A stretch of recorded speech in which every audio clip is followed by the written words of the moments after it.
Black, y'all, and I'm black, y'all, and I'm blacker than black, and I'm black, y'all, and I'm black, y'all, and I'm black, y'all, and I'm blacker than black, and I'm black, y'all. Make him feel like a president. First black president. Dum, dum, dum, dum, dum, dum, dum, dum, dum, dum, dum. As a kid who grew up in a single-parent household mired in poverty, I wondered, was the American dream for kids who were devastated by poverty, devastated by the challenges of life? Yo, I'm Jay Prince for president. I'm signing in an executive order giving the Black House government to do powers such as: 1, pay $5 to time people out for 5 minutes. Pay $10 to time people out for 10 minutes. Thirdly, pay $20 to change the topic at any given time. And lastly, pay $50 to create their own law inside of the campaign. In addition to that, anybody could come with the additional $50 to change that law into their liking. I'm Jay Prince for president of United Negro Kingdom, and I approve these orders. Debate night, but we're not in Milwaukee. Don't be fucking rude. Are you kidding me?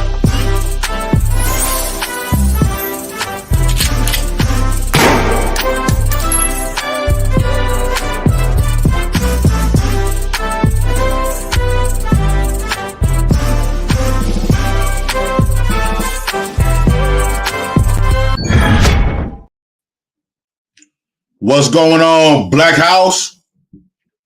What's the name of the business? What's going on? Okay, we're going to talk about tonight's topic. We're going to talk about T.I. and his son. He had to put the pause on his son. But first, before we do that, I want to update the Black House. The Black House government of what we got going on in the future. Okay, do y'all remember? Let me turn this down some.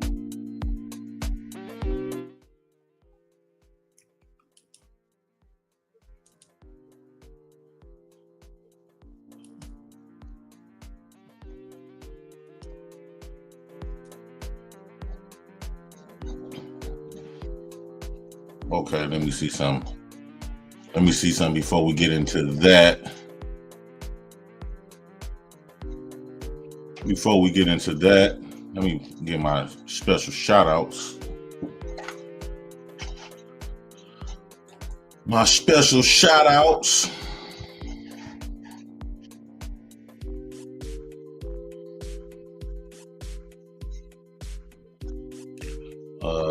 Let me see. YouTube Studio.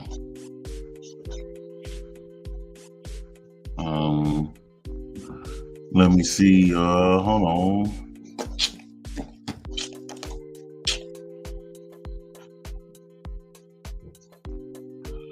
Are we up? First off, I want to start out by shouting out Everything Everyday Podcast for rejoining the Black House. You've been in the Black House for 2 months. The evil demon, the Satan of it all, Daryl Long. Shout out to Daryl Long. Into it. Shout out to him for rejoining the Black House. JB. My boy JB didn't give up on me. The boy JB still rocking with the Black House. Shout out to Jonathan Bearville for rejoining a few days ago. I didn't even see that, JB. Shout out to my boy JB for rejoining the Black House. The Mandingo. Shout out to the Mandingo for rejoining the Black House. Unique 718. Shout out to Unique 718. Tiff. Shout out to Tiff for rejoining the Black House. We got a lot of people. Lutz. What's going on, Lutz? Melanated Lutz. Shout out to Melanated Lutz. He rejoined. And my dog, the Honorable Gangsterist, Real Pookie. Shout out to Real Pookie for rejoining the Black House movement. Man, I sure appreciate you guys. The members is up, and we got a lot of stuff in the making. We got a lot going on. I'm glad that you guys are still rejoining, participating in the Black House. And also, wait, before I get into that, I know I'll be going all over the place. Let me stay on task. Stay on tab, Jay Prince. Shout out to NT for the super chats. Man, I don't know. He is a monster with there alone. Shout out to him for the big, nice, hefty super chats. Shout out to that boy Ronnie for the super chats. Shout out to SD for the super chats. And we know my dog, Just Hear Me Out. Always a pleasure. He always super chat the Black House. Ed Unchained. Shout out to Ed Unchained for the super chat. Shout out to Lewis L. Akon Jr. Akon Young Jeezy. Shout out to Akon for the super chat. BATL. Shout out to BATL for the super chat. Jen. Shout out to Jen for the super chat. Daryl Reese. Shout out to Daryl Reese for the super chat. Pink. Shout out to the big dog Pink for the super chat.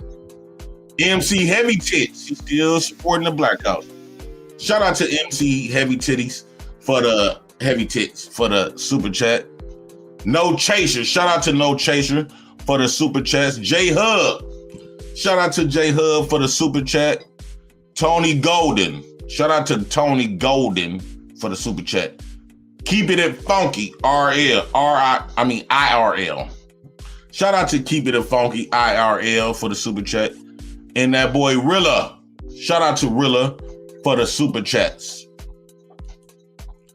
Really appreciate you guys for participating and supporting the channel. Butterfly Jones, what's up, my dog? What's going on, big baby? Welcome. Ricky Webster, he said, what's up, Jay Prince? What's going on, Ricky? What's going on, y'all? So, I want to convey. You see, I'm learning all these big words. I want to convey with you guys what your president and the Black House got coming up. When I say that the Black House is moving into a whole new direction, that is what we are doing. That is what we are doing, right? And let me pull this up right quick. Let me pull this up. Let me go to the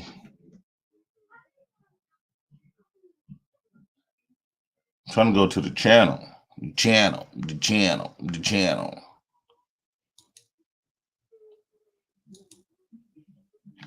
Okay, right here.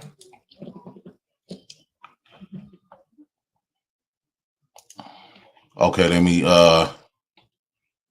pull up for y'all. Salute. What's up, Ronnie Ryan?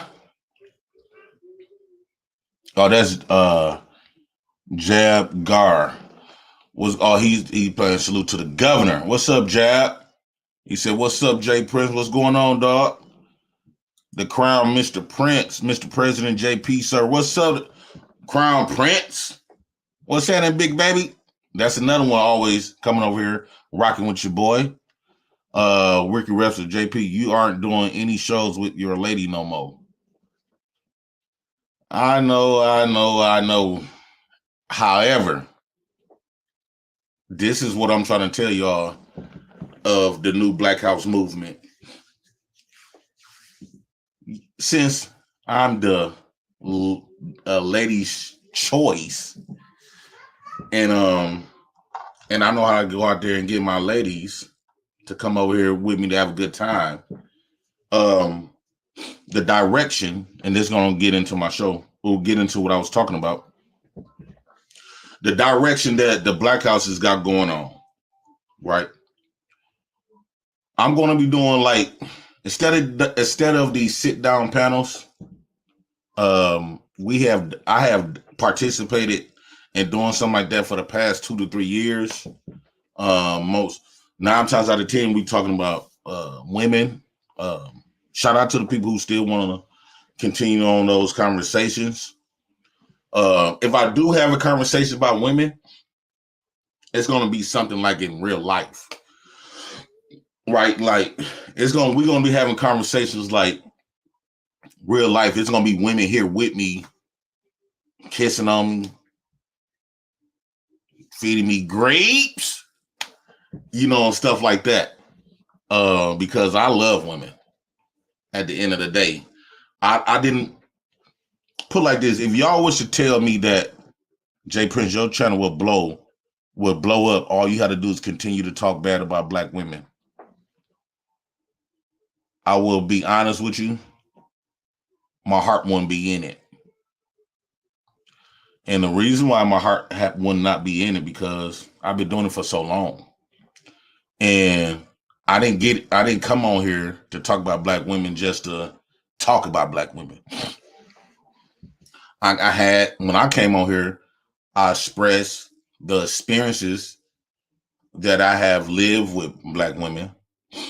Also, I always specified that I'm still in love with dark-skinned Black women. I still love Black women. I don't see no other value, no other race of women. And that don't mean I'm simping for Black women. It's just the fact that I still love Black women. And nobody gonna make me feel different because they want to have a talking point, right? Just because they want to have a talking point. No, I'm still interested in Black women at the end of the day. So yeah, another thing that we're gonna be doing. I got this event coming up. He's a big popular, trending, has all the clout, became a YouTuber. Gonna be me and him gonna be doing we doing a Zoom meeting for starters, right? And he also connected with a lot of big people. Every time this man drop, he said he gonna support my channel. On his channel, he get like 70,000 views off the rip. He connected with people like No Jumper regularly. So yeah, he connected with people like No Jumper, all of the big guys and stuff like that. And we might set up like a little celebrity boxing match. I don't know. I want to see how you feel about that. I won't have no problem doing it with him because it's going to be all love. I just really rock with this dude. I've been watching all his shows and I really rock with him.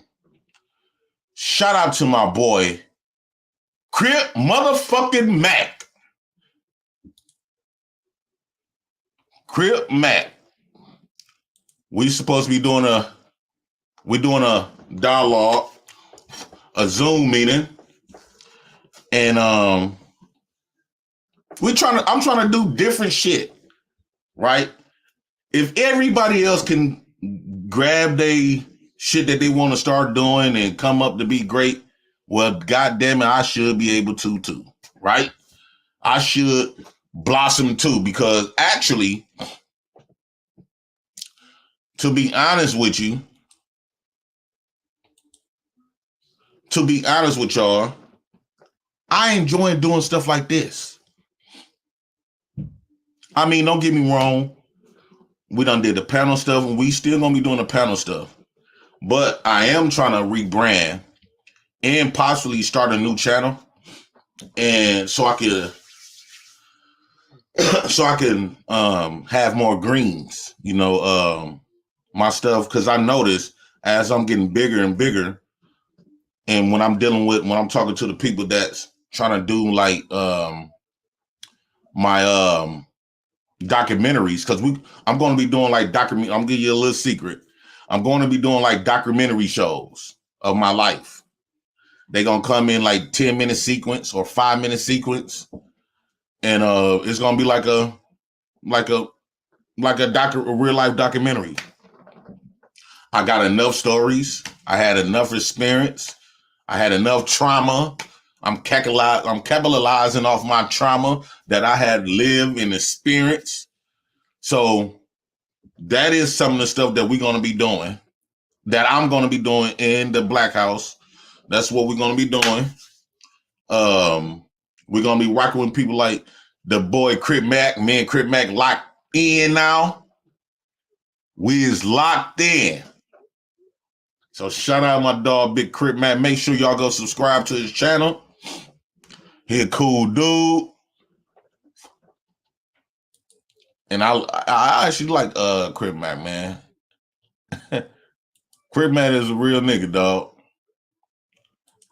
Crip Mac is a real nigga. So yeah. So we do have a Zoom meeting. And with the Zoom meeting, I'm not gonna release it unless I'm trying to get up to like $300 people gonna have to super chat, or no, not super chat. They're gonna have to Cash App to release the video. The video gonna be, every time he plugged up in something, the video gonna go damn near viral. He get up to about 50 to 70,000 viewers. Like, this man is, let me show you that he's not no small chimp. And I'm not so much doing this to the views because I actually rock with Crip Mac. I'm just grateful I got the chance to speak with him and chop it up with him. I'm grateful that he gave me that opportunity. So yeah, I've been watching all his videos and I like the way he do things. So let me show you.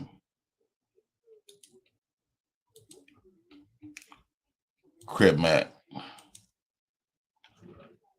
It's not so much about the views.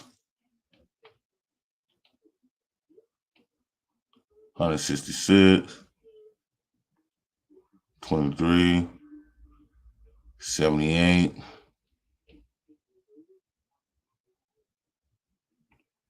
Oh yeah, we're gonna be doing live shows with Crip Mac.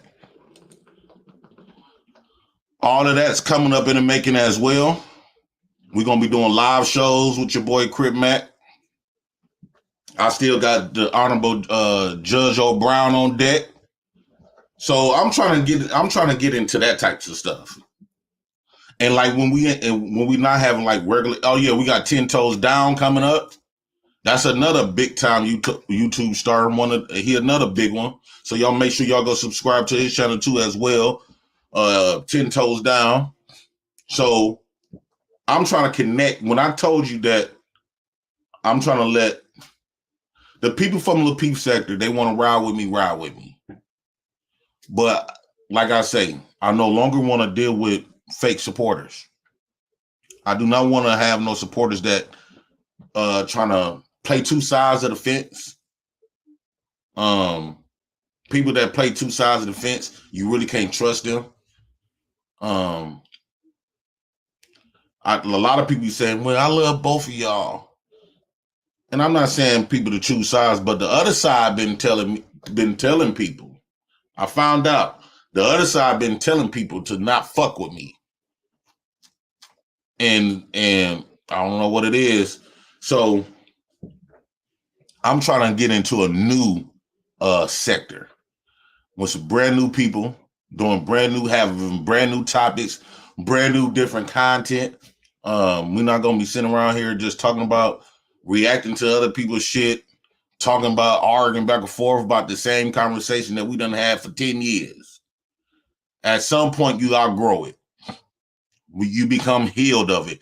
I let the newbies have that.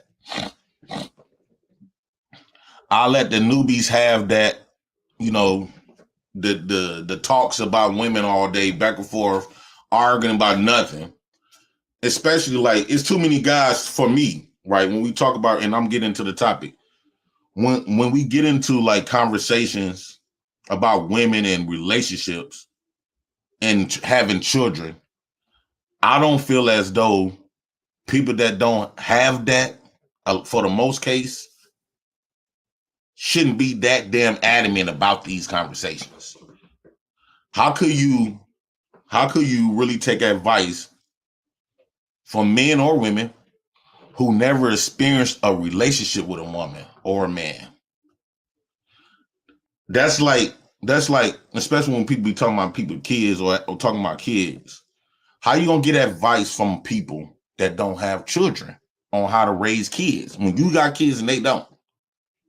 So a lot of these people is not really qualified, but they somehow, insert themselves, especially like they, I don't know. I do not know. Shout out to Victor Hart for the $10 super sticker. What's going on, Enforcer? We moving in. The Black House is moving in and moving on up. Taz say, that's what's up. That's good. That's a good lane for JP. Shout out to Taz. Yes, absolutely. I really feel it in my heart. It's been in my heart to do shit like this. Even though I was doing numbers, going back and forth, talking shit with women and stuff. But for me, deeply inside, and if I had to be real honest about it, it was getting old to me. It became lame. Because at some point, it began to look like, nigga, do you like women or men? Do you like women or men? Do you want to be with a woman or you want to be with a man? Because at some point, you're going to have to choose. At some point, you're going to have to choose. Do you want to fuck it up with all... I'm not saying just because you hold a woman accountable, they're not going to fuck with you no more. But at the same time, how many bitches you could call them? How many old talking points that you never even experienced with women that you could talk about? A lot of... I found out... See, when I talk about the women... I'll talk about my lived experience. For the most part. But a lot of these men never even experienced half of the shit that they so angry at these women for. The most experience that they have experienced from a woman negatively is that they wanted these women they didn't want, and these women didn't really want to fuck with them. I'm not that nigga. Out of 100 women that I dated, out of 100 women that I went for, 80% of them gave me opportunity. I'm not tripping. Especially when I meet guys in these sectors and stuff, and they not really doing it. I don't really want to continue on. Like, I'm trying to move in differently, right? I'm trying to move different. Because it wasn't my original mission to come on here and not be a content creator. Because before YouTube, and again, I was doing Facebook, and I was actually like, I'm gonna tell you how it was. Some parts of it. Me and Rowo was on Facebook together and doing videos together. Now, we weren't doing videos like y'all think, like we was just shooting side by side. We had put the camera inside of our relationship. And a lot of people like, dog, this shit is lit. When we used to come on, people used to stop watching TV, everything to tune in to watch us go at each other. And Roro was the beast. And so we had a lot of entertainment value just by putting the camera inside of our lives, and we just being us, our normal self. So eventually I'm going to find me another woman that could get down like that. That's the types of stuff I want to do. I like speaking about real shit. I don't want to continue to talk about shit that I'm not living right now, that I'm not experiencing right now. I wanna be. That's my boy, Crip Mac.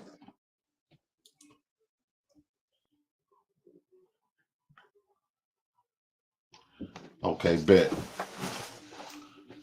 Let me holler at my boy. My boy. Told you we moving in something different, dog. Man.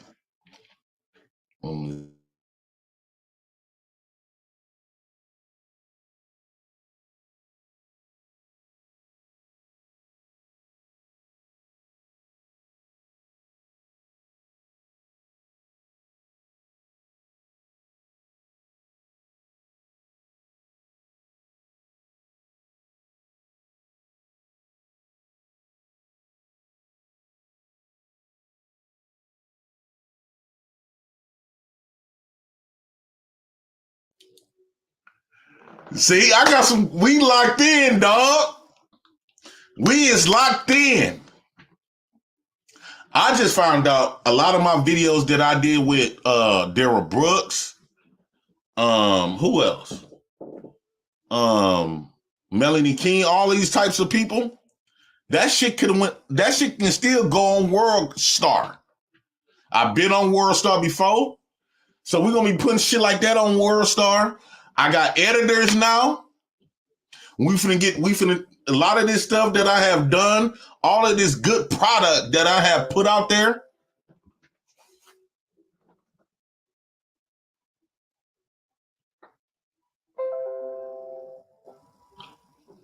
All of this good product that I have put out there, it's gonna get clipped up.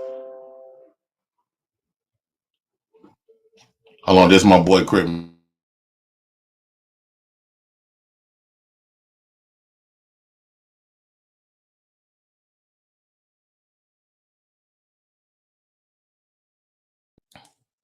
So yes, I have a lot of good content that I have put out there, and I think I deserve to at least try to do something with it, capitalize off the stuff that I have put out there with my own talents. So yes, there's gonna be a lot of little video clips that we're gonna be editing. I got a few editors, man. And like I say, I've been upgrading my cameras and stuff. And I'm not done with it. Oh yeah, I got a sign. The new Black House sign coming up. I just ordered that. So I'm doing all kinds of stuff to move us in a better direction. Well, I'm going to be doing a lot of more solo shows. I'm giving a little bit too much, but that was just a little teaser of what's going to be coming in the making. I want to bring more. I always want to bring myself to the internet. Myself. And the reason why I always want to bring myself, because I want to give the people who is suffering and all this other types of stuff or experiencing what I have experienced to be able to watch them. Because a lot of times from experience, I felt like I was the only person who experienced the stuff that I have experienced.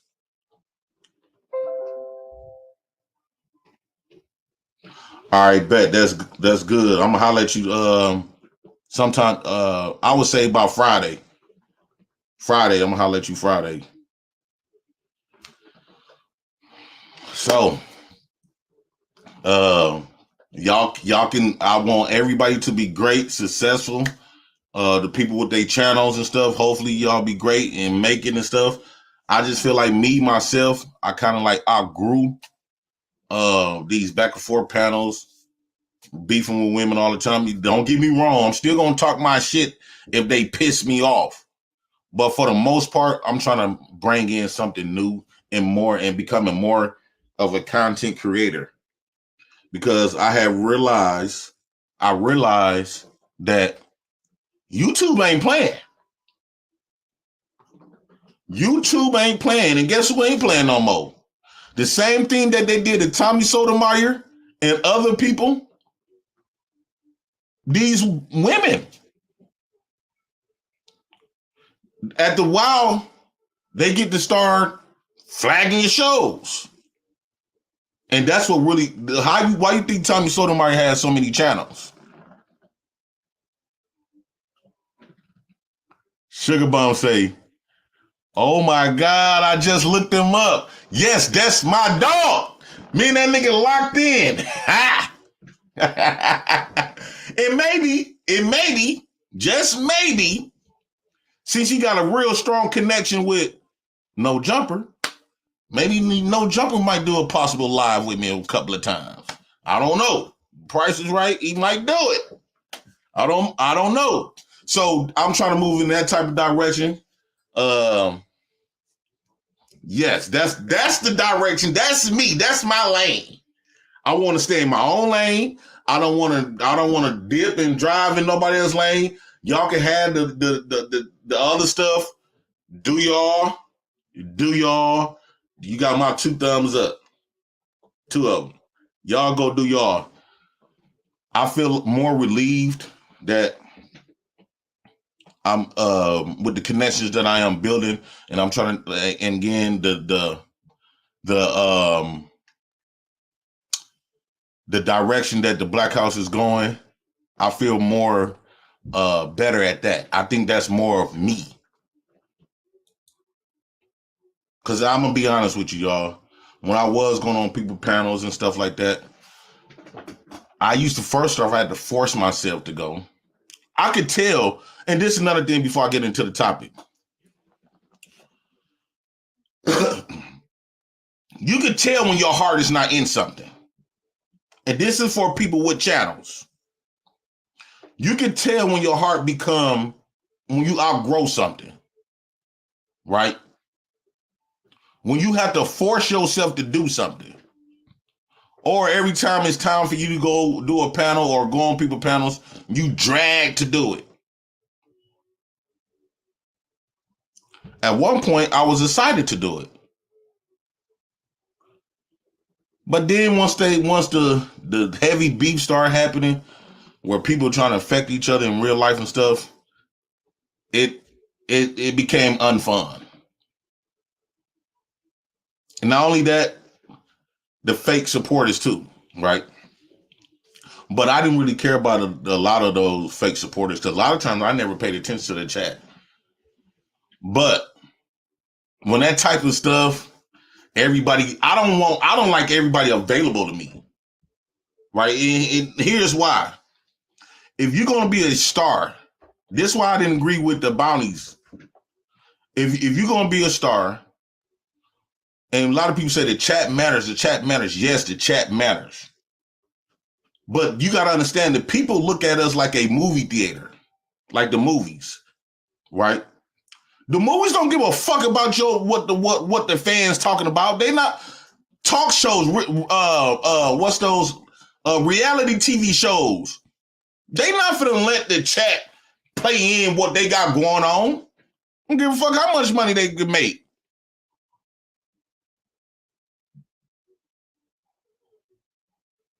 And having that many people, strange people, that don't even know you, have that much availability to you.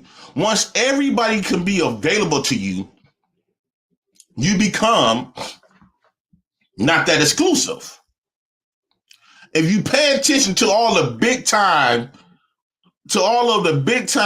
YouTubers, the only ones that's real big time is the ones that do solo shows. When you think about Princella, Melanie King, Kendra G, Angry Man, Tommy Sotomayor, who else?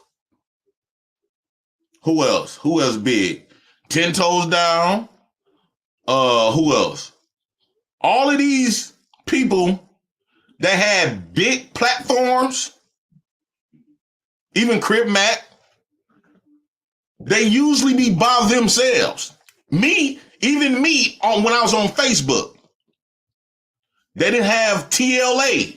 Shout out to TLA. Nala Says and Taz. For the most part, they did a more solo shit. Those are the people that gained so much on YouTube. when you start having panels and anybody can come up, anybody can send $20 to drop a person and stuff like that, even though we still gonna keep the ballot system because this is what we got now. But however, once everybody have that, once you give so many people that much of availability to you, it takes away, it decreases your star power. You no longer become exclusive because all they got to do is tap a button and bam, they connected with you.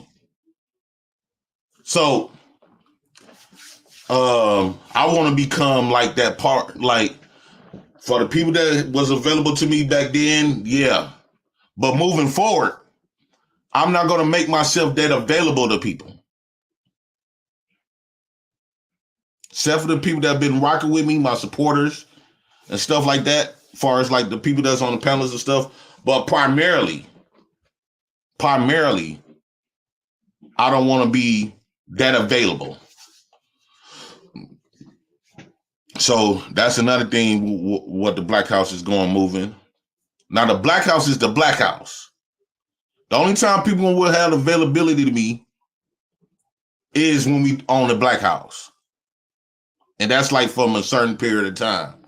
You got what, 2 to 3 hours to come in and talk your shit with me and stuff like that. Because it also what, and here go, and I'm forgetting into the topic. I know I said that before. I'm forgetting to the topic. When you become exclusive, and when you don't have people available to you, I got enough star power to be able to do this. You then once you're not that much available to people and you just do your own thing in your own show, you can charge people to come on their shit. You can begin to charge people to come on their shit. But if everybody available to you already, they don't need to charge you because you're gonna pop up. Yeah, you might still be lit and all this other shit. Tommy Sotomayor lost his star power when he started hopping on panels. He became a regular nigga that hit the StreamYard button.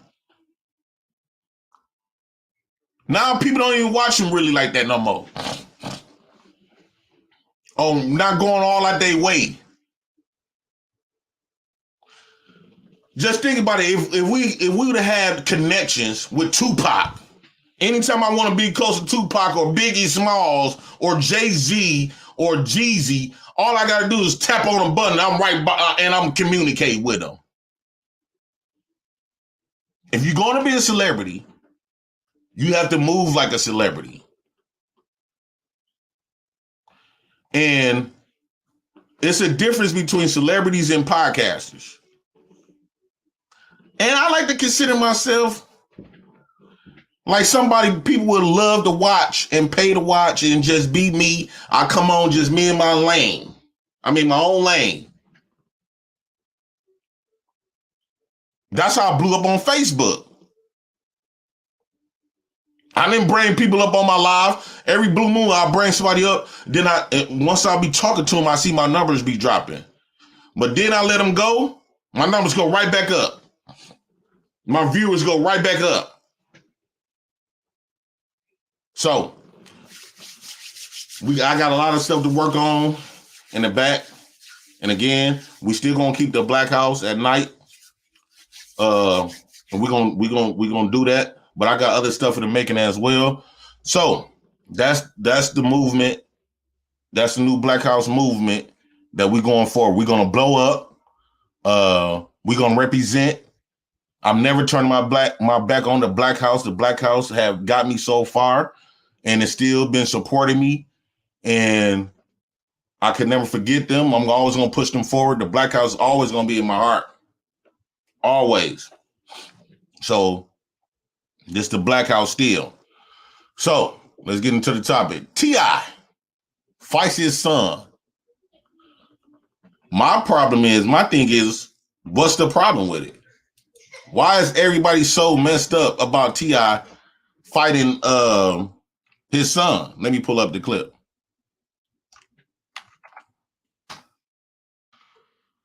What's the problem with T.I. fighting his little boy? Because this is some type stuff that I have been through within my life.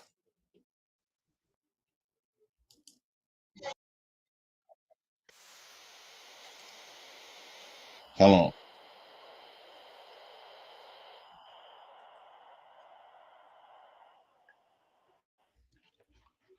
What's the problem with this? What is the problem with this? Let me put on my fair use button.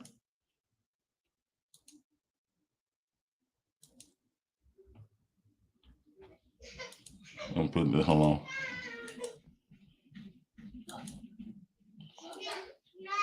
Hold on, let me get some shit in order right quick, y'all.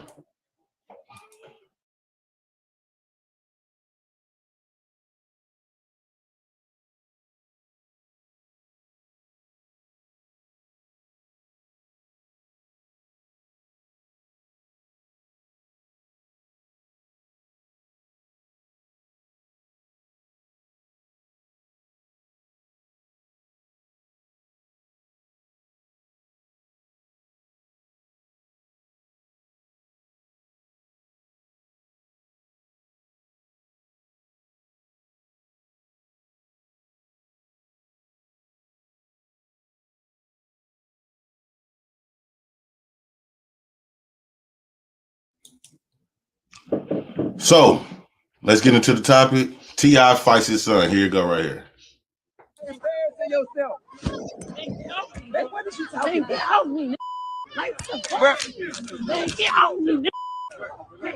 Well, you can't do nothing with me. Ain't shit you can do with me. What's up, y'all? It's KP with Quality. He still even got on his glasses. That boy couldn't handle his dad. See, let me play a different clip. A lot of people think something wrong with this because they weren't raised like this. If you from the hood, you done experience this shit with your uncles, your big cousins that play like a father figure to you. That play like a father figure to you. You done experienced this before. He became 18, especially with boys. Us niggas, we gonna definitely, let me see.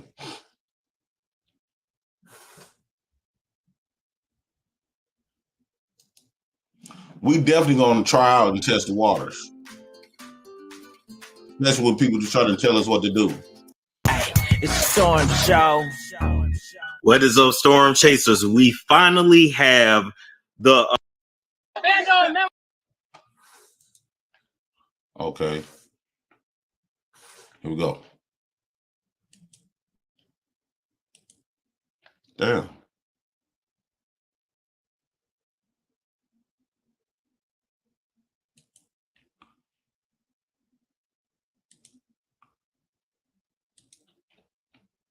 Woke up with a roach on your face. Here. No, that's not the go. All right, then. So, man, go. Or in your ear. Or in I got in the neighborhood with me that broke up with roach with a roach in your ear? Y'all want to go to the bando in my neighborhood? Do y'all want to go to the bando? Do y'all want to go to the bando? First off, I can't understand nothing that he's saying. Man, I hate when the fact that everybody makes the videos and you cannot get the original content, dog. It'd be so hard to find original content.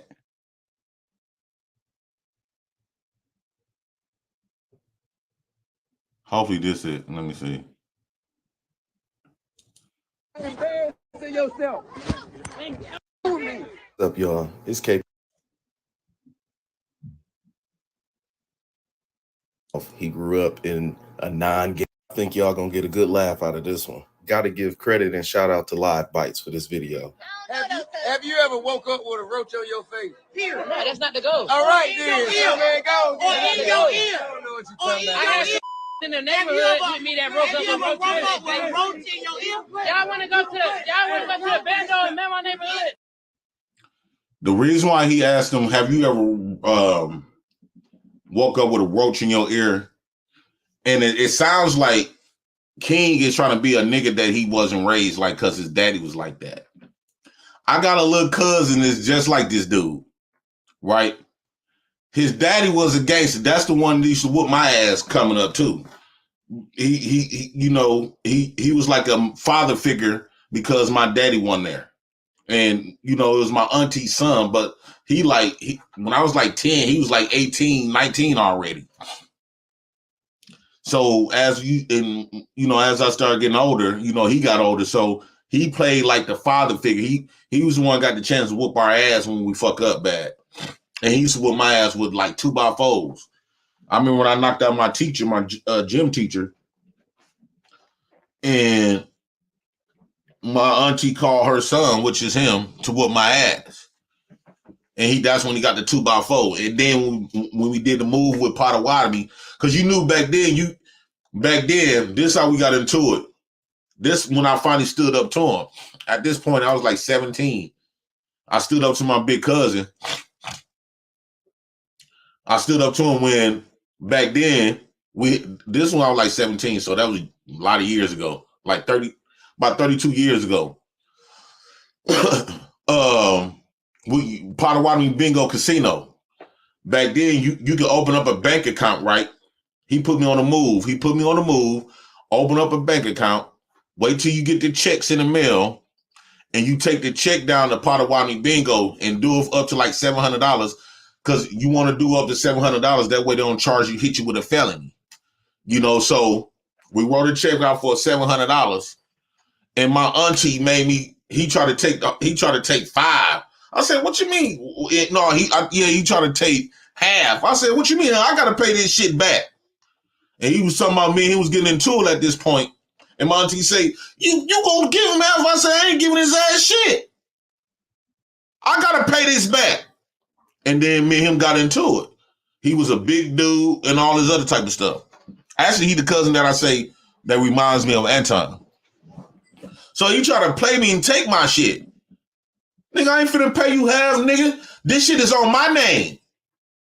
Why would I give you half of something that's on mine? So he thought he could still like whoop my ass and shit like that. And mind you, at this point, I'm taller than him, but he like heavy set. So he grabbed me by the neck. He grabbed me by the neck because I'm talking shit to him. Because now my auntie used to always, try to make it seem like he need to be feared, right? Because of the shit he done been through and all, as far as like in the streets and shit. I'm like, nigga, I don't give a fuck. I've been that same way too, nigga. So, but he like older than me. So when he grabbed my neck, before he grabbed my neck, I'm like, dog, I ain't finna give you my shit because I got real mad once his mama, which is my auntie that was raising me, told me to give him the money. I said, man, I ain't giving you shit. That's when once a motherfucker start cussing once I start cussing, my auntie say, what you say? And he gonna say, what you say? I said, I ain't giving your ass shit. I ain't giving you shit. And then he grabbed my neck like this. He grabbed my neck and I grabbed his ass. Like I'm pushing him and everything. My auntie tried to bag me, try to stop me. Cause I guess for a while she used to use him to like fear us. You know what I'm saying? She used to use him to like keep us in check. I said, nigga, I ain't no motherfucking kid no more, nigga. What you mean? So when he grabbed my neck, I grabbed him, I pushed him by his nose and shit, and his nose started bleeding because I pushed his ass hard. Like me and him going back and forth. He trying to square up and say, what's happening? So my auntie trying to bag me up, but I was too strong for my auntie. And once she was coming, like try to swing, I ducked back, caught it, bah! Bitch, nigga, you ain't taking shit. Man, I was a whole animal in that motherfucker. My auntie fell. My auntie fell trying to break me up, trying to stop me to let him get my money that we done did a play at Potawatomi. I ain't giving your ass shit, nigga. Nigga, I ain't giving you nothing. I popped his ass in his motherfucking face. Me and him fought twice. One in the projects, Westline. Like, dog, he was one of them type of nigga used to poke at me. And I'm poking back, nigga. This man used to always poke at me. He Aries, he like to poke at people. But I'm a Taurus. I'm a stubborn motherfucker. We finna be poking at each other all motherfucking day. And if we gonna fight, we gonna fight all motherfucking day. Bloody up or not, nigga. Like he said, he told me one time, you keep talking that shit, I'll knock your teeth out. I said, I'm gonna knock your teeth out. I said, you keep talking, I'll pick up this motherfucking bottle and bust your motherfucking head with that bitch. I'll smack you in your face with this bat. On my dead mama, what up? Say I won't. On my dead mama grave, he didn't try it. I would have smacked his ass in the face with that bat. Hard as a bitch. Nigga, go with that shit. You got me fucked up. At that point, 17 years old, that's when my auntie, like, gave up on me. My auntie, like, eventually she started giving up on me because when me and her was going to, like, the same community college. And at this point, I done been kicked out of all these high schools. I got kicked out of the alternative school for robbing somebody. And so they put me in this community college. She ended up going to the community college. It was a strong arm robbery, though. Like, it wasn't with no pistol. Like, we just, like, I went inside and, I used the pause. But, so when we got to the community college, this around the time me and my cousin pulled this little move. And she seen me running from the police. She was going to her next class. She was taking, me and her both were taking culinary arts. And they used to ask my auntie, like, why your nephew don't ever, they used to ask her, why your son never come to the class? She said, I don't know. Then when she was coming to the next class, I'm in the hallway running from the police. Mind you, the police station is right across the street from the school. And my auntie, she called my name. I'm like, I'm not finna stop for you. The police is on my ass. You know what I'm saying? So at that point, she just gave up on me. And that was the worst kind of feeling in the world when somebody give up on you, dog. So, but the difference between me and him, between King trying to live a life that he's not. That's the reason why T.I. trying to check him like, you want to be this tough guy in this hood, nigga, but you ain't that. I kept you out the hood. This is the reason why, especially having sons. If I do have a son and if I become successful, this is why I was questioning, should I let my son go through the same shit that I went through? Instead of just giving him the world, let me put that blood in his heart, that thirst, they create that hustle, let him experience the ghetto. Because that's what made me the man I am in today. I'm grateful that I done been through the strives and the struggle.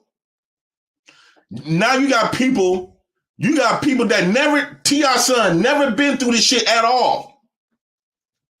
So y'all ain't peeping game. Y'all just saying T.I., you know what I'm saying, you raised him like this. No, T.I. trying to check the nigga like, you doing a little bit too much, nigga. He talking about, I'll take you to the Bando building. Nigga, you is T.I. boy. You didn't go through nothing, nigga.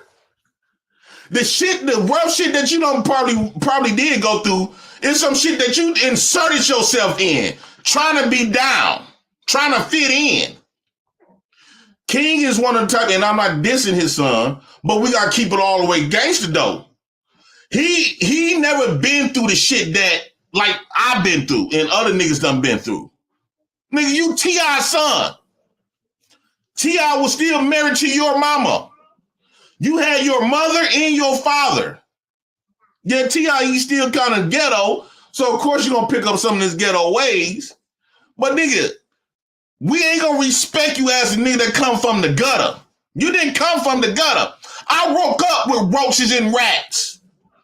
Roaches in my food. Go by my other auntie in my house. You be sitting up there talking to a motherfucker, roach bing, bouncing off your head and shit. No grass outside. Nigga, you got big toys. Nigga, four-wheelers. You got all that shit. Nigga, we had to create, nigga, the closest thing to a four-wheeler we had was you get you a plywood, get you 2x4s, nail that shit together on one end and one end, take the green garbage cans, flip them motherfuckers upside down, take the wheels off that bitch, put the shit on the damn plywood, get you a seat, and nigga, you got you a go-kart. Nigga, that was our shit. We was creative than a motherfucker. We used to make our own go-karts. and nigga, you got four-wheelers. You driving cars at 16.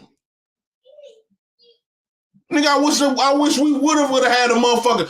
I don't know why everybody want to live from the gutter like we did. Nigga, when I was actually going through that shit, nigga, I didn't want to go through that shit. I did not want to go through that. Being poor? Who wanted to go through the poor shit? So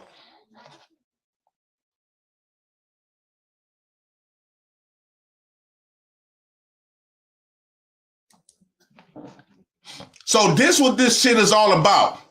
The young nigga, T.I. must have got, by his daddy being like that for real, he watching his son trying to be a nigga that he really ain't. And so since Lil King, he really feeling like he just this ghetto thug ass nigga, come from the gutter, the slums. He really want to be this. He really want to portray this image. Right? He really want to portray this image. And T.I. look at him like, dog, this ain't you, fam. So T.I. like putting him in his place. Now the boy finna be 18 years old. He be the type of motherfucker, he be the type of kid that go out there and do some dumbass shit, all while he trying to fit in for a motherfucker. Knowing damn well he wasn't even raised or cut like that. T.I. and his mama didn't raise him, and then he had a whole family being supportive. You can watch it. You can watch it. Nigga, you didn't come from this shit. You ain't never been through foster homes. You never lost your parents. You don't know how it feels to not even have a father or a mother. You didn't go through none of this shit. Why do everybody that never went through none of this shit feel as though they can insert themselves into this shit? Niggas that been through the struggle like we did. That shit wasn't no joke. That shit when we was going through that shit wasn't no motherfucking joke.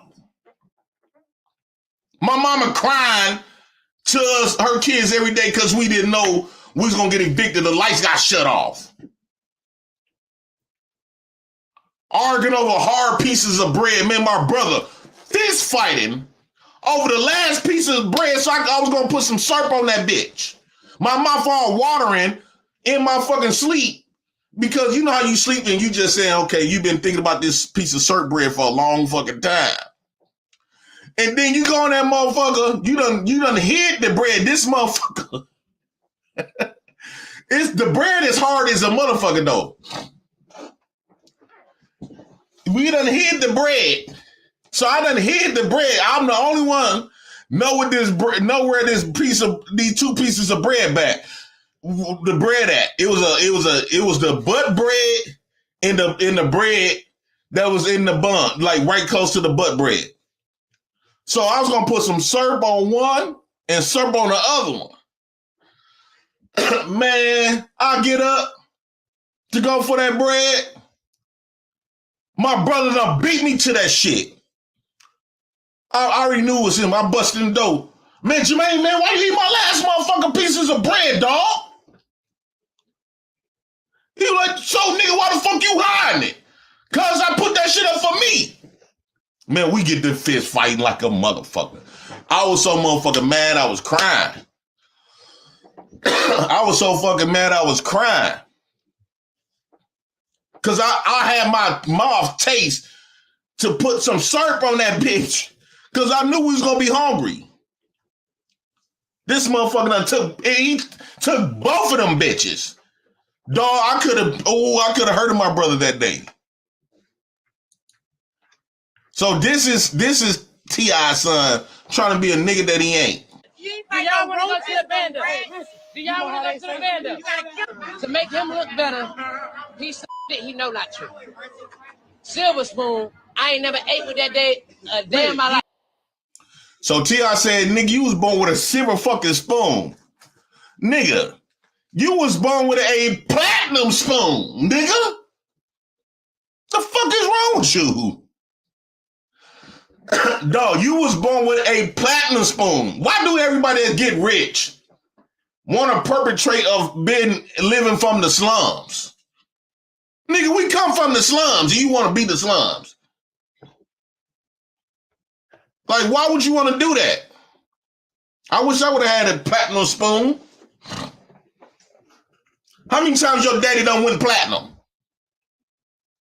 Diamond. Gold. Nigga, yes, you was born with a yes, you right. You wasn't born with a silver spoon. You was born with a platinum covered spoon. Nigga, you did have a silver spoon. Look, used to have to come to my grandma's house because I'm getting in the fight. You like a baby to go to your grandma's house. Every day. You to hold your breath. I don't want to be in these gates. I want to be outside in the neighborhood. That's why I want to be over there. But they don't understand. He didn't want to be in the gates, meaning that protective lifestyle. This man literally wanted to be in the ghetto. I understand he probably got T.I. blood in him, because T.I. come from the ghetto. But nigga, you ain't ghetto, nigga. The niggas that hang around you don't even look at you the same as they look at everybody else. They only fuck with you because they know your daddy is T.I. And typically, when you meet people like T.I.'s son, you can get them to do shit for you because they want to be down so bad. They want to be so bad into the streets. So a lot of times we use niggas like that. Especially, let me would have been a nigga like around T.I.'s son age, and his daddy is T.I. Hang around me. Nigga, I'm not finna look at you like one of the other guys. Nigga, I'm gonna always try to be around you. Man, that's your daddy trying to get some bread. Nigga, your daddy always kept money in your hand. Bricks of money in your fucking hand. And nigga, we counting change. Nigga, you had bricks in your hand as a kid. Nigga, we counting change in pennies. So we go, this 11 cent. When I remember when I had like 11 cent, this is my day. 20 cent, nigga, that's 20 pieces of candy.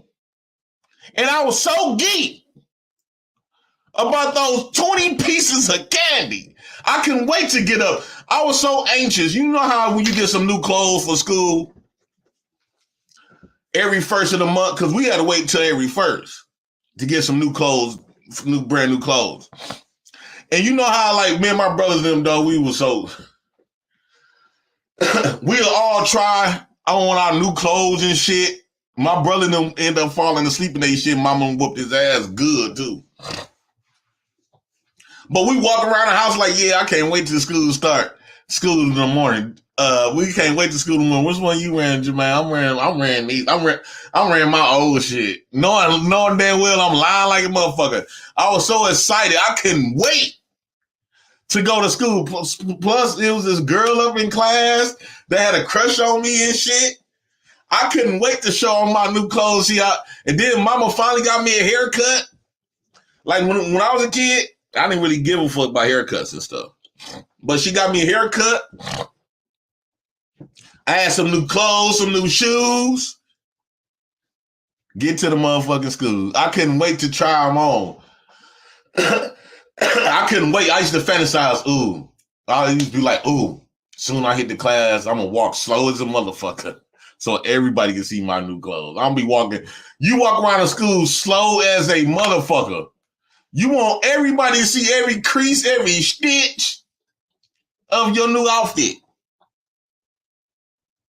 But mama fucked up when she bought me some motherfucking Pro Wing. Like, man, they said, somebody in class was like, wait a minute. What's today is a hating ass nigga. Dog, it's been hating ass niggas ever since I was a kid. They be like, wait a minute, what's today is? The second.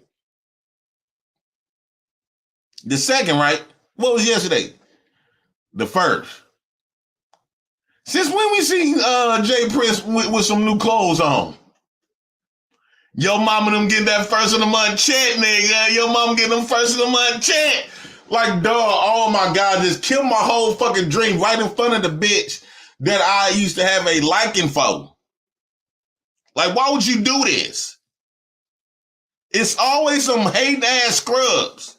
Like, niggas used to hate all the time. I hate a hating ass nigga, dog. I'll kill a nigga that's, I don't like them. I'm gonna be for real. I'm gonna be for real. Hey niggas, a hating ass nigga, I celebrate their death if they get murdered. On my dead mama soul. I hate a hating ass nigga. I will celebrate they murdered. If they ever got murdered, I celebrate their death. I hate a hating ass nigga. I do not rock with no hating ass niggas.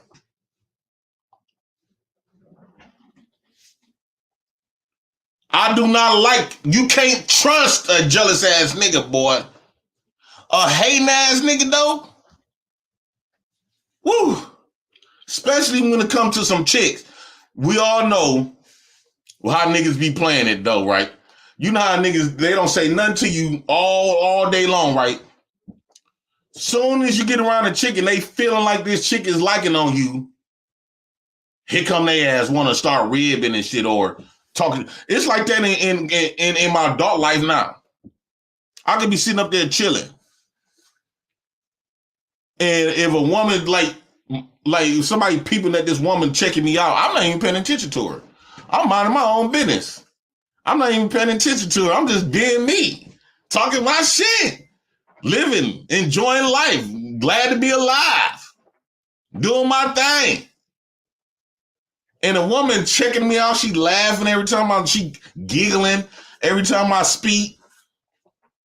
You know what I'm saying? Every time I speak, like everybody else too shy to talk to her. Everybody else just shy as a motherfucker to talk to her. I'm like, Nietzsche, what you doing? With your oogly self? You just so oogly? But she be fine as hell. You just so oogly? Like she get started. Oh man. You know how you be staring at a woman, you know what I'm saying? You be like, okay, you be setting your mind, I'm gonna blow her a kiss the next time she look at me. You know what I'm saying? Or you'll look at her, she looking the other way, then she look at you, you'll turn your head. You turn your head, you be like, you know what I'm saying? You turn your head, you know, then you look back, she'll turn her head, then that's, you know, you both y'all start smiling and shit. That's why I say I love women, dog. I love me some women, dog, especially my black women. They be having their hair all fist up, smelling like grease. They smell like the grease. Like they smell like Blue Magic. What the grease? Hot comb. You can still smell the burnt from the hot comb, but they looking pretty as hell and shit, though. Curling, you know. Then I was like, okay. I'm saying to myself, like, okay, I see she looking at me. Why is she looking at me, G? Why the fuck is she staring at me? And she the prettiest, though. She be the prettiest. Why she staring at me? You know, you better go before I give you a big old long kiss now. You better stop it. Stop it. I'm going to give you a big old long kiss. You're going to be kissing on me forever and ever. I want you up under me forever. So I was like, okay. I said in my mind, I'm like, okay. Next time she look at me, I'm going to just blow. This is what I'm saying in my head. but it be bold. You got to be a bold motherfucker to do this. Once you finally talk to her, it's almost like it's the fear of talking to women is almost like the fear of getting into a fight, right? It's the same type of fear. So when you know how when you first get into a fight, some people fight or flight, they leave the whole situation. And that's how niggas do when it comes to getting women. They be in that fight and flight type of moment, and they just cop out. So I'm like, okay, I'm finna be bold enough. I'm finna act bad than a motherfucker. I see she over there looking at me and shit. So I'm finna do something that's bold. It's real bold. I'm like, okay. She looking, we still doing the eye contact. Then I'm like,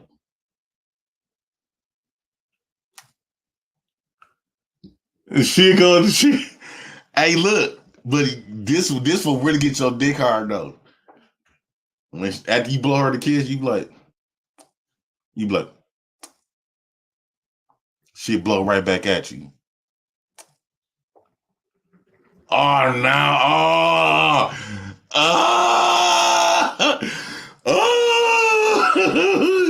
before you know, now your shit done got hard, boy. You like, yeah, so now you gotta plan on your next move. You already got it. You already got the confirmation that y'all into each other and shit like that.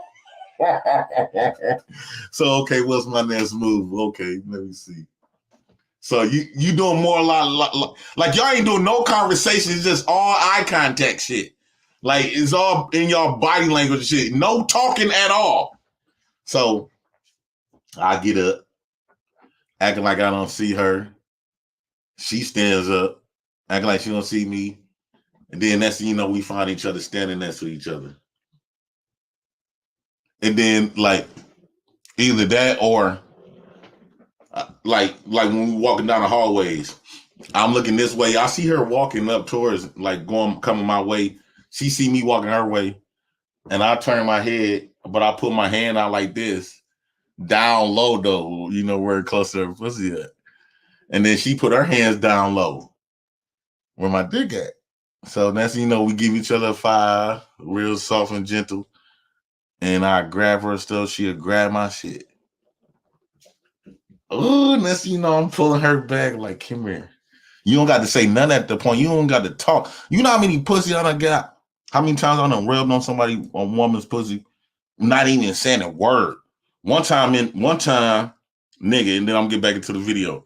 One time, nigga, I was in the driver's ed class. I didn't even make it out of driver's ed. After my cousin and paid for it. Nigga, it was this Puerto Rican chick, dog, thick as a bitch. I'm talking about thicker than a dog, fine as hell, thick. So we sitting next to each other, in the driver's ed class, right? We there sitting next to each other and shit. And first day, you know how I'm right here, she right here, and you got other people in front of me. So the first day we sitting next to each other, we listen to class, but I really ain't paying attention to what this motherfucking teacher talking about. Like, dude, what the fuck he talking about? I'm over here trying to give me some num. I'm over there trying to give me some doop. You know what I'm saying? So we didn't do nothing the first day. The second day, now I'm opening my legs up more. You know what I'm saying? Because now I'm starting to relax. And I'm slightly brushing up against her knees. I'm moving my knee. But I'm not paying her no attention. I'm trying to make it seem like I ain't paying her no attention. So I put my knee on hers, moved her away. And if she don't, and if I try to look at her, see if she, if she don't act like, if she don't get up and move, or so eventually, how y'all be doing like the pinky shit. So beep.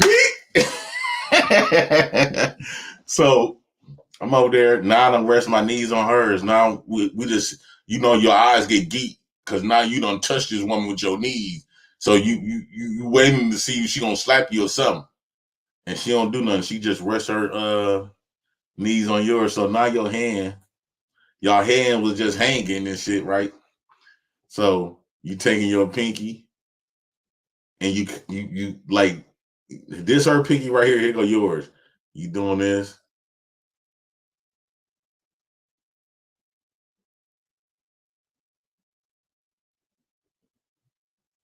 Because you thinking hard, see you should do it.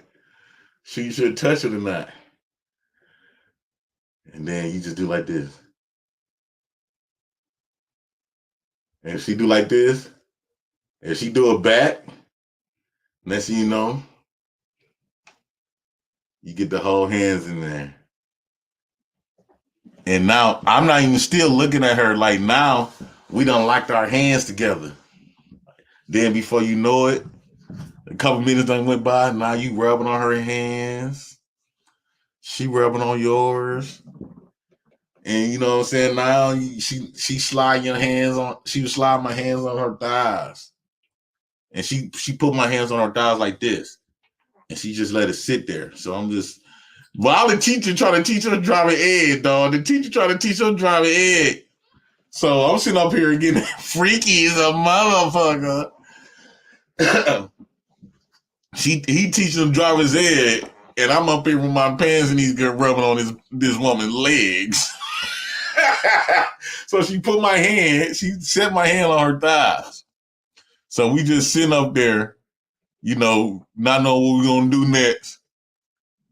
And then she slowly like put my hand close to her thighs, into her inner thighs. Then when she get close to her coochie, she'll stop. And then I just rub the end of her thighs like real. Like I'm letting her take the lead. I'm letting her be in the control though. She taking my hand like this and rubbing the end of her thighs. You know what I'm saying? She rubbing it. So next thing you know, I take that pinky again, that dangerous ass pinky, and I tap her coochie like this, to like tap it. All you gotta do is just tap it. You know what I'm saying? And once you tap it, then just let it try to sit there. You like, once she let you relax and she don't move your hand away, you let it sit there for a little while, then you just start rubbing on it. You rubbing on it, real soft and gentle and shit. Next thing you know, she like,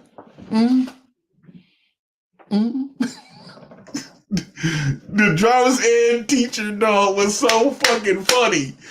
I couldn't do nothing but laugh my ass off. The driver ed teacher couldn't say, he kept hearing moaning and stuff. So I kept watching him, because now we sitting at the desk like this. I got one hand like this, sitting at the desk like I'm tired and shit. She's sitting on the desk like this, like facing the other way. And I'm facing this way, but my hands down. Oh,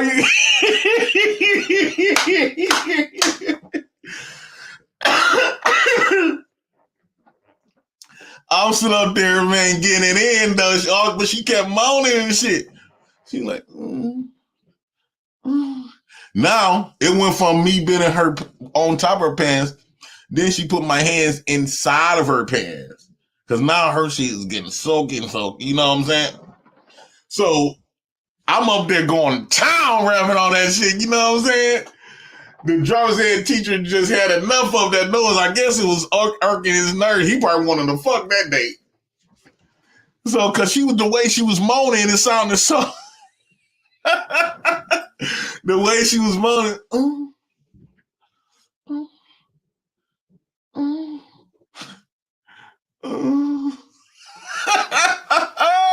The driver's ed teacher like, James, what are you doing? He was like, James, what are you doing?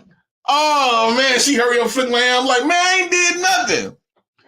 He like, yes, you was. Now, she getting mad. Somehow, we ain't doing, that's gross. That is gross. I ain't do nothing. What are you talking about? The next day, we came back. He separated us. The next day, she came back to class, and I go back to my same spot.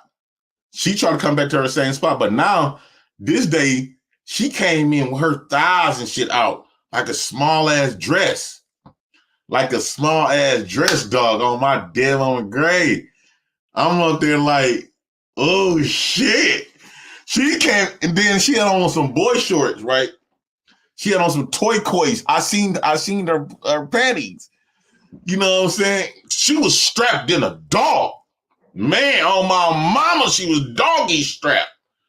On my dear mom grade, she came in. It was some toy coys like this color panties on, dog.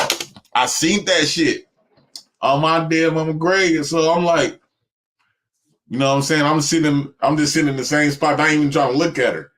You know what I'm saying? Because I don't want her to think that I'm thirsty. I ain't trying to look at her and shit.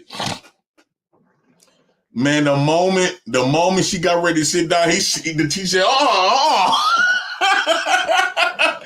she like, no, James, you come over here. Dog, I couldn't do nothing but die laughing.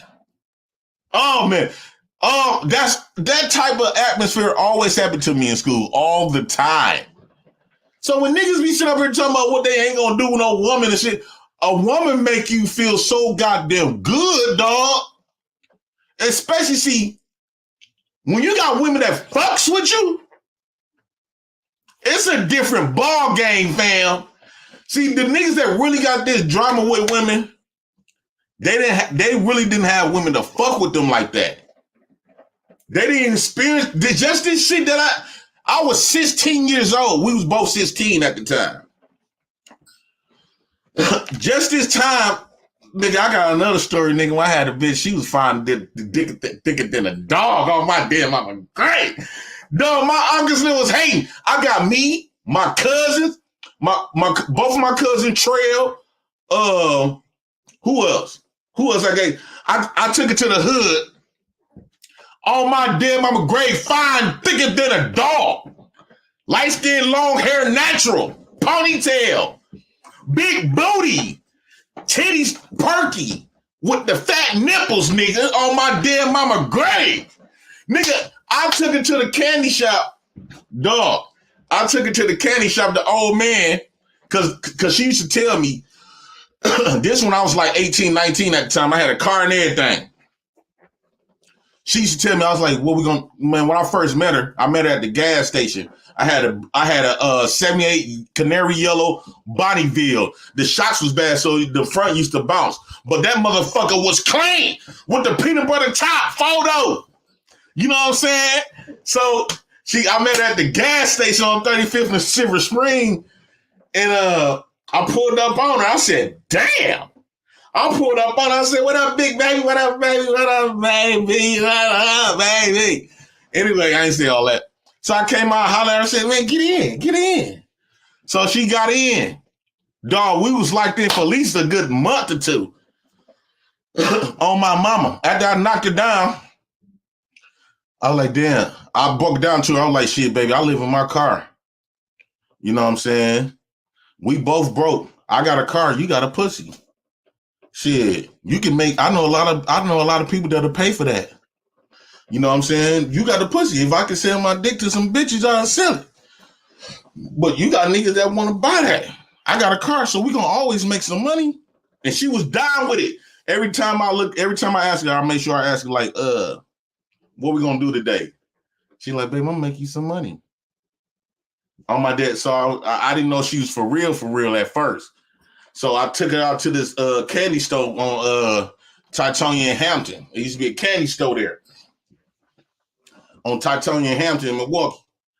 And I said, the old man, he was an old black man and shit. He had a candy store. I should go to his store every time because I used to go to his store from middle school. My middle school was right by his store.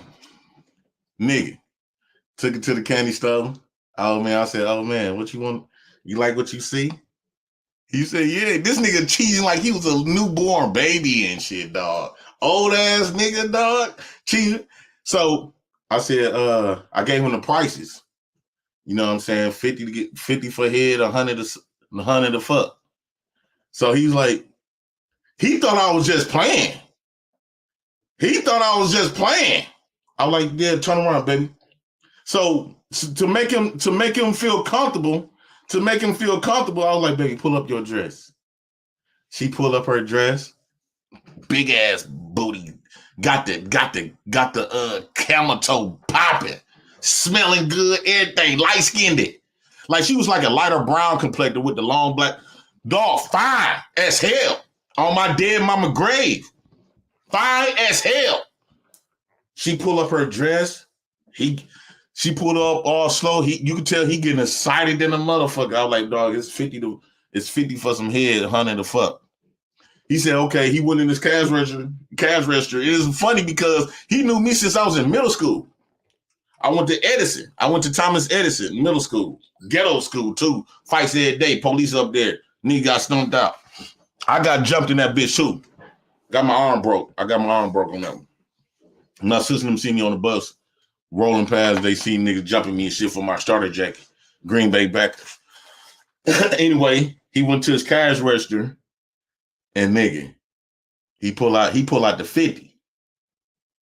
So I guess he was still trying to test it out the water to see, okay, let me see what she do for the 50. So he gave her, he took out the 50. He said, who do I get the money to? I said, oh no. She said, first she pointed. I said, oh yeah, you get that money to me. I waited till what she, because this is her first time. So I waited to see what she was gonna do. So she pointed at me. I said, oh no, you get that money to me. And shit, he gave me the 50. This nigga was up there cheesy, like, I can't believe this shit. This nigga, she went down on him, gave him some head and shit. You know, he was like, hey, after he got done doing what she doing, after they got done doing it, he said, hey, J Prince, come back. My store closed at 9:00.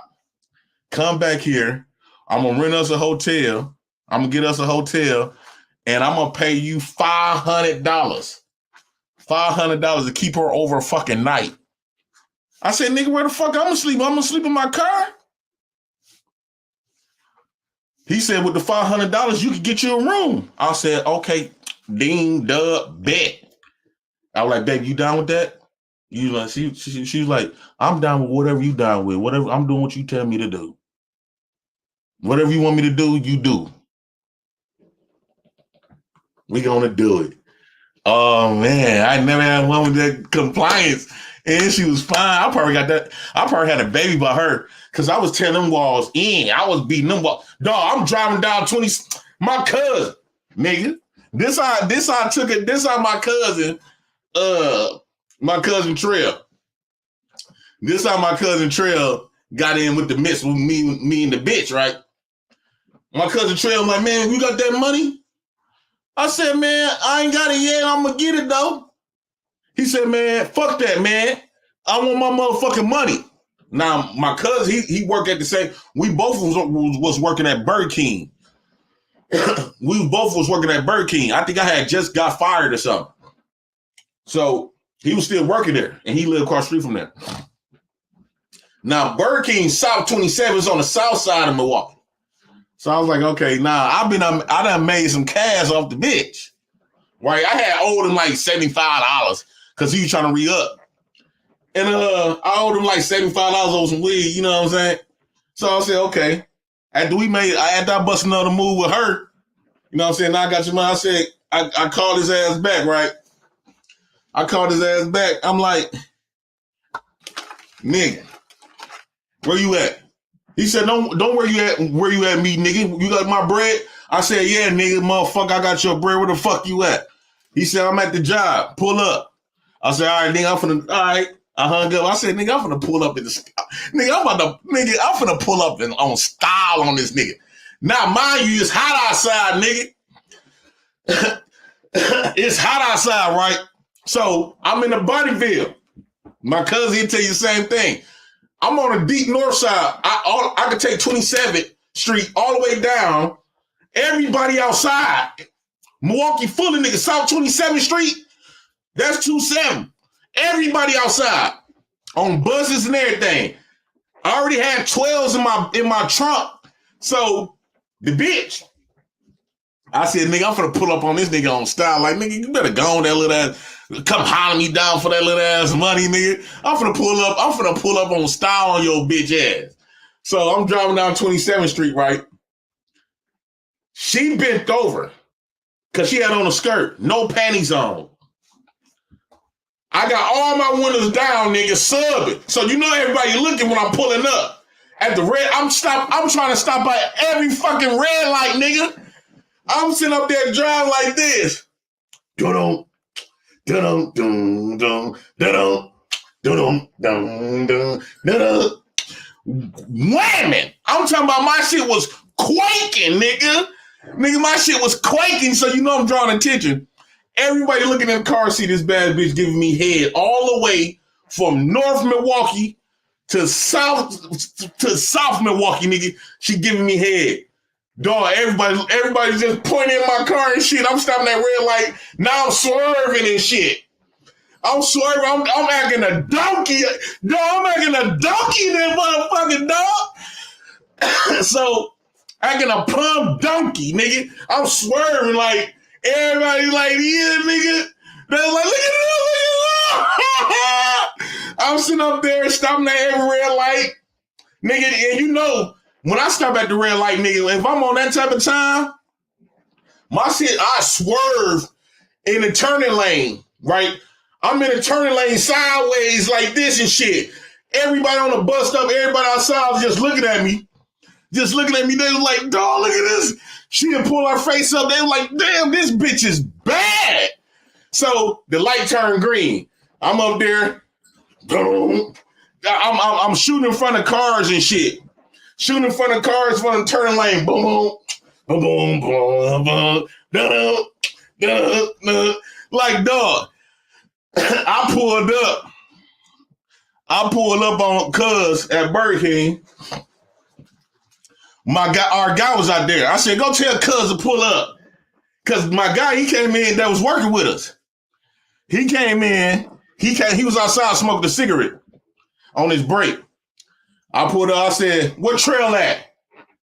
I was like, hey, come here.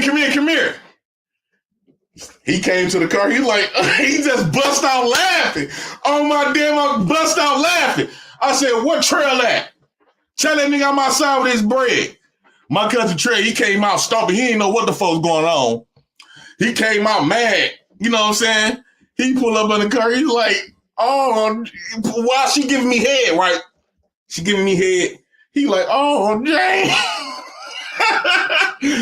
Defeated like a motherfucker. Oh, Jane. Then she pull up her face. Seeing the face of God. She was so motherfucking fine. He was like, don't go nowhere. Don't go nowhere. Oh, what you mean? What you mean, nigga? He said, don't. You could tell. He turned his head. You could tell when the motherfucker's smiling and cheesing hard as a bitch. His cheeks raising up and shit. So I know that nigga cheesing up his ass, right? So we get off. This nigga gonna pay for a telly. We call him and my other cousin Trail. We got to the moon, smashed her out on my mama. Everybody I let smash. But I make sure she brush her teeth. Cause she used to always want to kiss me and shit. I made sure she brush her teeth, wash her face, take showers, clean, you know what I'm saying? And shit. I was on, big baby. I was gone, big baby. I don't know how. No, I'm gonna tell you the reason why he want to be over there. Y'all ready? Because he can suck and pacify over there. He was 12 years old. He was sucking and pacify. He was 12 years old. He didn't do that in the house. You know what I'm saying? Yeah. They trying to say I was over there trying to suck a passy, but they ain't gonna tell you everything like that. They're trying to hide it. So what T.I. them doing is teasing him. Like, nigga, you going with that gangster shit, nigga. How you gonna, he must have tried to turn up on them. And he must have tried to turn up on him. And they had to put him in his place. And they teasing his ass. Like, nigga, you ain't that, King. They loving him there, but you ain't that. But he really want to be that so bad, though. He capping. Hey. He know I stand on business. He know that. Ain't no nigga ever pulled my car ever in life. If that's the case, maybe T.I. done put you in type of karate, mixed martial arts, boxing. Niggas in the hood didn't even get the chance to do. We learned boxing and karate from watching Bruce Lee movies.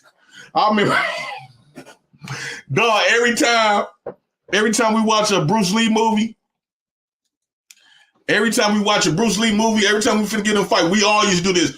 Woo! We raise our leg, that one leg up, woo, and try to kick him off and get our ass beat. Dog, you know how many times? That's how we learn how to do karate, nigga, by watching Bruce Lee movies. We just be like, soon as we get to a fight with a nigga, be like, woo! And get beat. I'm like, oh man, why are we getting beat though? Bruce Lee movies didn't help. That boy better go on, man.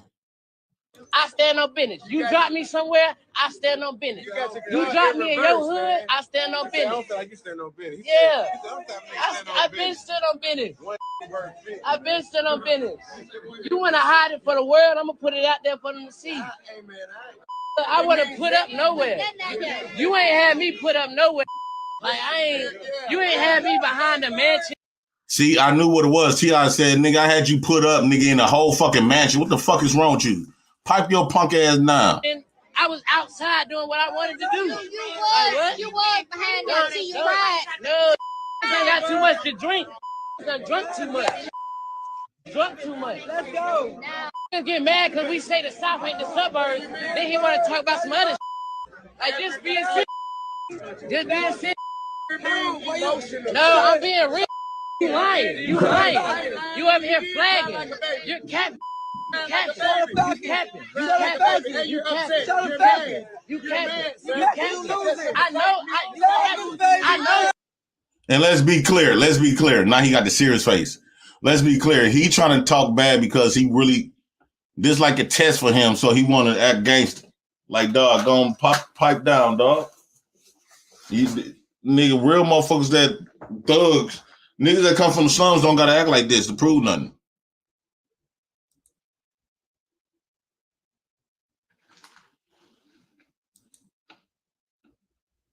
Spoon. I ain't never ate with that day. Yeah, like a baby to go to your grandmama's house. Every day. I'm gonna tell you in the house. You cried like a baby. Hold it. Yeah. They trying to say I'm gonna hide it. Ain't nobody hiding it. He capping. Hey, he know I stand on business. He know that. Ain't no nigga ever pulled my car ever in life. I stand on business. You drop me somewhere, I stand. You stand on business. Yeah. I've been stood on business.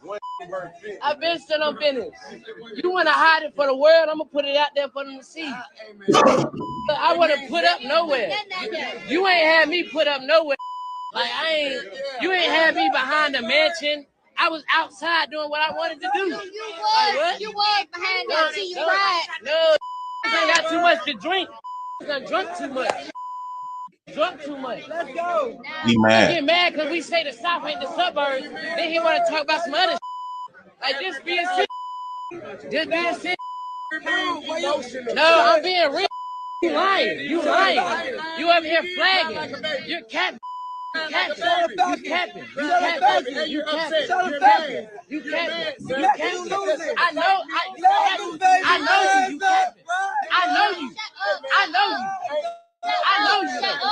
I know you though.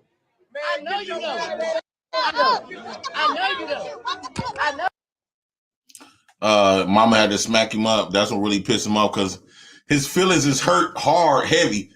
His feelings is heavy. He is hurt pretty bad because they telling him the truth about himself. Right? Like, son, you ain't that. You ain't like your daddy. I mean, you like your daddy, but you didn't come from that. You had a different type of lifestyle, son. You ain't cut like them niggas that really come from the ghetto when they had to do this shit out of survival, not because they chose to be a hood nigga. Hood niggas didn't choose to be a hood nigga. Most hood niggas wanted to live in the neighborhoods like where you niggas came from. We made the best out of nothing. The fuck is your wrong? Now everybody claim to be a hood nigga. What's wrong with y'all? Why y'all doing that to me? Y'all know. The fact that he keep trying to turn down the opportunities that his father gave him, the opportunities that his father have given him to go be in the slums, nigga, you like most hood niggas would, if they would have had that opportunity, they would have took that opportunity. Like, fuck that. Let me go buy Pop's house. Shit. And then he want to rap about this shit. Like, son, Lil King, boy, you ain't that little nigga. Little nigga. You ain't that little nigga. I don't know why you trying to be that. You a suburban child. You a suburban child, boy. You ain't come from the gutter. Where outside smell like leaking gas and shit. You know, the hood got a different type of smell to it. You can just smell the ghetto, the violence, the struggle. It's a different type of animal.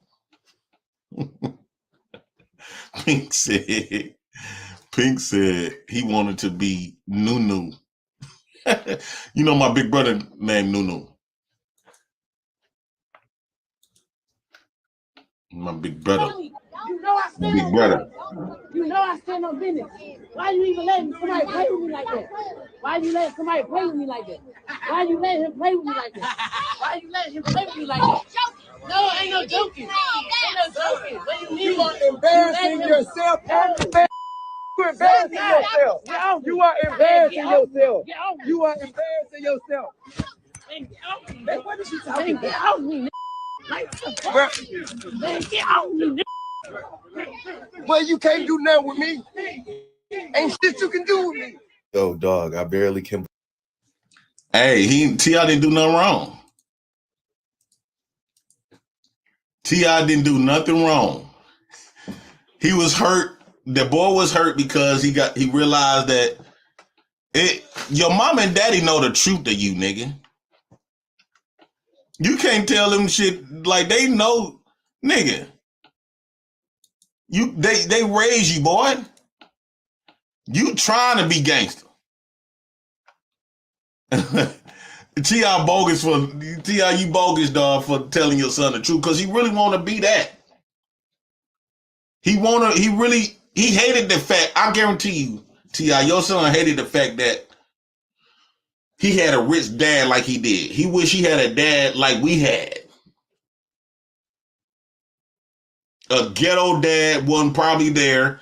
T.I.'s son wish he lived the life that we lived. He wish he would have came from that. And you know what, y'all?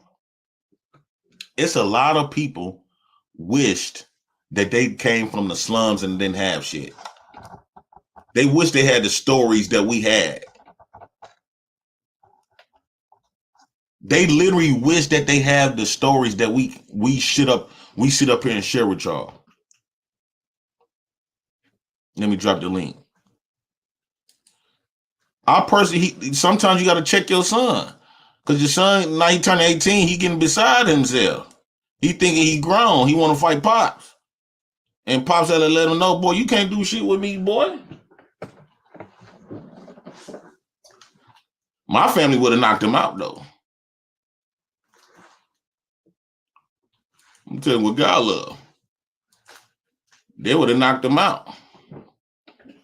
Like we played for keeps.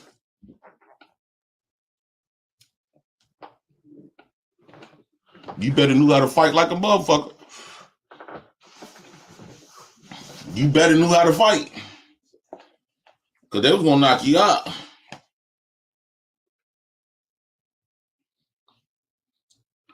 They definitely was going to knock you out. Let me pin this link. So I don't think what T.I. did was everybody trying to make a big deal of that. I come from the slums. I come from that. Nah, dog. T.I. did the right thing, putting that nigga in his place.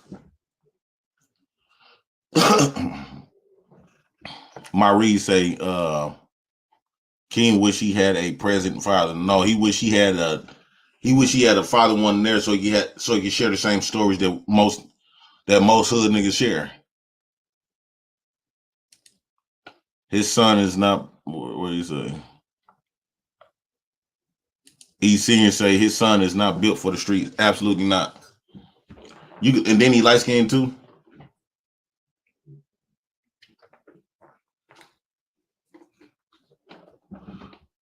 Them be the niggas that be telling on you too. That come from the silver spoons. That come from the silver spoon. And they'd be the one telling on you when they getting some heat. Because they really want like that. What up, Ashton? JP. Hey, what's the word? What's Stop saying that nigga want to be hood, man. You must ain't never seen Power. Nuh-uh. I haven't seen Power. No, I don't be watching that shit. I don't got to. Man, they can't show me. It ain't about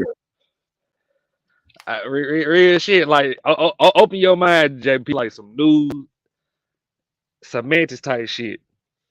It ain't about the hood and shit. It's about, you know what I'm saying, your parents lying to you and shit about who they really is. You know what I'm saying? Like most people, like most times they want to know who their daddy is. You know what I'm saying? They go looking for that shit.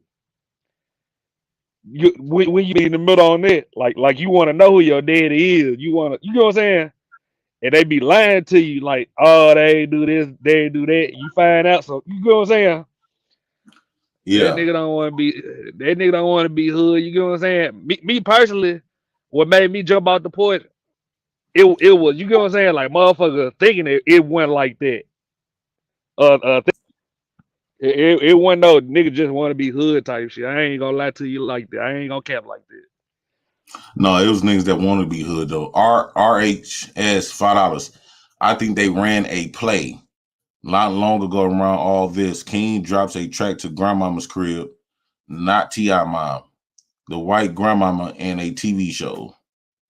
Like think about it. Like he come from all that. Then he got white in his family. Like, come on, family. JP, we ain't seen that little boy since he was 5. If you had a real structured family, JP, ain't no way in hell your parents gonna let you go live with your grandmama or your auntie. You gonna be in that house. I used to say that my mama used to beg me to go. JP, okay. This what y'all don't be saying. Y'all be thinking them big ass houses mean some shit. You remember the Cosby Show? Yeah.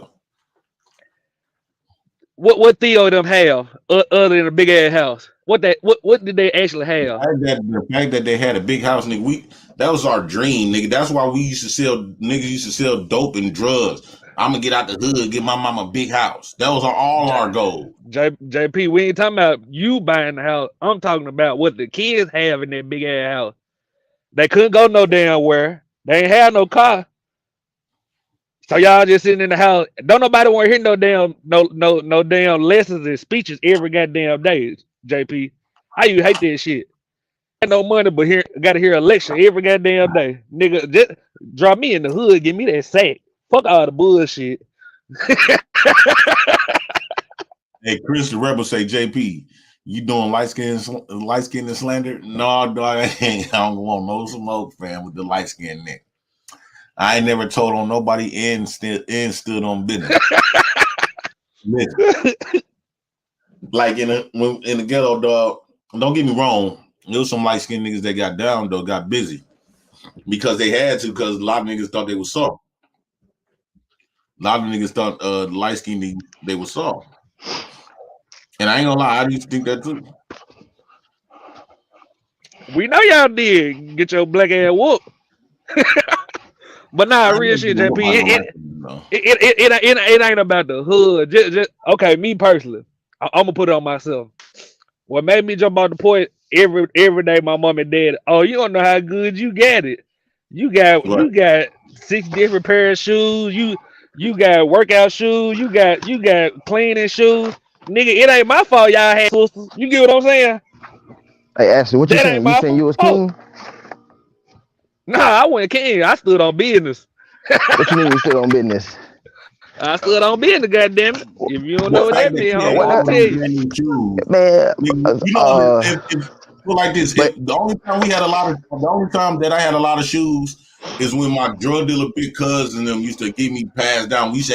I used to have hand me down, But JP, you and got most of brothers the and shoes sisters though, right? most of them shoes I couldn't even fit, but I would still But wear them but bitches. Totally hurt like a motherfucker in school, but I'll be looking good as a bitch. but JP, check this out. You had brothers and sisters though, right? I was the only child in the household. I was the only child. So you get what I'm saying? You saying, Oh yeah, you can spoil. Man, you yeah, should be on okay. Wall Street, nigga. But that's what I'm saying though. Y'all basically saying that I should be humble because y'all had 16 brothers and sisters. That's not Nah, my fault. I ain't had nothing, but But I no, only had one but sister. I got what you're saying. no, For the but majority. but Here praising. Ashton, I know you but ain't up here praising this young foolish ass nigga. Yeah, he talking I ain't reckless, man. praising. Wait, but how long, Vic? How long, You Vic? praising now? You Vic, praising? You Vic, praising? Vic, You praising Vic, the on my very soul, look. What Vic, you on my doing soul, is on my praising soul, the Vic. very person that everybody's gonna have to cry about when somebody put dirt in that motherfucker's face. Because look, Vic, in them TV shows, Vic, I'm T.I. telling was Vic. trying to tell them about that little boy. They followed that boy. He tried to tell them right, but now this right here. See, know what Vic, T.I. supposed to do? that little boy was 5 years old. That nigga wasn't doing nothing. It don't matter. I take all the bank accounts and now move him out of the environment. Go back over there with your grandma is, so you can really live. I ain't got nothing else for you. I ain't finna hardly talk to you no more. Cause next time I say something to you, you can't just really stand around me and because you try to search your little dominance. I'm finna get life insurance on you because I ain't gonna be the one to throw the dirt in your face. Right. You out there, what you wanna act like that? Because it is some real, it's some real But beasts Vic, out there. Hey, Vic, it's that's only 3 the ways to whole go, ain't point. it? For Vic, all you, It's only for 3 all ways you to go. young kids, for all you young kids that's out here that wanna go against your family teachings and everything because y'all been living in lavish luxury and then you want to go against what they saying. They supposed to disconnect from your motherfucking y'all gotta stop saying it's lavish. punk ass out there in that world. It's lavish to No, y'all. nah, it don't You matter. got a lavish lifestyle, It, nigga. You trying to be y'all gotta stop. You had more than what the rest of the JP, kids had. if you got a big You know ass what house I'm that saying? can't go nowhere, if you got a big ass house that can't go nowhere, what's the point of having a big ass house? because she kept you from the streets, nigga. Nigga, that ain't the point. Your You mama missed it. didn't, your If mama y'all didn't got a want big you ass, to, your mama didn't want you to be hold like on, the look, rest of them. JP, you know how black parents when you say, "Damn, can I get some money?" Damn, I don't get no present. Oh, their light bill a present. The lights on a present. Nigga Yeah, be because paying our for lights food. was off, Don't nigga. nobody want to hear that shit every day. Our lights was off, nigga. Yeah, hell Okay, yeah. but but JP, that's what I'm saying. You A don't know nigga, nothing instead of about hearing pulling extension cord. You don't know the majority JP, of the hood nigga extension cord is running from one house to the next house. and that is Everybody what telling I'm each other saying. You what say you proving my point. A nigga is saying, "Fuck this big ass house if I can't go up there sink." Y'all missing it. A nigga ain't praising it. A nigga say, The reason why Ashton feel this strong about it because King remind him of him. nah, I was popping niggas for real. I don't know what he was doing, but I feel like he was hitting. What I'm saying is, you didn't have to be in that lifestyle, nigga. You chose that on purpose because you wanted to fit in. This not you. It wasn't you. You you a fool, man. You a fool, boy. Hey, JP, I'm saying fool, they man. be the most dangerous ones. Yeah, So, JP, what I'm telling you. No, you a JP, what fool, I'm boy. telling you is. No. Y'all think living in those big ass houses is something to brag about. Okay, JP, when tax time come, doing taxes, you know your mama got kids. Don't she go take y'all school shopping and shit?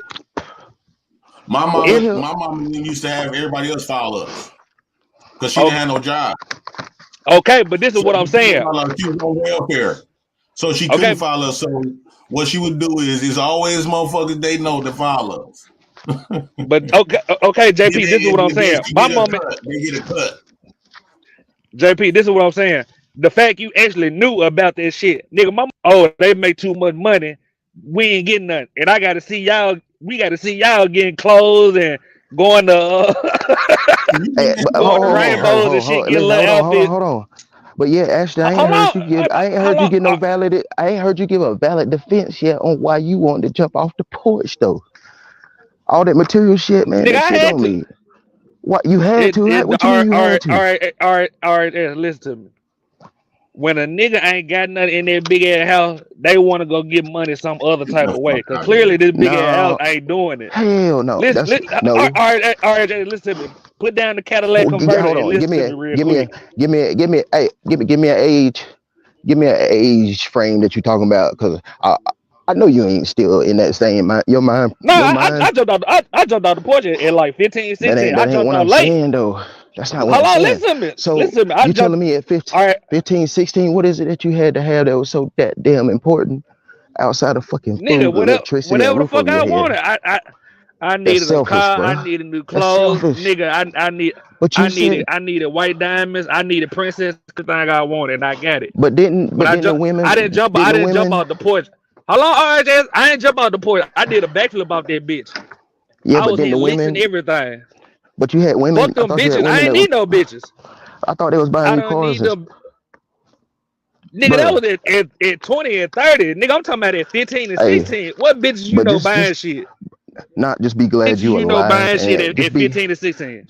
Just be glad you alive right now, and you ain't in the motherfucking penitentiary or in the ground. You know what I'm saying? Hey, everybody want to play gangster until when gangster playing them. Hell yeah, you're right. You're right, JP. You're right. Controller start playing you.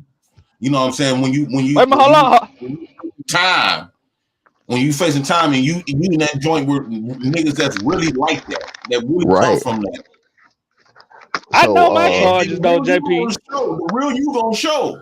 Like you gonna realize that you were never this. But you keep Ashley, when you keep talking about you said jail or prison. Which one you been to, bro? I've been. Wait, how long? No. What you trying to identify my card? I've been to jail. Because you just got ready to try to stand on a valid defense, if I'm not mistaken, talking about your charges or some shit. What the fuck? I know my charges, nigga. I don't do shit. I don't do shit to go to the pen. But no, it ain't. You cannot. No. How can I not, nigga? I know what I did. All right, you trying to argue for the sake of arguing? No. You can't I'm waiting. Be mad because I was smart nigga out the street. I want a valid. You still ain't gave me a valid reason. All I heard was selfishness and materialistic reasons. Okay, well I'm selfish, nigga. Let me be selfish. I ain't y'all for the money. What's the problem? But your community. Nigga, the community will already put that shit on me. Nah. But if everybody keep using that for an excuse, I know everybody, because everybody wants silver spoon, so don't put that shit on me. Don't do that. Where you coming? But where the silver spoon just come from? Where that coming from? Is that you? Y'all talking about King? I'm just validating the point. No, I was talking about you. I'm waiting on a valid. You know what? You already told me. You said you selfish. I'll leave it at that. So how me want new shit selfish? Tell me that. Well, it's not really the self. It's the materialistic part. But hopefully, I think you said that you was talking about when you was 15 and stuff. I hope that's not the mind frame now. But to also, I believe so. Because he keeps saying, "I know my charges." I know my charges. Nigga, I know my charges. Nigga, I ain't going to the pen. Nigga, what the fuck? But you said you ain't going to the pen, but I thought you said you was running. Didn't you say you ran the county jail or some shit like that? Jail, nigga. But yeah, why you keep y'all argue? You see what I'm saying? Y'all doing the same shit. Where am I arguing? I'm just trying to. Where you keep getting the pen from? Tell me that. Where you keep getting the pen from? I ain't never said the pen. No, well, so that's the difference between your talking, your area, and my talk. Regardless of it all that shit depend. But that damn, when you go to the yard, that's prison. You know what I'm saying? But right.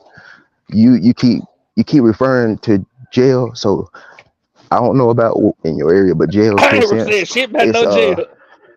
You said you was.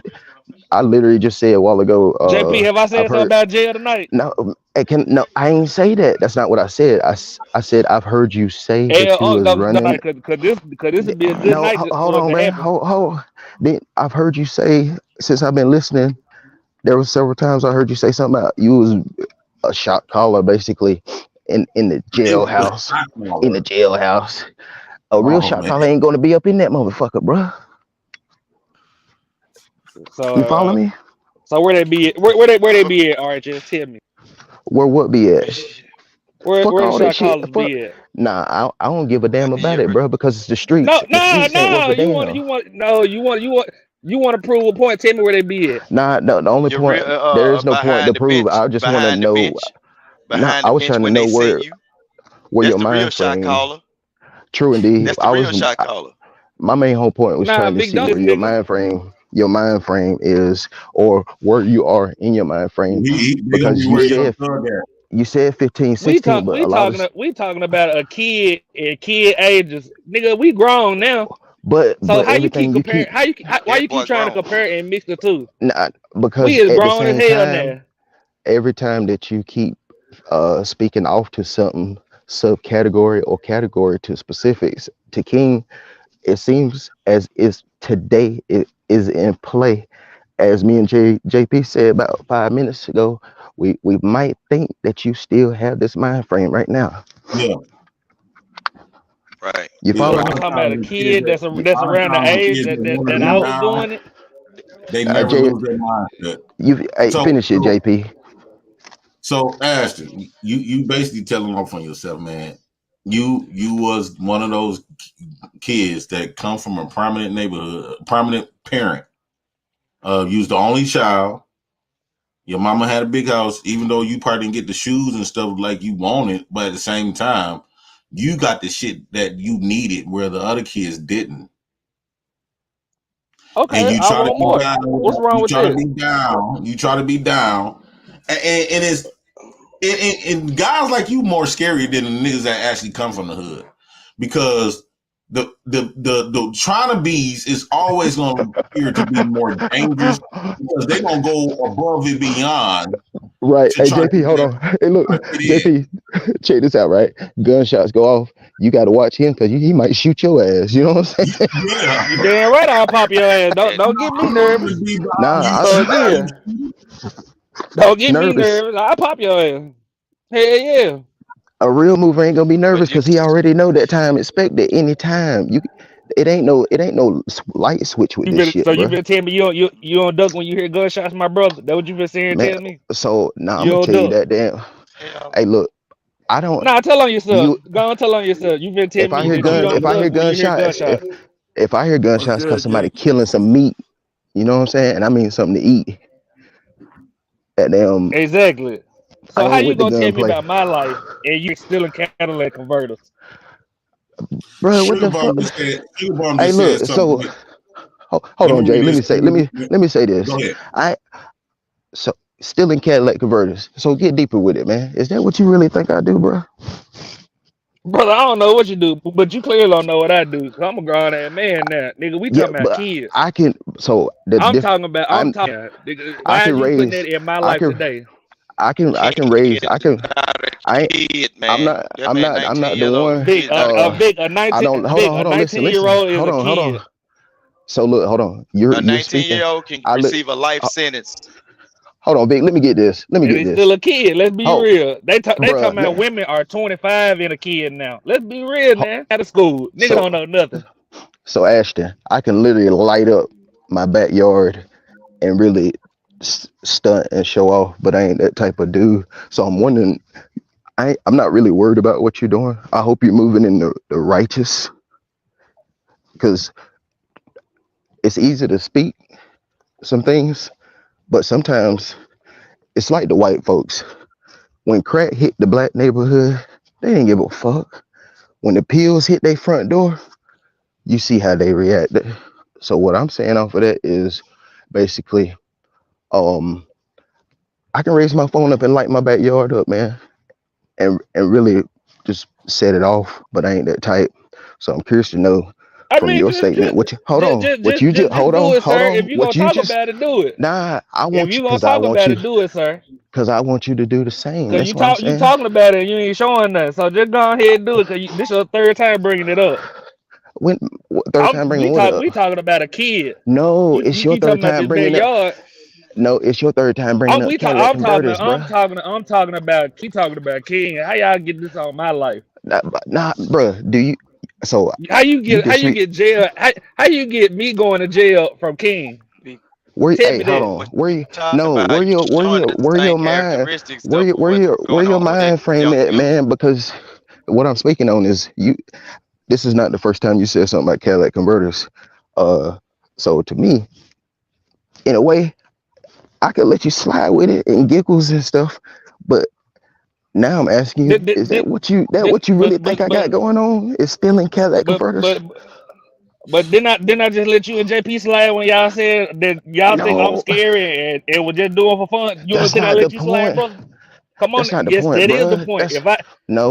I don't just throw asked shots you. and then don't think that a nigga ain't gonna come after your ass. I Nigga, it ain't don't worried matter about what no, bruh. I I know ain't you worried ain't about worried, and nobody I ain't coming worried after me. neither. I So ain't worried neither. that, So again, that's the way. when That's you the way throw you shots, moving. don't No, brother. When you how, throw shots, don't get mad when a nigga throw shots at whoa. you. So you saying I'm That's throwing shots crazy. because I'm asking? So you saying I'm throwing shots because I'm asking you where to really where you stand with saying stealing Cadillac converters? Where the shot at? I'm asking you if you're trying to take a shot, Do you throw a shot by asking me about my lifestyle, nigga? We talking about kids, bruh. nigga. I said I'm not knock. I jumped out the porch. See, Who jump there you off the go. porch at a young age? Who But jump off the look, porch at a young age and still doing bruh. that shit at 30? Who's All right, still so doing the same shit? I Tell don't me. know, but you speaking in mind I frame know of you don't today. know. So No, you again, speaking it. you ain't got none of the answers for the questions that I'm asking, but you got my life so down Bruh, packed. I had my first pound in my hand when I was 14 years old, dog. You ain't the only one that's the street. I've been through that and I moved through that. But So again, who jump off the porch and still doing the same thing at 30? Answer that. bruh, I'm Per on the pound at Cadillac 14. converters. Who's still doing I'm the on same thing at 30? the Cadillac Nobody. converters. So you I'm on just the answer, Cadillac converter. brother, just answer your own question. Nah, you speaking around rhythms and shit, bro. I'm asking you a direct Brother, question, I so ain't give me speaking a around direct shit. answer. I'm straight in your face. Bruh, Answer the I mean, question. Who jump out the porch? Who jump out the and do the same thing at 30? Tell me. bruh, man, I ain't You asked me where I'm my not, lifestyle at, sir. Sir, I did ain't you not never, ask me where my lifestyle at? So no, I ain't, answer the question.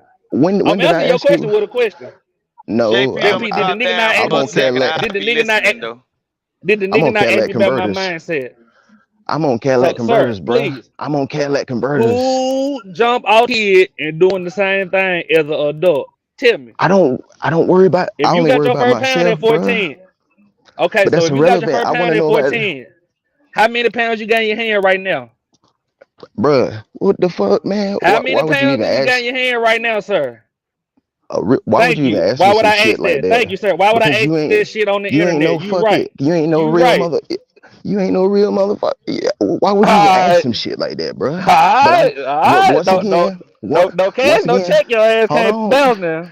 bruh. I'm asking about Alright, the sir. Cadillac converter, man. JP, tell me, Brother. bruh, are you taking shots about a Cadillac converter, man? Oh, just tell me yes or no. You really think I steal Cadillac converters? Was you throwing shots about me being in jail, brother? No, I don't speak Answer on that. no. I done been in jail. I This done been in jail and nigga beating prison. around the bush. This nigga I beating can't. around the bush. How am I beating around the bush when I'm telling you I can't make no judgments on you? Go and go to the next topic, JP. This nigga don't answer questions. No, bro, you don't answer questions, This and you this can't be this nigga direct, want me. man. This nigga want me to identify my life, but he can't tell his life. Brother, stop I it. never asked, bro. I never asked you to identify shit, but what you mean about the Cadillac converters? You just asked me about a jail. So stop it, brother. Nah, Stop it. I said, bro, I'm on the Cadillac converters. Why are you so scared to touch that? Okay, brother. Why are I you ain't so scared. scared to touch What it? the fuck? Is it a What? shot or not? Is it a shot or not? You really think I'm stealing Cadillac converters, bro? JP, go and go to the next topic. This nigga ain't talking about nothing. No, you ain't talking about nothing, bro. Seriously. But I ain't got no problem. I ain't got no problem with you. I just want to I know ain't got no what you problem mean with you, about the brother. Cadillac We on the converters. internet. We grown men. All right, you good, bro. Obviously, you ain't gonna answer. I don't know why you talk about weed, but you won't answer Cadillac conversion. But do your thing, bro. You ain't I answered the question salute, about weed.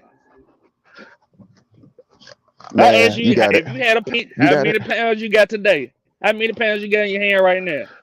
man. I don't know what the fuck you talking about right now. You know what I'm saying? But you Thank got you, it. sir. Thank you. You got Who it. gonna answer some questions like that online? Thank you, sir. About a Well, Cadillac converter. I would say this has been a problem, and I don't understand why. Like people that come from better situations, why do people? It's like why do they want to go through the? I think hood niggas done made the ghetto look too good. It's the They people made it. around them. It's just for show, JP. I think it It's just shows for. strength. It's like a I think a costume. lot of people. I think a lot of people want to be hood because it shows a lot of strength. That it Right. shows Right. that they overcame the worst of the worst. That they ain't got. And then the women also play a big factor on that. Why we got Ashtons and King, because the women, they rock with Don't do these that, niggas JP. that come from this environment because it's a sign of strength. Don't do that, JP. Because if we want to be for real, them bitches do not fuck with y'all at the end of the day. Let's be for real, JP. Them bitches do not fuck with y'all at the end of the day. So don't say hood niggas is a sign of strength. I ain't never seen a hood nigga break up with a bitch and his ass didn't go to jail afterwards. I ain't never seen a single hood nigga that sell dope. Them bitches be snitching on y'all, so don't go there. Whatever, and not all the time. Some women take the charge for you. Nigga, that one in a million. Stop it, JP. No, they put the dope in their pocket. They coochie. Hey, JP, any broad that's going back in the day, any broad that was around me and something was going on, I had to know that she would move in that direct order right there. There's nothing else. But Other than that, I can't have you around me. I don't give a fuck about them right now no more, bro. 9 times out of 10, the pistol hurt me. It ain't about them. They gone. It's just them. I changed my mind. Gone. My mind. No, I'm gone. I'm gone. Fuck them. I'm gone. That's what I'm trying to. Out of everything, bro. That's what I'm speaking on the most. It's one thing to know the mind frame, as JP was stating. People that's got it made, just to have the lights, just to have food, your own clothes, your own. Hey, look, JP, what about this, right? What you know about the fucking oven door being open just to put the heat? Just to have heat. Right. See, he don't know nothing about that. Brother, y'all want a badge of honor for being posed. It's not. It's not about badging, these bro. niggas want to be posed. They come out these suburbs. They want their own money. That's it. They don't want to hang and they don't want to live with the oven door open. They don't want roaches on their face. Nigga, that in the hood. That's it. But you didn't have to go through that. You didn't have to go through that, though. Nigga, you ain't gotta go through shit. What is you saying? You ain't got to go through a bitch ass thing. So let's keep it a bean. Now you stepping on the people that are going. Now you stepping on the people that are going through those things. So do you stand on that? Whew, boy, y'all talented tonight. No, bro, you don't know your place. Right? You know what? I'm a fall back, Jay. I'm sorry. He a good kid. He a good kid. He coming off like King. He thought one way. He thought one way. The way he want all us to view him is like this thug ass nigga, this killer gangster. You ain't never seen me throw no gang. You ain't never seen me throw no gang signs. Let's keep it a stack, JP. You ain't never seen me throw no gang signs. We can take it there though. We can take it there, but you ain't never seen me throw no gang signs or talk no gang shit. No, niggas out the ghetto. You can't just be in no gang and you ain't solidified. Let's keep it a stack about this shit. Technically, it don't take but two people. Technically, it don't take but two people to be a gang, bro. If you want to really, no, that's a clique. That's a clique. Let's be real. I'm gonna keep it. I said two. Two people. When I was coming up, The niggas that had to join gangs, like my cousin, they joined gangs. You know, they joined shit because they was getting bitched on. They was getting punked. The niggas that had to join gangs was them new niggas was getting whooped every day. They couldn't defend themselves, so they had to click up with the crowd. By their own people too. Yeah, but bottom right. So you can stand on your own 10. Them were the niggas that I used to see that. I remember one time my guy, and they ended up smoking him. His own gang. He joined one of the gangs. I ain't gonna speak on the organization, but he tried to join that, and our big homie won't put him down. Well, he was his big homie. I wasn't in it, but you know my family and shit was that because I already knew, like, if I was after what I seen what they did to him, I knew that if I would have joined it, they would have did me the same way. But he thought by going in the game that made him give him the right to do whatever, all types of little wild shit. And he was doing some foolish shit. So the big homie that put him down, he had to put him in that violation. That violation was death. And that was my boy. You know what I'm saying? So I don't know, man. Like that deterred me, even though my family is all that. But what I seen from a lot of those niggas that were joining these gangs and stuff, nigga, they was the ones that was getting bitched on. Them was the niggas like send off niggas. They was getting punked. They was bullies. Yep. So they want to have a crowd that, you know, to fit in. Hey, I didn't follow, man. That was one of my reasons. So you finna say that's 100% of the niggas that's joined the gang, JP? I didn't say that. You finna say 100% of the niggas. Okay, but that's what I'm saying. Y'all keep talking about y'all cousins and aunties. I knew cliques that built their cliques because they was getting they was pussies. Mm-hmm. Most definitely. Most definitely. And they became one of the most dangerous motherfuckers.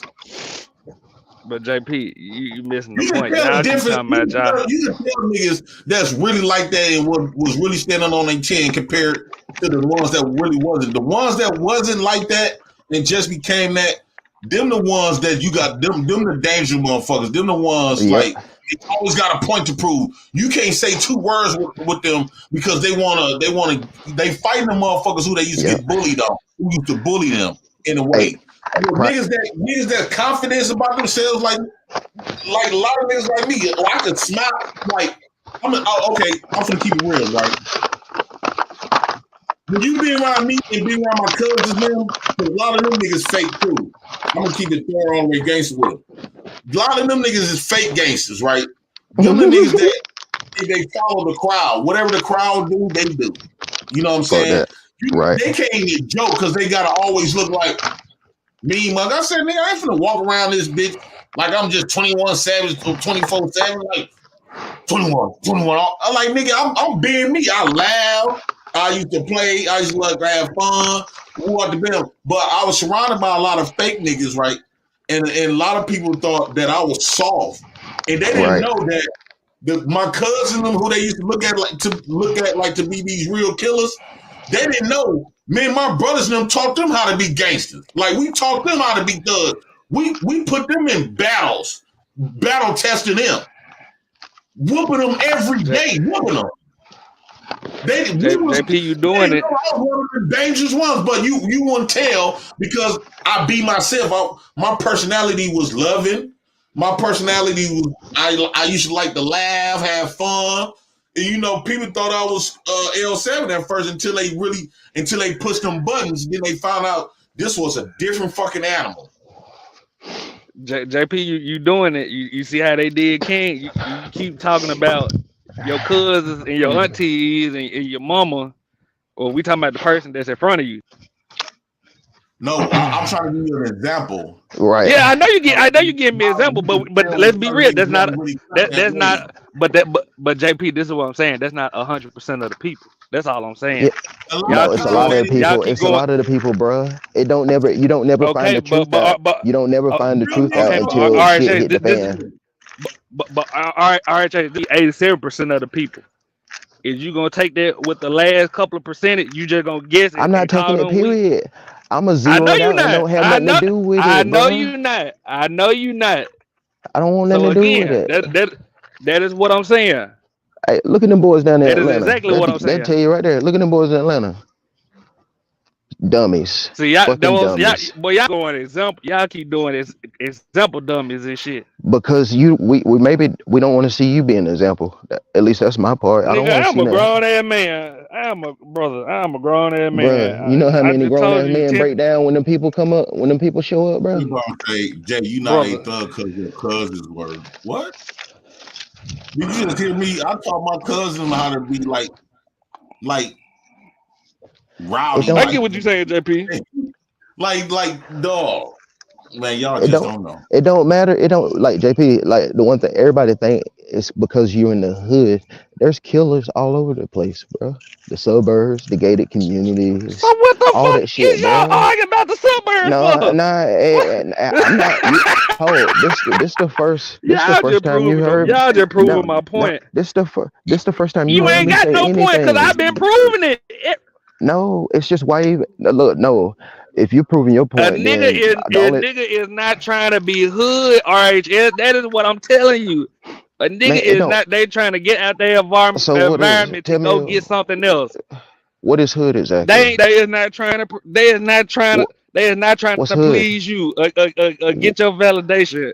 What's hood? What's RHS. hood? What's hood? What's hood? What does that mean actually, bro? Brother. No, you can't because you can't go no Jesus deeper than Christ. that. And I I respect that, can, man. but I ain't finna explain that shit on the internet, brother. I ain't king. Don't do that, brother. Don't do that to yourself. No little boy. Man, it ain't nothing. I'm not You scared, know, you bro. is you is, brother. You is. I'm what? Let's stop the I'm cap. what? I'm what? You I'm what? trying to little boy something. Let's stop right there, brother. Man, what the You hell been you trying to talking little about, boy. bro? You been trying to little boy something since you got on the panel tonight. Don't do that, sir. So you saying I'm trying to little boy you because of the fact that I'm trying to No, you ain't basically trying to little say, boy, but it ain't me. I don't know. but I don't know. I hope you ain't directing it this way. no, I'm directing it to we having a conversation, right? And it seems I understand that you made your choices and decisions when you was young, but to also if you take it back, you were stepping all over the people that are actually going through things, the ones that are waking up with roaches in their Am I? cereal. Right. Well, you you made How? a statement. You Because made I a said statement. niggas do not want to be in the suburbs. They're stepping Nah, on not hood people, that and ain't niggas what not you don't want to be said. hood. They're stepping That's on not what you people. No, said. no, That's not I what know you what I said. said, brother. No, Brother, I that know wasn't what I what you said. said. You didn't say that Brother, I though. know what Not I you. said. Brother, I But know I'm what I telling. said. So But Mr. what you Samuels, just brother, said. don't No, try to word play semantics me, brother. I not. know exactly what I said. You made words. I ain't RHS, said no listen to me. words. Hold on, RHS, listen JP. to me. JP, what he just said Yeah. not even 2 minutes ago was not what he said 15, 20 minutes ago, was it? But Right. RHS, Right. listen to me. Cool You down a keep little trying to bit. play these word semantics with me. Nigga, I know They're your exactly what I words. said. Keep trying to I say mean, that a nigga want to be hood. I've been saying since I got on the panel, niggas do not want what to is be hood. hood? What is We didn't hood? Whew, even finish school. What is hood As you though? gotta articulate big whew. words and shit. Like you can What's that? tell when the niggas What's that, can tell JP? like a lot of us didn't even finish school. A lot of us didn't. Some niggas did out the ghetto, but a lot of us didn't. Like all my family, we got three Okay, people out of 3 generations got a high school diploma. Most of us was okay. dropouts. Hey So JP, JP, why y'all keep saying these kids want to be hood? That is the I whole point of me coming up here tonight. Why y'all who keep want to be saying that this hood? little boy want to So be they do. hood? The boy wanted to be hood, and his mom and daddy told him the truth about himself, and he couldn't stand it. Right, right. So look, JP, check this out. JP, Hey listen, hold Ash, on, JP, nah, JP, listen to me, cause They tell him the truth when he said, all right, just in the way, all right, just in the way. Listen to me, JP, listen, literally, go listen to listen to me. the song he dropped. Just That listen to that the nick, song he that dropped. nigga, that nick. We ain't seen that little boy since he was 5, JP.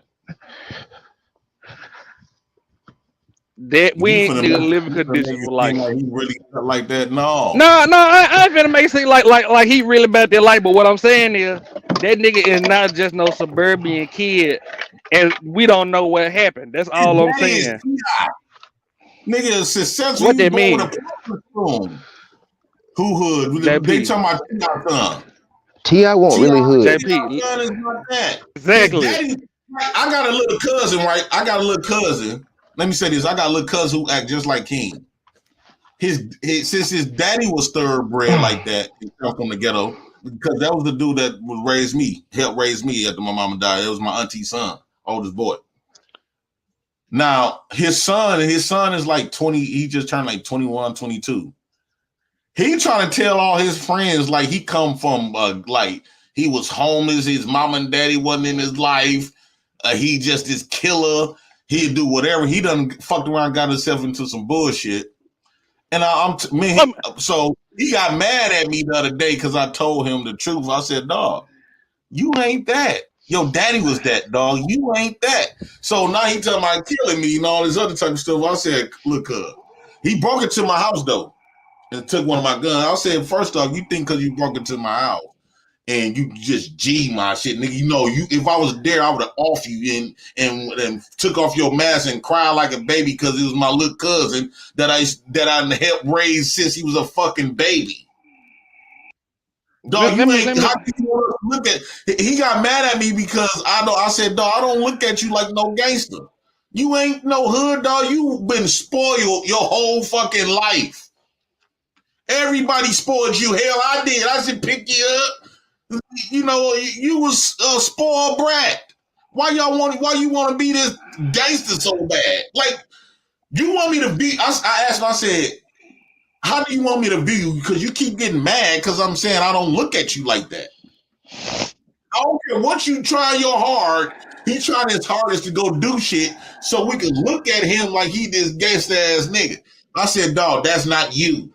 You too busy trying to spend all your energy trying to convince the fact that you trying to convince us that you that way, nigga, you ain't that. So this is where I gotta come up here and disagree with you, brother. Jay Prince, this pastor, right? I gotta disagree with you. I don't blame T.I. son. Thank you, sir. I blame T.I. and Tiny. You gotta think about it.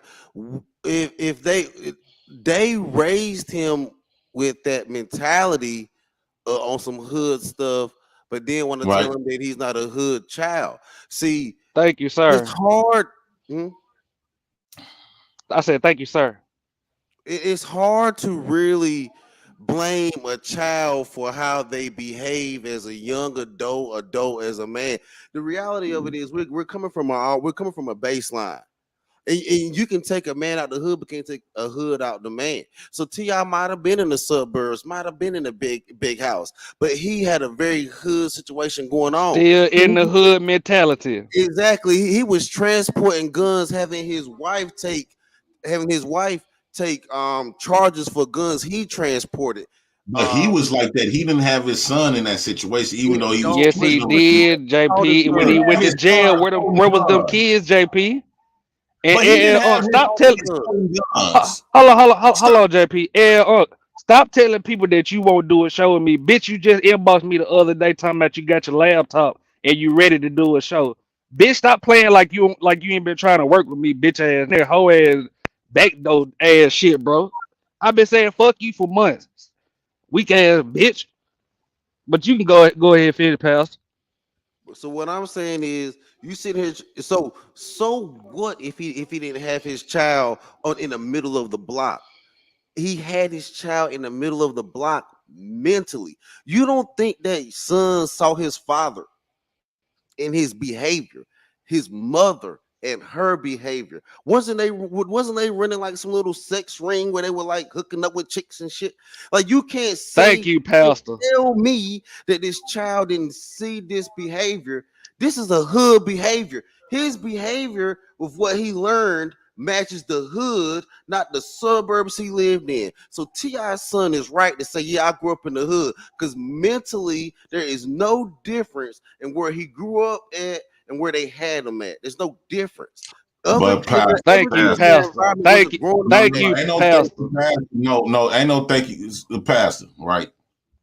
Here it is. Like, we have people that, like, you can tell a difference when you're around these people. I don't care how much your daddy was like that, or how much you trying your hardest to be there, because they try to rub. They still kept you in a safer environment. You didn't have to. What make niggas really ghetto of when you got to experience the hood, when you got to live the hood life. That's what make you hood. Just because somebody trying to check this out. Just because somebody's trying to teach you some, like, you done heard your daddy some stories about your daddy. Your daddy stories don't got shit to do with you, nigga. Your daddy was by the time your ass was born, nigga, your daddy was filthy fucking rich. You was in mansions. But JP, check this one thing, and then I'm done. This one thing. Rats. He probably never seen a roach and rat. He don't know nothing about starving when your stomach is buckling, and to the point where your stomach hurts so bad, and when you walk past the store, you go in the store stealing. They don't know nothing about this. Okay, JP. I mean, this is my last point. Hold on once, Ashton. So when you talk about all this stuff, like, they don't know nothing about nothing. Then he wasn't in the hood when gunshots going off. He never probably even been in a shootout. How you know though? He's going off stories of other people. He going off stories off other people. Oh, okay, JP. This is not him, though. This one for prove you wrong, JP. Of other people, not other He people. He never been kicked in the face. I'm talking about you walking down the hood, you get into it with some motherfuckers, now they getting the best of you. They kicking you all in your fucking face. I got kicked in my face. I got my arm broke. They was like stomping me. And they was beating me with chairs. And I've been through these fights and getting jumped on multiple occasions. So, Jay, but I had to stand my ground. What you're saying is, Pastor, let me get on one last time. And if he don't get it, then he worse than the suburban kid. JP, if T.I. live in a big ass house, but him and Tiny keep taking their kids back to the hood Monday through Saturday, really like every day. JP, just listen to me. If him and Tiny take their kids back to the hood Monday through Saturday, and Sunday is the only night that they spend the night in that mansion, you finna sit here and tell me that them kids didn't grow up in the hood? You know your parents want you to see how they grew up. That you know they're gonna tell you you don't know how good you got it. Let me show you. So if the kid going back to the hood, you trying to say that T.I. lived and basically raised them up in the hood 6 days a week? You don't think he did, JP? JP. No. I think you ain't gonna show your daughters where you grew up at, JP. You ain't gonna show your daughter where you grew up at. I drive around there, nigga, but we ain't finna stay no whole fucking 6 days a week, nigga. So Ashton, check this. Your auntie still your grandmama still live in the hood. He kept his. He still gotta go there. You don't know where them kids go to when they hit that corner. He kept his son in the hood mentally 7 days a week, 365 days of that year. That could be all true, but he's still not that though. So you don't think he saw his, you don't think so when he buying all these guns and scared that people gonna take his life, you don't think that trickled down to his children? Thank you, Pastor. Thank you. I just asked him. He think you not. I think asking you got past. You got asking. Nah, don't put me in it. Pastor talking to you. Pastor talking. You crazy as hell, brother. I was just trying to put a little bit out there. I ain't want to put my mom and dad in there. I guarantee you, if he get into it with them same niggas he hang around, is gonna come out. And them niggas gonna let him know, like, look, King, you ain't really like this nigga. The fuck on. Yeah. If they get he lucky his daddy, mom, and daddy checked him. JP, you just said your own JP, you just said your own cousin gang turned on him. You keep talking over me. You don't think that his guys them know that he ain't really cut that way? The niggas how you know he didn't start. Hold on. You don't think his guys that know him and know his family, know how he was brought up, you don't think they know for a fact, like, they don't be sitting in the back of their mouth like, this dude he trying to be this on purpose. He ain't really this. Nigga, you got a fortunate life. You trying to be over here. Most niggas in the ghetto don't even want to be there. Nigga, we didn't want to go through that shit. The fuck? We want a new coat. The fact that you got new shoes every goddamn day. Nigga, we got hand-me-downs. So that my cousins, big brothers, them that sold dope to get. And they got tired of random, so he passed it down. Like my cousin used to give us a bag of clothes. Clothes be big as a motherfucker on random bitches. Like, no, y'all ain't really, like, you want to be this, but you not that. So why did his parents teach him that then? So this is the thing about it. So I agree with you, right? So if he did not live that way, why did T.I. and Tiny teach him from the aspect of that environment? Thank you.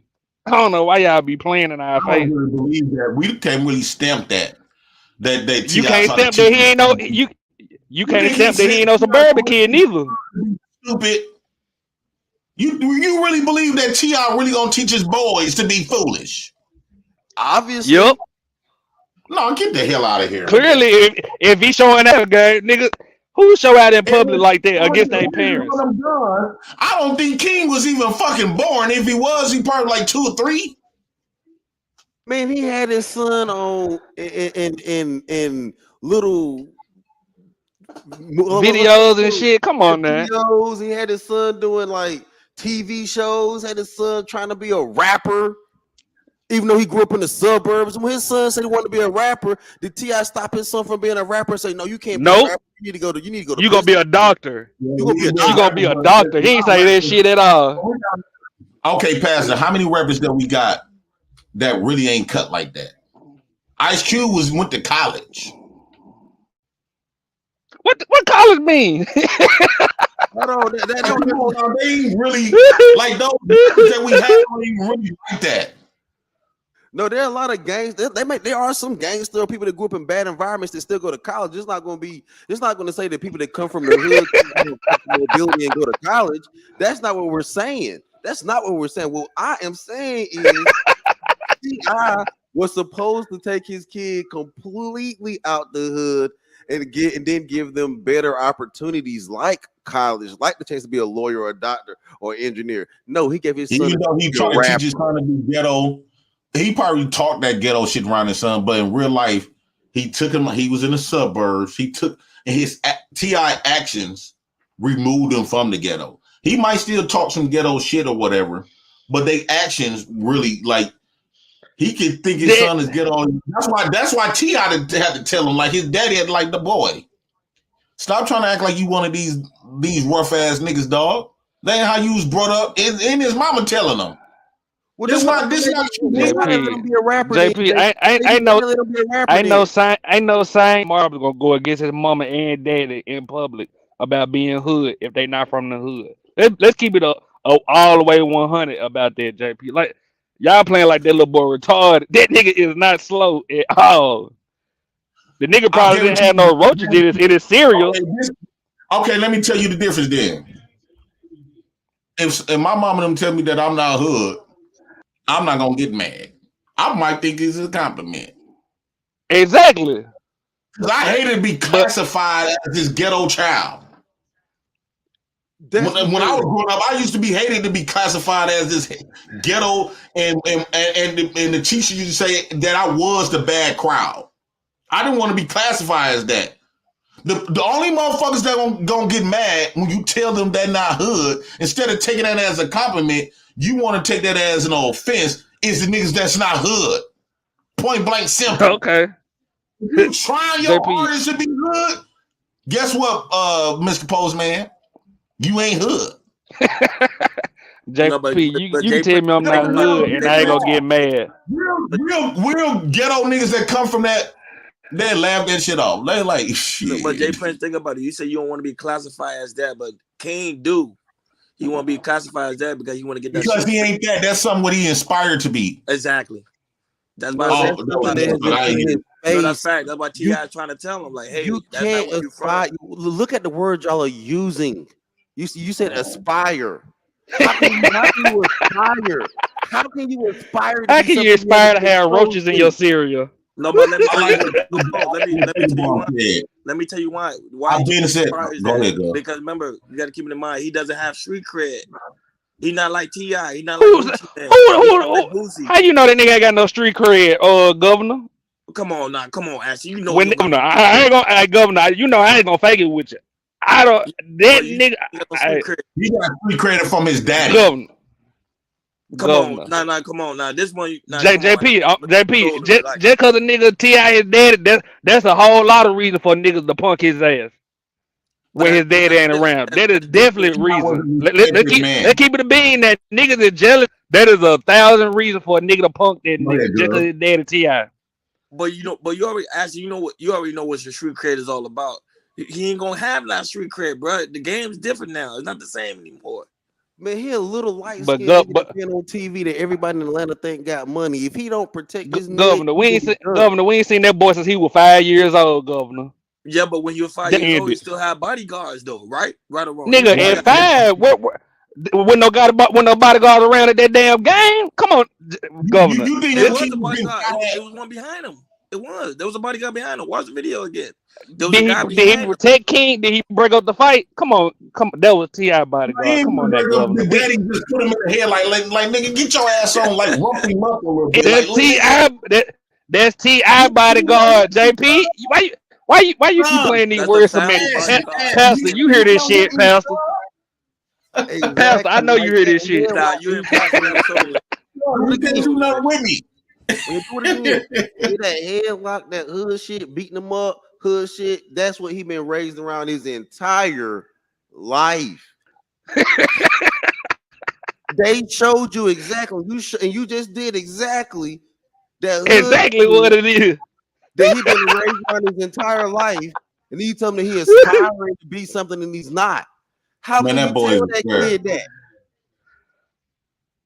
Oh, my bad, girl. My bad. girl. JP the funniest nigga on YouTube, I swear. Hey, Sugar Bum said, I've been said it, the hood fun when you don't live there. And that's a pure fuck. She done said a mouth fucking full. Sugar Bum done said a whole mouthful. The hood is fun when you don't have to deal with the hood. Like when I be talk about my struggles and stuff. A lot of people be inspired by that and wanna somewhat go through the same shit. But when you have to go through this, that shit ain't cool. Even getting locked up, nigga.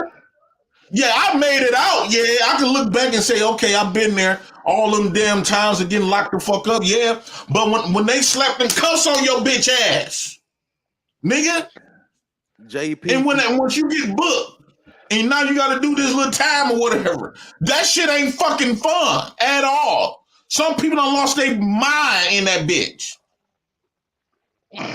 So that shit ain't cool.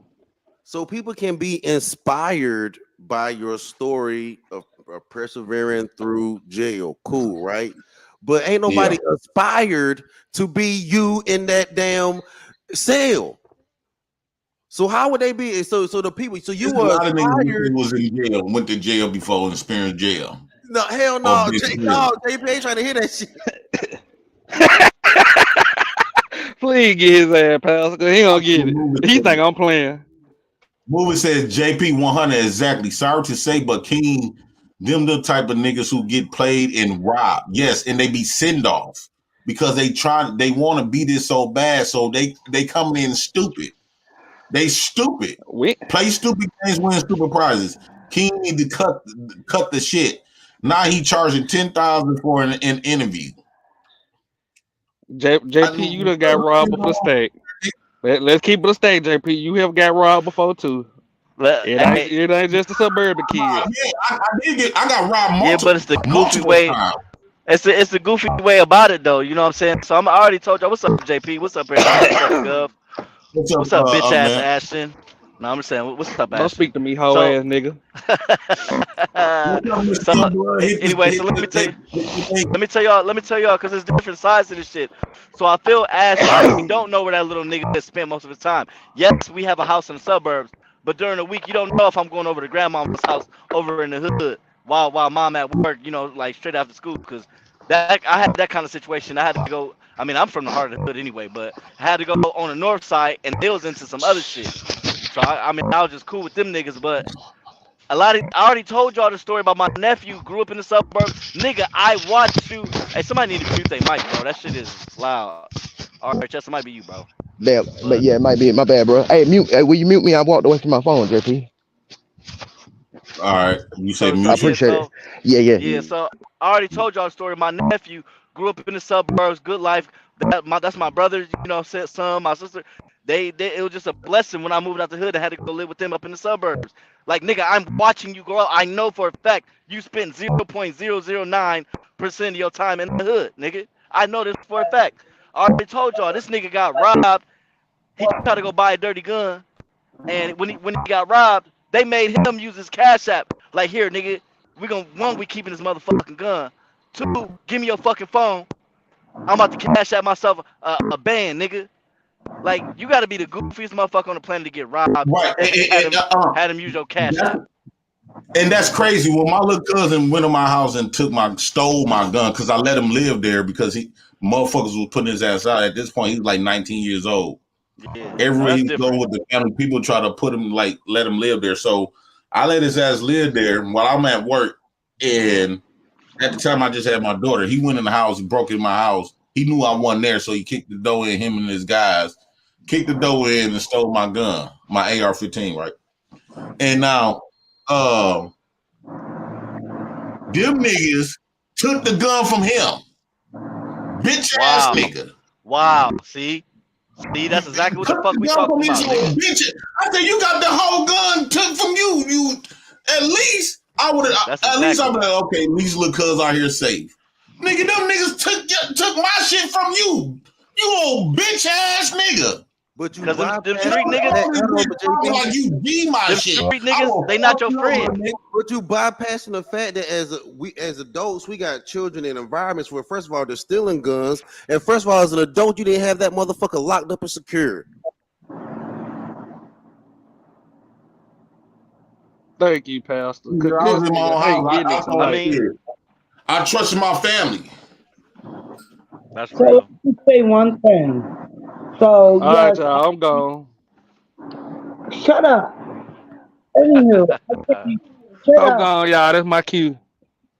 Yeah, bye. Y'all know I ain't talking to y'all. No, because Ash and I agree with you to a degree. Like, you don't know where this nigga spent most of his day, but I think he got little man syndrome because he a little short, funny looking motherfucker. So you know he got roasted. But to be about it, but it's cool to be about it when you need to be. But I'm a celebrity kid. I already know niggas beat your ass just off of strength of me being T.I.'s son, like Master P's son. Lil Roman didn't have to touch nobody. He had niggas around him, even though that was a TV show. Even though he got niggas around him, like, hey man, whoop this nigga's ass, bro. That little nigga got little man syndrome. He probably got daddy issues fucking around. Cause them niggas don't. But look, you know why? what? Hold on, JP. Why are the older two boys cool? Why are they the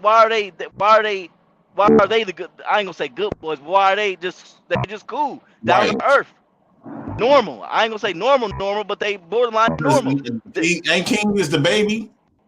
Yeah, I think so. Just a funny looking motherfucker, like funny looking spoiled ass baby want to be there. He want to be something that he ain't.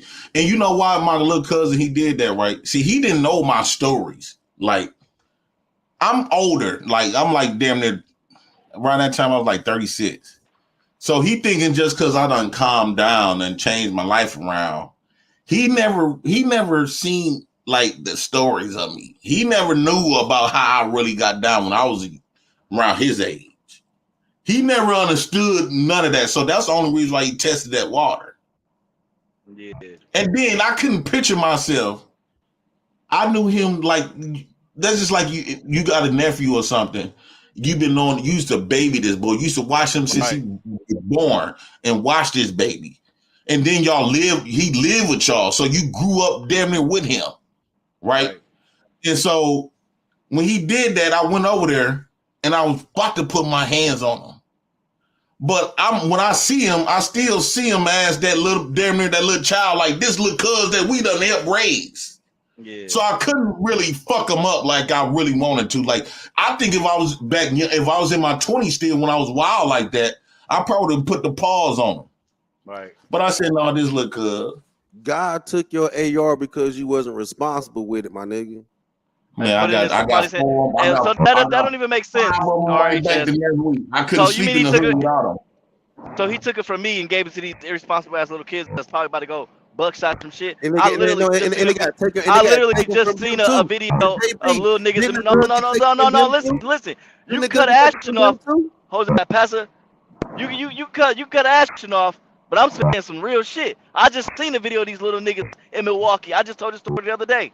Little niggas in Milwaukee hopped out this little white Honda, or whatever the fuck it was, robbed this goofy ass woman on the corner.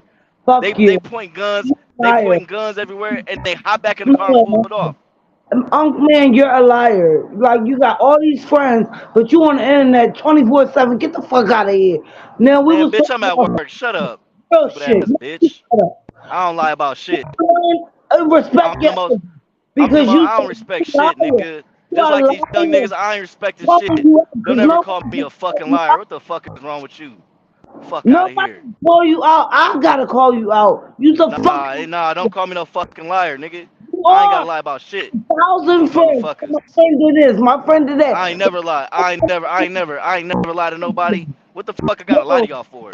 Ass with your tongue. Bye. Bye. Don't talk to me. Bye. I'm done. Drop down. Shit. Liar.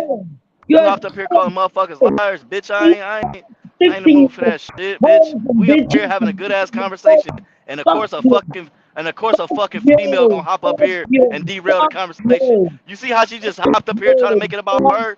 Are you Fuck out of done? here, bitch. Are you done? Never fucking disrespect me, nigga. You want me to Fuck be wrong the with you? bitch that you want me to be? Because I can be. But I'm a respect. Give a fuck what you trying to be. Don't ever fucking disrespect me, nigga. That I want to say. You was conversating with a whole man talking about bend it over. What a man. Like, who are See, you? you derailing the whole conversation.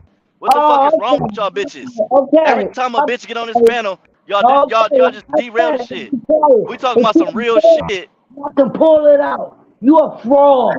I know your kids is. Hey, you can look down in the comments, nigga. You can look down in the comments. I can No, cam we up. try not to use these words, certain words on here, man. Say it again. Did I Like, say you can talk your shit, but certain words, dog, that fucks up. I ain't trying to get my Is the bounty still in effect? I don't know, but I'll mute. Yeah. I'll mute. I will Yeah. mute. I don't know How if much your whole show? I don't know if I said something wrong, but I'll mute, okay? Sorry, Mr. JP, but I had to let that man know. How much the whole show? Lie about The whole what? What do I need to lie that's about? 150. Well, it's 100 for a whole show, I think. You Yeah. are a liar. You are Okay, a liar. just tell me. Okay, go ahead. Tell me what I lie about. Liar. Tell me what I lie about. Tell me what I lie about. Come on. If I can speak, you lied the whole scenario. Get out of here. What scenario? What scenario? What are you talking about? And I'm gonna put myself on mute. I'm a grown. No, what scenario? So you just want to come here and All call right, me a liar? listen, he ain't playing no games, bro. Grown. I'm gonna put myself on He mute. finna murder something off here. I'm putting myself on mute because I might say something, and I don't want to, Mr. JP. Say what you want. You came up here and called me a liar. Now you don't want to tell me what I lied about. Make it make sense. I just told you what you lied about. Now you want to get it out of me. No, you said the whole scenario. What scenario? What scenario? I am not gonna feed into the pond. A scenario is an idea. That's not a story is something that's 1,000 friends, but you on the internet day in and day out. Where your friends at?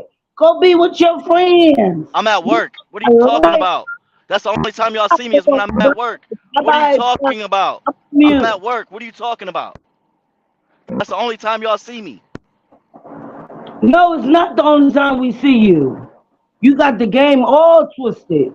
You're not very intelligent, and that's why they don't let you on very many panels. Like, you're not smart at all. Picture, like, man, I'm done. I cannot. I was having a little fun, but you You're a liar. I can't take a liar. I really I haven't cannot. lied about shit. And then you won't even tell me what I did. lie about. Lie about what? And then the story I told earlier was about my nephew. The story I came up here with was about my nephew. What are you talking about? You are a My liar. friends. You know you And then are. and if you ever really listen to me, I already told you I don't even have any friends. So what are you talking about? You don't think I watch you on Liar's channel? That's fine. And he can tell you. I told him I don't have any friends. Yeah, I got 2 childhood friends. And it's at night. It's a Can we get back to the topic? Can we please get back to the topic? This is stupid. You got the game fucked up, yo. Let me quiet. I'll be quiet. Let me be quiet. Can we get back to the topic?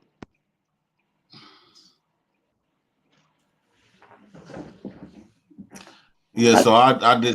Liar, a whole liar. Like you lying. Like God, fuck damn, they be lying. Lying about what? You still haven't told me. And that's what liars say. Lie about what? That's what liars say. T.I. had that young man around drugs, guns. He's a child. No, I still. T.I. had that young man life turned up ever since he was a child. Do you think if he had his son around them guns when he had all them police, he would got them kids took it? If you saying the mama and him had that boy around guns and his drugs, he probably had to go stay with his grandma because they was involved in that all that other shit. But they would have got them kids took it. Can I ask a question? Why ain't Boosie's kids like that then? Because Boosie was really about that shit. Oh no, Boosie kids ain't good either though. Nah, you don't hear shit about them trying to nut up on somebody, whoop somebody's at. You don't never hear them doing no goofy shit. Only time y'all heard about Boosie's kids is when he said he paid for his son to get some coochie. That's it. Boosie didn't raise his kids. The mothers primarily raised Boosie kids. And I think Boosie even say that. Wasn't T.I. was in jail most of them kids' life. But no, when you talking about King was, I think he had T.I. most of his life. He was in his life most of his life, and he didn't teach him nothing but how to be a rapper. And then now he mad that he want to be a gangster. Why the older two aren't gangsters. The older two aren't gangsters though. They rap, you but they're not tell gangsters. me why this millionaire brother got his son out here want to be a rapper. When you explain why his son want to be a rapper, then you can say Little Romeo was a rapper, wasn't he? Yeah, Lil Romeo was a rapper. He ain't nothing like that. Come on, man. Man, get up out of here. Like, when you think about all these rappers, their sons don't be like them. Hey, I would have to say, I would have to say though, we got to give T.I. a little credit though, because I'm sure he introduced his son to a lot of things. But as we all know, our kids ourselves, we don't go the direction that our parents see fit for us. You know what I'm saying? So I wouldn't necessarily say that he didn't do anything for his son. I would like to think that there was a lot of opportunities, a lot of exposure to different things that he could do with his life. But unfortunately, he won't be like Ashton. Yeah, right. And you got to also think about it. T.I. set up his whole family. Everybody. So even though T.I. was missing for probably a year or two. Yeah, he only did one sentence. He only did one sentence. He only did one sentence. He only did one sentence. And that was the shit when he did Trouble Man album with the guns for the award show. Remember he got locked up for the award show. Yeah, I think if I'm not mistaken, I think that's the only bid he ever did. So y'all giving Little Romeo ups because he didn't become a gangster rapper. No, it's not really the ups. His son shouldn't have been a rapper at all. We don't know what. Well, Master P exploit. I think Master P made a business decision to exploit that particular episode, because if you think about it, one of Michael Jackson's song, Michael Jackson ain't really never cleared nothing for nobody, but for him to clear Romeo redoing his song, that was a huge power play right there, and it was just a benefit for everybody. You know what I'm saying? Now to say that he pushed him, so I want you to replace me, I doubt it. I think it was just a business move. What's happening? What you're seeing, JP? What you're seeing, JP, is when black men get in positions and great positions of high standings, we don't push our sons to be better than us. We actually push our sons lower than us. No. Well, nah. I can't say that. You see it right now. You see No, it. what I said a business decision, just like marriage. I hear y'all saying marriage is a business decision. So I don't see a marriage relationship being any stronger than a relationship as a parent and a child. So if I could set my son up for 4 months out of his 6, 7, 8 years, the 8th year of age, for him to exploit music for 4 months to secure a $5 or $10 million. Trinidad, I'm about to drop. I'm serious. I'm trying to be patient. I'm seriously trying to be respectful, but you about to be missing for the rest of the day. Okay. For real. I thought about it and paused for a little bit. I was like, man, I don't want to be that dirty, but that damn. But so JP, so if something came along and your daughters could participate in a $4 million bag, would you take 3 months out of their next year of age for them to secure your family for 10 to 15 years? Right. I think we all would, right? Yeah. No, that's not true. Now I ain't saying that I respect if you wouldn't, but I think that's what it was. It was just a power play. I don't think Master P pushed Romeo to be a rapper, a career of a rapper. I think it was just that time frame where he could secure the bag.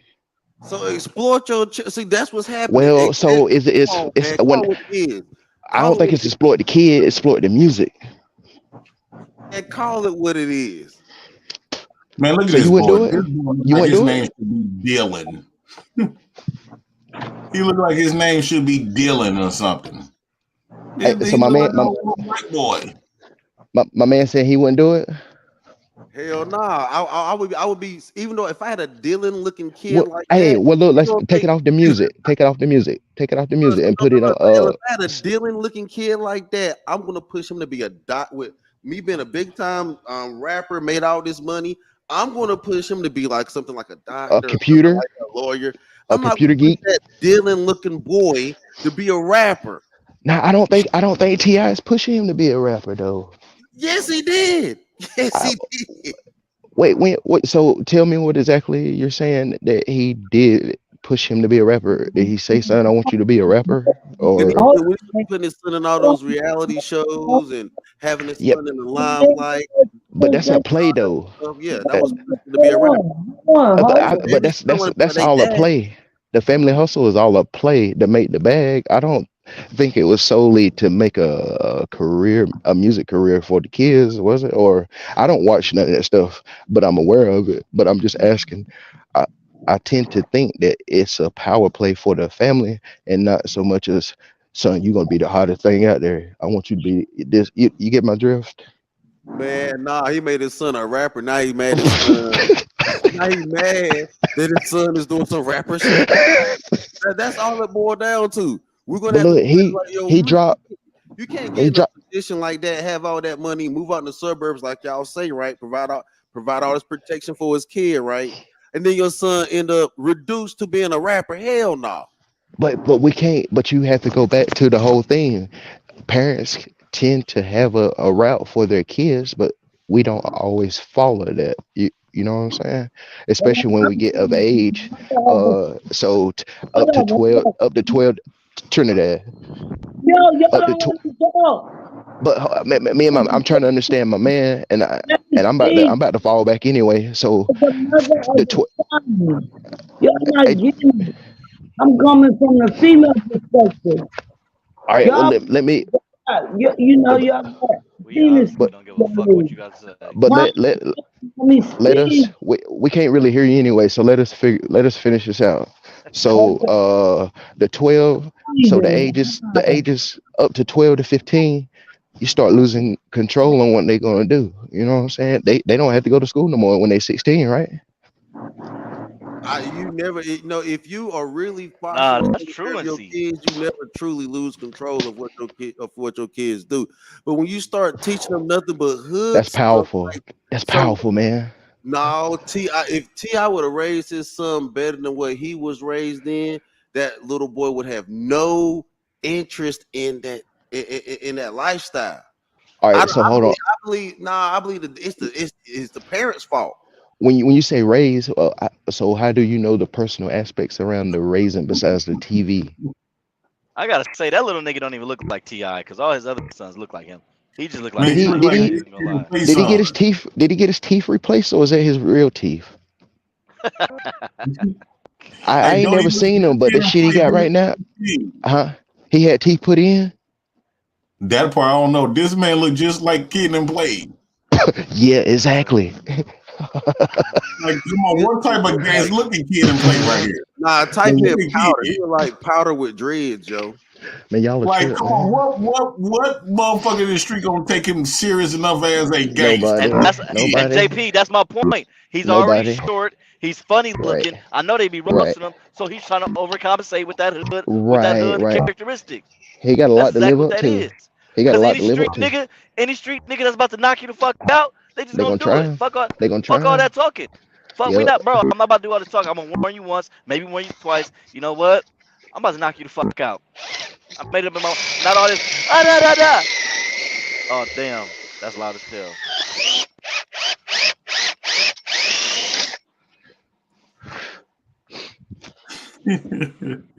Yeah, I ain't too much talking with you really about that shit, man. That nigga look like Powder.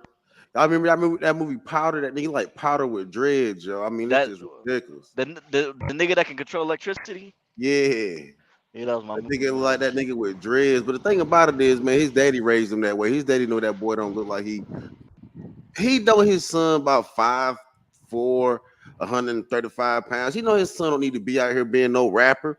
And so T.I. wrong for even trying to raise his son to be a rapper. No, because you can rap and still be innocent. Like you can rap and you can still rap and still be kind of innocent. You don't got to be like them niggas from the rap.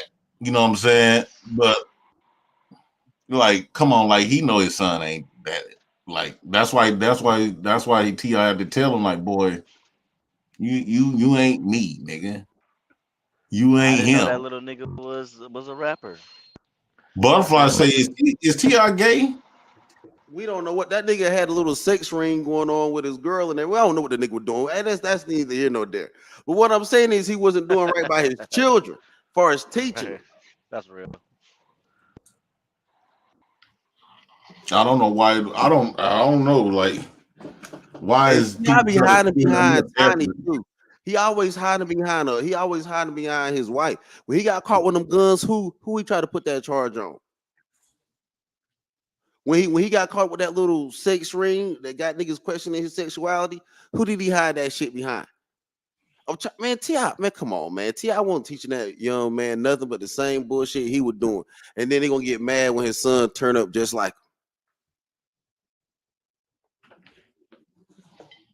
Because he ain't getting mad. He trying to protect his son because he know his son ain't that. That's what it is. Why didn't he teach him better than that then? Hey, JP. You know his son ain't. He didn't want his son to be corny, but at the same time, he still know his son ain't that.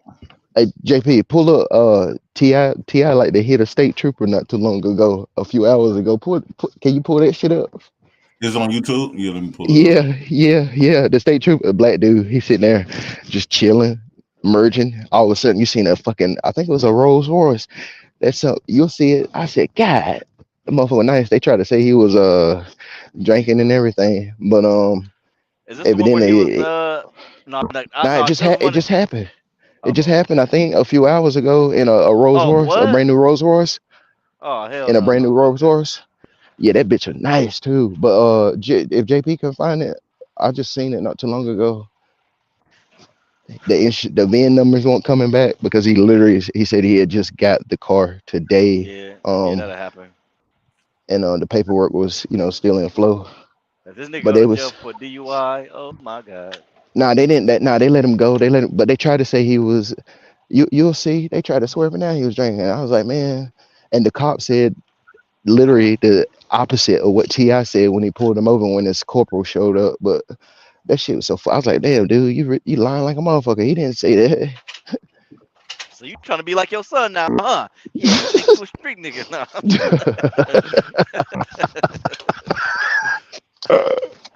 Oh shit, man, y'all niggas crazy. Nah, it looked like T.I. hit a cop on a bicycle. Nah, it's on the highway. It's just he like they sideswipe a car and then like they hit the state trooper. That bitch was running about that damn 100 miles an hour. Hold on, wait, but I mean, damn. I don't see it on YouTube. Oh, you not okay? So to pull, trooper pulls T.I. pulled over by trooper, or trooper pulls T.I. Okay, trooper. Gotta see this one. It lasted about 30 minutes. 30 minutes. Yeah, that what he called back up and all that shit. Well, not back up. He called his corporal because you'll see. Shit. Yeah, 4 hours ago, T.I. pulled over by state trooper speeding. Oh yeah, I got it. It goes short of it.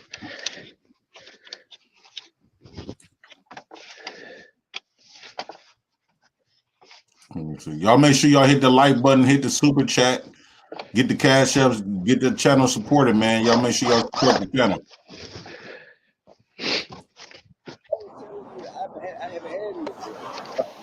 You don't recall, you don't remember me. What I'm saying is, you asked me when the last time I had anything. So it sounds like you're trying to ask me something to make me say that I've done something that I haven't done. No, I don't. It's just that's not normal, man. What you did back there is not normal. Can you tell me the way you were driving back there? You could either hurt yourself or hurt somebody else. All right, just that same position, same exact place you drove back there. I worked at Fatality not too long ago, man. Sir, I understand that you have a very difficult job. I understand that you have. No, you're fine, I got you. I understand you have a very difficult job. I understand that there's a lot of stress that comes with that job. I ain't telling you that I haven't had any job. Yeah, he definitely. I ain't telling you that I haven't had any job. Did they let him go? They end up letting him go. He probably paid him off on the side. Hey Jay, you can't find the beginning where it went down, where it happened. That's the shit you need to see. God, that is crazy. That nigga was rolling, bro. Trooper was like, what nail? What the carnations? So hold on. So he out here drunk in a Rolls Royce hitting shit, and he wasn't drunk. He wasn't drunk. Yeah, he was what? He wasn't drunk. Okay, he was off that lean or something. I ain't gonna put nothing on nobody, bro. But they thought something was fishy. They kept saying his breath smelled strange. Here you go.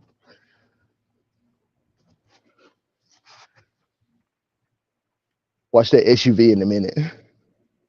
Look, there you go. You see him? Yeah.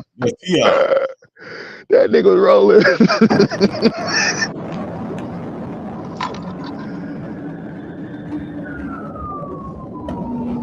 Oh yeah, pull that nigga over.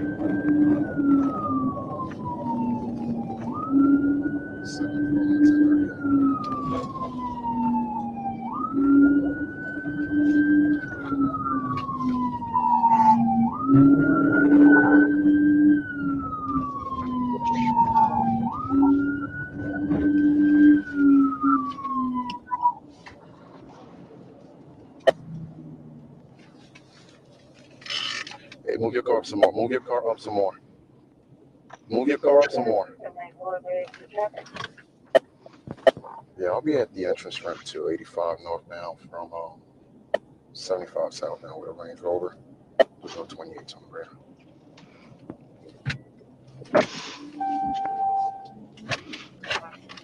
Hey, driver, move your car up some more.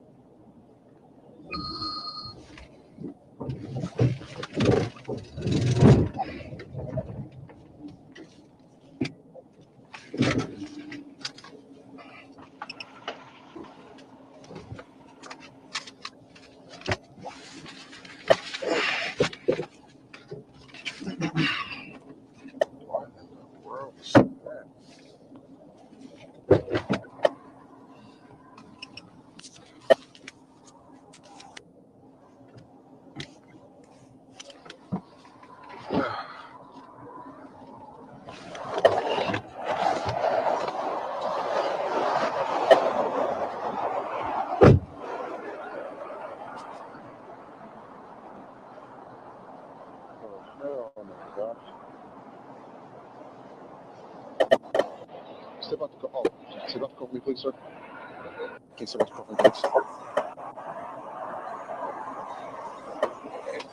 Huh? Just please. I want to talk to somebody. It's right there. Oh yeah, he I'm drunk. Trooper Ricochet with the Drug State Patrol. As I'm stopping you, one, you just flew past my door at a very high rate of speed. You drove on the shoulder back there and almost struck that car back there on 75 southbound. Okay. Well, where's the tag to your car? I just bought it today. You just bought it today? All right. How much you had to drink tonight, man? You got another drink tonight? Any reason why you're traveling? That way you were traveling? I was arguing with the girl. You was arguing with your girl? All right, buddy. Is it Mr. Clifford Joseph? Yeah. Where are you coming from, Mr. Joseph? Coming from lounge. Your lounge? Where's your lounge? Right at Northside and Traver. No, Northside and Travis. Travis? All right, Miss, why are you driving like that down there? The man trying to keep T.I. keep trying to turn his head. He say he wasn't drinking, but then say he come from a lounge.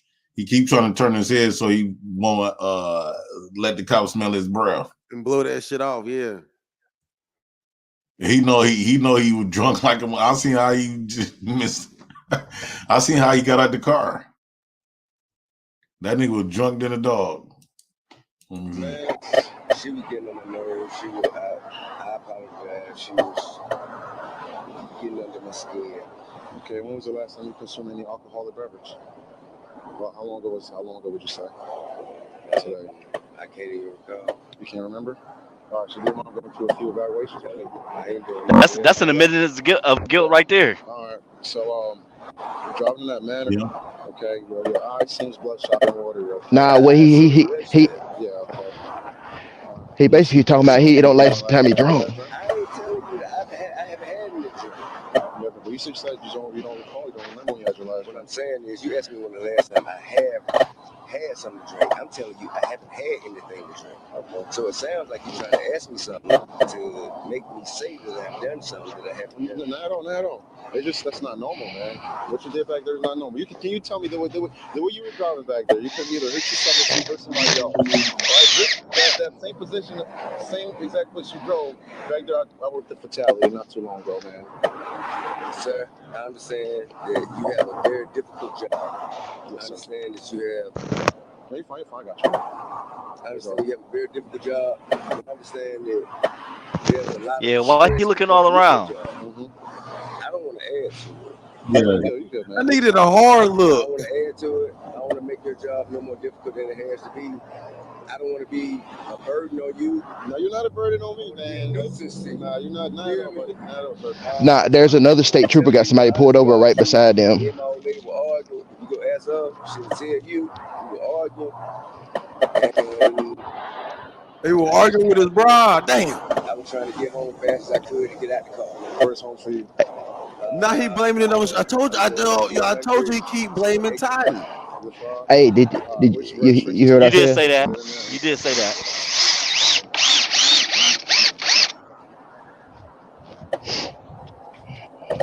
He said Tiny was up in there acting up.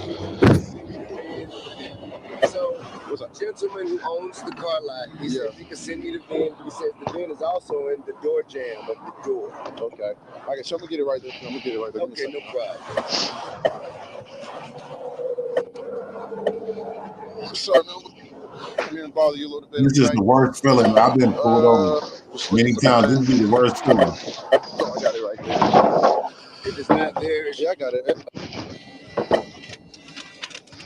Hey, JP. Yeah. Did y'all see the other state trooper that had somebody pulled over right beside them at the same time, right? I ain't see it. Yeah. There's another state trooper sitting off with somebody else. Pulled over literally when they pulling off to the right before he told him to pull his car up some more when they came around the circle, the traffic bend.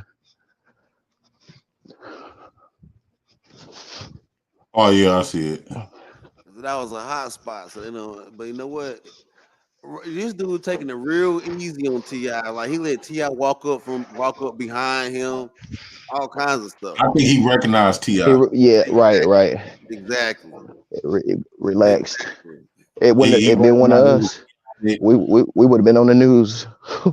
Yeah, he definitely he Because recognized T.I. honestly, as fast as Ti was driving, that's reckless out, bro. As Hell fast as he's yeah. driving. Yo, he had that Grand Wagoneer in the wind, man. Nah, double R, bro. That was a double R. It was a what? Double R, Rolls Royce. It was a Rolls Royce truck. Yeah, brand new. He said. I ain't think the Rolls Royce truck was that big. Shit, man. Everything is getting huge now. They so huge now they can't even park them in the houses with the garages, bro. They gotta leave the shit outside, so they got to remodify houses now. Your average pickup truck, like my damn Hemi, my Hemi can't fit in the average carport or garage. You gotta have a custom modification now. Damn. They saying that was a Range Rover. What I say, Rolls Royce? Yeah. I said double R in the beginning though, my bad. But yeah, man, I don't know nothing about them vehicles like that, bro. But He be hiding behind Tiny, yo. He was like, yeah, Tiny was yeah, hard. he did put that shit off like a bitch on his old lady though. For real, man. She gotta slap shit out of him when they get home. That nigga always do that shit, man. Tiny did it. The sex. Tiny did it. Hey, that's you heard her name. You heard her name more. You heard her name more whenever that sex shit was going on. That nigga T.I. wow. And I'm gonna be honest though, if you look back at the very beginning when he was first getting pulled over, it looked like that nigga was trying to stash shit. It looked like the vehicle was not moving. It was like me when I get pulled. I already know I got grass somewhere, so I'm trying to find it so I can go ahead and get it out and get it ready. Because I tell the police when they because I off gate. You been smoking marijuana tonight? Yep. You got any? Yep. Where's it at? Somewhere in a Copenhagen. It's a Range Rover. But look, every time I tell them, they just pour the shit out, or either that damn they tell me that I need to throw it away. It depends how much you got though. You ain't got no. Right. Most definitely. But as soon as you lie to them, it's a wrap. But you better eat that shit. Man, I ain't eat no damn weed. I take that. I already know what it is. You gotta get caught with that. You gotta get caught with a zip. You gotta get caught with a zip for anything to happen. Anything else, it's a $1,200 fine. That's sadly, I hate to say this, but usually when I get pulled over, I already know it's that damn $2,250 for me to pay my lawyer and just be done with it. Man, you right. I already know. You right. That's dumb as hell. Somebody else talking? Y'all can't hear? Y'all hear me? Did y'all hear me? I can't hear them if they talking. You can't hear me? Yeah, we can hear you. I can hear you. Okay. I can hear you. All right. Yeah, I can hear you. I thought Aunt Man said he couldn't hear nobody. Or somebody else is talking. Aunt can't hear nobody. I don't think Aunt can hear anybody. God damn. Yeah, it's stream, y'all. You gotta log out. Yeah, I can't hear Governor Ron. I'm gonna reload. Yeah, log out and come back in. That's what happened to me yesterday. Yeah, T.I. was feeling right. That nigga was fucked up. He was walking. His own. Yeah, you right. But and if him and Tiny fighting in the car and he in the zone and they fighting in the car, man, shit. I think I done been there before, but I ain't never got pulled over in behind like that. Hell nah, man. Somebody got to pull over when you get when she in the. Oh yeah. Most definitely. For real, you right about that, man. Or just get the fuck away from the situation. You know what I'm saying? Speeding down the road is not gonna help you get up out of there. Hell no. That traffic looked like it was fucking rush hour too, right? Then you better take the next exit. Right. Get off at the 7-Eleven. Or the rest stop. Damn. But then man, cuss around at the 7-Eleven. Hey, where y'all boys located? Where y'all I'm out here in Dallas. You in Dallas? Where? I'm in Miami. Who said they in Miami? Governor. Oh, word? Damn, that's what's up. Boy, it's terrible down there, boy. Cops almighty. What you mean terrible? There's cops on every corner. Shit. Is weed? Can you smoke weed down there? So In you Florida can, is but not like no, that. I'm saying like I'm talking about like legally. No, unless you No, have a it's not. dispensary. Oh, so you gotta have a medical card. Correct. They need to legalize that shit everywhere, bro. Then if you have the medical card, you can't get that gun. You can't get the gun license. So you got to pick and choose. Hey, look, what I was wanting to tell Ashton earlier. Man, anybody. So the way I look at it, if a motherfucker ain't setting up points to where they changing the weather in different states, it ain't no need in being involved in anything in the street like that because it ain't gonna pay for itself. Because off gate on the baddest thing, you need to already have at least, let's say, 35,000 in cash put back somewhere, at least 5 credit cards that's got 10 to 15,000 credit limit on it. You definitely need a few vehicles. So other than that, you start off in the hole $125,000. Let's say 150,000. But other than that, why? Just to throw it away? You know what I'm saying? Because it ain't nothing about the person himself or what they doing. It's the other people and shit. Just saying, it ain't nothing in it, man. It's nothing in it. The streets will eat you up and spit you out, bro.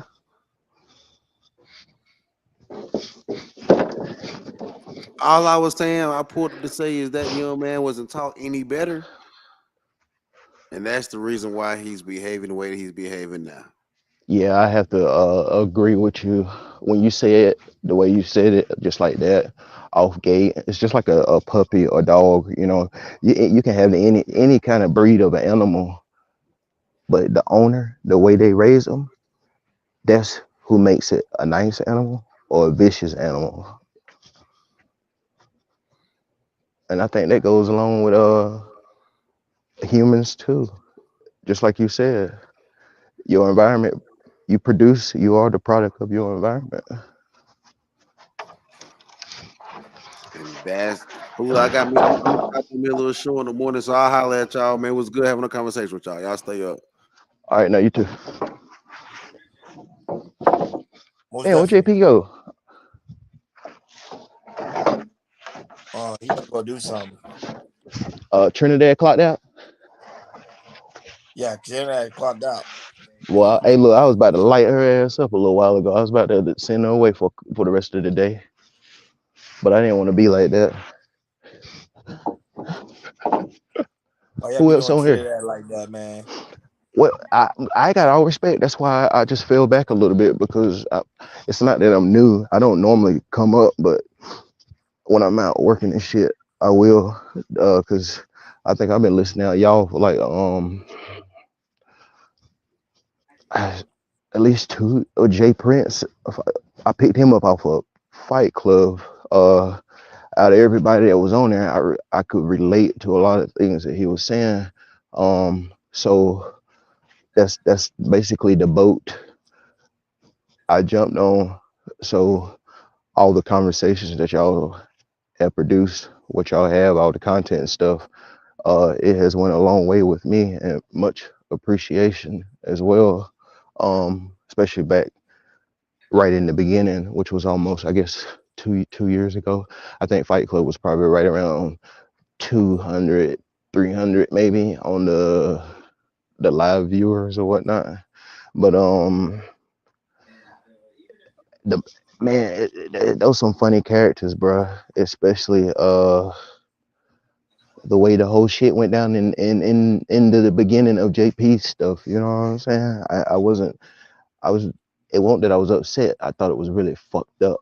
You know. But either way, bottom line is like JP's been stating over and over. He know once he go through his process, he will weed out the ones that was never for him, if that makes sense. But look, man, Yeah, it I'm makes about to sense. I'm about to mute up, man. Go ahead and do your thing. I'm gonna listen for a little bit. I'm gonna try to stay up with y'all until I gotta get my little boy up, getting ready for school. No, you good. You But good, I'll jump homie. back in. All right. All right, give me one. Give me 1 second. I'm trying to find something. Give me 1 second.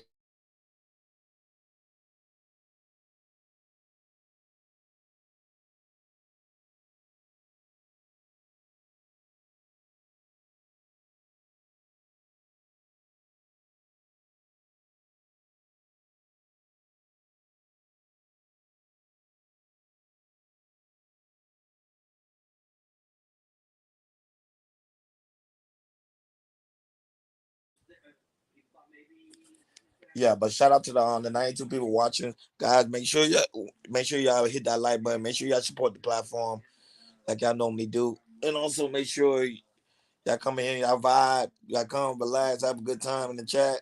You know how we get down on these late night vibe. So I don't know if y'all probably aware, but some of y'all, of course, y'all stay on the blog, y'all stay going to different content creators. I think y'all already know about the situation that transpired with Diddy. Pretty much Diddy stepped down from Revolt TV. So people are trying to figure out is pretty much is council culture is pretty much being strong right now, because now you have another strong black man stepping down from his high position. Hey, but he did that on his own though, if I'm not mistaken. Nobody could tell him to do that but himself because he was the owner, right? Correct. He stepped down Okay. on his own wishes. Yeah, he was the owner. Yeah. Well, he need to just chill and get the fuck away and just live life, man, and fall back. Yeah, but my question is, do you think he should have stepped down or no? The shit that he had going on, because had he not, either way, so if he didn't pay her, what was to come out? What was it?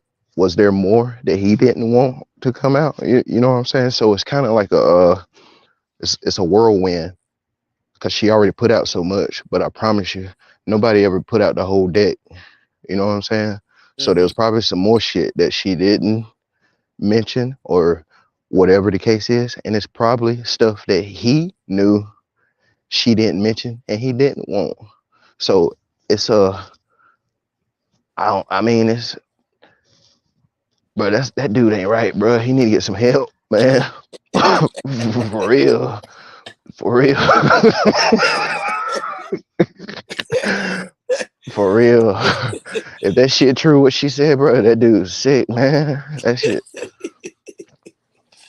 No, he's just a man drunk in his own power. It happens to a lot of them. And not only just, but Because my thing is, go ahead, boss man. well, I feel that because once you go to a certain limit, you went to that limit, now you got to go further. So I think it's been something that's been going on maybe his whole life. Like R. Kelly. Now, I don't agree with a lot, but too, also, he got to deal with that when he see God. You feel me? Because I don't know what the man did. That's with any of those, but some shit, man, is just uncalled for. But for me to say, I don't like putting a label on nobody when it comes to serious shit like that. You follow me? Because we watching what it can happen. Look at him as the financial guru he is supposedly said to be, and put it on just the regular average Joe. His whole life is fucked up, especially if he didn't do the shit. You know what I'm saying? So it's kind of it's a messy situation, especially if somebody's lying. But a lot of people think that Diddy shouldn't have stepped down. They say he should have still been chairman of Revolt TV, but I think he did it as a power play, so he won't hurt the brand of the company. Right. So I would think that somebody close around him, or at least somebody bigger or big enough to, let's just say hypothetically, 2 years from now, I wouldn't be surprised if Nick Cannon was over Revolt, or somebody in that type of magnitude when it comes to. Good thinking. You follow me? Because he already fucked up, but he fucked his name up. But we can still try to work everything else to keep making money without my name. You take the name, and we'll kick back on the table on the backside. But I don't know, bro. I don't know. But if I'm not mistaken, if you pull Revolt up, how many employees does it say Revolt have anyway? Revolt. Good question. I ain't do research. Let me find out right now. Give me 1 minute. Yeah, I'm curious to know how many employees. I wouldn't be surprised if it was just 5. No, but Revolt, I know Revolt, they sponsor a lot of people. I think they in partnership with the Breakfast Club. The what's them boys' name? Earn Your Leisure. No, Charlamagne the guy. Oh yeah, Earn Your Leisure. That's right. Yeah. Well, all of them in cahoots together anyway. You know what I'm saying? Do you think them boys legitimate, man? What, Earn Your Leisures? Yeah, cause In the beginning, They right now they have an employee of 6,000. 6,000 people they they got employ. 6,000 people working for Earn Your Leisure or Revolt. Revolt. What's the average salary? Oh, let me see.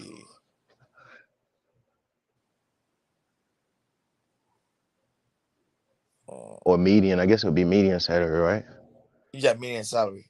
One of them, I don't know if it's average or median, but I'm tend to think it would be median, would be based across the whole It depends Revolt. because they say if you're in the management area, Revolt pay you like 155,000.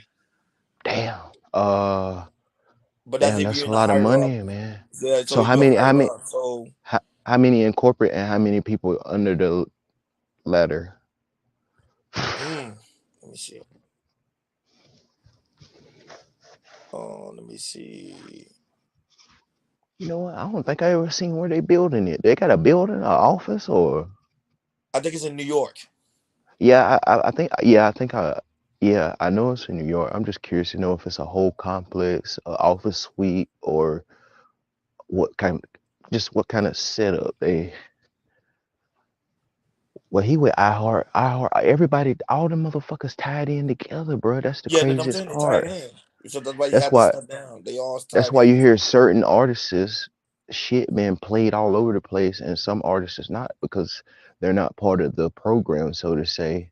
Because if you go deeper to iHeart, who's behind iHeart? I would tend to think that it would be the music executives, which would be a lot of those small hat folks. You follow me? Mm-hmm.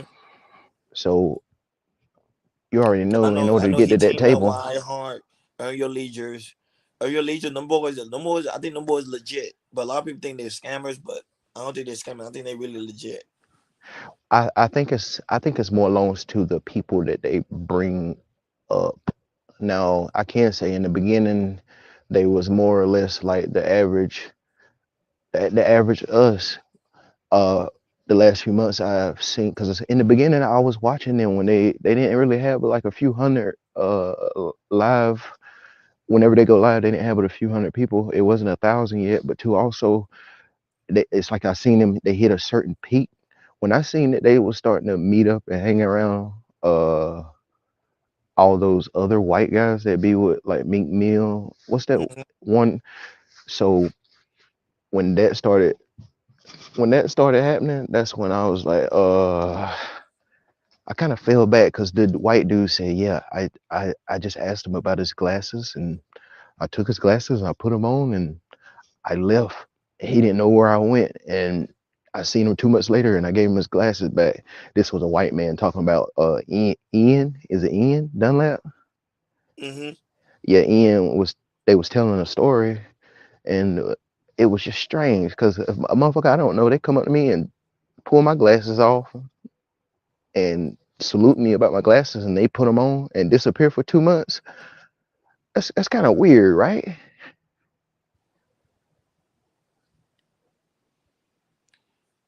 Yeah, she is on remote. Please, she on remote. Wait, who on remote? Oh what? What is it Carlish? Please. Oh, you talking about the girl? Yeah, she's on remote. Yeah, she on remote. She on remote, not remote. Revolt. I think if I'm not, did she leave Diddy and went back with another? She with a chick now or some shit? Yeah, she did, but I think she got a contract with Revolt. Yeah, but you know that contract probably only existed because of their relationship or something. You know what I'm saying? Which is true. But too also, if that's her man, it's wild that she ain't. Has she said anything even before when Cassie first said anything? Quiet. She's So quiet. that's. So I have to wonder: is he keeping her quiet, or is she? No, but you know, some people they just let it that's go, a good right? point too. I wonder too. That's a good question, but I think she just want to keep quiet. That there's some people they just don't want to say anything because, right? Like I was telling my homeboy, like make it they gonna worse. end up doing a lot of legal action with like a lot of defamation. A lot of people, gonna get that subpoena. Right. Especially that Gene dude. Yeah. That Gene be dude seen a careful lot with of this. stuff go down.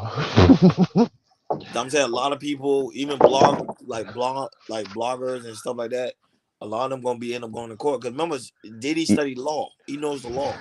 Right. So So hold on. What I hear? So what you telling me? You think that you think he shouldn't have settled, and you think he didn't do those things, or what? no, because the thing is, when he settled, it made it seem like he was guilty. So that's why a Right. lot of these corporations starting to pull back. Like Sean John no longer in Macy's. Right. Now he's stepping down from Revolt TV. So it's certain things that's happening because he settled. But truthfully, I don't think they need so me given the magnitude they are for him and Kanye and like those individuals, I feel that they don't need those why are they getting in business deals with these folks anyway and just do the whole damn thing themselves? Because you see all these white folks like the Robert Kraft, remember he got caught up in the prostitute ring down in Florida and shit. Yeah, but Robert Kraft is different though. But what you talking about? You talking money wise? Yeah, remember? But I thought Diddy was big. I thought Diddy had more money than Robert Kraft. Oh hell no. No. Robert Kraft only New England Patriots, man. Right. So what's Robert Kraft's value though? Wait, hold on. So here's what I got to say. This is what I got to. All right. So this is what I got to say about it, Bo. Hold on. Let me take go ahead. Take the money away.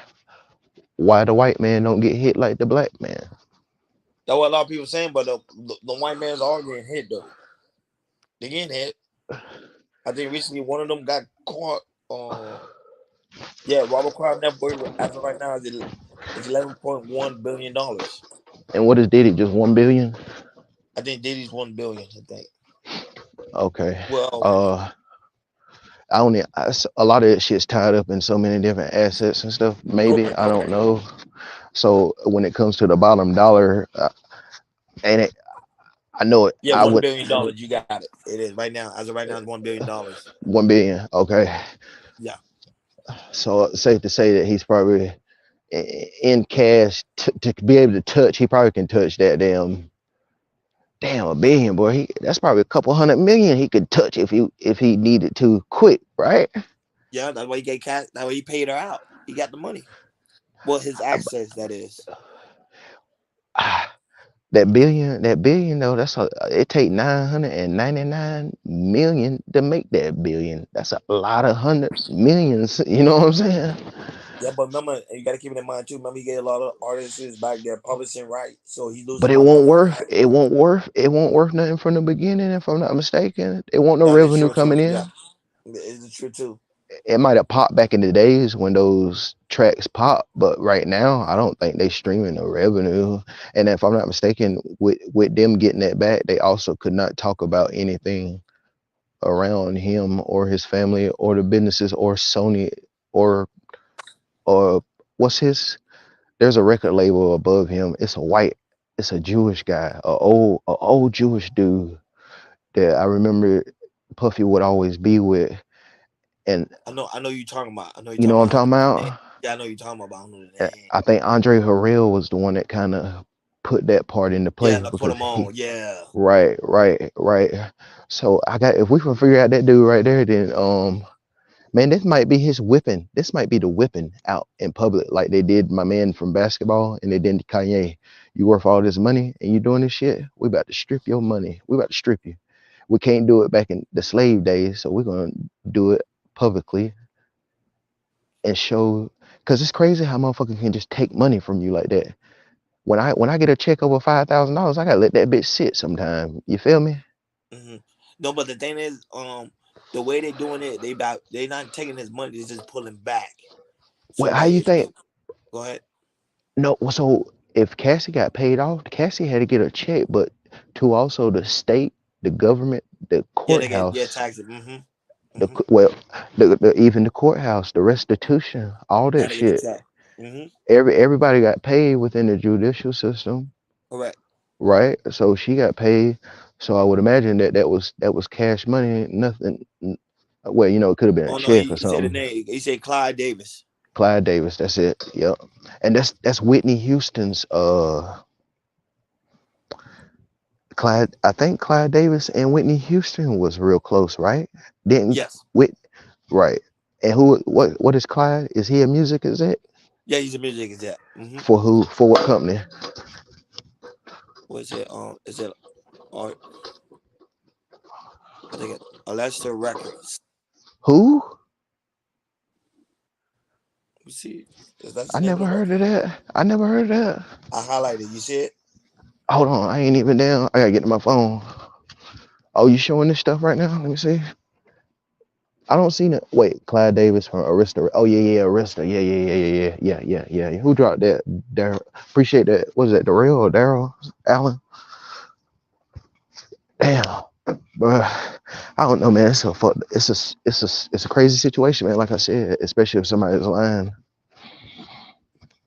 Yeah, Arista Records. It is true. He is tied in with Arista Records and also was owned by Sony Entertainment. Oh, so who is the top person at Sony? He is Clyde Oh, Davis. Clyde Davis is. What's his how much is he worth? Let me see. He's 91 years old. He's still alive too. Damn, that nigga down. I want his doctor shit. For real, man. His net worth is 850 mil. What? How in the hell did he worth more than him? That don't sound right, do it? No, mama, did he have more of a clothing line?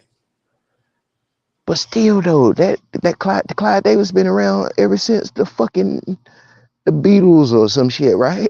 Yeah, but to this day, Did he blow him up? Diddy has great marketing skills. Oh, I think Diddy blowed him up. I would like to say that a lot of money that Clyde made, he made from Diddy and Diddy's deals, right? Yeah. Because Diddy put a lot of people on in the records. And you have to think, like, Justin Bieber, Usher, I'm pretty sure they probably still get kickbacks from everything, every song, every hit, every beat, every whatever that went down when it came to composing music, right? Yeah, but Diddy was the man. Remember Diddy had making the band. Yeah. Diddy had Danny Kane. He had a lot. The camp, the Pink Club, the Cotton Club, or some shit. Correct. Remember he was known for the parties. That man was the man. I'm not gonna lie. He was the man. That was it. This one right here is gonna hurt. That was it. His mental health. Right. Has he made any public appearance since this? Nope. So look, there's a video going around where he was like raging out. Was that a video doing him and Cassie's relationship, or was that all just the acting? I saw that. It was like Was he it was acting? trolling because he wasn't worrying about nothing. I saw, but now look, right now he's not doing no videos. He quiet.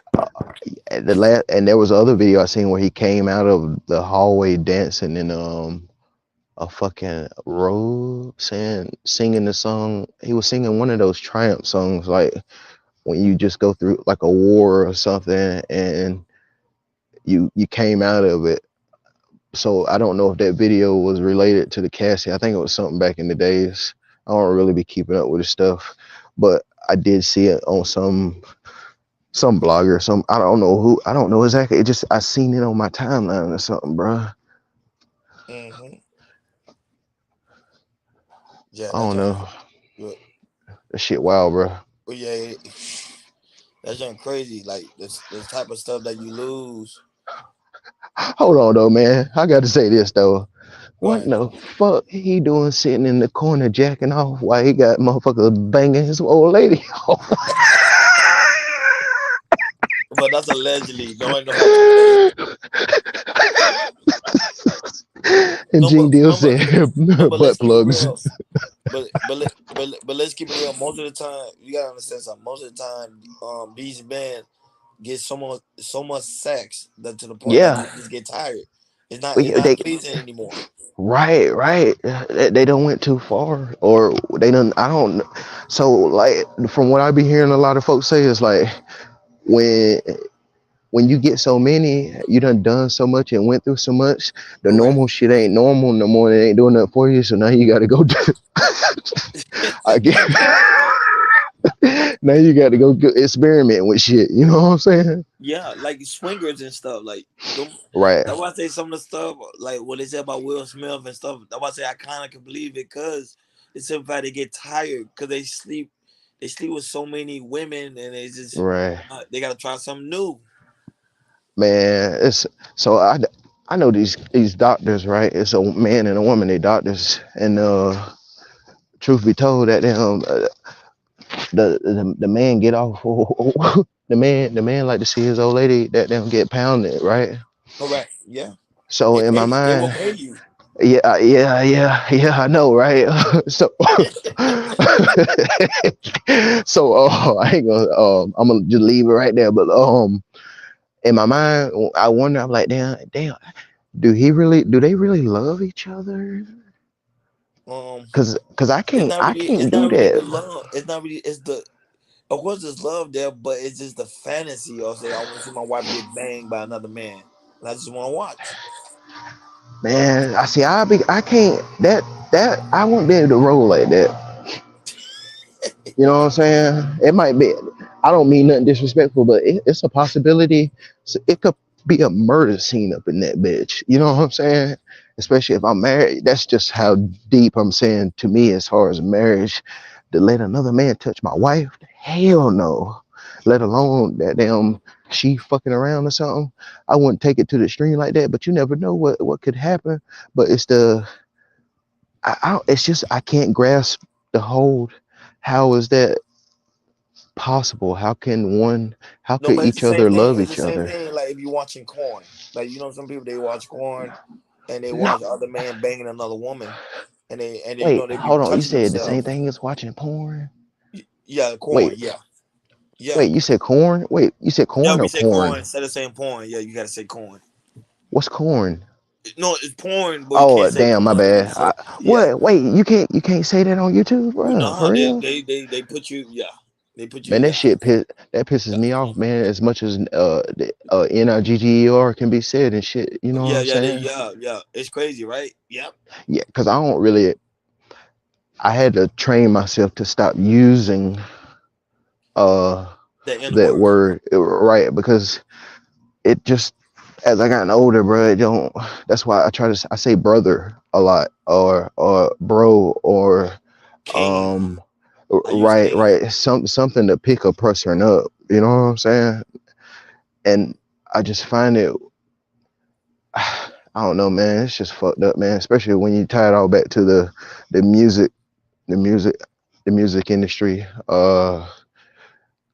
Truthfully, so do you think rap is poison to a sense?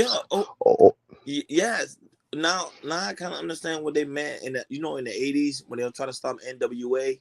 Right, Why they trying to stop NWA? And then they were talking about how the music was it was pretty much toxic in the people's minds. Now when So I'm was it for older, us, or was it for our better needs, or was it for the white man's better needs? Because it I seemed don't like think they I don't think it took has that. no race. I don't think it has to do with race because the white folks got their own thing. They got heavy metal, they got rock, which is very toxic too. So they have their own form of music, but they don't act the certain way like black people do. Yeah, but I don't think they talk about damn gunning down each other though. You know what I'm saying? No, I think but they they also do talk some about the real rhyme. wild. They talk Right, about rhyme right, shit, like you You're right. saying. You're right. But So I fucked around. Somebody said something about Prince the other day, so I went looking, and Prince had there's a couple songs where Prince talking about his sister molested him, and then there was another song talking about him as if I was your girlfriend. I was like, wait the fuck a minute, what the fuck is going on here? You know what I'm but saying? more people not paying attention to the lyrics; they paying attention to the man. And like I he didn't. did. What was so? It seemed like you.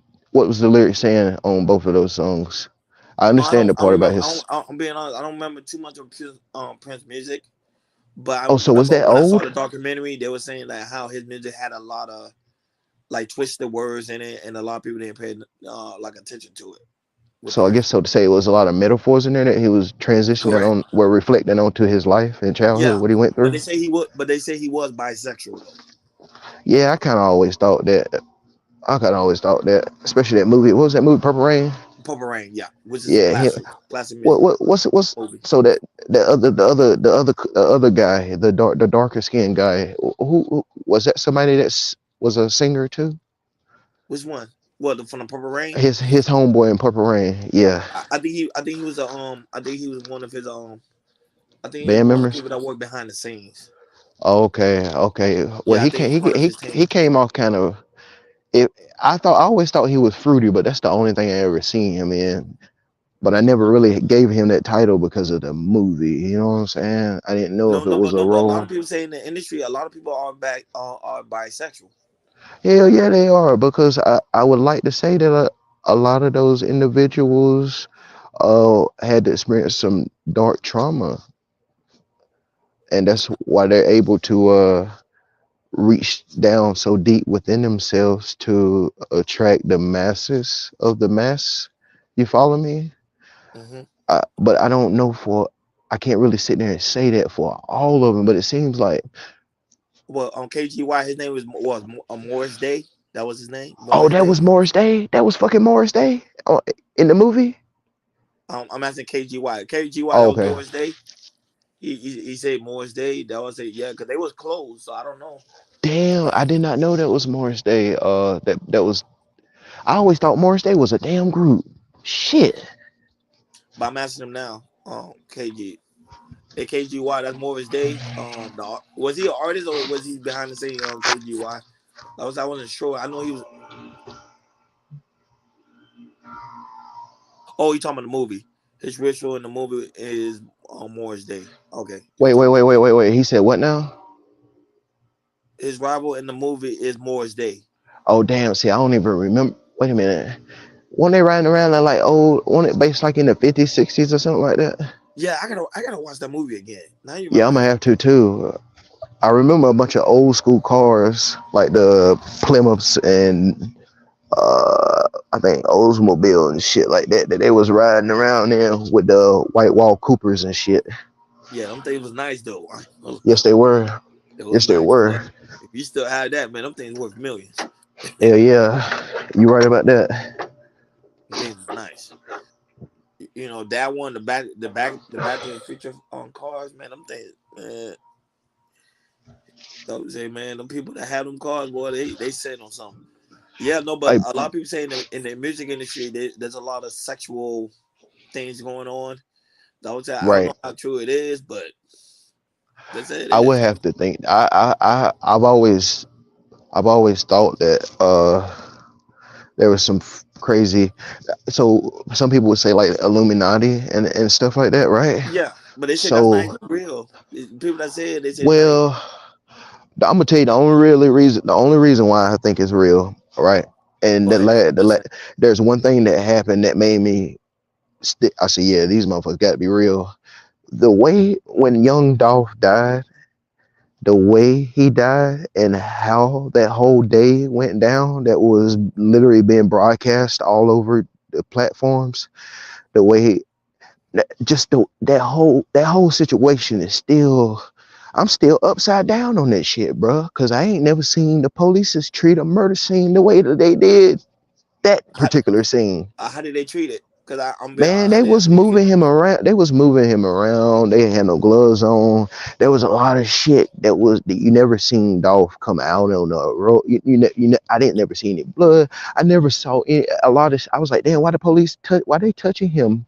Why? There was a lot of questionable shit going on people's live feed when the shit went down. There was no ambulances never showed up until like well after the beginning, and that was when that girl went live and said that she was at the gas station or something, and and somebody was running down the highway, because she said that she seen two vehicles. There was a black one and a white two-door, and come to find out months later, that's the white car, but we never heard anything else about the black car. But it's just the way they treated the crime scene in the very first beginning, man.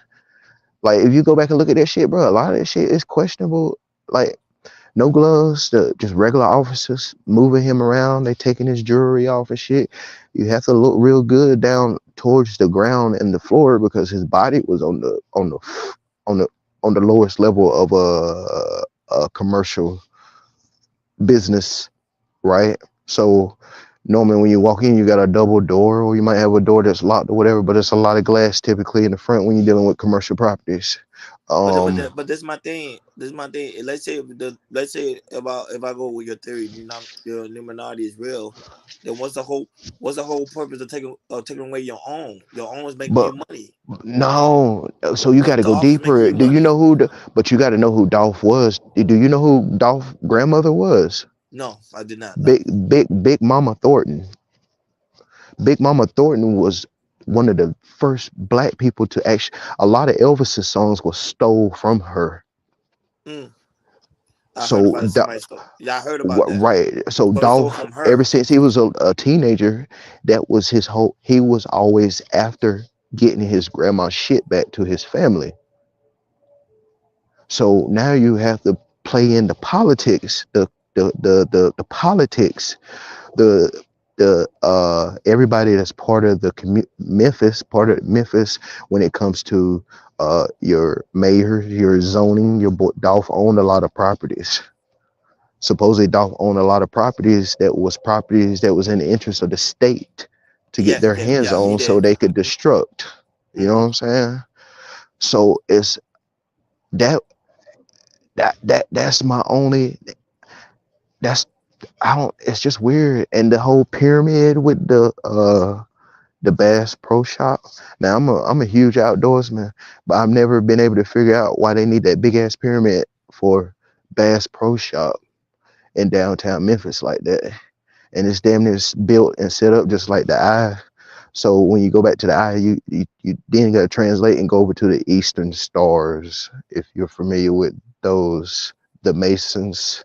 I'm aware of the Masons. Yes. So I Memphis, did a little bit of research on the Masons. Memphis's bloodline has a lot of people that are within that organization of the Eastern Stars. So all of that, just to get him out of the way, man, that was a power play for something else, man.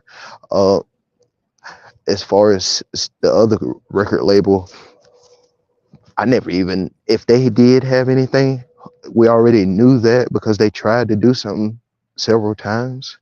But I think it was bigger than the other record labels. No, but they said the same thing with Michael Jackson. They said they were trying to take out Michael Jackson because he bought the Beatles. And then, so when Michael Jackson that's did, the theory. That was it. Right, it was true. I would have to say it was because he did own that catalog, and then Yeah, he did. He still do. shit. So his estate still owns the Beatles catalog? Yes, sir. I did not know that. Yes, I did not know that. Still own that Beatles. Yep, still owns it. So then I have to say, well, why take him out if they can never gain access to the Beatles catalog? Doesn't make any sense. That's what I'm saying. That part, yeah, that it don't add up right there. So, man, I don't know, Ryan. I don't want to be no. You got to think about it, man. To have all these people around you that you don't know, like Mike Tyson said. Mike Tyson said that he's glad he don't have the money as he did before because there were so many people around him that he didn't know, and everybody was like vultures. Yeah, he did say that in a recent interview. And it was always about money. But that was because of Don King, though.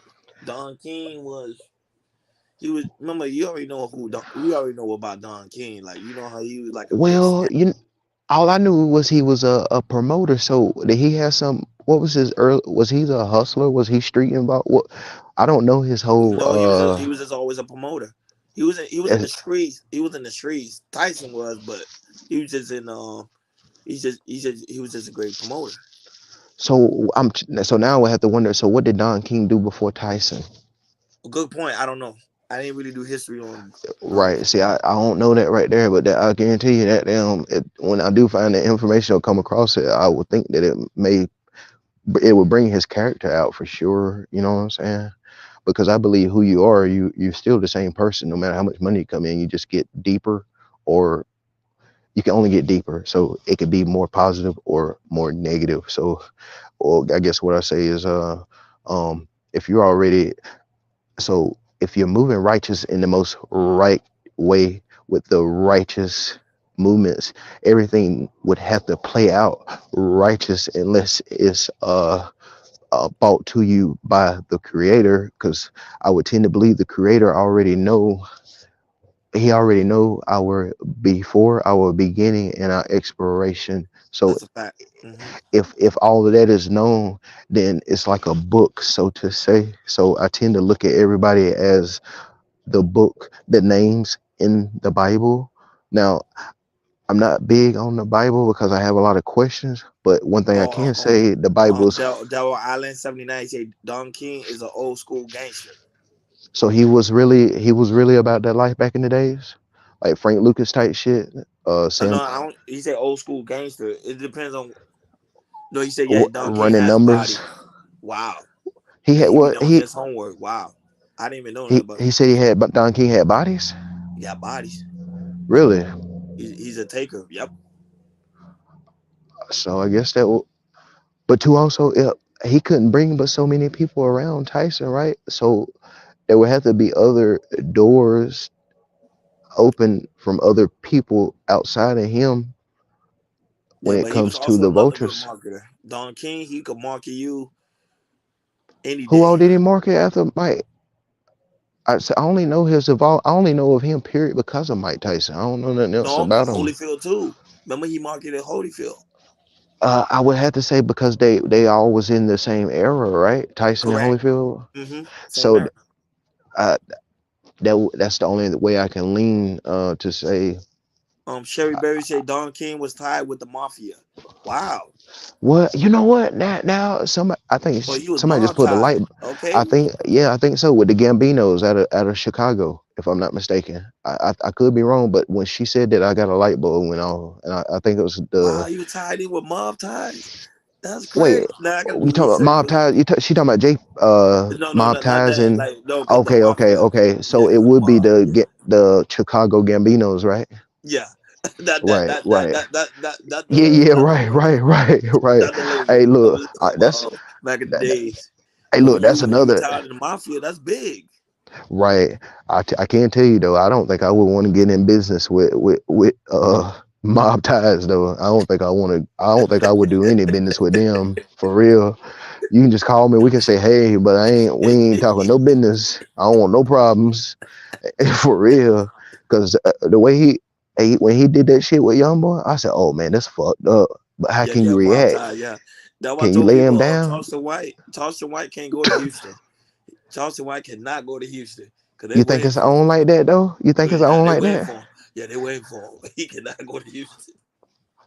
He'll stay in Dallas, but he will not go to Houston. Charleston will not go to Houston. You would not see What? Charleston in Houston. You will not. So look, for you to, so now that we're talking about that, right? So you remember it was Jay Prince of Mob Ties. If you remember, a couple of them was getting together to basically knock out the small hat peoples in the music industry. You remember Yeah. that, right? Yeah. So if I'm not mistaken, I think there was information that was saying like Jay-Z blew that whole ordeal up or something other, so it couldn't happen.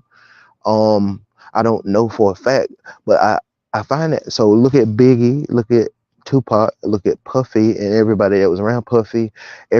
Something happened to everybody around Puffy, especially the Kim Porter situation and her best friend, how they mysteriously ended up deceased. You know what I'm saying?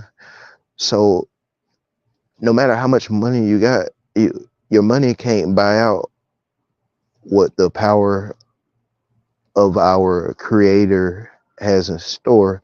So I agree. Facts. you may be able to dodge certain situations for a period of time in life form, but eventually, as everything with anything, when you do wrong, the shit comes to light. You know what I'm saying? So I asked myself, okay, is it Diddy's time up because he's gotten away with so much? Yes, I think this is his karma. This for is everything he his karma done. because the way he treat people is, I heard people, you see interviews where people say how he treated people He like nasty. crap with no Right, right, respect. right. So this is his karma. Like he never took care of really took care of his people. Like situation with Biggie, after Biggie passed, he didn't even look out for his mom. You get what I'm saying? Right, So right. I thought that was really yeah, that was fucked up, crazy. man. But then he took his name, he took the royalty, he took all of that. So his mom was out here like suffering while he was And it making money. right. And she couldn't really do anything because when people magnitude, the finances, money, her bank compared to his bank, she couldn't make no noise Yeah, about it, I don't you think. can't make no noise.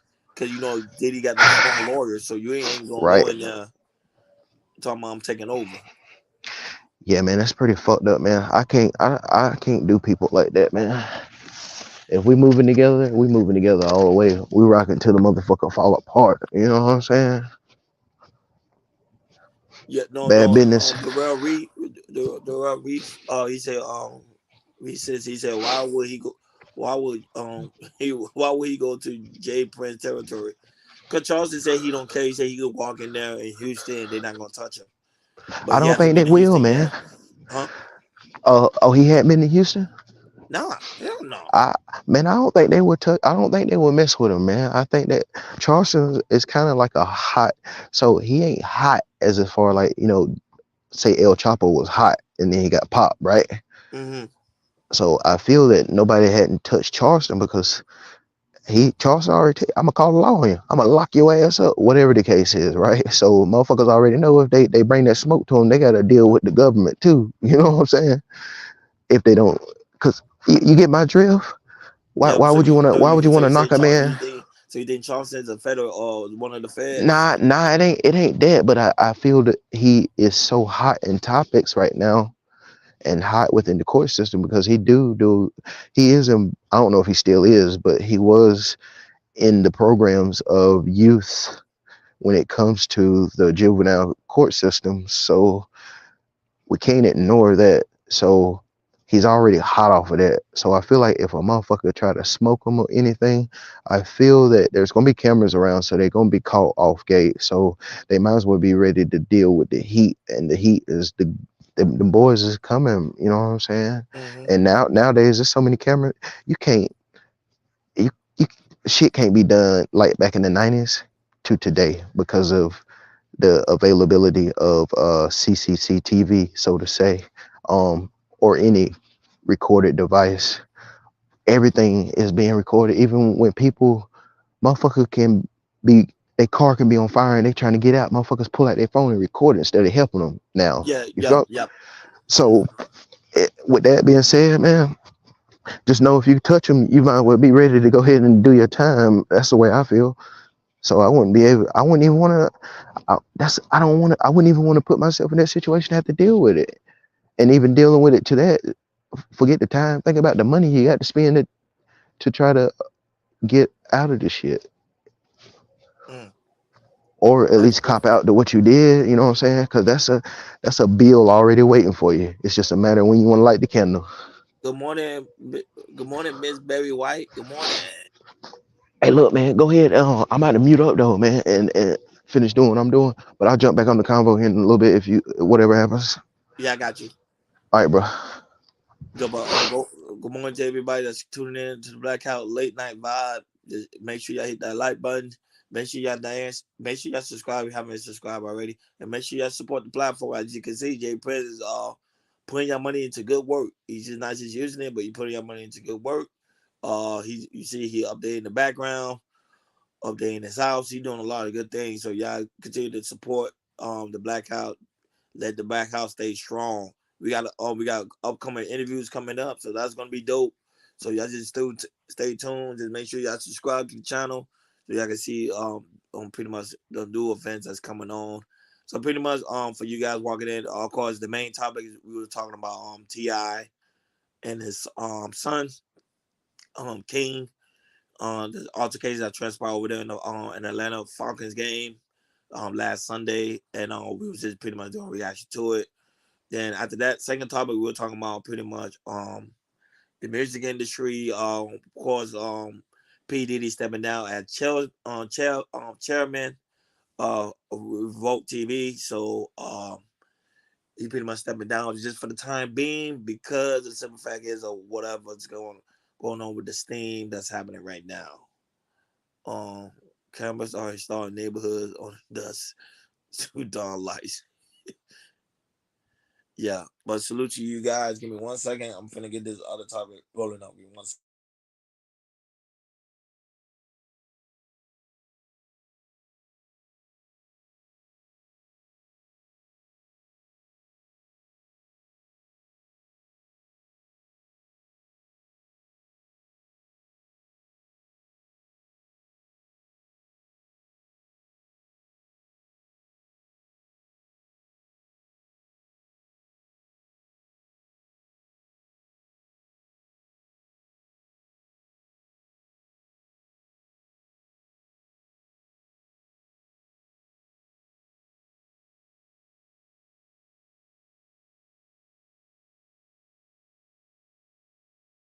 As a kid who grew up in a single parent household mired in poverty, I wondered, was the American dream for kids who were devastated by poverty, devastated by the challenges of life? Yo, I'm Jay Prince for president. I'm signing in an executive order giving the Black House government to do powers such as 1, pay $5 to time people out for 5 minutes, pay $10 to time people out for 10 minutes, thirdly, pay $20 to change the topic at any given time, and lastly, pay $50 to create their own law inside of the campaign. In addition to that, anybody could come with the additional $50 to change that law into their liking. I'm Jay Prince for president of United Negro Kingdom, and I approve these orders. Debate night, but we're not in Milwaukee.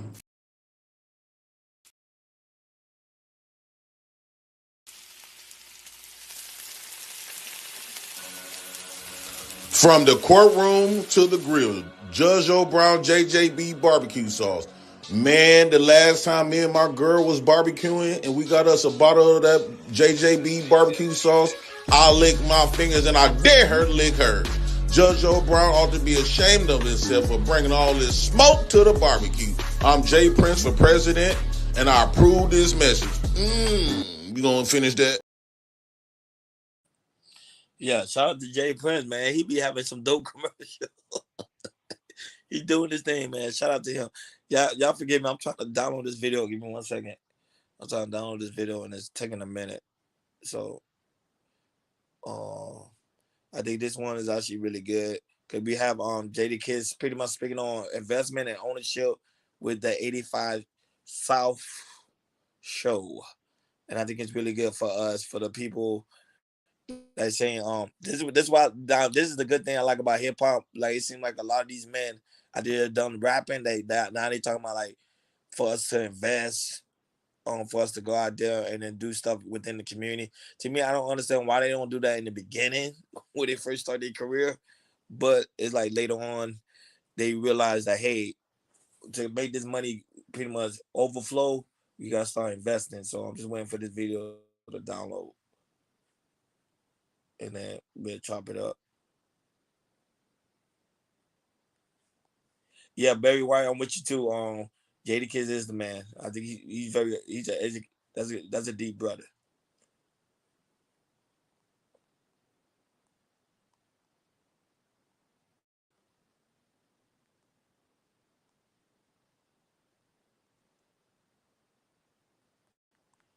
Give me 1 second. Come on.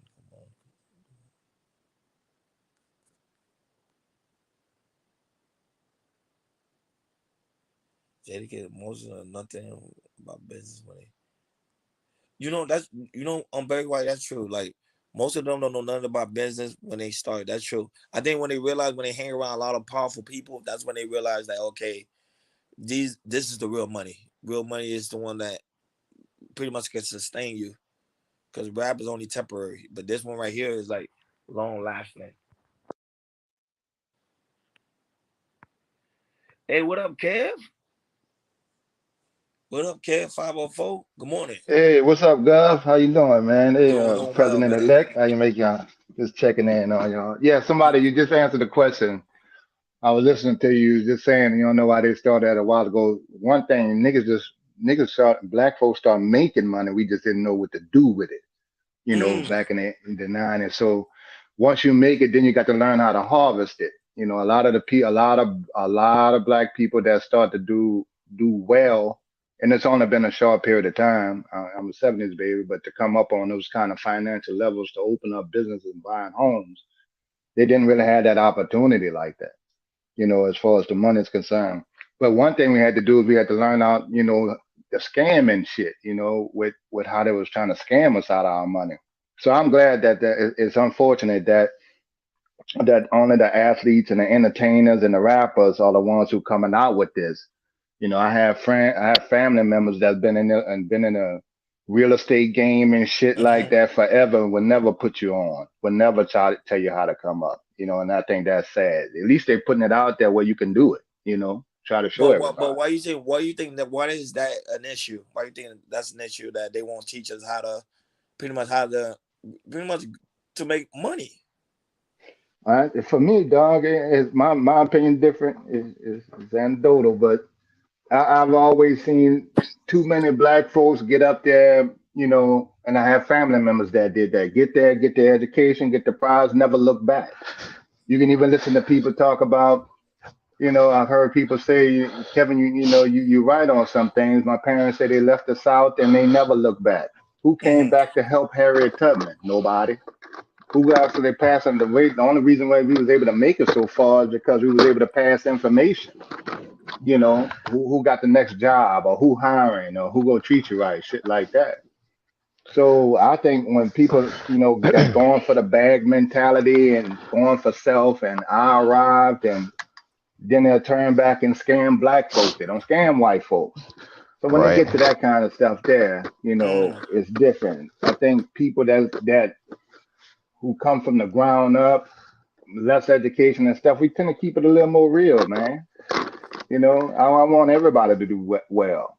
I wouldn't care if I had a master's or a doctor's degree. Well, Cal, you said something that was very powerful. You said they scam black folk, they won't scam white folk. Is it because black folk are ignorant at the fact, or because they know it's easier, because we easier to follow anything?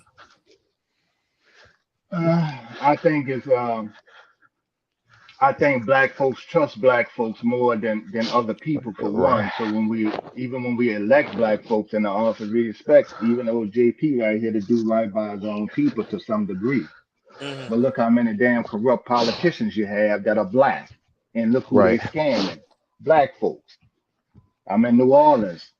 It's been city ran in the ground by black folks for over 60 fucking years, with all the power, city hall, government, and everything ran in the ground. They scamming black folks, so they don't try to play that game with that. I think there's a fear that they could get arrested or, they go, consequences will come.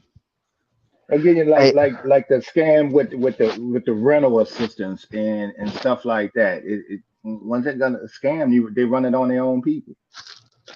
Hey, so what y'all saying that, is it safe to compare to say why our folks are knocking each other, preying on each other, but they won't do the shit to the white neighborhood? It's fair?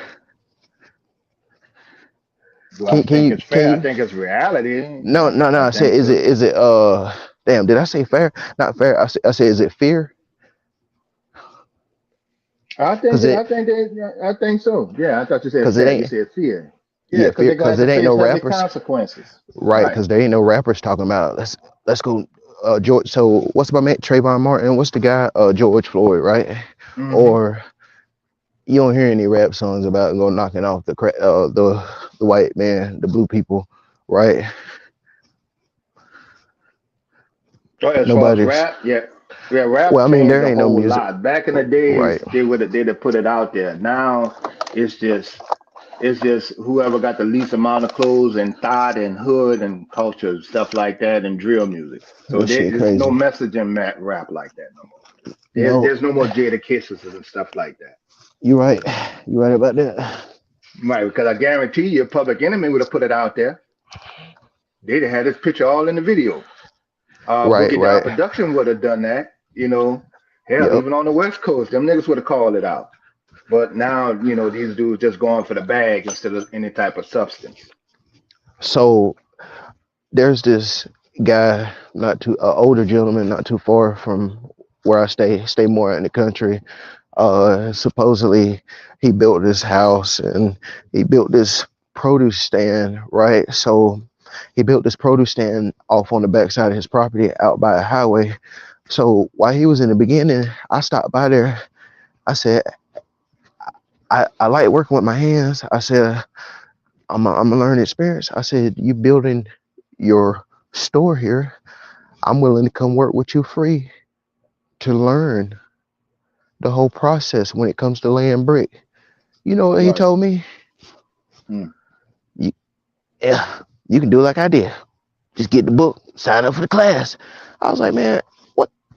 I thought it was pretty fucked up. Oh, excuse me, I ain't mean to say it like that, but I thought it was pretty messed up for him to that say is that. messed up, right? But I had to respect it to a sense. But at the same time, me being a brother here, brother, if a brother asks me, tell me he want to learn what I got going on, I'm gonna show him the ropes.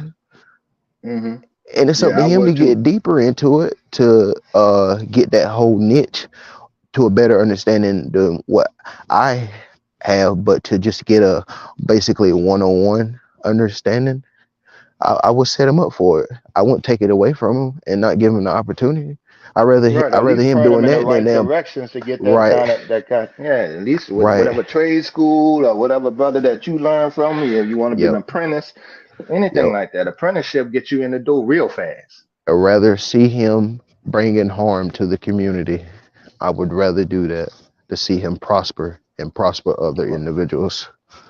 Right, right. But And it's see, that's why something they we hold get back. into all kind of foolishness with that. They hold. I don't know why they hold back.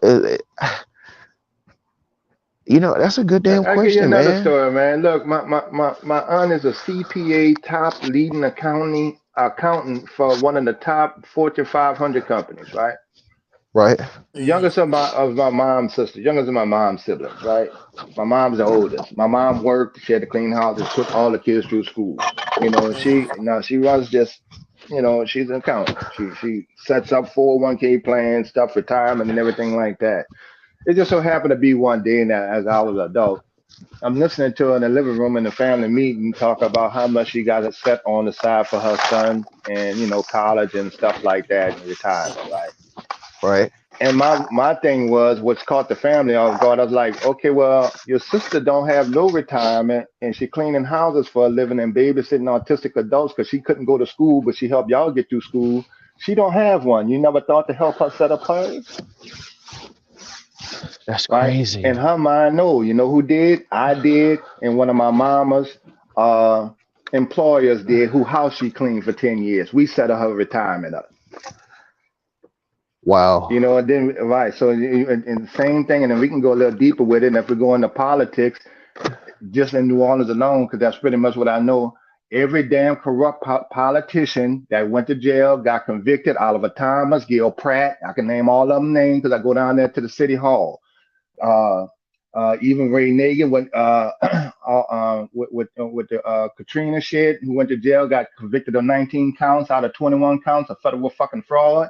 Okay, all those motherfuckers went to private schools with top educations and dogged out all the people that's undereducated in society in New Orleans. All of them. They get their education and then scam the people. They own people. They ain't fucking with the state stuff. The only reason why Ray Nagin went to prison is because he stole federal money. Soon as you touch federal money, you're going to jail. Good point. That's a fact. Yep. Facts. You're going to jail. Trump in trouble with that. You messing with federal tax dollars, boy. You got a problem. That's a real issue. But the thing that I think with Trump gonna get off, because remember, they don't want to see no president in jail. That's not gonna happen. That's why Well, I I don't said think they're gonna put him in jail, but I think he's gonna get convicted on some stuff. They're really just trying to stop him from running. Correct. Even though his ass should be in jail. You and I would be.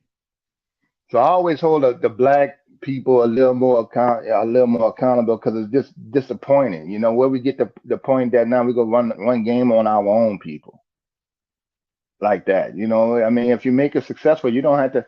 Why you want to dog out the little people? I'm looking at the scams with the apartment complexes and Section 8 and HUD. We got black women that's going to black women with children and stuff on that system, telling them you could pay half now and then don't have to worry about it later, and scamming them. Credit card fraud. Who they scamming? They ain't scamming white folks. Man, you going in, Kev. You going in. That's fine. Yeah, because I've been on this shit, dog, and I hate when niggas do that. That's what's keeping us down. White folks don't keep us down more than a nigga would with an education.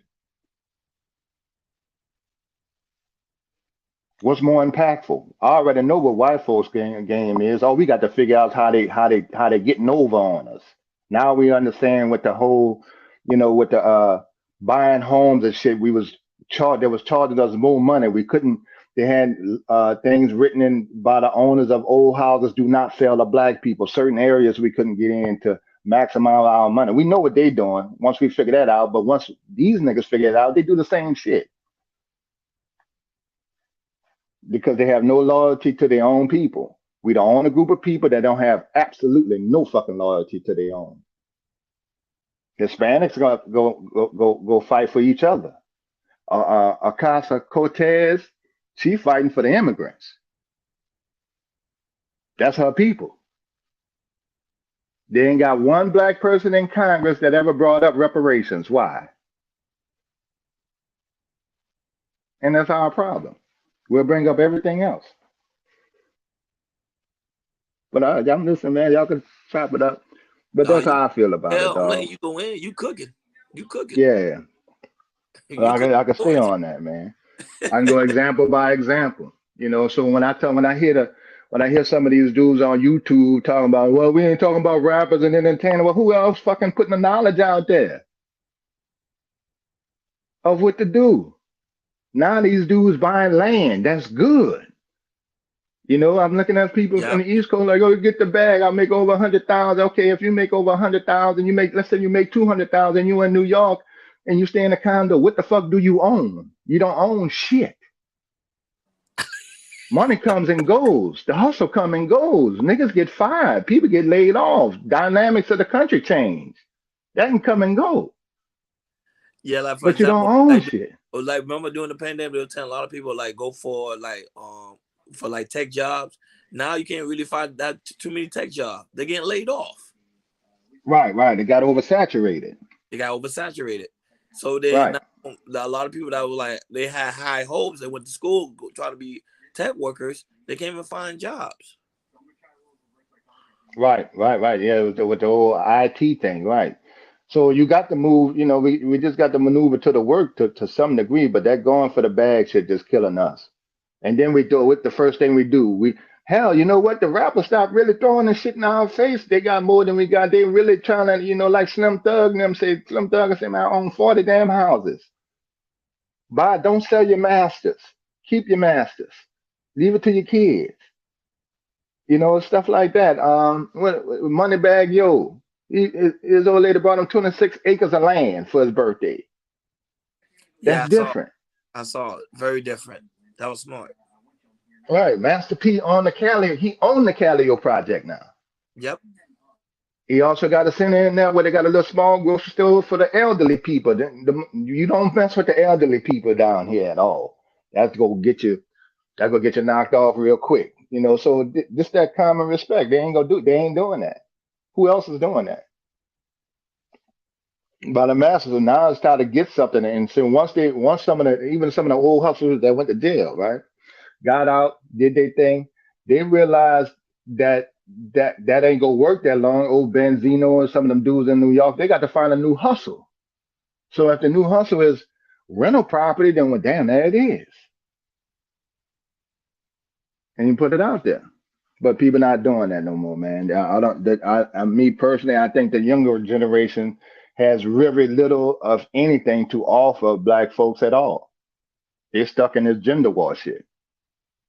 That's all it is. That's all they're regurgitating. They haven't invented or designed or put nothing new out there, you know. So I always get every now and then I get, well, the older fast people dropped the Gen Xers dropped the ball. Okay, well, what you niggas doing?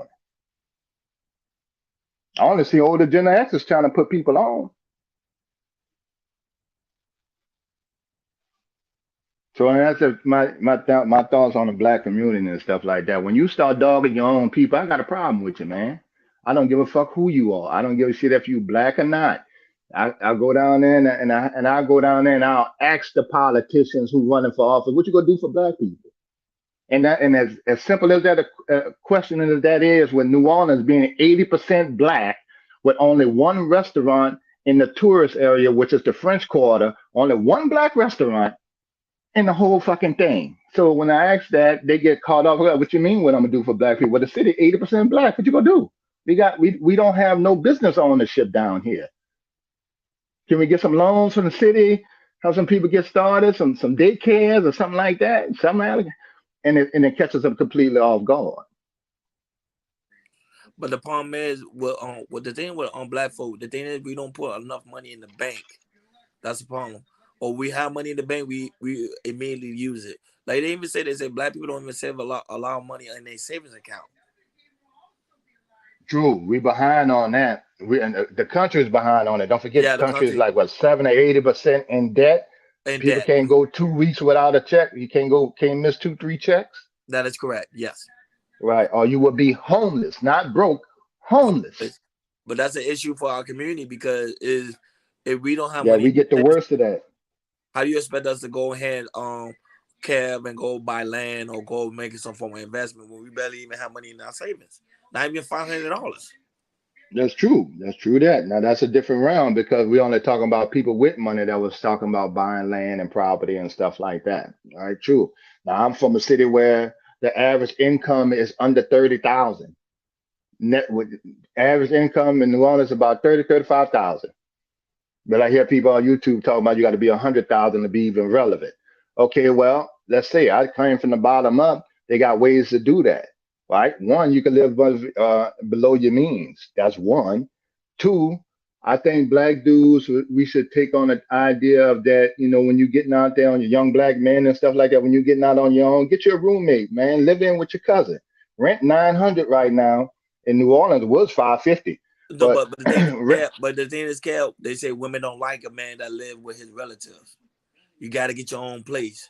You got to survive. Okay, true that. True. We talking about for younger men though. See what I'm saying? Because see, these women here, these old ass women here trying to 40-something years old in my age range, trying to hold young 20-something years old accountable like you supposed to have it all already. Sometimes you got to work through that shit. I can't expect a college student to have his own damn crib while he in school and working part-time. You see what I'm saying? Preach. Right. So if he link up with his cousin, y'all split the bills $500 a month. Now y'all good.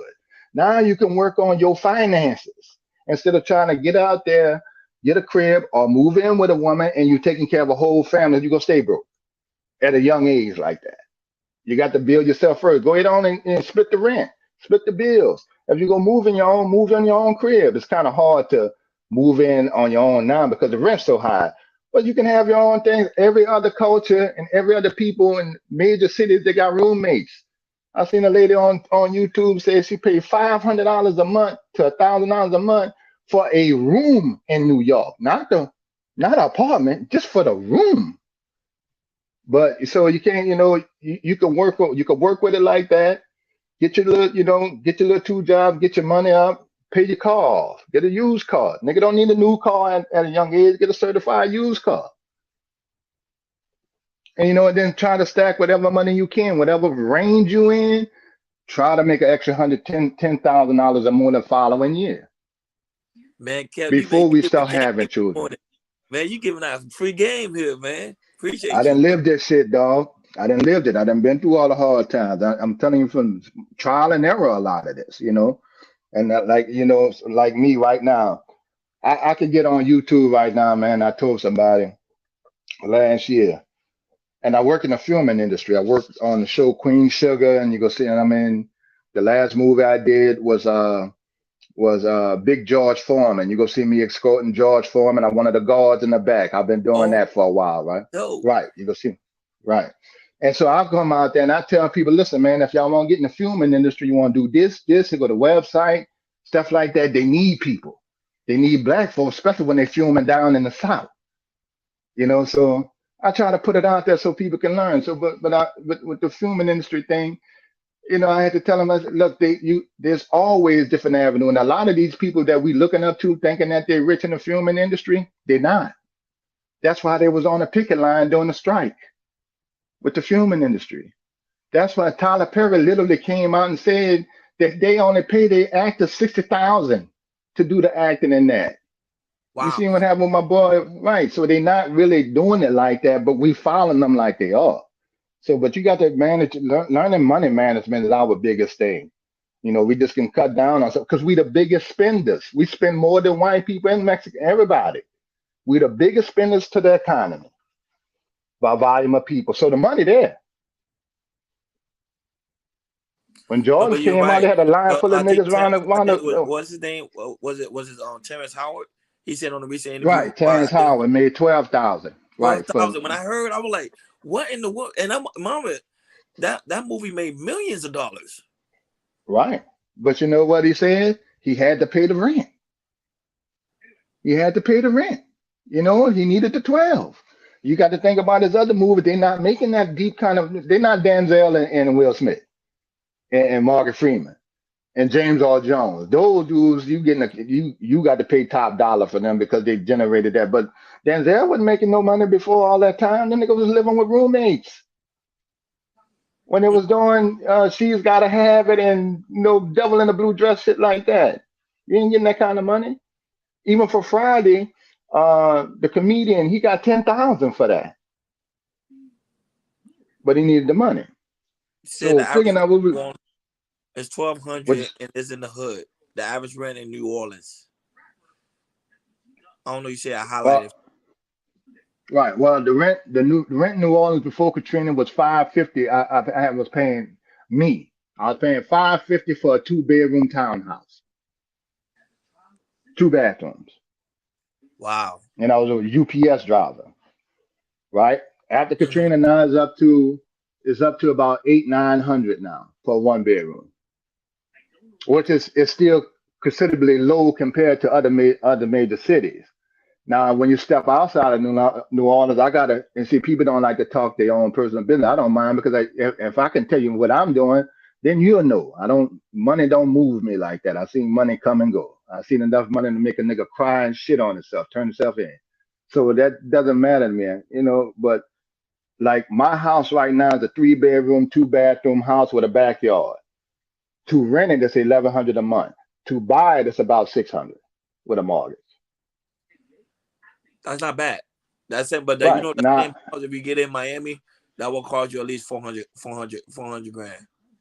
Right. And God forbid you're talking about California. I've seen the same house, the same design of house I have for about $500,000. Yep. That's insane. But remember, it's also location too as well, because New Orleans, right. They don't want to. A lot of people don't want to move there after Katrina. So. Right. Not only that, all through the South, you don't have the opportunities that you may have, and you damn sure you got very little in Mississippi and Alabama. It's different, but you can live good. So when I try to tell Black people, if you got a job that you're able to move around or work from home, you might want to consider buying a house somewhere else or renting it. When I work with the people in the filming industry, when they come from California, they just bought a house in New Orleans. Like, oh shit, I just buy a house down here. The thing is, Kev, anybody can buy a house. The only issue is, can you maintain a house? That's what my dad was telling me. Anybody can buy a house. That.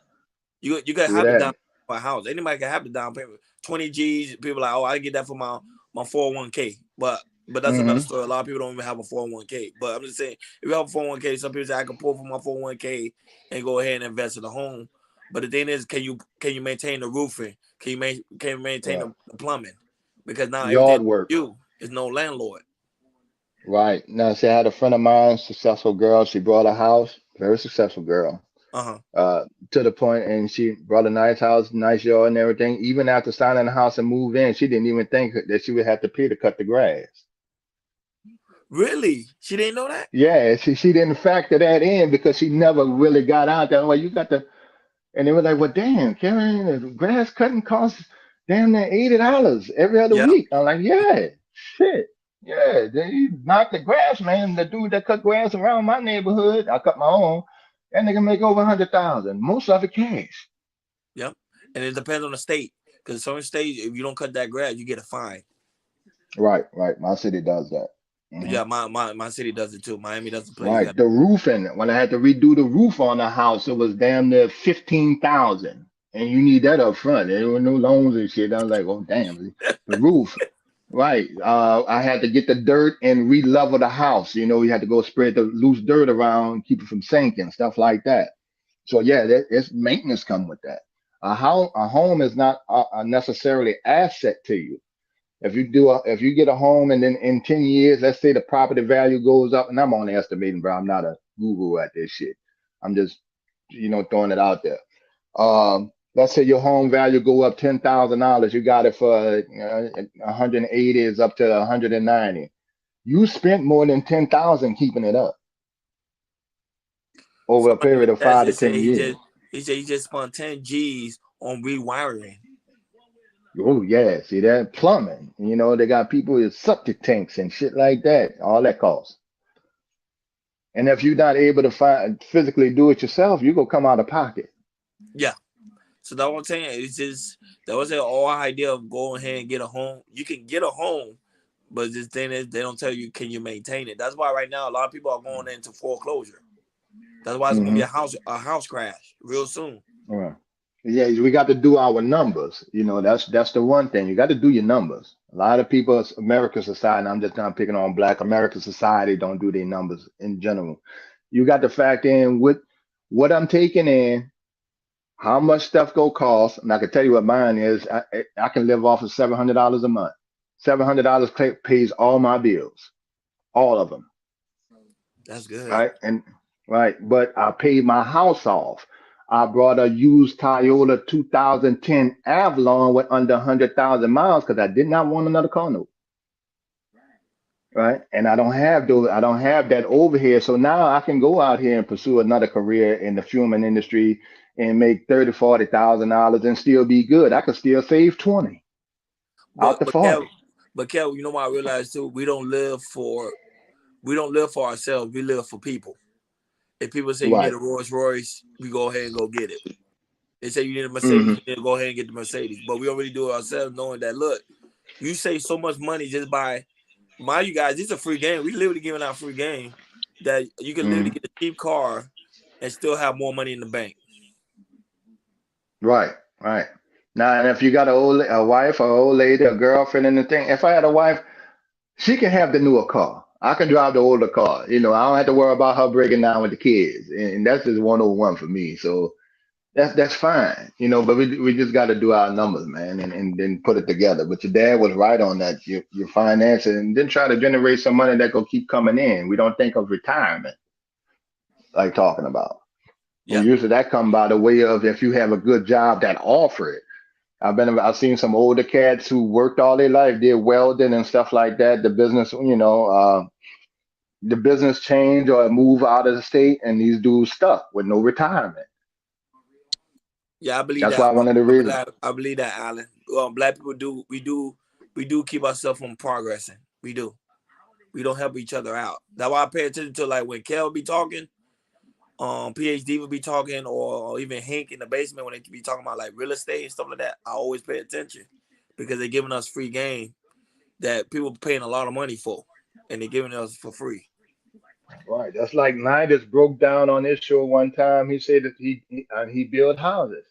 And right, he was saying that, man, right now they're charging you $100 per wall for the sheetrock. Like, well, damn, I might as well, like you said, I can learn this myself. I'll go volunteer and help somebody build a house just to learn how to do it. True. And we got YouTube. YouTube also give out great information too. I think like a friend of mine, I think he did his plumbing just by watching videos on YouTube. Even now and then I have to bump heads around with some of the women that come on there. I'm good with most of them, but some of them come up there. If a nigga you ain't shit, if you ain't making this and that and stuff like that.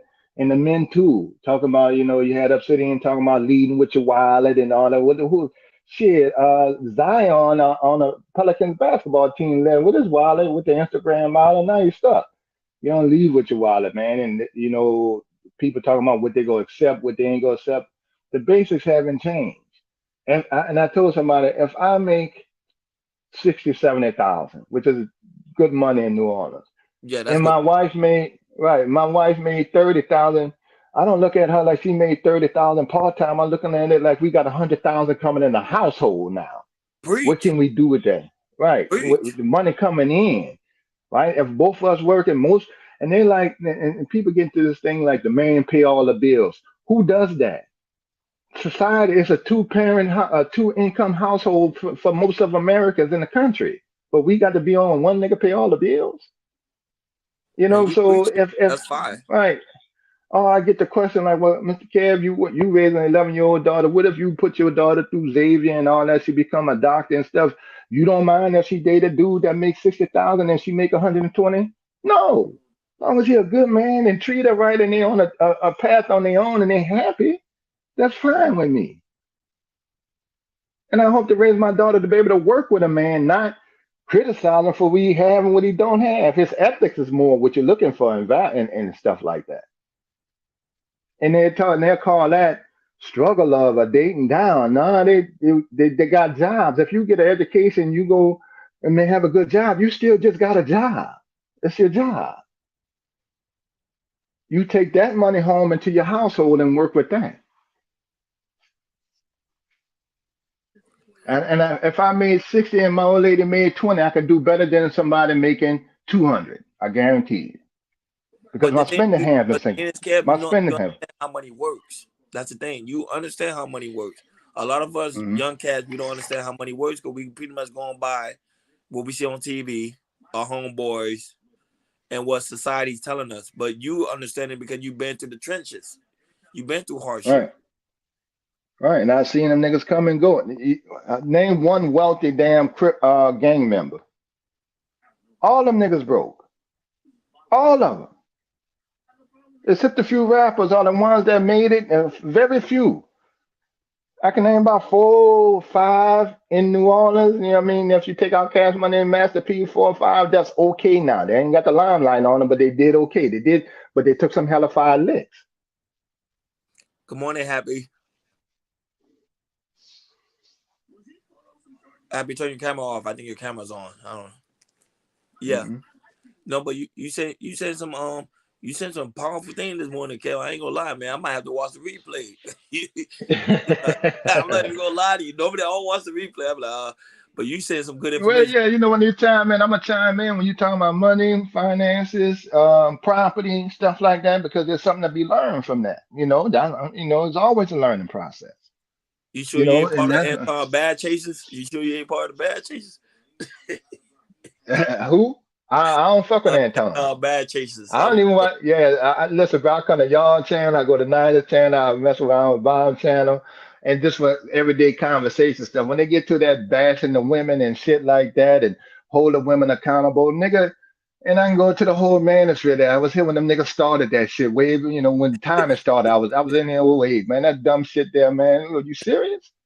Hey, right, Big Daddy, he teach it. I'm telling you. Remember, they say it's a prediction. They say black people ain't gonna have any wealth by 2050.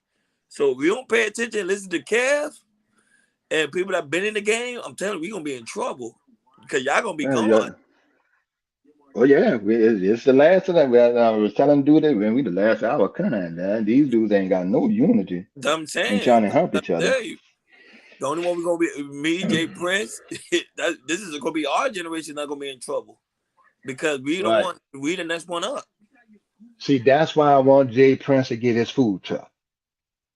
And then in the next 10, 15 years, he have a food truck for each one of his girls. You see what I'm saying? I don't mind supporting that. I don't give a fuck what his background is. The nigga trying. Good morning, Cassandra. Yeah. Right. If he trying to get it done, I'll help a nigga doing that. But I won't help a nigga that's gonna get up there and scam his own people. You a dirty, low down ass nigga. I don't care if JP been in jail. A lot of niggas been arrested. That's no different. You're trying to get right for his kids, him and his kids. And if you can't stand with that, nigga, then go ahead on fucking hang with the white folks. No, I listen to the old school. I'm sorry. Nah, hell no. I listen to the old school. I'm sorry. I don't care. You gotta listen. You gotta listen. Cause my dad be telling me, he be schooling, be like, yo, Ron, I'm preparing you, cause after I'm gone, you gotta be the one. You gotta make sure you know what you're doing. So he be showing me some things, you know what I'm saying? So right. And see, that's like me. I'm 53. I have two biological daughters, one 23, and I got my 11-year-old. My 11-year-old mother was in that, a couple of people already know this about me because I put it out there and I just tell people how life process goes. My 11-year-old daughter, mom passed of breast cancer when she was 3, right? We decided to have a child. She was a career girl, 43 years old when she passed. We met 5 or 6 years before she passed. She spent her entire life going to school, being groomed to be a boss chick. Got a master's at Xavier University, ran convention centers in Las Vegas, California, in Chicago. She was from Chicago, Hyde Park, Chicago, where the Obamas from, right? She grew up in that era. mm-hmm. But when she had the child, she always wanted the child, and we decided I wanted another one. And so, I was financially able to handle it because I'm a little older and I've been through the trenches in it. She had a child. Before she passed, she said, Kevin, if I can do everything all over again, I'd have passed up all those careers and just had a family. Wow. A happy family. Literally. Wow. That's her words. So when I hear people talking about boss chick and stuff like that, they got women now making with nobody damn in it. Andrew Tate said one thing that said something one time. He said, listen, all the money and stuff, all that's fine. He said, I went to my grandmother, we visited when she was sick. They had 37 people that came in the room, all family members that came from this one woman. She didn't give a shit what you did for a living or anything like that. It was happy to be around family. And we lost that sense of family, like talking about, man.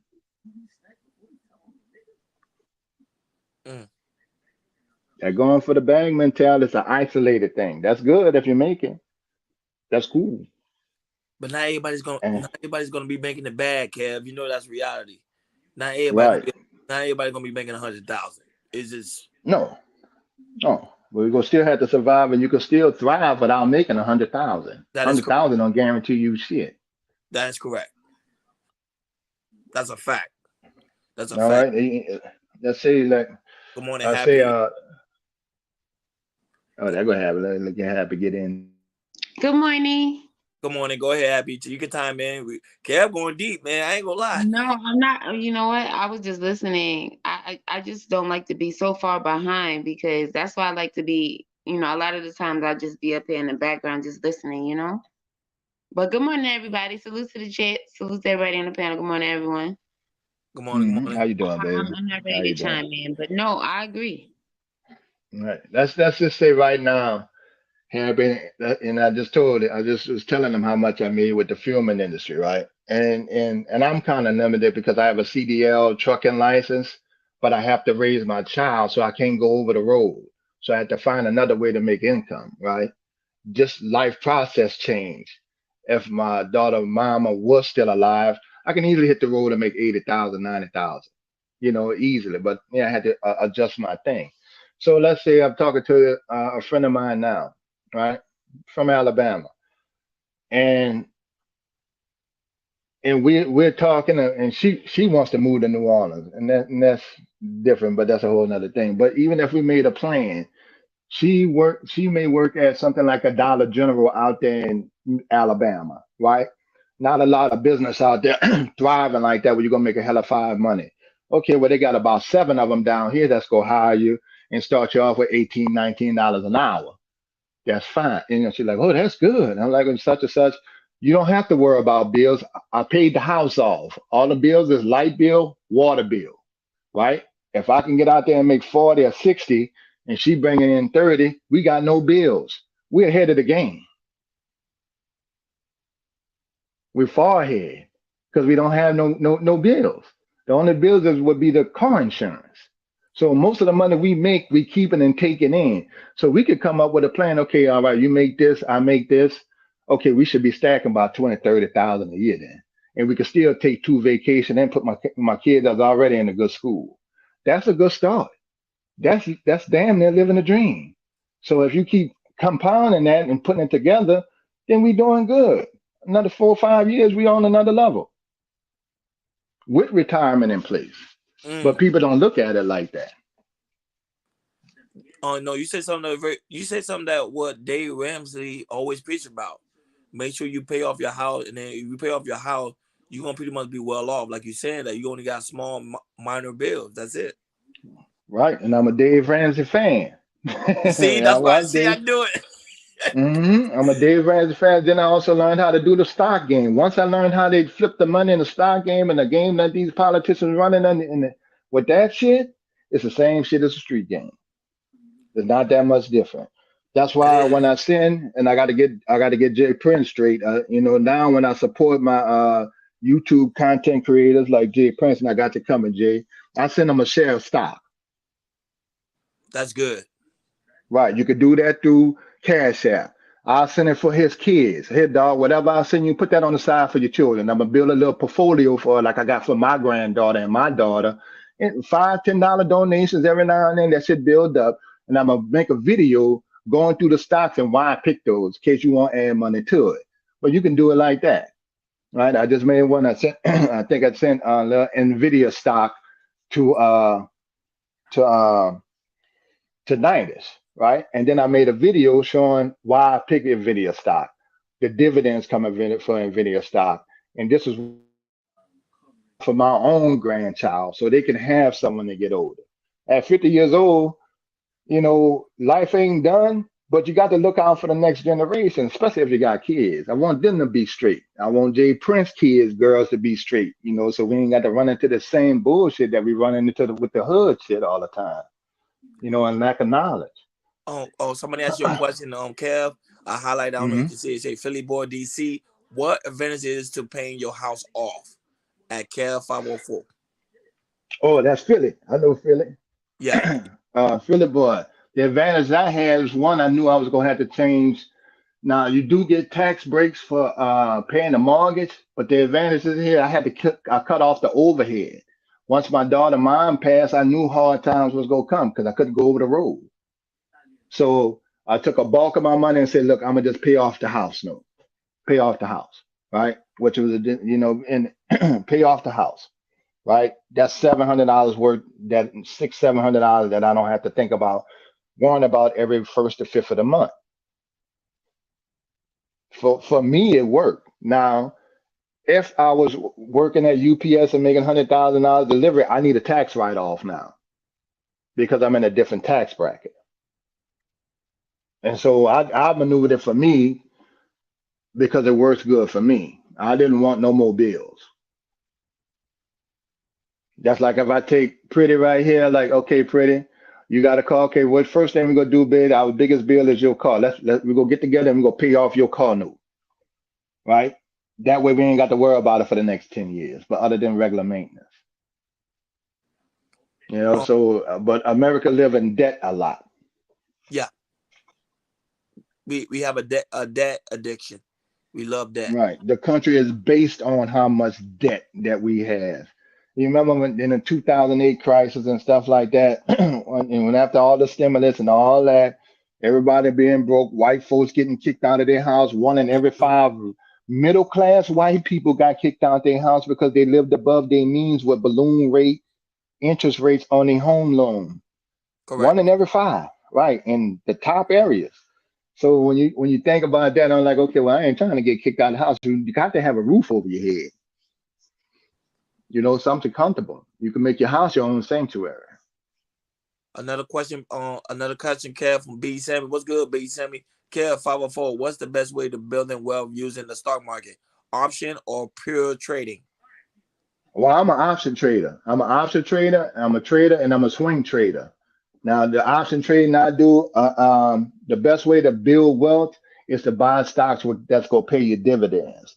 It's not gonna make you, you know, you don't look for the Wolf of Wall Street getting rich overnight. Them niggas was doing some illegal shit. That's why they got caught. What I do is, since now that they allow you to buy partial shares where you don't have to spend $400 for one damn share of Netflix, you could put your $100 in, which is called a partial share, and let it grow with the interest that Nvidia is growing. I pick out stocks that's gonna pay you dividends. Coca-Cola, Pepsi. Pepsi owns a lot of companies on it, and they got a wide moat, right? You hear that on Ramsey. They sell Doritos, they own Pizza Huts, they own, you know, they got a whole lot under Pepsi. So I look for companies like that, energy companies, companies that's paying like over 3%, 4% dividends, you know, per quarter. So, because the only thing I'm trying to do is beat the interest rate and the inflation rate of the cost of living. I'm looking for more money on my return, more return on my money than the bank giving me 0.04 cent on the dollar. So I use it as an extra little saves account, and then I'll catch it up. I can make my extra money with option trading when the market moves. They got a couple on the radar now after the election. You know, it slows down until we get to the election. After the election, certain companies are starting to move, but the country is doing a little better. And it depends on the section that you're looking in. But I'll go for long term to go with my 401k or my Roth IRA towards retirement. I'll factor in, okay, if I made 40,000, 5 or 6 will go into an IRA, and you can make your own Roth IRA, right? You can get that yourself. Or what I did was I went through my UPS benefit package that nobody read their benefit shit, you know, with the stock like we invested in. And I look for the top companies in there, Exxon, such and such, and I can make that on my own. I can get the VOO, which is a Vanguard fund, and I can put that on the side of my own and throw, if I'm making 40, I might throw 100 or 200 in there a month, or 100 a month. And instead of, you know, trying to kill myself to build it. So that's my long-term goals. And with option trading, it just depends on the trend of the time and what the stock is. And remember, guys, this is not financial advice. This is financial education. Just to put it out there as a disclaimer. But yeah, Jesse, this is not advice. It's just what I do, you know, personally. Right. Yeah. I don't recommend it because, you know, people think, okay, I'm gonna get some stocks and I'm gonna get rich. No, it's not. It's not like that. No. Right. It's Jesse asked you a question too, Kev. Jesse asked Kev, do you get a call option on Microsoft? A call option on Microsoft? I had to be looking at my chart right now, but yeah, Microsoft is gonna be good, but it depends on how the chart moving. Most of your investing come by way of the chart. 75% of your stock investment is gonna be what the chart is doing. Now, if I was gonna do Microsoft, I might do a longer option on that, right? Or a leap option. A leap option is, for y'all that don't know, that might say, you know, you think the stock will go up within a year. That's the time that you give it is a leap, right? That's what they call it, a leap. Like within the next year, you know, that the stock price will go up.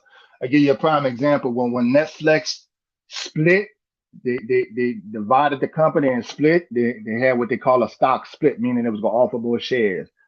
The price went down from like a couple $100 all the way down to under $100 a share, right? Maybe around that. Okay, now it's the time to get in because you know this bitch was 400 before. Okay, let me throw $100 in there because I know Netflix doing this. But at the time, Netflix issue was people were giving out, you know, they passcodes everywhere to anybody. And they were like, well, you know, they was trying to keep up with your Prime Video and stuff like that and all these other channels. But Netflix is still a good product. So what they decided to do is, okay, now you can pay to have all commercials taken out of Netflix. And 2, they raised the price from $10 a month to $24. Because see, it's going to come down to the dollar amount. It's going to come down to how much money they taking in. And what that shows on a quarterly report, every company that's on a stock market has to show a quarterly report so I can know what they doing with their money and what their future thing is, you know, what their future prospectus is. So, okay, so they countered how they go, you know, with the customers, they go raise the price, so they go bring in more money. They still got some of the best shows. So then it was time to get in, and it's still kind of creeping up. I think it might be $300-400 right now. But I might take my frame of thinking, my $100. If I put $100 in, and it went up from $100 to $200, the stock went up. Okay, my $100 doubled. That's good, and I got it still saving and still working for me. So my money is working for me, and that's my frame of mind with that. I don't have to answer the question. Man, you going in? Yeah, Vanguard is a good. Yeah, it's a good. A lot of people use Vanguard because it's not publicly traded. Yeah, that's a fact. Mm-hmm. Vanguard is really good. Me, I'm with you. I'm with you on that, Kev. I do dividend stocks, so I like dividend stocks because I like to pay out every quarter. I'm actually keep learning. But what I do is I don't really use the money. I just reinvest it. Continue to reinvest it. Right. Reinvest it.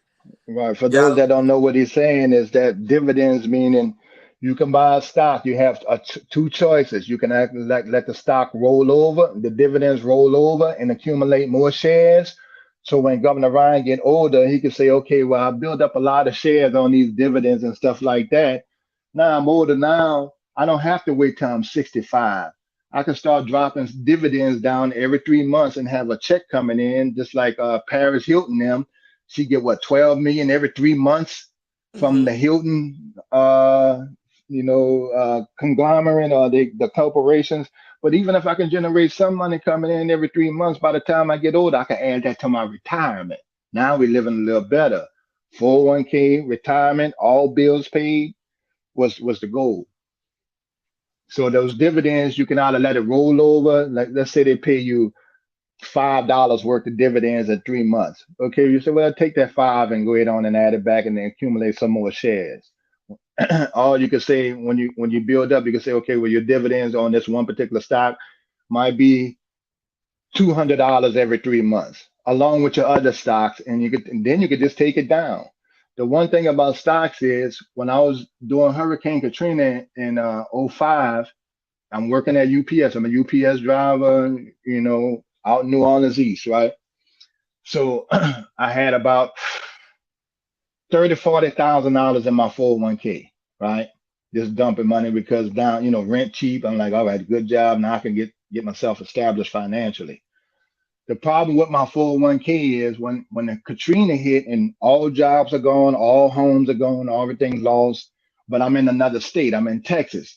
I need to get to my 401k money because now I got the kids here. I got a mom in Atlanta. I got to get things together. And I'm there and I got money, but I can't get to it.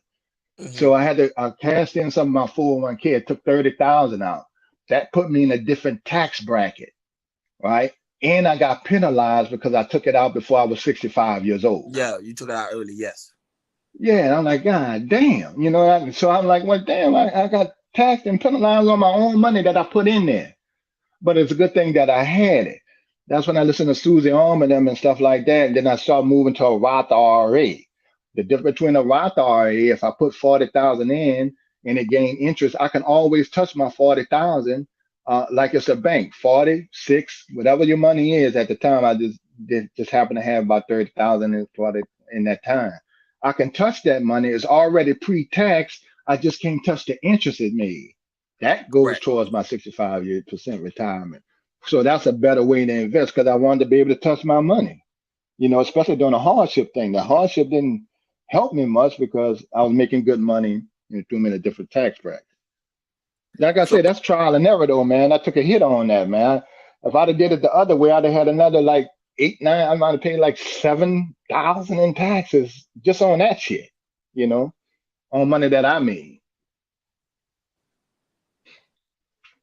Yeah, Rob, you don't get taxes for it. It's only on the interest. If you use the interest, then you get taxed. Yeah, I put Kev channel is there. Y'all guys, make sure y'all subscribe to Kev channel. Kev channel, you see, like he's giving a great game this early morning. I hope this could benefit somebody as you get ready for work. That this is a really good game. You know what I'm saying? Like people pay top dollars for, and he's giving it out for us. Even though I know some people like, oh well, but to me, it's a great game. Yeah, I put a video up there of NVIDIA. I made it for my daughter. my daughter is 20. My oldest daughter is 23, and I got a grandson. He's 1. And every now and then I throw 50, 100, and I send a cash app to him like, okay, well, this for Lil Man for his birthday. He got all kind of toys. Okay, well, look, here go $100 for his stock, and then I'll make a video of the stock that I brought, like in video. They got one on my channel with that. I got a Facebook page with a few thousand subscribers. I'm gonna have to convert it to YouTube.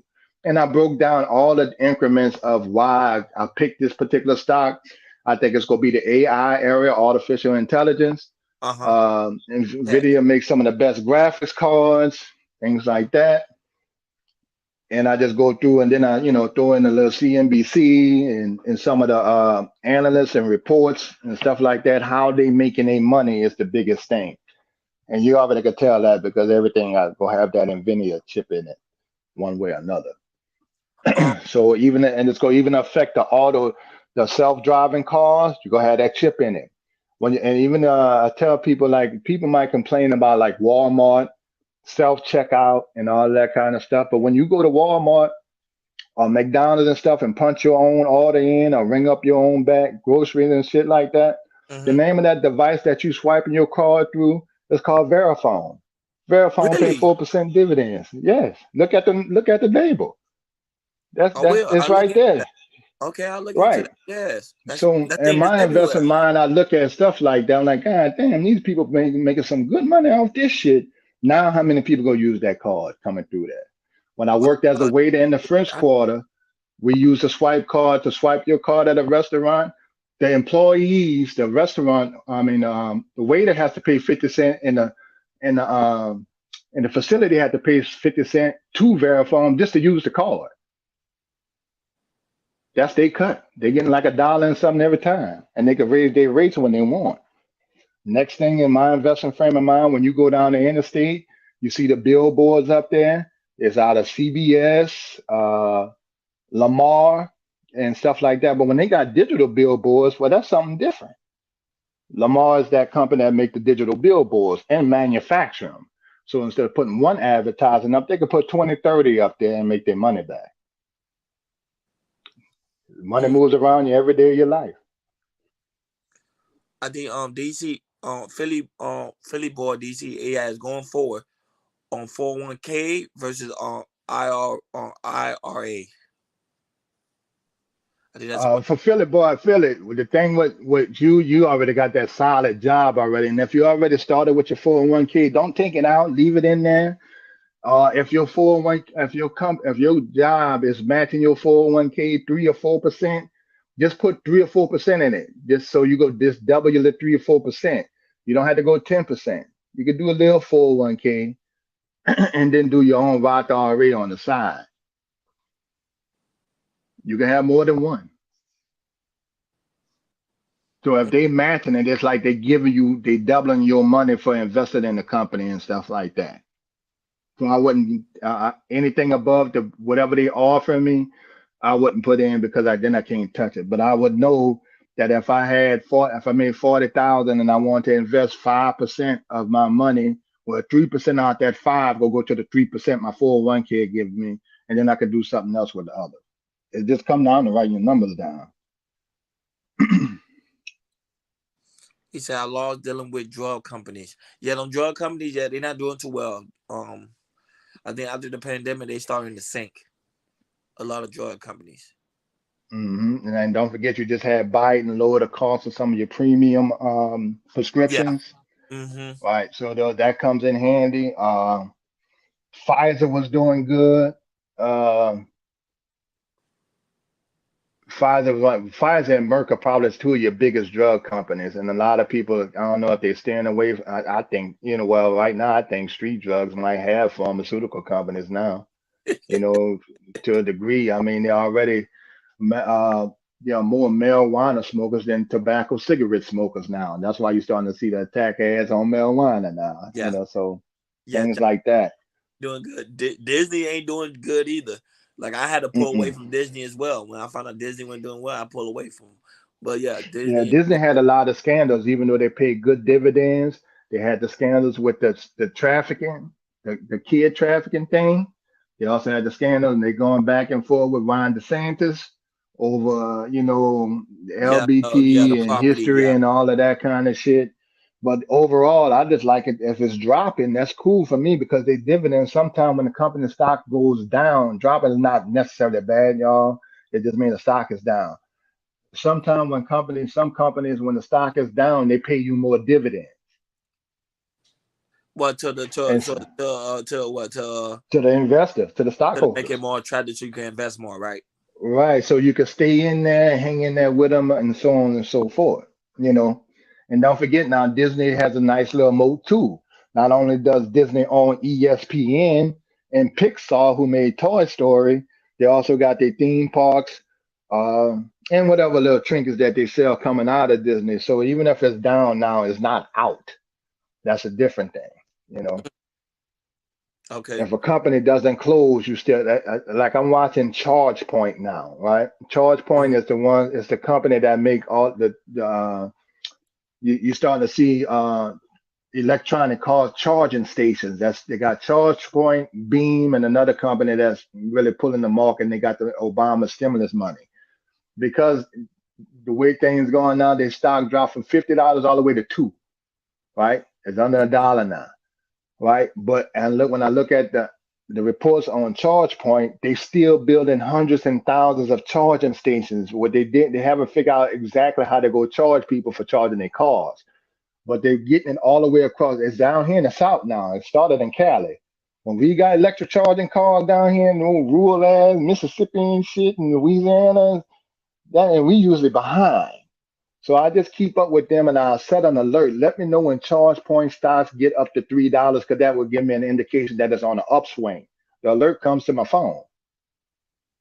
So we can keep up with that stuff just like the professionals can. So then I would get in ChargePoint because I think I like the future of it, even though the company is not out of business, it's just taking a hit. Enron with Martha Stewart didn't go out of business. Their stock dropped from $70 to 80 cents when that scandal came out, but it was too big to fail.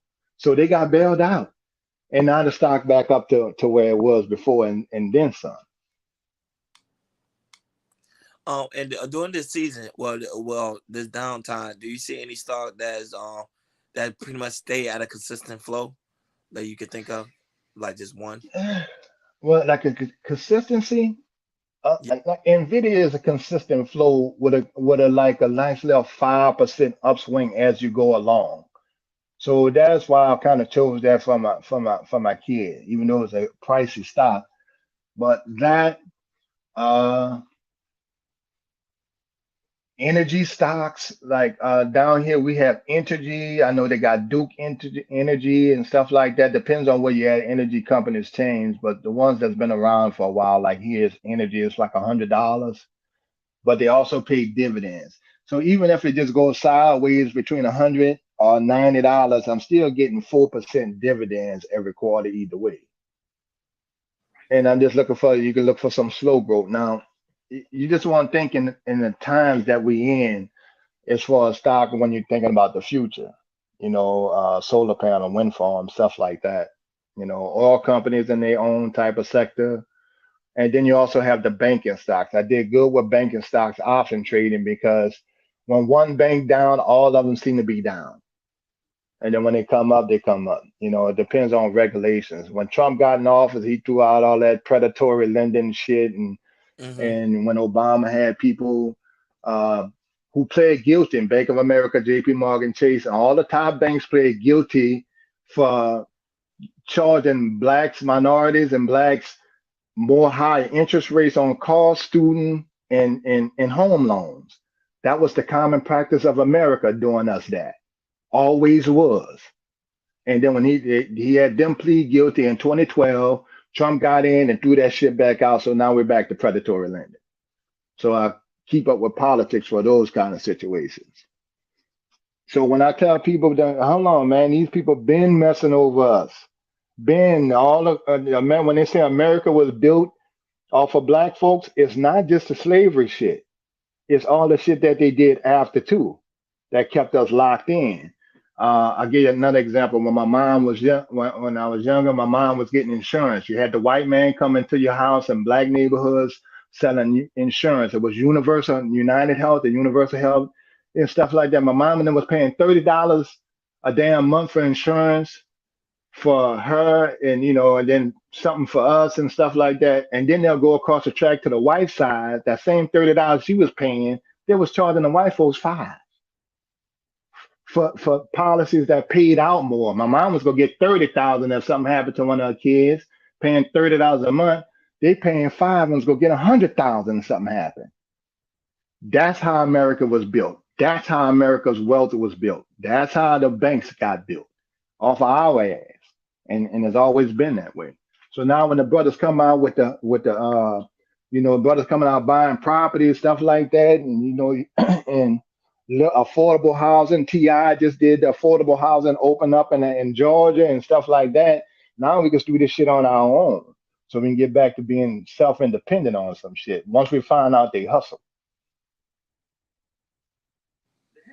Yeah, Cassandra. Yeah, I know they updated the tax break for 2024, so a lot of people got to be careful too. And not only that, but also people got to be careful with the Cash App as well, because now I think they say if you reach a certain amount of money in your Cash App, you got to pretty much have that information for the IRS. So you may right. They even got Cash App doing your taxes now. Right. Biden changed so that. All these a lot of money with more. Yep. So all these people say hit my Cash App. They're gonna be paying a lot of taxes next year. All right, and then and same thing with content creators, man. Y'all got to look. The content creators got to look up. What we got to do as Black folks is look at tax write-offs. Okay, in my house, I was able to write off my room as an office, my dog as a security dog, my phone as a part of my what I use for your gas or some of it. You just want to do it reasonable. And if you don't know what you can write off, like Jay Prince doing his, kind of new to the YouTube thing, you can go down there and make an appointment at the IRS, and they can tell you what you can and can't write off. That's their job. That's what the office is for. I tell him to do that. If he's not aware of that, I tell him to do that. He should. Right. Just go down there and ask him. Right. They got a lot of videos on it and stuff like that. Like my house, I could write off about $300, as a home office. Jay Prince got a home office. He's a content creator. He's a content creator. You know what I'm saying? Right. And then when he get a little older, like I'm gonna do mine, have my daughter do some content creating. When we go on vacation, we can write that shit off. Like we went over there to Disney World, we doing research. See, that's what Melanie King did with her kids. Melanie King was huge. This ain't nothing on her shows with her and her children. My daughter watched it since she was 2 and 3. So I always was on Melanie King before she went solo. And she would bring her kids to Disney World and stuff like that and had the professional crew and stuff like that. And she said, well, I talked to her and she said, I think that's a good idea to talk to smaller content creators so I can tell them how I did my children's show and stuff like that. Because that was a damn near million subscribers with her kids. This little 300 or 400 that she got on her own ain't shit. And the kids watch it religiously. So those kind of tax breaks, things like that, and you see people with studios and stuff like that we could write off. If you want a new, like I'm a build a new computer next year. I'm waiting till next year to order the parts so I can write it off on my taxes next year. Yeah, write out the camera, write out that keyboard, write up everything. So, like I said, once again, this is early morning free game with Big Kev. Oh man, let me get Kev a break. We'll be right back, folks, after this commercial break. As a kid who grew up in a single-parent household mired in poverty, I wondered, was the American dream for kids who were devastated by poverty, devastated by the challenges of life?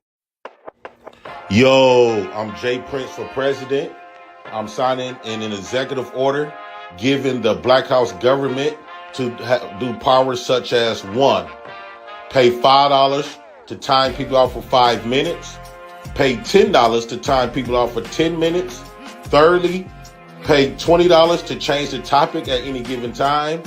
And lastly, pay $50 to create their own law inside of the campaign. In addition to that, Anybody could come with the additional $50 to change that law into their liking. I'm Jay Prince for President of United Negro Kingdom, and I approve these orders. Debate night, but we're not in Milwaukee.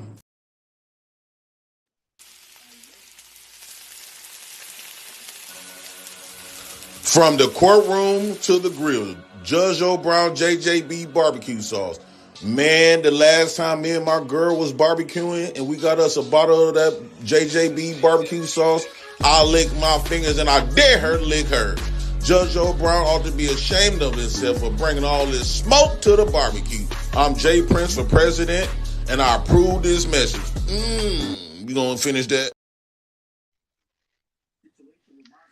I'm gonna get some of that barbecue sauce, bro. Me too. I ain't gonna lie to you. I forgot I'm gonna to get some of that. I buy one. I actually gotta go buy one. Oh, that's Philly boy right now. What's going on, Philly boy? Yeah, I gotta go give you a barbecue sauce.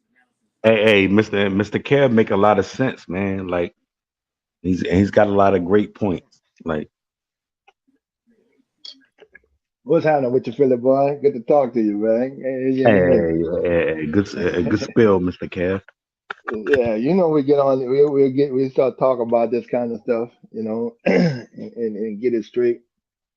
And that's like you. How your house coming along, man? Did you close it? You closed on it? Yeah. I'm in a new house and everything. Oh, congrats! Right. Even if you're in a new house, you know the whole thing to do is that, you know, if you want to get it paid off early, is to kill the principal. You know, throw a couple dollars extra on the principal if you want to get it out the way early. But see, you good though. Ron Philly is an aircraft mechanic. Oh yeah? Yeah, I am. Right. So Mr. see, I got two houses. got people all over this place. Yeah, I know now. Yeah, Jay was getting a second one. That's what I was saying. I ain't gonna put all your business out there, You know we talk. But you know, they got people in these spaces with a lot of divine knowledge of, you know, of their everyday life that be passed on, you know, and stuff like that. And like, okay, that's a good idea. All right, I see why that, but it depends what works for you. Yeah, I put my girl and my son up, and I'm on me, man. Right now, see me, Philly. I could take a woman like Happy, right? She won't have no complaints after we sit down and have the meeting on where our relationship going. She'll be in her femininity and be like, okay, we working towards something, you know, and something such and such. That when she go to work, whatever, if she working or whatever, and come home, the household pushing for something. That way we ain't worry about the other dumb shit.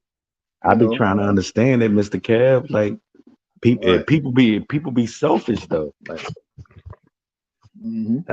especially us black people. Like, I mean, yeah, you got like Mexicans and stuff, like they live in the houses like 10 deep. Why can't we do that? Like, we can't even live with a woman. we got problem. We got overall problem with just one woman and a kid. Damn, man, I don't want to change the conversation, but yeah, that's what it is, man. So if people work together, man, it'd be much easier. It's on finances, like Happy or the younger ladies and stuff like that. Some of these niggas don't know that. Some of the niggas don't think like that. You know, a lot of young men just think about, okay, I'm work, pay bills, stuff like that. They don't. We didn't have a plan for direction, like talking about. Okay, I got some in-house loving. Can I ask you this though? Like, how did they come to this? I mean, I remember me living with my dad, my mom, my sister, but we don't do that no more. As a black community, so we call family, yeah. Well, you got a lot of single parent mothers out here. That's one thing. I used to live with I used to live with my cousins. You know what I'm saying, in the 80s and stuff like that, man. Like, I'm not too much younger than you, Mr. Kev. I'm in my late 40s, and I don't think we're playing the game right, man. Right, because we didn't really know it. That's like me. I grew up in a juvenile system. Right, 12 years old. I hit the juvenile system for jumping on a racist white 17-year-old boy for knocking down a little petite black girl and turning around after she chipped her tooth and busted her nose, turn around and say, nigga, move out the way next time. So me and my partner jumped on him, and I got 5 years of juvenile detention. So my whole childhood was always trying to figure it out, you know. So I go from there to literally my cellie was Al. Was if you Google Cash Money Hitman, you're gonna see a picture of him up there. They call him Mr. Stump. Kev, you was in Angola or something? No, I was in the juvenile part. See, when they hit everybody in 84, I was 12, 13, right? So they built the jails. My brother and them went to jail. When they tried to pack all the jails and said, if you fought any white person back, they was putting you in the juvenile system. And we were still fighting them, physically fighting them. You know, we in the 80s. So it was more the descendants of slaves fighting these old racist bitches back. Because, see, don't forget, when the king shit was in 65, 68, these children came back swinging, like my mom and them. You know, there was uncles was Black Panthers and shit like that. So me and Bomb live in little small cul-de-sac areas outside in Louisiana. Once you step outside of Louisiana, it's mostly white folks or any other major city. And it was bold back then. I apologize, Mr. Kev. I don't understand jail. I apologize. No, yeah, but you don't understand it when they throw your ass in there. Right, so I got the whole juvenile. So I went to the juvenile system. Juvenile jail and prison is two different things. You don't go to jail or prison till you're 18 or older. So the juvenile system, they just lock a bunch of kids up who, you know, run bunches of kids up, and a lot of street kids, you know, Cash Money kids. They were kids. Many of my guys done been there, but that's something I never right. touched. Well, yeah, ain't no badge of honor. No, it's just taking time from you, you know.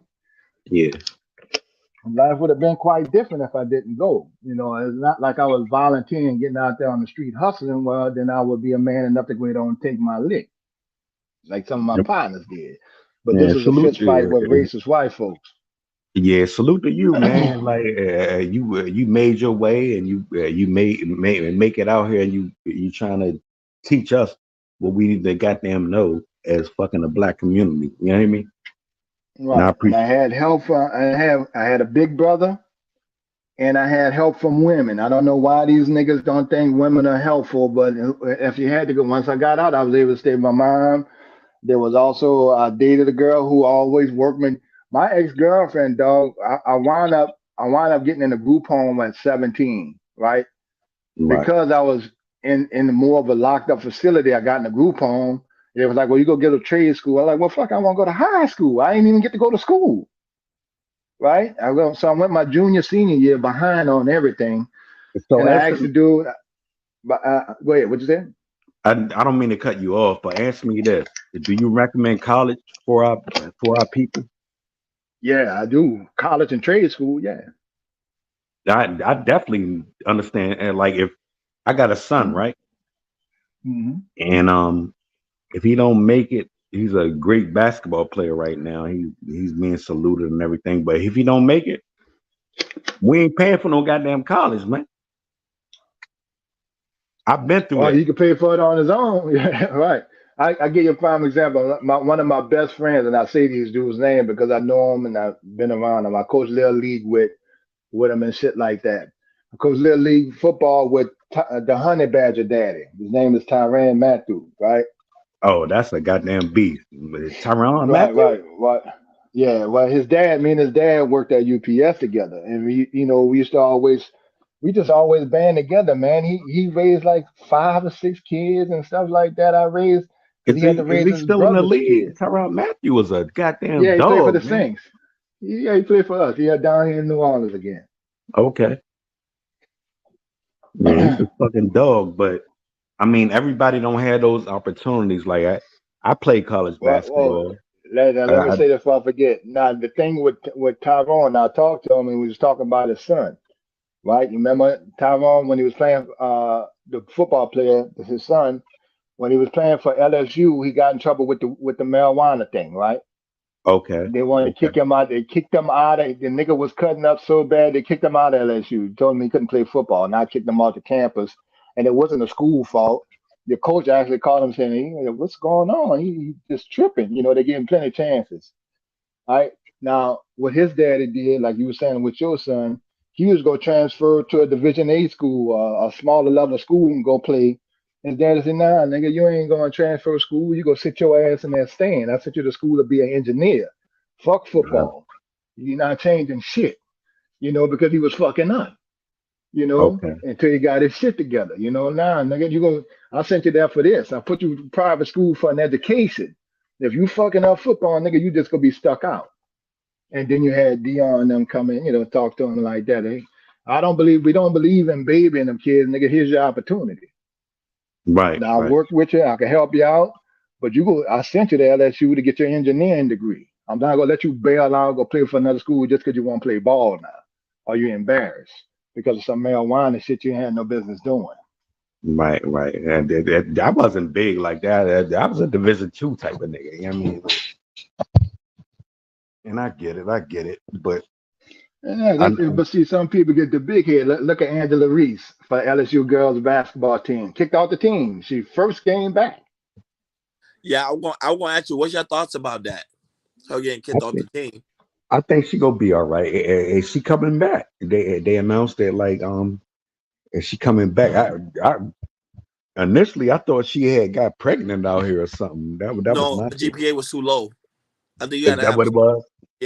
Yeah. But the thing is, I was telling somebody, we were talking about it. I said it was not really her fault. It's because the simple fact is, remember, she was traveling. Remember, she was doing different interviews. She was hanging around with different celebrities because they wanted to. Whose fault is that? Huh? Whose fault is that? That's not the school making her do that. The university, because the university allowed her to travel. But hang in there with me. I think she got the big head. She did all that traveling and Instagram and stuff. School, because basketball was out. Remember, they won the championship. Then she got that big. They only 5 games in now. But really, do we see it as a problem? That girl made money out here. I'm saying it wasn't a problem. She was getting a Mercedes. She had a Mercedes Benz deal. Like I think she did a photo for Mercedes Benz. So I'm like, no, I don't think it's nothing bad at all. But I'm just saying the school shouldn't hold her accountable because they just won the championship, especially the female. Well, we could talk basketball. We could talk college. I think she did everything right in her ability to get her shit right. There's nothing wrong with going for the bag. You just can't get the big head. You can't slip on your grades. I could get that. I just don't hope she got to the point that, my thing was I understand the popularity. I think it's excellent for women's basketball. 1, because it brought a lot of attention. 2, I think any person outside of just her, just like Tyrann Mathieu and stuff like that, when you get a little money, you get a little big head, a little bit of such and such, and so on and so forth. Well, she got enough time to shake back and get right, because if she'd have stayed on the path of being arrogant or such and such, got not getting the grades up, right. She made millions now, the WNBA wasn't going to be able to do nothing with her. Yeah. Them girls making 100,000. She'd have because you'd have ran out of that money. You can run out of money. If she out here getting that bag, but is that the end cause with us, man? Like she's not showing. I don't think she's showing like virtue, like a true real like. I think she got big head. 20. I get a youngster's a little leeway. You just can't lose yourself in that limelight like that. I think that she was headed down that route. Right. That's what I was saying. Nothing wrong with celebrating your success at all. I don't got no problem with that. And see, that's what Tyrann was doing. Tyrann was doing. He was celebrating his success. The nigga stopped going to class and all that. Next thing you know, he was hanging with the old quarterback Jefferson, and he got pounds of weed in a damn apartment. What you doing, man? But he fucking made it, Mr. Kim. Yeah, he slightly made it. But the NFL, he made his goal. Right. With help. He was already in the position on his own. He needed help. And I don't mean help like we go get you to that or we need money and stuff. Dion stepped in. Peterson stepped in. Tyrone is a Right, you know, goddamn dog, man. Like, yeah, on the field, yeah. He was a dog in little league. That little nigga used to destroy he was a linebacker and they used to destroy my little offense, man, when I was coaching little league. And he everybody's not a dog though. I'm talking about like people that don't make it, Mr. Cap. Oh, all right, yeah, right. Well, he had help, man. He had the top professional help. That's different. I think his talent overall, he made it. That's right, one. Right. We could clap for that. Right. We can clap for that. There's a lot of people out here that's like him that didn't make it, man. Yeah, true that. But So as far as the big head, yeah, you know, if you can make it past that, you know, then that's fine. But I hope she does better now because you got to think of it's a team sport. LSU ain't gonna revolve around Angela Reese. You know, I think it's once too she late. I gone, think they LSU all go still revolve around her. could. She's the hot name right now. Well, but they're not gonna win the championship this year. She's just a hot topic. She's pretty. She's successful. And She's young. Right. Now I tall. just hope she don't get caught up with the Cardi B shit and too late. And She's already twerking. She's all already that twerking. foolishness there. Well, there it is. That show you where, regardless if she play or not, her frame of mind is there. So making it or She's not, young. Hey, but she's it's young. She's only like 20, I think. She's young. yeah, she young. She in college. And she got $5 million. She's from in her Boston. pocket. Boston, you know, them East Coast folks love that limelight. You know, Yeah, that's that. Young lady, Mr. man. Cam. That's She like your daughter. She like a daughter to us, man. She young. Yeah, she made it. She got $5 million in her pocket. right. And how fast can 5 million go? Yeah, in the United States, fast. If you spend it like that and you up there hanging with that crowd, you go try to keep up with the Joneses, bro. Man, she got to go. Like, she got to keep it going, man. Like, Every bag ain't a good bag. Our bag is a good, but you can spend money. Somebody doing her homework. She ain't doing her homework. Right. Hell no. She ain't got Even time. when it comes down to these new athletes and what a lot of people, you know, not factoring in is that now college athletes could get paid. That means you're gonna have a lot of young black men and women making top dollar before they make 21, 25. I think she's foolish. I would not play another goddamn college basketball game. You think so? Yeah, Why? you would. Yeah. I don't think she should. I don't think she should. Why not? She's established. She should drop. Established at what? Playing basketball, dude. And I'm saying, like, she should just go right to the draft. Like, don't even play another. If she go to the WNBA, she gonna make less money. She gonna make less money. The WNBA and keep don't doing make what money she's like doing that. right now. Yeah, Right but now, the she getting WNBA ain't the numbers. market for that. Yeah, she getting the numbers because she in college and she the famous college players. She If ain't she gonna could be go shit in the overseas, WNBA. She would she not could- even be as good overseas or in the WNBA. She's not. No, If- I watched her play if all I- year. if I was she wasn't coaching even her- the most MVP on the team to me. It was the she point should guard not. and the look She up the should red not hair. play another goddamn college game ever. How she gonna get paid? College paying her more than the WNBA are. She's the number one pick. Okay, why She's would still you go not to gonna get paid. WNBA and make less money? Correct. But that's a different story. But she can Well, get no, that's there. the same story, same person. College. Women play overseas. That's where they get their money. And Yeah, they but we make talk- less than the women that play over here. Yep. If I'm not mistaken. You making more money Nah, than they Billy make Boy. more money. Why was Brittany Griner out there in like Russia? They make more money than the Right, because she WNBA. get Like, paid extra money. That's Brittany Griner, but she never left the WNBA, did she? nah, but this girl is the number one pick. Regardless, she should not play another. No, she's game. not the number one pick. She's just the most popular girl in college basketball. That don't make it. She won't. If they had the draft tomorrow, she would not be the number 1 pick. I guarantee you, she will be the number 1 pick. I promise you wouldn't. You gotta look I at the promise you stats. wouldn't. I don't really look at her stats. You gotta see how You got to look at her the stats. You got to look at what the number 1 team need. They may need a point guard. You know, well, Angela we Reese. You disagree see what I'm on. saying? Want to be ATL? I think she should not put herself out there no more. Like, And make less money? skip that college shit. Like, she's done with that. Why make less money? And why does she have to play for LSU and put herself out there like that? No, but she making Because more money she can at make more LSU. money. She making good money. She got a lot of endorsements right now. I'm The WNBA, she would not see $1 million a year at the WNBA, man. I'm missing y'all point.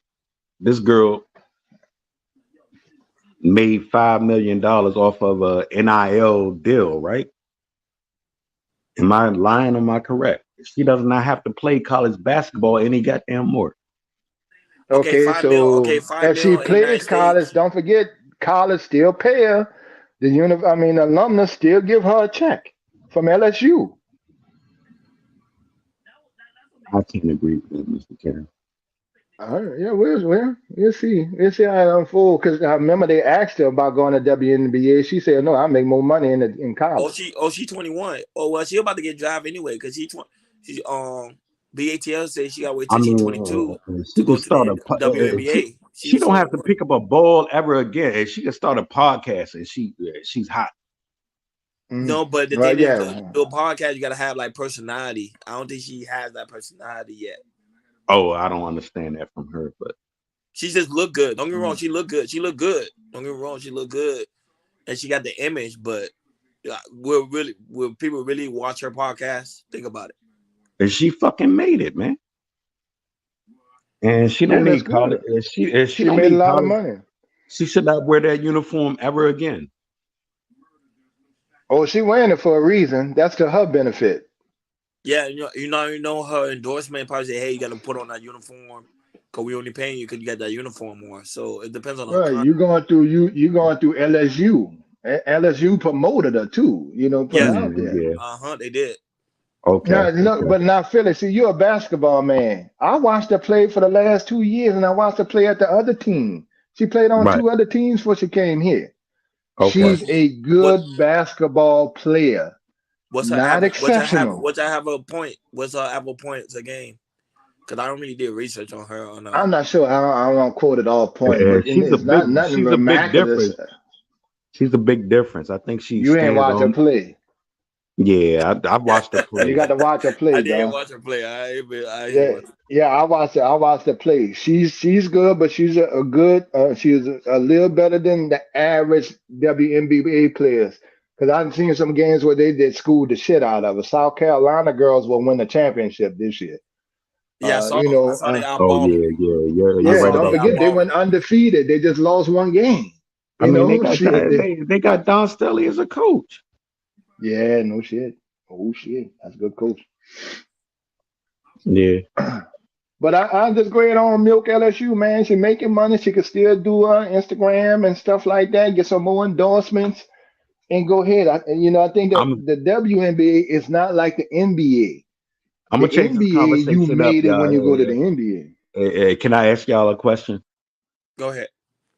How y'all feel about Deion Sanders, man? Oh yeah, he said it himself. He's not a good coach. I don't think he's a good coach at all. I think. Well, I'll take that back. He put himself out there. Said that. He ain't have nothing. He put himself out there, so now he's got to do He got to take the his thing. criticism. You got to take the criticism. But he's not to me right now. This season, I think he came in this season very cocky, and I think that was his ultimate demise. Because remember, people had high expectation because you coming in and say, "Hey, we're gonna go in and do this. We're gonna be all the big name school." But then when he got destroyed, it just seemed like he's just been going down. And then now he's admitting to that, like, "Hey, you know what? I came in here too cocky." Go ahead. I think I'm a football. Go ahead. I think he's going to be all right. It's just But he's going in the NFL though. He's going in the NFL. I guarantee you, he will be in the NFL. I think he will be coaching for the Cowboys. I would see him coaching. Oh, wow. Okay, that's why I asked that question. Ooh, Yeah, that'd be big there. I see him coaching for the Cowboys. I think that's coming. I agree with you. I agree with you. You know why? Because Jerry Jones like that limelight. He don't mind. Yeah. If Dion go bring that limelight to him, yeah, he bought that paper. He will be in the Cowboys. He don't care how much shit Dion talks. Now, as far as Dion overall, I like Dion. I like Dion. I like him as a coach. I like him as a motivator. I like Snoop Dogg. I like all the dudes that came from the Little League Park football they've been coaching and been motivating young black men and kids. That's the only time you, as a coach in football, you're going to get down there 30, 40 to 60 black boys listen to an authority black male figure who want the best for you. I mean, there's no Mr. other situation Kev, like Kev, that. let's look at stats, though. Let's look at stats. Like, look how much money he poured into Colorado, and what they give him his salary, $2 million, maybe. Yeah, $2 million. I No, I think $2 million a year. Yeah, but he got an overall $25 million deal, I think it is. Yeah, Colorado, so even if he leaves, go find he the still get that money. money. Yeah, even if he leaves, he still get that money. So it doesn't matter. Right. He's good. Colorado made a great investment. Great investment. Yeah. But next year they're gonna be on the lookout. Next year their eyes gonna be on Colorado again.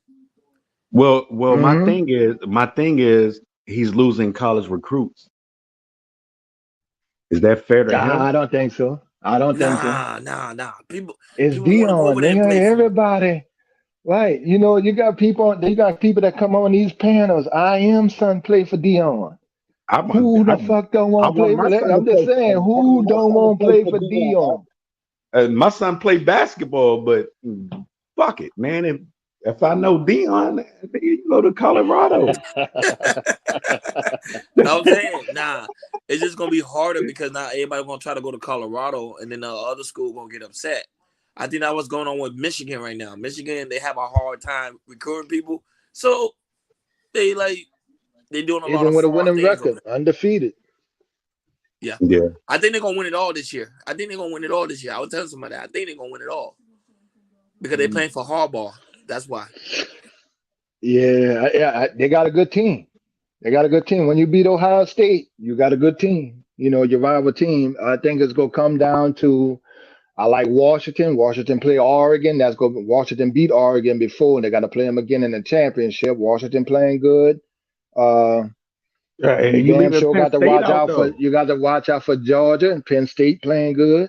Yeah, Georgia Bulldogs ain't lost nothing there. They the champs. So and yeah, it's gonna be a good playoff. It is. Georgia's something else, boy. Georgia, man, Georgia's a fucking. You can't beat they them. something else, boy. Them right there. I don't know what they doing, boy. They something else. Hey, listen, I lived in Atlanta, man, and the University of Georgia, they are every fucking thing, man. Like, yeah, they don't bullshit with it. Yeah, it's like going to Alabama, boy. You go, right? I mean, well, the whole state is for Georgia. When you go to Alabama, they split between Auburn and the rich kids, Alabama. Auburn is like the blue collar workers. I think their stadium is like what, 80,000? What, Georgia? Yeah. How do you do that? Oh, they're gonna build a new stadium. Yeah, they're gonna build a bigger stadium. They're gonna add to that. Build a new stadium. Right. LSU went up from 80,000 to over 110,000 after they won their championship. That's crazy. They're not bullshit. That's LSU that's too? revenue. That's money. Daryl Allen asked you guys a question. Do y'all think sports are scripted? That's a good question. I don't know. I think when it comes to the NFL, I think it is though. When it comes to the NFL, because this is why. Because all of a sudden they say Aaron Rodgers is gonna play before the season ends. And remember, he had a bad injury. How all of a sudden this man gonna play? Okay, I agree with you, sir. A person like NBA. Chris Paul, I've played against him, right? Uh-huh. Why hasn't he not won anything? I think the refs. I think it's scripted, man. Now that's your personal belief, man. He just like Charles Barkley, man. They ain't gonna get no ring. He ain't gonna get the chance he had to get a ring. I'm gonna tell you what your argument was. See, when they wanted to move Chris Paul over there to play with Kobe, and the league stopped that. That's why I think Exactly, it's Mr. scripted. Cat. Right, the league stopped that. Not only that, you also had the league completely against Allen Iverson. They came out and admitted it. Right Yes, now, sir. you still got referees still betting on games and taking and putting people out like they did Tim Duncan one time because he was laughing sitting out on the bench and they escorted him out the game and then they admitted it. They got that on YouTube. So, and I think that they want, they want the high profile. Don't forget, first of all, it's entertainment. It's entertainment first when you get to the pros. So yeah, I And think they some of it's scripted. and they going with this So Euro shit, but I agree. It is definitely scripted. No, but prime example. This is why I know. Well, this is my opinion. You know, don't take it at face value, but this is my own personal opinion. When they Chris put Paul should have had gambling, a championship but think about already. it. How they already know from gambling the point spread? How do you know that already? That's impossible. How you yeah, know they do. The how point you know spread come Philly out. gonna cover 3.5 spread? You get what I'm saying? Like, how do you know that? The game Well, didn't even happen yet. we had You that talking big about the scamming scandal. or the line? The line, just the line. I'm just saying as an example. How they know Philly gonna cover a 3.5 spread against the Cowboys already? Well, that's like I can tell numbers. you how they pick the That's a line. numbers Right. game. That's a numbers game. But Yeah, go because ahead. like at Philly running back, if Philly running game is averaging 140 yards a game and the other team averaging 70 yards a game, so you can get a win to the running backs, whoever got the best passing game and stuff like that. You really can't do it, but you could pretty much gather Philly would probably beat Dallas by 3 by the way they playing, And then when an injury come, they'll change the line and stuff like that. But as far as the referees knowing and stuff like that, the dudes that was betting on it, the lines are out before every game starts, days before. But they Yeah. just do the like Philly was saying, it's a numbers game. If a guy's hitting 40%, that's like right now, Chris Thompson, they're talking about is it Thompson from Golden State going to the Lakers? He was hitting 40% of his field shots and stuff like that. Now he's down to like 32%. And then they just do the numbers. Of course, he ain't the same man he used to be, and he had a couple of injuries. So they'll factor that in and stuff like that. It's a numbers game when it comes to that. I agree, Mr. Cat. But I digress, man. I'm sorry to take us off point. No, you good. You good. Go ahead. It's a morning vibe. You can take us whatever you want us to go. Pause. Yeah, but getting back to what Mr. Cal was talking about with stocks and everything. I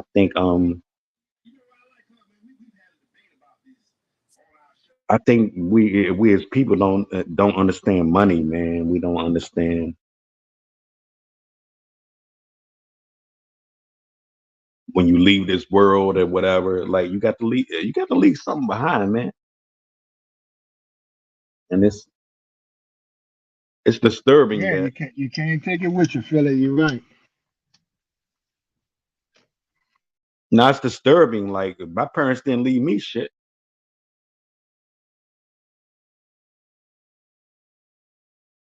So we got to play ahead of the game, man. Get You sure yourself your parents involved. didn't leave you something? They probably told you something you probably didn't listen. I have no hangups with my parents like that, but Okay. they didn't leave me a house. They didn't leave me shit to grow on. You know what I mean? Like you just out here on your goddamn nut ass head, man, trying to make it. Right? Yeah, but don't forget. See, I don't judge. I know a lot of people hold the older folks accountable for that type of shit. But when I look at my mom, we didn't have much, and we had everything against us in their age range. So, like with my mom, when she passed, there was the house. So there's only two brothers. I only have one brother.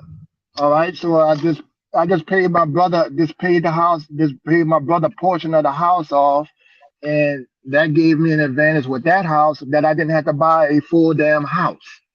Right. I'm walking into equity. Right. But she worked hard for that. Now what our job is. My job is now that's covered is to get my children. And Mr. Kev, listen to me, man. Our white counterparts start off ahead of the game. Right, because they wrote the game and they kept putting the foot in our ass. That's why. You got to think about your grandmother's time. Your grandmother was born, I mean, your mom and them was born in the 40s or something. What kind of times were those? You know, so you couldn't really come up. They try to put a foot in it every time they got a chance. Some people was able to make it, and then some people struggle to get a home for the first time and stuff like that. You know, so we behind on the game for sure, but I don't knock them for their efforts. Now we, and I'm a Gen Xer. Now I want to make sure my daughters and them can go to school where they don't have to pay fucking rent, or they don't have to go somewhere else. I'm Gen X Right, also.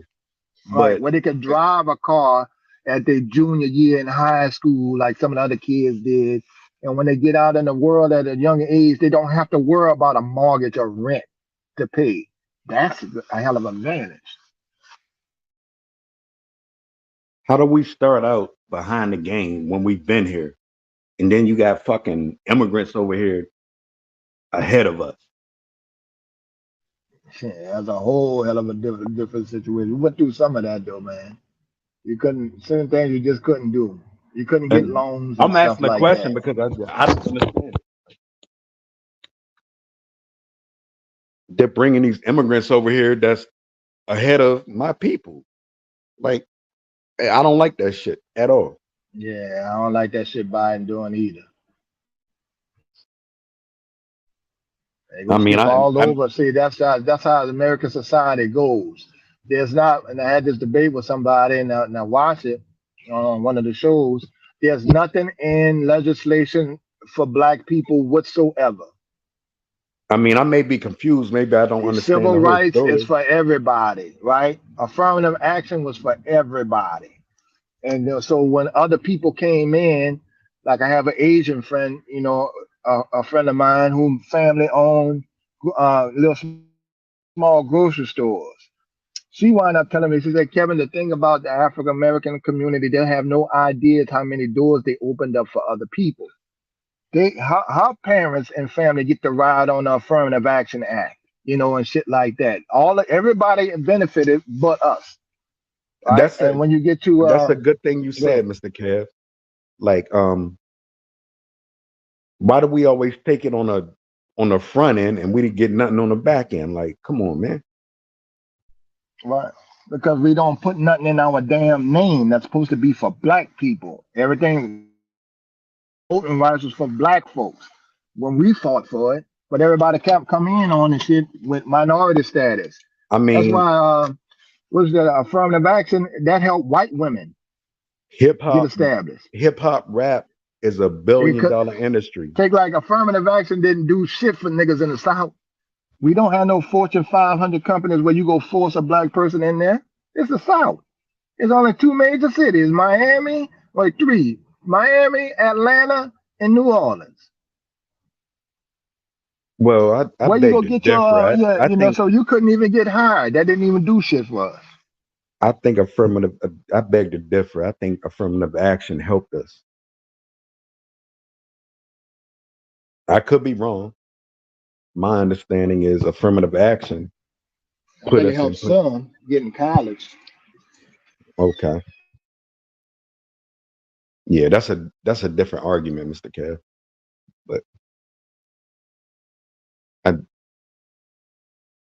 I just don't like how we're like the doers and everyone else progresses around the black community. And we're left out.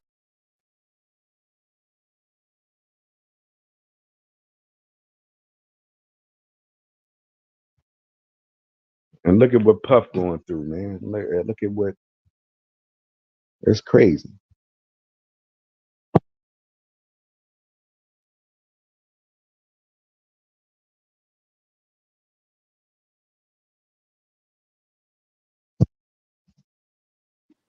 No, but what Puff is going through, that was because of his own doing. Yeah, but Puff. if they don't, and look what Bill Cosby went through. Like, why they treat us like that, man? Like, ain't nobody fucking solid out here, man. They tore Bill Cosby down. They tear all our leaders down, man. They killed Martin. They killed Malcolm. Like, can we see what is going on? Are we blind to this? We're not blind to the fact. It's just, remember, it's always been in the it's always, that's how it's always been. You get what I'm saying? And mind you, I'm asking. I don't have an answer. Like, but I mean, how did this go down, man? Like, we kill our leaders. We fucked up out here. Like,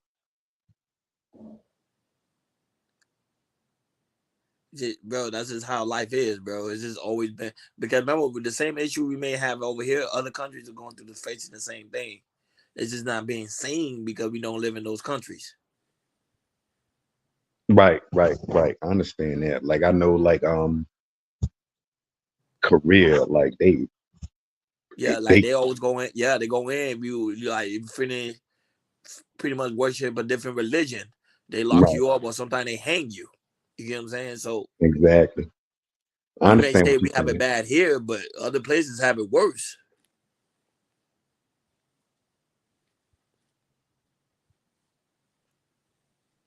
Yeah, I just don't think I just don't think we value our leaders. Like, No.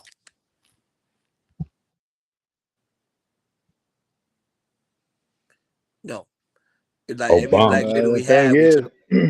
Yeah, well, like you said, they knocked them off. All the ones that's worth something, they knocked them off. they knock them off. So Right. Not only that, why are we always allocating? Who designates our damn leaders? It's society does. I mean, they got people that they consider leaders that I don't. Jesse True. Jackson is not a leader to me of hell nothing, no, but he goes down as a leader. because they choose these leaders. Like, you know what I'm saying? Like, nah, man. I mean, you could pick Jesse Jackson apart and everything, but I can say he was a leader at his time. Man, fuck Jesse. Fuck that And nigga, man. I agree with you, Mr. Kev. I say fuck him too, but he was a leader. And Nah, he was just on a coattail of him. Look, let me tell you something about them old Southern Baptist preachers. I don't respect most of them. I do respect King. I think a lot of them was just on the coattail of rolling with the times out there. And don't get me wrong, they was motivated, but certain things that leaders do, I still don't tolerate. All right, like putting Rosa Parks. I got no respect for Rosa Parks, all them niggas that put her up there. Because she wasn't the first one to get kicked out the bus. It was Chauvin. Call that Chauvin. But you chose her because she was light skinned and she was an older woman, and they made that a prop, put her on the train, knowing that she was gonna get kicked off the bus, and then they made a movement about it. You see what I'm saying? So then they got some federal money and they got some small head people money and shit, and kind of ran with it. Then when Jesse bitch ass get in office and the NAACP, right? When this bitch ass get in there, it ain't for black people. That's to help everybody. Then you ass corrupt. Right. Then you fucking corrupt. And so I don't have no time. That's why I say the corrupt motherfuckers are the worst ones. They hurting us more than white folks. They had a show that was showing after Michael Blackson, and they was talking about. Hey, sorry, but not sorry. Corrupt or not, Jesse was still a leader. He still had people that followed him. To this day, people still follow his old behind. Right, they got people that follow fat and molesting ass too. So I agree with him. I agree. I agree with you. Because I agree with you. people did Happy. follow him. Just like nowadays, you have these quote unquote influencers, right? They got all these followers. So they are therefore what? Leaders, directly or indirectly, whether they call themselves that or not, right?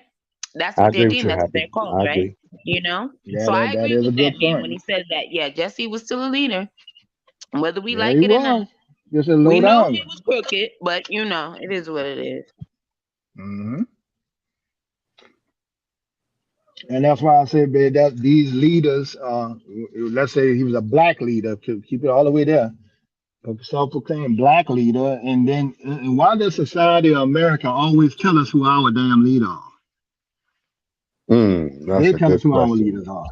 That's a good question. Damn. Most black people did not follow. Most black people do not follow Jesse, nor did they follow MLK back then. No, they Right? didn't. You talk. That was it. No, we did not want to. Segregation was fine for us. We just wanted the money. We just want the Correct. same That, benefits and I opportunities. told Kev. I told somebody that I said the only reason why they wanted to vote because the people they had in power didn't know how to vote correctly. Some people want to be left alone. Right. So You're why right do about that though? so That's why a do fact. why do we vote Democrat across the We've been board? programmed. Yeah. Well, we voted Democrat because Kennedy was the only one, I think, don't quote me on the next, Kennedy was the only one that was going to offer us voting rights. So we had to push for the voting rights. So when we went to the voting rights, we just stayed with that Democratic shit. It hadn't been that long, but since then we hadn't got a damn thing yet. Right? Man, And the Kev going Democrats, in. don't forget, there was old Dixiecrats, but they gave threw a little sprinkle out there to the black folks. Okay, well, y'all can vote. You got nothing else but voting. And right now they're trying to take the voting rights away in Mississippi and Louisiana and stuff like that. We had to go to the Supreme Court because they're trying to rezone the voting areas like they do in Georgia and shit. So they're trying to take that right back. So niggas really ain't got nothing. They want to be all inclusive. That's why you hear them say, well, the country was divided. I was never with y'all. Not the racist one, not with the country. I was a black person first. So we was never cool like that. The only thing is they just slow down on the abuse of black people other than the police and then think it's all good because we're not raising hell. So I was never with them like that. So, Mr. Cav, you think the police is a big problem? I don't think so. No. Hell No, yeah, I because think they're a problem. no, I think because they're a if you look problem. at I don't think they're stopping black folks, but I think they're a problem. just because if you look at the FBI report and it showed the amount of police quote unquote brutality and deletion, you will see that black people are not really that high. I think we're squared in on the wrong thing and fucking with the police. That's not our big problem. No, it's not. Police force is not a big problem. No. That's what the media Right. is And portraying. a lot of people would say this the mass incarcerated. Yeah, a lot of black dudes locked up. But I asked somebody was challenging on all the black men locked up and all them. I'm like, man, how many? Okay, you well educated. What percentage of black men you think are locked up in America? We got 41 million blacks. What percentage of black males you think locked up? She said something like 25-30%. And look what niggas do. It's not even 2%. That's including if you include the women. It's not 2% of black people out of 41 million. Why are you gonna say that most niggas locked up? But in their mind, society have you think that. But some not only that, but some of the black men that's locked up, some of them been locked up from false imprisonment. Like they was even the way they got locked up was wrong. Like now a lot of these men are being let go, but it's been years later they're being let go. And my brother did my. It's sad.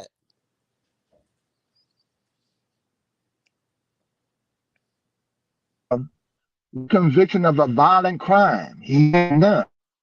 Figured, when that came out, and he did 23 because it's 25, they're giving you 25 to life.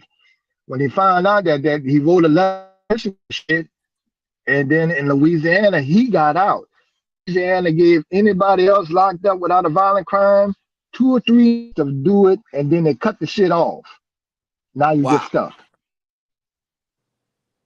Louisiana is also one of the only places. This black motherfuckers more gov. Louisiana city full of black DAs, attorneys, judges, everything you can name in the judicial system all over there. We still lock black men up for not and even if they don't have a unanimous decision with the jury. They still go to You jail. gotta say that again. Your thing was breaking up. You gotta say that whole I thing say you again. can still go to jail in Louisiana with black and everything. You can still go to jail. They'll still lock you up without as jury on cases. We don't want Well, to stay doing that. I think it's backwards, Mr. Kev. I think we're focused on the wrong thing. Like, and you shared the stats and everything. I think we're wrong for that. To be focusing on, I mean, like you see, like a cop murder a black man or black women, and what we do, we go down there and stomp down and have riots and shit like that. Why isn't that the case when black man killed black man, black man killed black women? You understand what I'm saying? Mm-hmm. I think we're focused on the wrong damn thing, man. Like we get riled up. Yeah, I'm sorry about that. Yeah, I hear what you're saying, but you know what? It's the wrong. You can't really say it's the wrong thing. We got a lot of issues we got to deal with, right? Because one is definitely our relationship situation. Too many dudes knocking our women off in relationship situations. I talked to my brother one time when he heard me on the YouTube, and he said, "Kev, let me tell you something, bro." He was in Angola.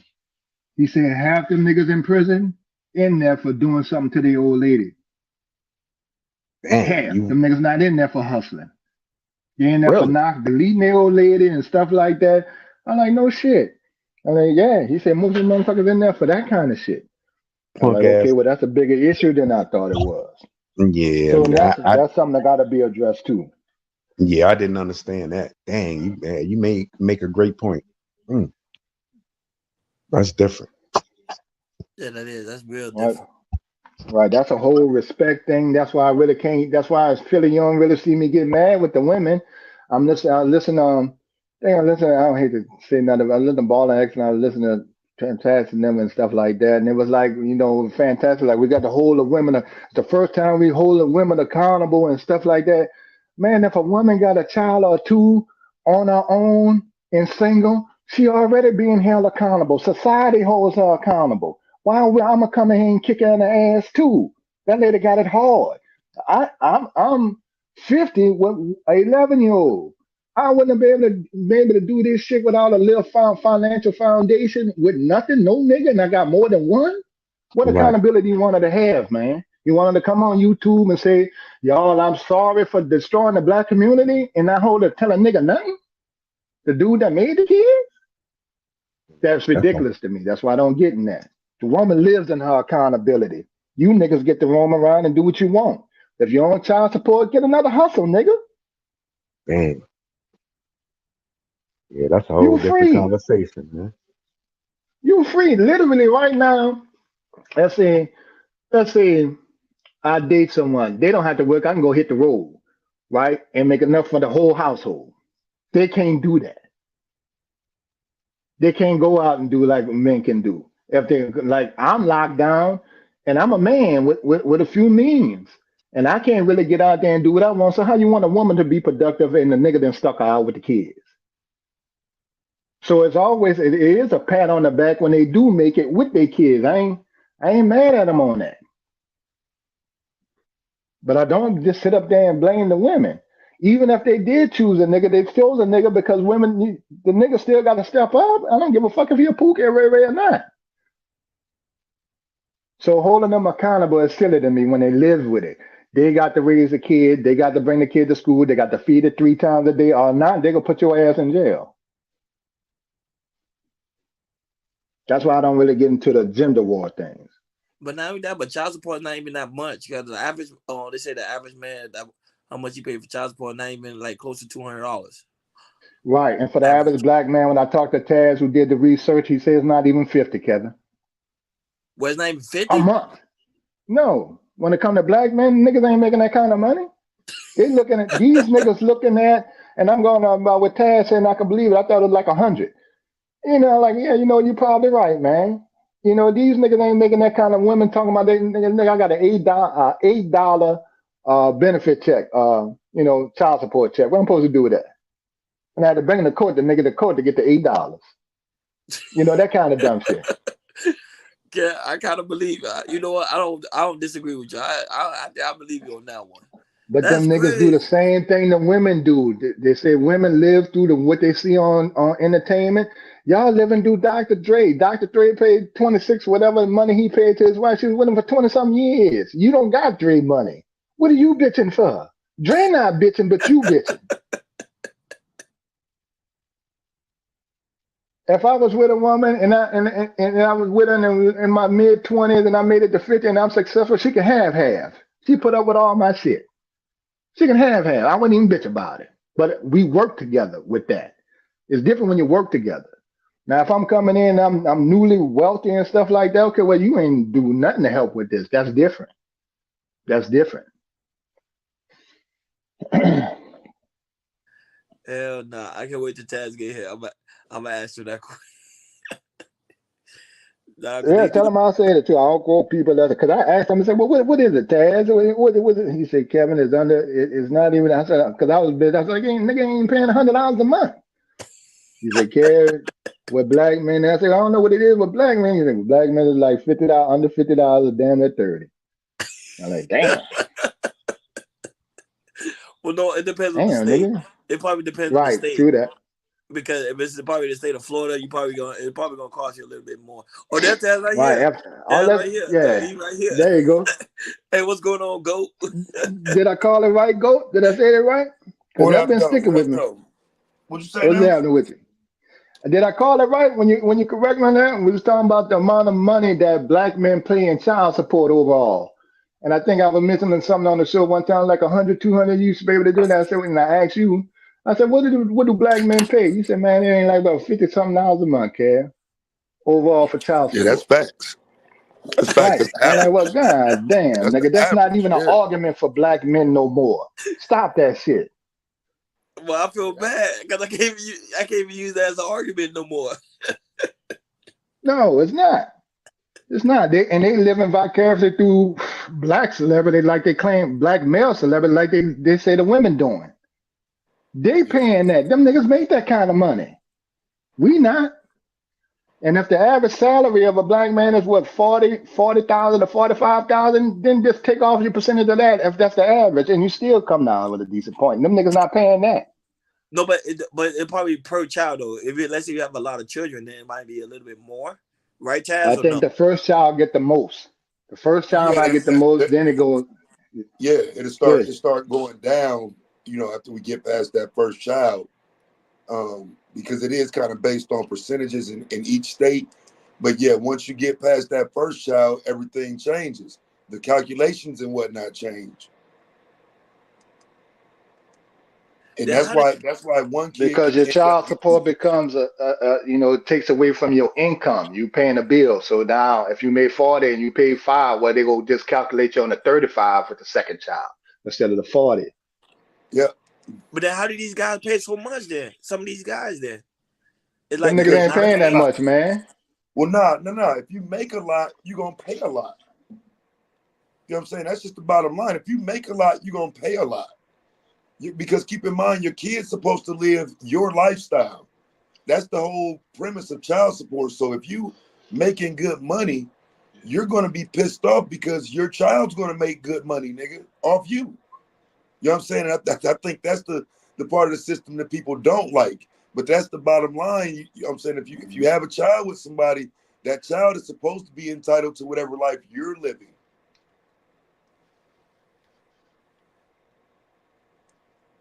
Right. And if you financially struggle, man, get you a second hustle. Yeah. The second hustle, man, you free. All right. As a single parent mother, she's still locked in with the kid. And if a nigga paid $400 a month, you only cover 1 week of daycare. 1 week. They ain't even to feed your kid for the month.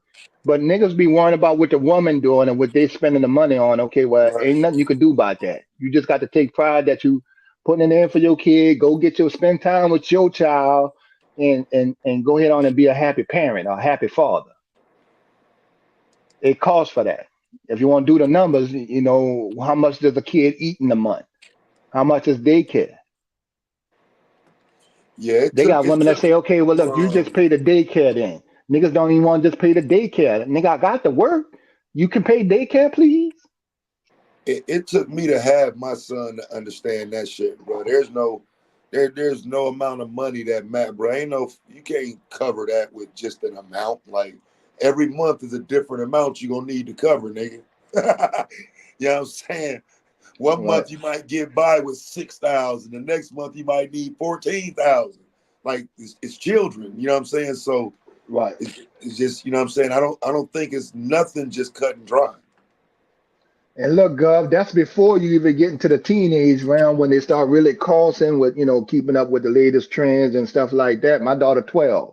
Now ain't no more Walmart and cheap clothes shopping and she and stuff like that. Yeah, girls need more clothes and stuff than boys do. They require more. So that it goes up along with inflation, cost of living, and taxes. Yeah, that's crazy. Yeah, I know. My homeboy told me about daycare. He said daycare is expensive, but it depends on where you at. Nah, daycare expensive everywhere. Shit. That's daycare damn near a racket now, bruh. Man, I forget how much they told me them motherfuckers were making doing daycare, but they was talking like damn near $1,000 a week for one kid sometimes. Damn. Yeah, in certain areas, yeah. Out there by you especially, yeah. That's a mortgage. Down here, I think the cheapest was $175 a week, and that was a deal. $1,000 a week. That's crazy. Yeah, them daycares ain't no joke, bro. That's why I said if women, if anything, the smart thing to do is work shit out with the motherfucker you had the child with and kind of share custody and shit. Because the more people you bring in on that shit, the more expensive it's gonna be. Right, and I just saw a report now. No point in bringing nobody else in on that. Right, like states and police department are factoring a percentage of your child support into their budget. They get a percentage of that. They get a cut off of what you pay. I don't want. I rather whatever I pay go to my kid. I'm trying to get to the state. Having them put me in as part of the budget because it should never go down. If you could work shit out with your woman or stuff, and I tell young dudes, man, listen, man, try to work it out with your old lady, man. What you need, okay, to the point that anything that's reasonable, okay, okay, that's what they. All right, okay, well you're gonna need a little more than that if you do the numbers. Yeah, I just think it's got to be a better conversation about sex too. I do think a lot of young niggas are being told just, go fuck something, and the sex-driven mentality is perfectly fine. And so it's like, the young niggas need to be told, like, bruh, like this, the next generation maybe just, not necessarily practice abstinence and all that simple shit, but like, my nigga, know what you're doing. Like we ain't just naturally supposed to be out trying to go get some pussy every day. You know what I'm saying? Like, I think it's time to talk to young niggas about the shit from a position where they don't find themselves set up, thinking that, damn, I'm doomed. I got a baby. Like, I see a lot of young niggas wake up in that position because nobody told them fucking ain't the most important thing on the planet. You know what I'm saying? Niggas chase women for years and years and years and end up with that baby, and now they mad at her for saying, hey, you done fucked 1,000 women. Nigga, shut your ass up. You know what I'm saying? You got lucky. You got lucky. You don't have 15 yeah, babies. you got lucky. Listen, man, I dated. I remember in my 20s, I was dating women that was on birth control and stuff like that. Other than that, nigga, I'd have had kids out here. If they wasn't responsible, I'd have had children. Because I'd have made them. They just didn't want to have kids young enough. They was in college or something like that or a little above. So, yeah, you got lucky. Nigga got lucky. You only got one, man. I raised 4. Nigga, you can't raise 1? I only got 2. I raised other motherfuckers' kids. You can't raise 1? At least help out? Hey, remember, it's stress, man. It's stress, man. So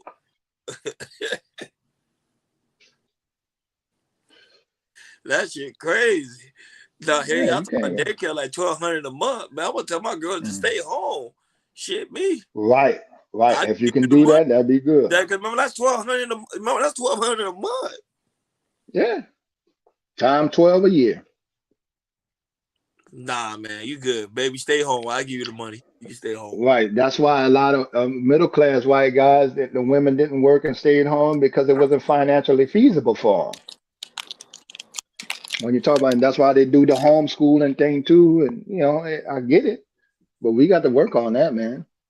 Them niggas can't be sitting up here complaining about that shit. The only complaint that I would have, as far as women are concerned, is when women lie about who the child's father is, and the real father don't get a chance to be in the child's life, and when that's done purposely. I got a problem with that. I don't believe in that, because you cut out that child's entire lineage and family and stuff. That child got other grandparents, other cousins, probably other siblings and stuff.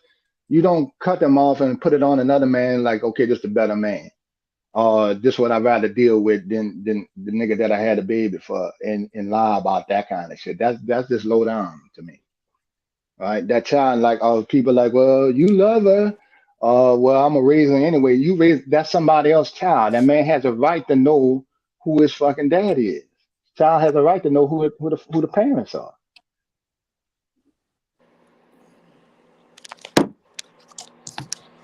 Yeah, but daycare, man, I like big business, man. I ain't gonna lie. That's a good business to invest in. If it's like $1,200 a month, that's per kid. You can come out there banking. Oh yeah, they might cut you a deal like $900 a piece for two. You know what I'm saying? $800 a piece for two of them. You know what I'm saying? Some shit like that. But, bro, they running a racket with daycare, bro. For real, some real shit.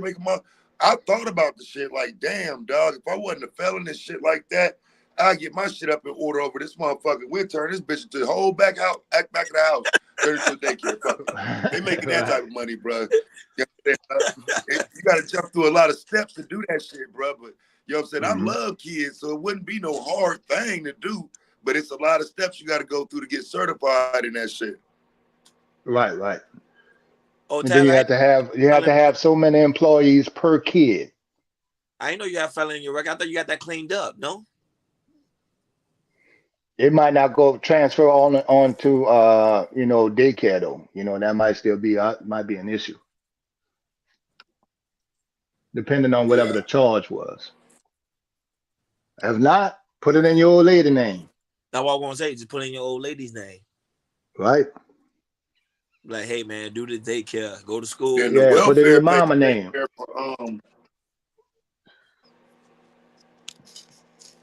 And with the government, whatever government assistance you can get to, that's good cash. Yes, I can hear you now. Yeah. Go ahead, Taz. We can hear you. You can hear me?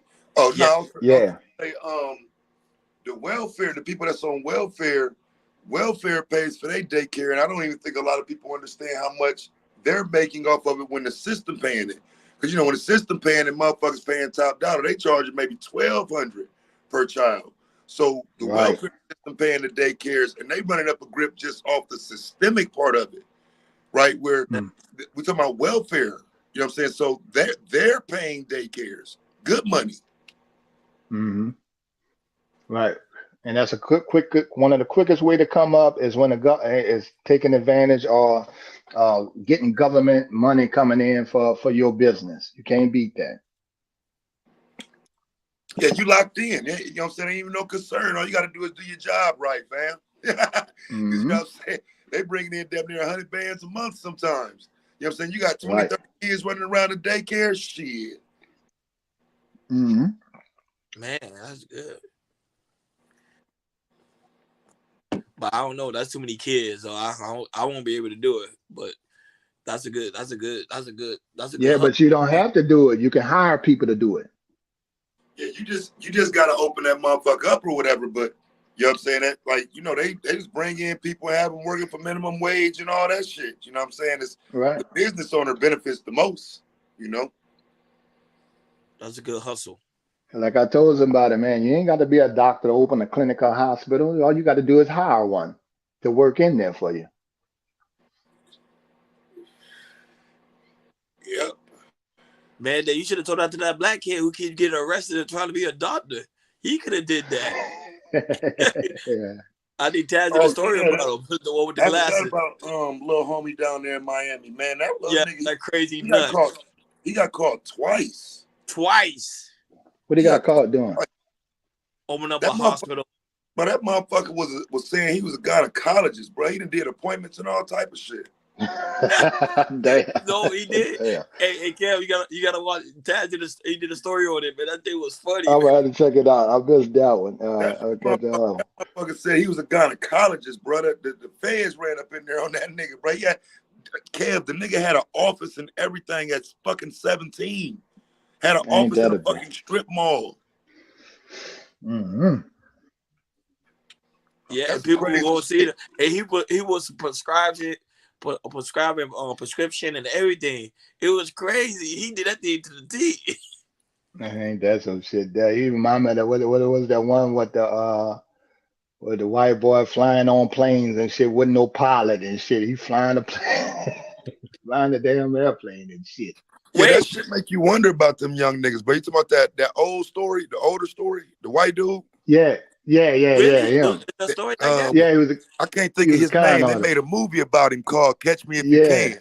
But that Yeah, Catch Me If You Can. motherfucker was cold, bro. That motherfucker was doing. That motherfucker was a judge, a pilot, a lawyer. You know what I'm saying? Like just a 17-year-old that's like, fuck, let me put on this suit and go in the courtroom today and pretend to be a lawyer.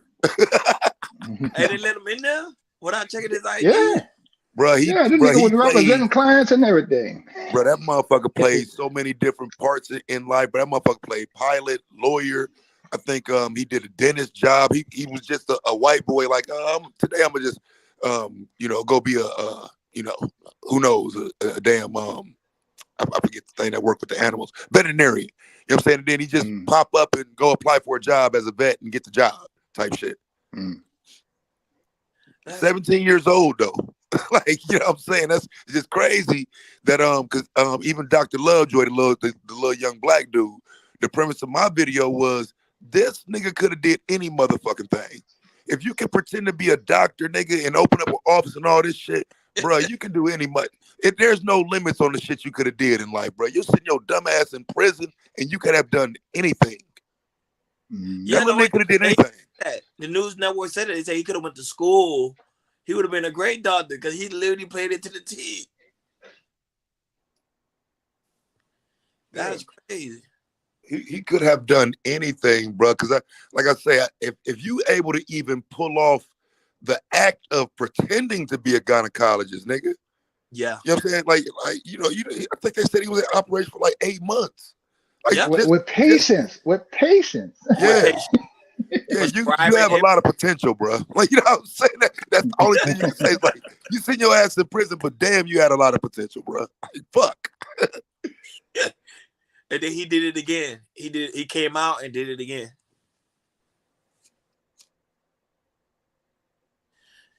So I don't know.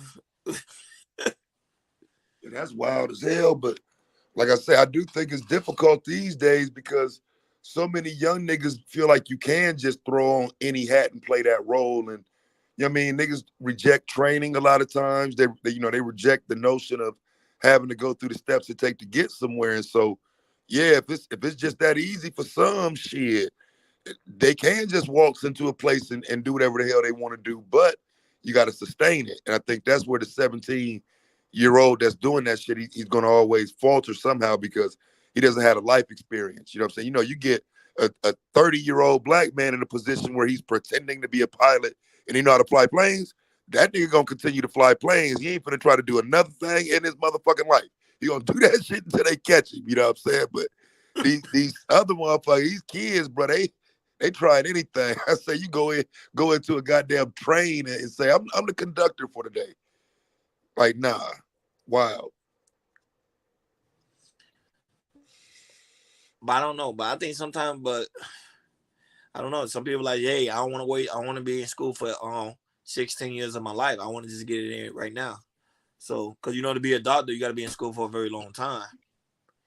So, if you got the knowledge to pull it off, That's all it can be. Is that little nigga had the knowledge to pull it off, and that's impressive at 17. I said, for me, I don't know enough about being a gynecologist to pull it off at 46. So how the fuck did a 17-year-old do it? You know what I'm saying? Watching movies, reading books. And probably somebody in his family probably is a doctor. Somebody has to be a doctor in his family for him to be that good, because he was really good. Yeah, they said he was a good fucking doctor, bro. At 17. Fucking crazy. And to me, nobody tried to do no verification. But I think they say he had like fakes. I think a fake diploma. Something. Yeah, he had all fake certifications. He had every certification necessary, but they was all fakes. But the crazy thing is how he was able to open up a business though at 17. Yeah, that's wild. Yeah. So somebody must have did it for him, because I was like, how do you was able to open up our own? That's crazy. Yeah, he did. He had his own practice. Fake IDs, bro. If he had fake paperwork, he had a fake ID. No, he had a fake ID. No, but to open up a business, they gotta verify that. You get what I'm saying? Even with a fake ID, they still go and verify that with the state. Not with I don't know about that, man, because you can open a business and all you got to do is go down there and get your LLC. Yeah, they ain't 150 down your here. age. They don't verify your age. Yeah. Yeah, Unless just you get an LLC. license. You giving people bad scamming advice. He got caught. I wouldn't try to. Shit. Well, we're not giving people scamming advice. We're gonna say, hey, if you do it, that's on you. You there's gonna be some consequences. Yeah, I tell niggas don't do that shit, bro. No scams, bro. Cause like if you look at that PP shit, bro, that all these motherfuckers got their shit forgiven and shit. And the stupid motherfuckers that end up going to prison was the motherfuckers who just overdid it. You know what I'm saying? They just With got the PPP loans? Say it again, Cal. With the PPP loans you're talking about? Yeah. Yep. Yeah. But even that was a good opportunity though, because a lot of people, you could have opened up a lot of business at that time with that PPP loan situation. Right. And see, I got turned down for I tell y'all some of this. I got turned down for the PPP loan, so they offer you the SBA loan, right? Mm-hmm. Same loan that they gave after Katrina. I took $30,000 after Katrina and shit, and they said hard times, they didn't pay it back.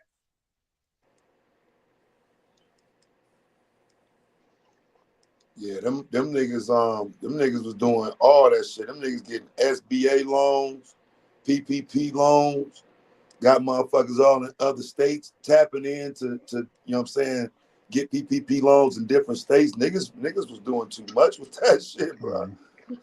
Right. Whole groups getting $1 million and shit like, oh, look. Then people get and everybody know anything over $10,000, you may have a problem with the feds. You take their money. Forgiving it, and now you looking around from the penitentiary though. That's the part of it that fucked me up. It's like, how dumb can you be? All these niggas got PPP loans, and they were legit, and so they should just forgive him. While you got your dumb ass sitting in the penitentiary now because you wanted to break the goddamn law with the shit. Dumb as hell. I think some dudes even got off that they didn't have a business before they started, but they started one after. You could have got away with that one. Yeah. You know, could have got away with that one, but to do absolutely nothing, you got a problem. These niggas were spending buying exotic cars and shit. Like, oh no, y'all going to jail. Airbnbs, they were doing all of that. Yeah, they came and scooped all them niggas. They got all them motherfuckers, but they still picking motherfuckers up for that shit while forgiving others. It's crazy, but it's like, you know, it just tells you that maybe you don't have to always be greedy. The lick was there. Like why be greedy with it? Yeah, they got a couple of people in Miami for that crowd. That thing was ugly. They got one guy, I think he got him for like $100 million. It was crazy. And then they're gonna want all that back or whatever they can get. Yeah, no, they got it. Of course, they're gonna get that back because he bought a lot of properties with his. So yeah, they took all that. They took all that shit. That's just a waste, bro. The hell yeah, they got all that shit back immediately. Yeah. Damn. Yeah. But the crazy thing is, it was the thing is they're not talking about some of these politicians that did the PPP loan scam too. They're not talking about them because it seemed like some of them didn't even get indicted. Yeah, Yeah. true that. They put out I a think list a of lot of them, them had, senators and everything. but I think a lot of them was smart enough to at least have the business. A Because you know what I'm saying? business, What you that's gotta do true. is have the fucking business. Like Kev was saying, these niggas wasn't even trying to get the business open. Because that's just the bare minimum. It ain't gotta be successful. Hell, and during that time, I mean, you gotta realize wasn't nobody even able to really do business. So the shit could be any business that you could open up and just close. At that time, Right. shit wasn't even open for real, right? You know what I'm saying? All you needed was a location and some hours. And niggas Right. wasn't even doing that. Or run your business out your home. Hell, if you was a content creator, that's your business. You could, work with that. Yeah, I thought about that too, because they, motherfuckers was on here telling us to, you can get a PPP loan, you can get a loan for your platform. I said, nah, I ain't fucking with it, because I don't want to pay no loan, I bro. done dealt with them people too many times already. I don't want to deal with that bullshit. Yeah, I ain't want to pay no loan back, bro. So, just finding out that they forgave him was like, fuck. I missed it. You know what I'm saying? I wish they busted open like that again. High roller. He said, I would have had me a couple of millions. Yeah, hell yeah. I definitely took one out and you know what I'm saying, gave some old, my platform travels across the country and sometimes across international borders. I need 15,000 for my YouTube platform. And because I travel, I can kind of show that shit, bro. I could have put that shit up and showed it. Like it wouldn't even be a lie. No cap. You know what I'm saying? But I didn't want to have to pay a loan back. You know what I'm saying? That's what I was afraid of the loan part of it. And so, yeah, when you find out that they forgave all them shits, it is some like, damn, I fucked up. I should have got one. Mm-hmm. Because you was gonna do right by it. Yeah, I wouldn't have fucked that shit up. I wasn't finna go in there and lie about shit. I don't play with the government like that, nigga. But yeah, I just didn't know they was gonna forgive him. So I missed out on that lick. You could be like, yo, I bought a camera, I bought a studio, I got an editor. You could have went all in. You could have went all in. Yes, well, see, I do history content, so I'm saying I could get gas and everything, bro. Mm-hmm. You know what I'm saying? I could show you up my travels even before that event. You know what I'm saying? I used to go around the country and stop in different places and do content on location. So, you know what I'm saying? All of my expenses would have been written off in terms of like gas, hotel expenses and all of that, because that was my content at that time. And like I say, it wouldn't have been hard to prove it. Mm-hmm. Yeah, you still could do that. We was talking about that earlier, Taz, the write-offs that you can get just from being a content creator on YouTube, man. Travel, put your kids on, the kid got a channel, take your kid to Disney World, do some research. That kind of shit. You could write that off. I was saying, telling them about Melanie King, when she had the show with her two daughters, she would take them everywhere. All that. Yeah, I heard about that. I didn't know Melanie King already had a show before she kind of blew up doing her new thing. I didn't know she did. Yeah, she had a show. It's just yeah, when I she didn't know got she had to KS. That will a put her on. family show. I didn't know that. Mm-hmm. I just found that out recently. But her show wasn't doing too well. It's just when she got connected to KS, that's when her show took off. And then she changed it, right? She changed it to what it is now. Correct. Until I think Gossip and Entertainment. I'm not sure, Kelly. I could be wrong. And I think she do reviews on relationships. Yeah. Type shit. Yeah, pretty much what This Space does. Same thing. Yeah, pretty much. So that's what happened with her.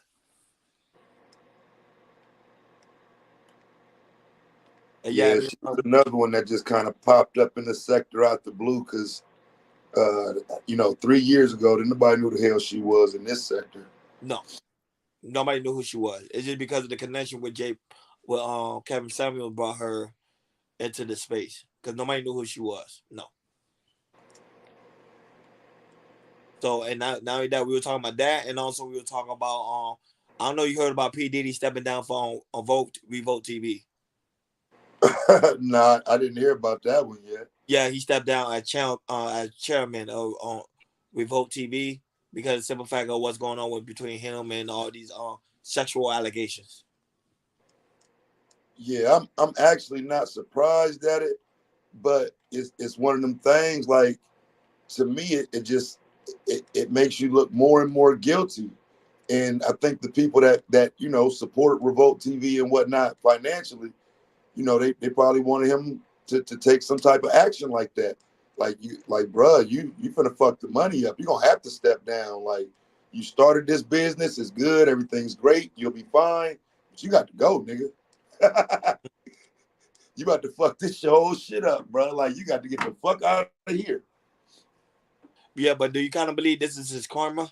A lot of people think this is his karma pretty much manifesting right now because of everything he did in the past. I mean, I guess you can look at it like karma, but I just think shit catch up to you, Ronnie Ron. You know what I'm saying? Like, it ain't. Is it karma, or is it just the shit you have done over the years that you've been covering up? Finally, you did too much. Finally it came out. You know what I'm saying? I don't think it's a situation where something is like esoteric or that we can't see is happening. Like, no, nigga, you step on people for years, eventually some shit gonna come back to you. So, you know what I'm saying? I don't think it's karma at all. I think you line yourself up for years and finally some of that shit coming back to you. Yeah, and also he lost some of his endorsements too. I'm surprised. I'm surprised it's happening this late. I mean, bro, like Ronnie Rhyme. I don't know if you hip to this shit with Pac, bro, but like this nigga Keefy D put Diddy in it 12 years ago. Like, technically, Diddy should have been indicted for Tupac murder, nigga, in 2012 when he first said it. You know what I'm saying? So just the fact that he's been able to operate with those type of allegations looming over him is a question for me. That, like, Keefy D, who's locked up now for Pac's murder, said Diddy paid for it. Why the fuck Diddy ain't locked up for that? So even that still gotta, you know what I'm saying? That still gotta materialize, because you can't lock up Keefy D and not lock up Diddy. It's not no way possible. But you really think Diddy did it? Because I would say, what benefit would he have from it? Getting popped. Well, he wanted Suge popped. And at that moment back then, the game from it was the music thing. You know what I'm saying? Like, because again, when Keefy D initially told the story, it was that there was a hit on Suge just based on the strength of Suge and Diddy's back and forth. So the money was on Suge top. It wasn't really on Pop. Mm-hmm. That's why if you listen to Keefy D's story, when they say Puffy only paid half, it was because he didn't even get the man he wanted. You know what I'm saying? The man that he wanted didn't even go down. He wanted Suge. So did he make a mistake when he was shooting him? He was supposed to shoot Suge, and then Well, see, I think whoever shot from the back seat, either Dre or Orlando, whoever shot, I do think it was more about Pac, because Pac was the one who just stumped the nigga out. You know what I'm saying? So at the LA, because according to the story, it seems that it wasn't a plan to go to LA and get Pac that night. It wasn't a plan to go get Suge that night. But since it happened, and since he stumped out a nigga that was connected to Diddy, the word was able to get back to Diddy like, hey, we finna do that, fam. You gonna pay? Kind of like, you know what? It's kind of like what happened with FBG Duck, bro. Mm-hmm. You know what I'm saying? Like, a nigga see you downtown, like, bro, hey, y'all still got that money on dude top? I know where he at. Can I get paid? You know what I'm saying? It's like that type of situation. Then what about the situation with Biggie then? Because a lot of people think P. Diddy has something to do with it as well. Yeah, I don't think so. I think that was like get back mode. I've heard people like float the conspiracy with Biggie and Diddy, but I don't think Diddy had nothing to do with that. I think that shit fucked Diddy up, like probably made him a worse person for real. I don't think he even wanted to do that type of shit. Like, let's go back out to Cali. You know what I'm saying? We're gonna go get the Southside Crips and all that shit. I think after Pac died, you're supposed to leave a lot of that shit alone. You know what I'm saying? You're supposed to let a lot of that West Coast shit stay on the West Coast. You ain't got no business back out there a year later. I don't think he had to do nothing to Biggie. Them niggas want to get back.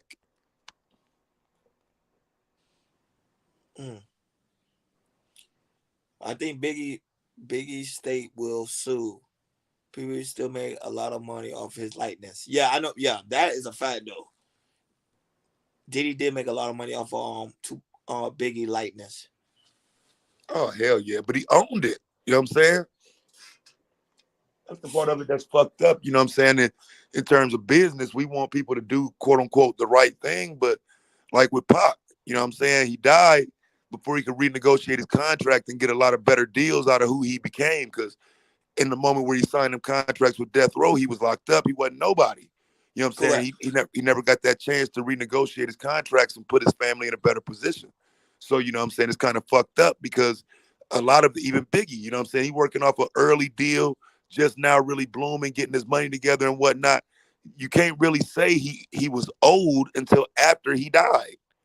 You know what I'm saying? Like he goes diamond after he died.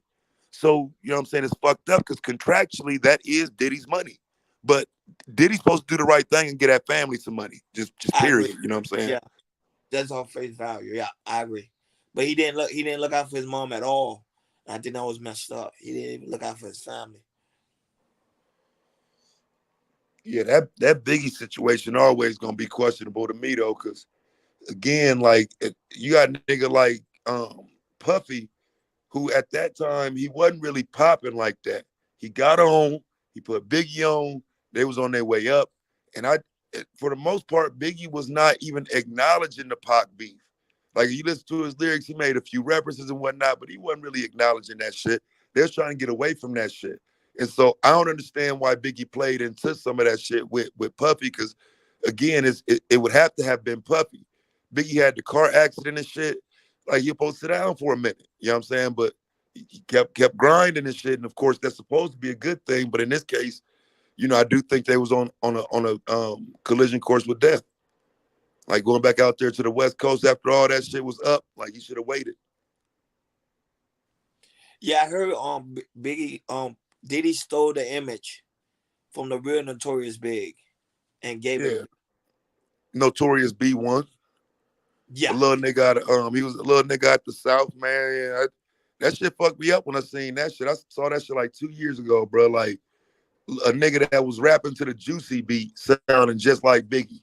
And they stole that image. That shit was crazy, bro. Wow. The same stuff they doing back then, how they did it back then. That's crazy. Bro, his name is the Notorious B1. And after the name of the song is called Juicy something or some shit. You know what I'm saying? So yeah, he took a nigga's whole image, bro, and gave it to Biggie as, you know, this is you now. Notorious B1. And it changed over to Notorious B.I.G. Wow, that's crazy. I bet because the dude didn't copyright his name. That's probably what it was. He didn't copyright it. Because that's what I thought it was. Just a nigga who trying to get on, sent your album to Diddy, and he cuffed your shit and gave your shit to Biggie. And nigga try to get on, give a record executive his shit, then the motherfucker take it and get that shit to somebody else. That's fucked up. That's crazy. Cause I figured that's how it would have been back then. You know what I'm saying? Somebody make a little tape or whatever, trying to get hot, trying to get on. They send it to somebody, and you look up a year later, and now somebody rapping your shit. That's fucked up. Lady D said, now black man in the suit are more dangerous than the tattoo rapper. So Diddy is more dangerous than King. Not the black man in the suit. No. I thought women love the black man in the suit. Y'all don't love black man in the suit no more? Oh, okay. She said Diddy more dangerous than King. King T.I.'s son or King Von? I think T.I.'s son. Or King Von, I think. I think you mean King Von, not T.I.'s son. Because T.I.'s son. Yeah, it must mean like a nigga like Von. Do he got tattoos? Do Who, King Von? got tattoos? Hell, you talking about T.I.'s son? Probably. Yeah. Because, you know, that little nigga trying to establish his hood rep, so I wouldn't be surprised. That nigga got tats all up and down his motherfucking back and chest for real. That little nigga trying his best to look hood. Yeah, I'm gonna do him tomorrow, bro. I'm gonna do his live stream on him tomorrow. Well, he's try to, definitely in the algorithm, so you gonna be doing good numbers with that. And he's definitely in the algorithm, so they try to talk. get the fathers to come out and have a conversation about that. Because for real, like I said, I don't like this idea of checking a father for checking his son. Like, however you got to check your son, you got to check him, bro. It shouldn't be no questions. No, because people say it's how he did it. That's what people say, because remember he yonked him, so they ain't like how he did it. T.I. But I'm like, that's his son. Yeah, I'm yoking shit, bro. You know what I'm saying? Ain't no, I mean, when we start talking about your son and those moments in front of the world, or a moment in public where he get beside himself or whatever, yeah, but I think the only way to deal with that is to snatch him up, bro. And it's whatever from that moment. Like, nigga, you tripping. Like, we in public, bro. Like, what are you doing? And he famous? Yeah, he'll supposed to snatch him up, bro. Yeah. Aunt said, do you want me to check my son or the police? Good. Check your son. Because you check the police, he's going to shoot you. Well, no, I think he's saying, do you want the police to check your motherfucking son? Oh, okay. Now I get what he's saying. Yeah. Yeah, you check your son. No, but even then, because if the police check your son, he going to put him behind bars or he going to end up dead. Right. Delete it. So go check your son. So I think I expect women to look at shit like that different too, though. You know what I mean? I don't expect women to see it that way as like a father-son thing. But nah, fam, I can't say T.I. did nothing wrong in that situation. He did what a father's supposed to do. Like, we having fun, we chilling. Hey, bro, you doing too much. You embarrassing yourself. All right, well, bro, I just gonna snatch your dumb ass up since you don't get it. Like, nigga, you tripping. Calm your dumb ass down, or I will calm you down. Like, fuck. No, I think he did good. I think he did great. But a lot of people blaming Tiny because they say Tiny should never say what she said towards him. Something about like, you were fed like a silver spoon in your mouth, like you're not a gangster, this and that, because he felt insecure. Yeah, my wife was talking to me about that shit yesterday, and like I had to tell her, like, man, I'm not trying to hear that shit. I don't give a fuck about none of that, nigga. Hell yeah, they was teasing your weak ass. That's like, I mean, to be honest, that's what they were doing. They were roasting, they were playing, they were having fun, and your pussy ass got serious. You know what I'm saying? And so, yes, your mother was fucking with you because this is what we do. We having fun, we roasting, we playing, and like niggas do, who get the bad end of the roast, that nigga got mad. You know what I'm saying? Now, again, as a father, you know he on bullshit, and you even kind of understand why, because he getting fronted. But nigga, chill your punk ass out. Still. You know what I'm saying? Like, it just, there's no way around it, dog, because we having too much fun, we playing, we joking, and you turned that joke into something serious. I don't think you can blame Tiny or nobody for how King responds. He responded like he wasn't with family. You know what I mean? Yeah. I think because of the aspect he was on IG Live, I think that's why he pretty much reacted the way he did. I think if he wasn't alive, he would have been like, oh, okay, cool. I know we having fun. Mom and dad, I know this is how you normally be acting. It's all cool. But I think because he was on IG Live, and not only that, but when you look at his story, people pretty much were making fun of him. They was laughing. And so that's why I think he just felt embarrassed. He just got embarrassed. And that, remember, and T.I. did mention that. He said, son, you are embarrassing yourself. He kept saying that. So yeah, see, the thing is too, and this, that's what I was telling my wife. Little niggas like that though, they don't mind going out embarrassing other people though. He a young nigga, so you know what I'm saying. He's still on his young nigga shit. He don't get the benefit of saying y'all hurt my feelings. Not when you running around trying to be street and hood and all this shit any other day. And so that's why I was telling her, like, I get what you're saying about being teased and whatnot, but when you do the teasing too, you don't get that argument. And King is not above teasing some motherfucking body. You know what I'm saying? He ain't above talking shit. So, you know what I mean? You don't get the benefit of whining when somebody talks shit to you. yeah, but T.I. was gonna choke it. I think he gonna choke him till he black out. And you hear him like, yo, chill. That joke was, I was like, man, T.I. got a hot temper. So Yeah, especially for your son though, man. Shit. Like that's the one motherfucker, like I said yesterday. It's a lot of motherfuckers might try you and you might walk away, dog. I don't see too many men walking away if their son try them though. You know what I'm saying? It's just not it's not a good feeling to have to check your son in the first place. But if I have to, I will. And your son ain't gonna like it, but it has to be done. Period. You got to.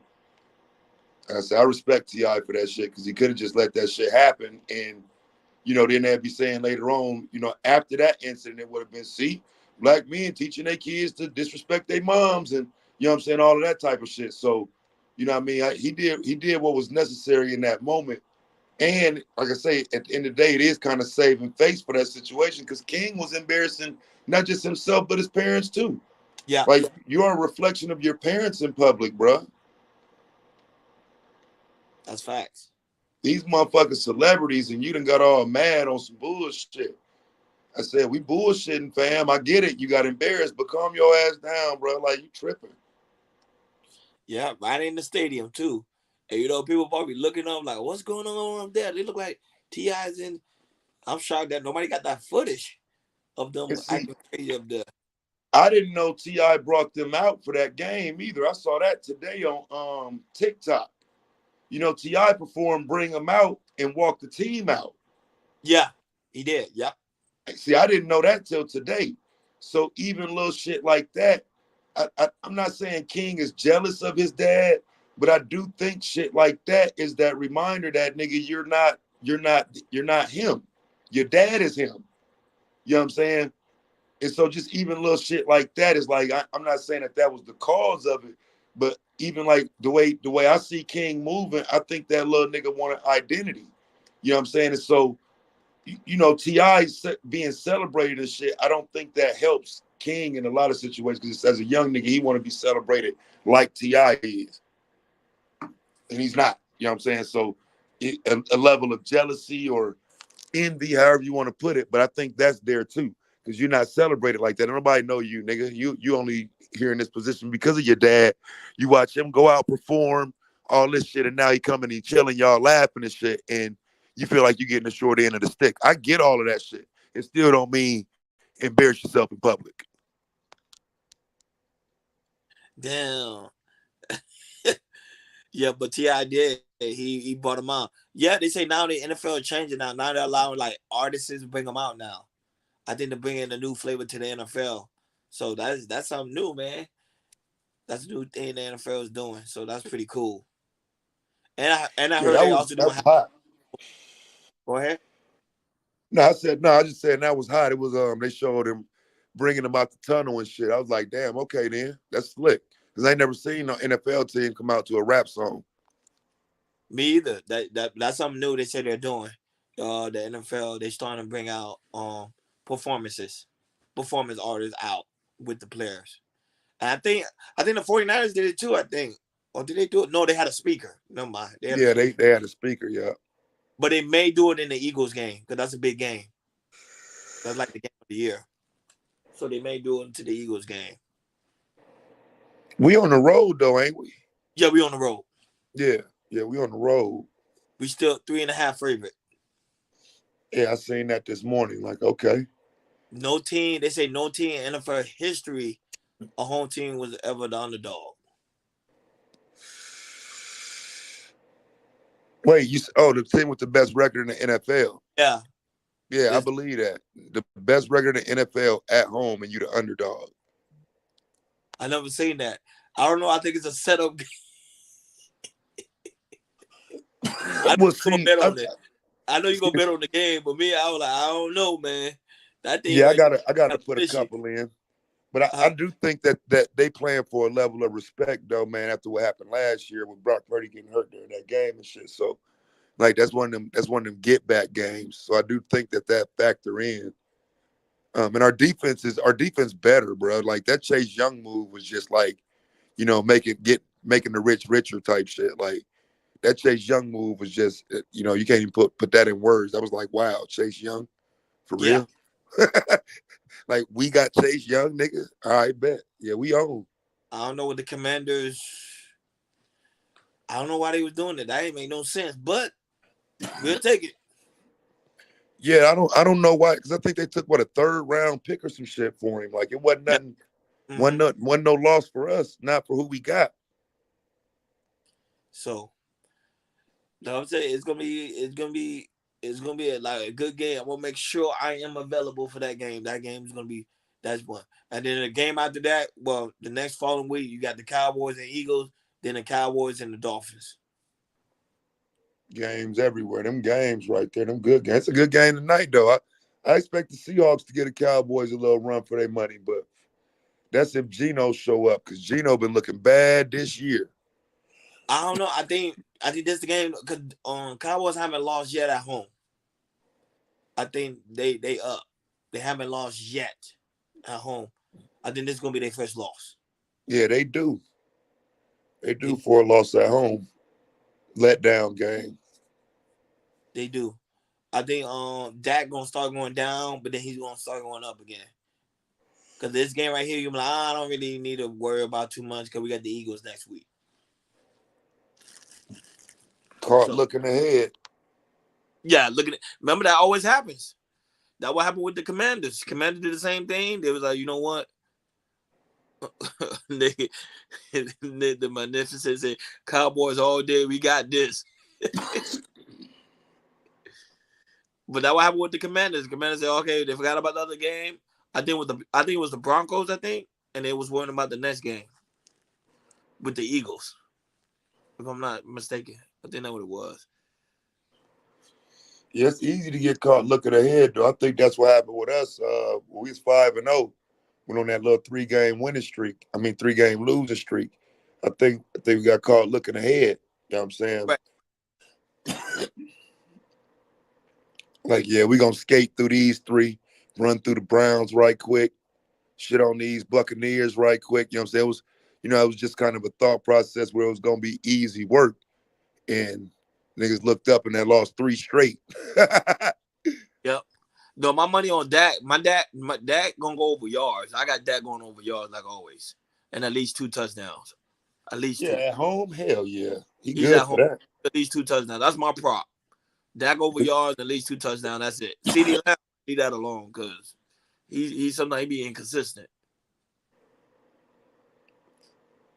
Dallas defense is what I would be worried about. Their defense is inconsistent as fuck. No, they got that new that safety. He raw. That safety. Oh, you say you don't like December. You don't like Dak. I would say he started going on a decline. Well, it's still in November, so he good. But in December, then when he started going on a decline, then he goes up. Like it's weird. Maurice Jones said I paid $5.19 in Mississippi. I wonder if he's talking about daycare. Right. Oh, you talking about daycare? Yeah, he probably talking about daycare, nigga. $5.19 a month, nigga. But that's still expensive. Rent. Car payment, nigga. For childcare? That's expensive. Bro, $5.19, bro. That's crazy. I say it come to a point where it's like you might well like, you know what I'm saying, like keep your wife at home, like stay at home parenting, bro. Like all them expenses get a little hectic, I would think. I'd rather my wife take care of my kids, bro. That's money going out that ain't got to. No, he said Taz, you tripping.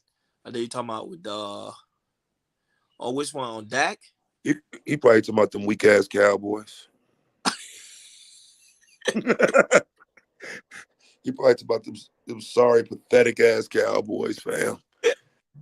That's crazy too, man. Because for that team not to be in our division, bro, like I hate them motherfuckers, bro. And I always have and we always gotta see them.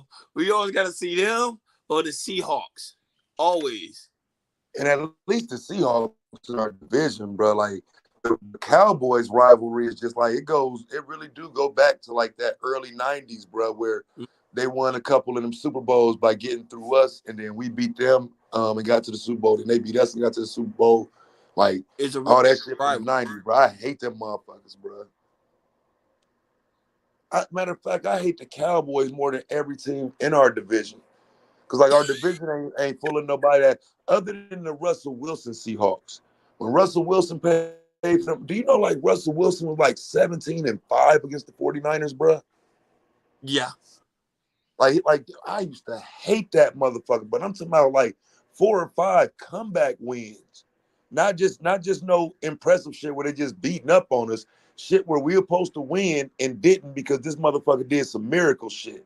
So many No, of but them that's why games. I Bro. hate because we never used to be able to close out the game. That's why I was telling somebody. That's the only thing I'm worried about when it comes to this Sunday against the Eagles. Like we're gonna be up, but can we close out the game? And you already know what Jalen Hurts. If we don't close out the game, he's gonna find a way to win. He like another Mahomes a little bit because he's gonna find a way to win. That's what I'm saying. Okay, if we up, if it's like 30-20, we got to at least get 35 to close out the game. Just close it out. Don't do nothing else. You see, Brock do a good job of closing the games, though. Brock can close the game. Too. I started noticing that too. But I don't want no mishap, like the mess up kicker or anything. I'm like, no, go in there, make sure you close it out. Because if you get that guy any opportunity, he's gonna run with it. And you saw what he did with the Bills. He ran with it. He closed it out. He ran it in. Yeah, you can't give him chance after chance because, I mean, he's proven that he can get the job done. So the more chances he get, the more likely it is they're going to win. He's proven that. Jalen he wins every fourth quarter games. But they're not really playing well. I was telling somebody, if you really look at the Eagles game, they're not really playing that well. It's just that they just close out because they know the team's not able to close out. The Bills messed up the opportunity. Josh Allen, I think he knows. That's why I say now he's going to be on a rampage because he's still trying to be number one in the division on the Dolphins side. So,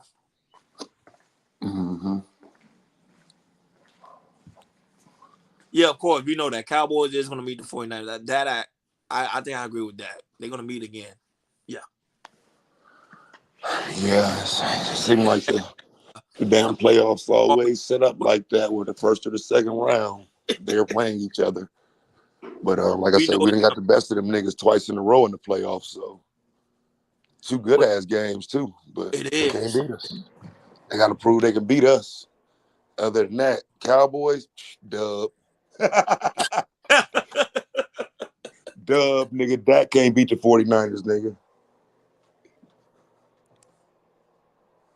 What do y'all think about Kelsey calling his own audible? Oh, I didn't know he'd do that. Say it again. I ain't hear you, bro. Say it again. What do you think about Kelsey calling his own audible? Shit. He's supposed to. I mean, if it's there, you know. You know how that go. If it work, genius. If it don't, dummy.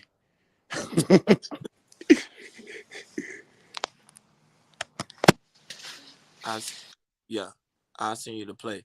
Yeah, send me the play. I would like to see that one. Yeah, I would love to see that. Big Mustafa say this. The Eagle might got something to say about that. Nah, I think the Eagles gonna. I don't know because the Eagles, they playing good football, but it's not like great to me. I think because I'm gonna sound like a hater. But I'll just wait till after Sunday. Sunday they have to prove me. If Sunday they go in there and do what they gotta do, then I'll be like, okay, whatever. But this is a battle this Sunday. Stay tuned. I'm at Jay Prince. Can you live stream it? Nah, it's shadow will get taken down. Let me see. But good morning to you guys. Shout out to the 75 people you guys watching. Make sure you hit that like button. Make sure you subscribe. We have not subscribed already. And make sure you support the platform.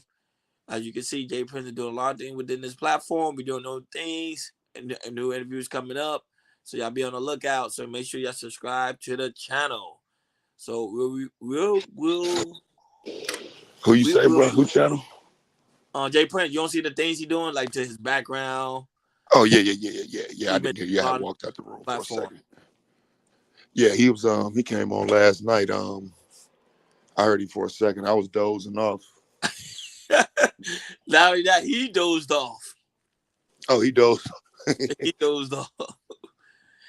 Yeah, he trying to set up different interviews with different people, so we got that coming. Yeah, that's good shit. I say I'm glad to hear him. Trying to do a little bit more than just sit on this motherfucker and do the everyday thing, because that's easy to do, fam. Easy to get on here and get wrapped up in the bullshit. It is. Let me get a second. Hold on. Let me download this real quick.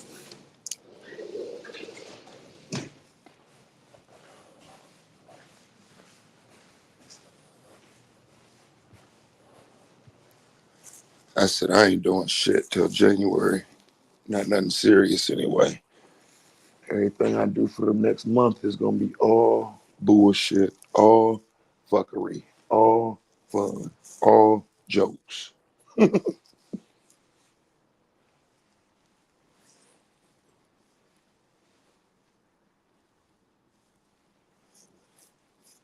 Where the fuck is my motherfucking keys at?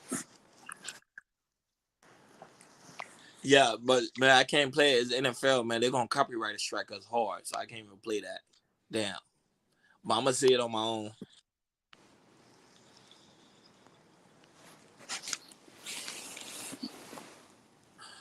Why we don't play the Bengals? Bengals beat us already. We don't play the Bengals. We play the Eagles on Sunday.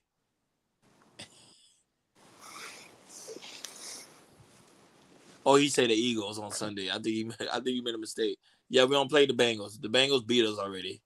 We play the Eagles on Sunday. Yeah, and they in bad shape too now without their motherfucking quarterback. They look terrible. No, to be honest, they would have won that game though against Pittsburgh. Yeah, but shit, just the way they look without Joe Burrow though, they look bad. They need him bad. Yeah. The only one that's doing good without their quarterback is the Vikings. The Vikings the only team that's doing good without their main quarterback.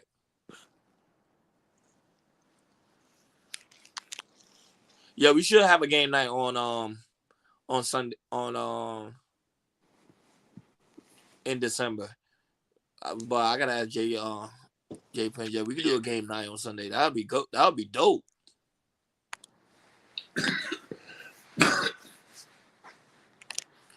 would be dope. That would be something different. Yeah, that would be different. That'd be lit. That would be lit. Yeah, I asked Jay Prince. I'm gonna ask Jay Prince about that. Yeah, that would. But the only one I play in Christmas Day, what team? I think is the Dolphins, Cowboys, and I forgot the other team. Here he comes. But it ain't no. Hey Hank, there ain't no fuckery today. We talking about sports. Damn. You know what I'm here for. Diva come. Huh? You know what I'm here for. But I could dig it. Let's talk about sports. Hey, man, let me tell you what's gonna be great this weekend. When I whoop goddamn Tans in fantasy football, that's what's gonna be great. You know what I'm saying? Man. I was pretty confident in my team that I didn't draft, and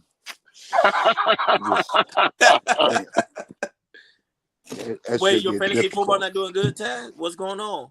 Well, see, it ain't even that they ain't doing too well. It's that I put the wrong starters in damn near every week because they ain't really.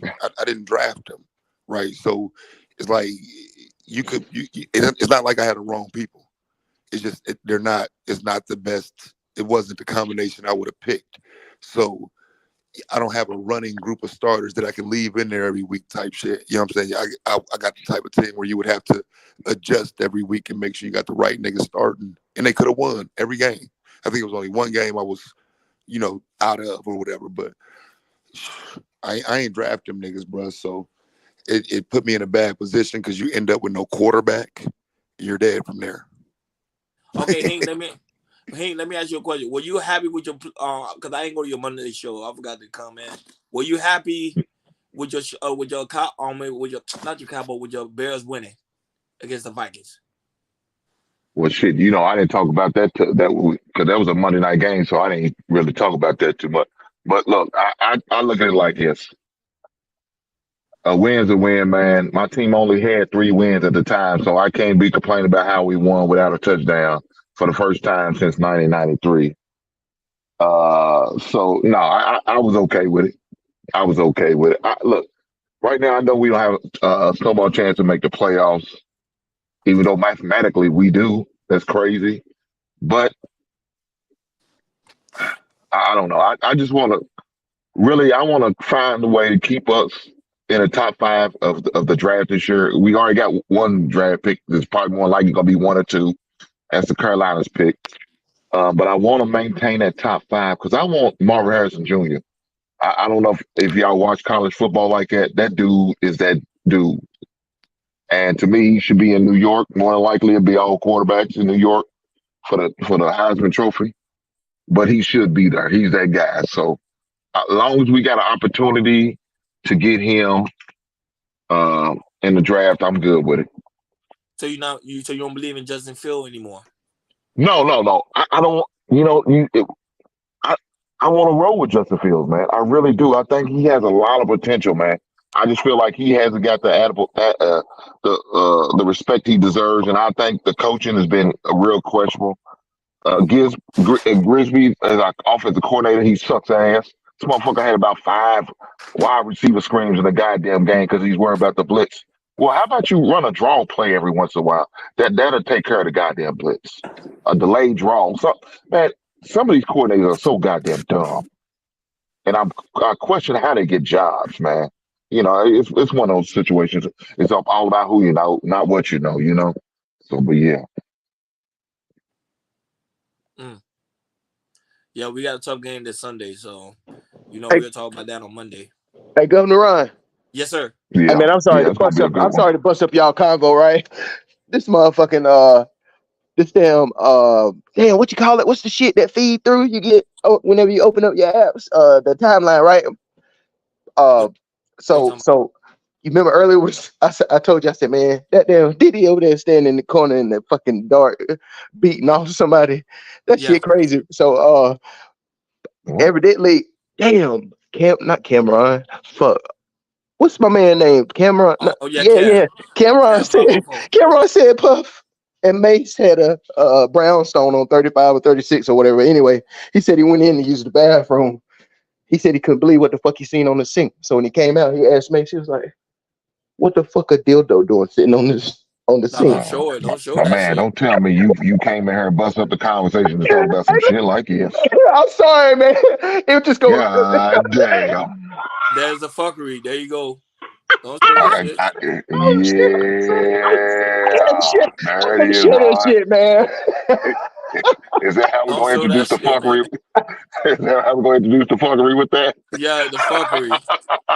That what you came for, Hank. You see, you came with the I guess you're right. I asked for it. You asked for it.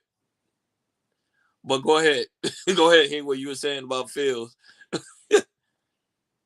Justin Fields needs weapons. He do.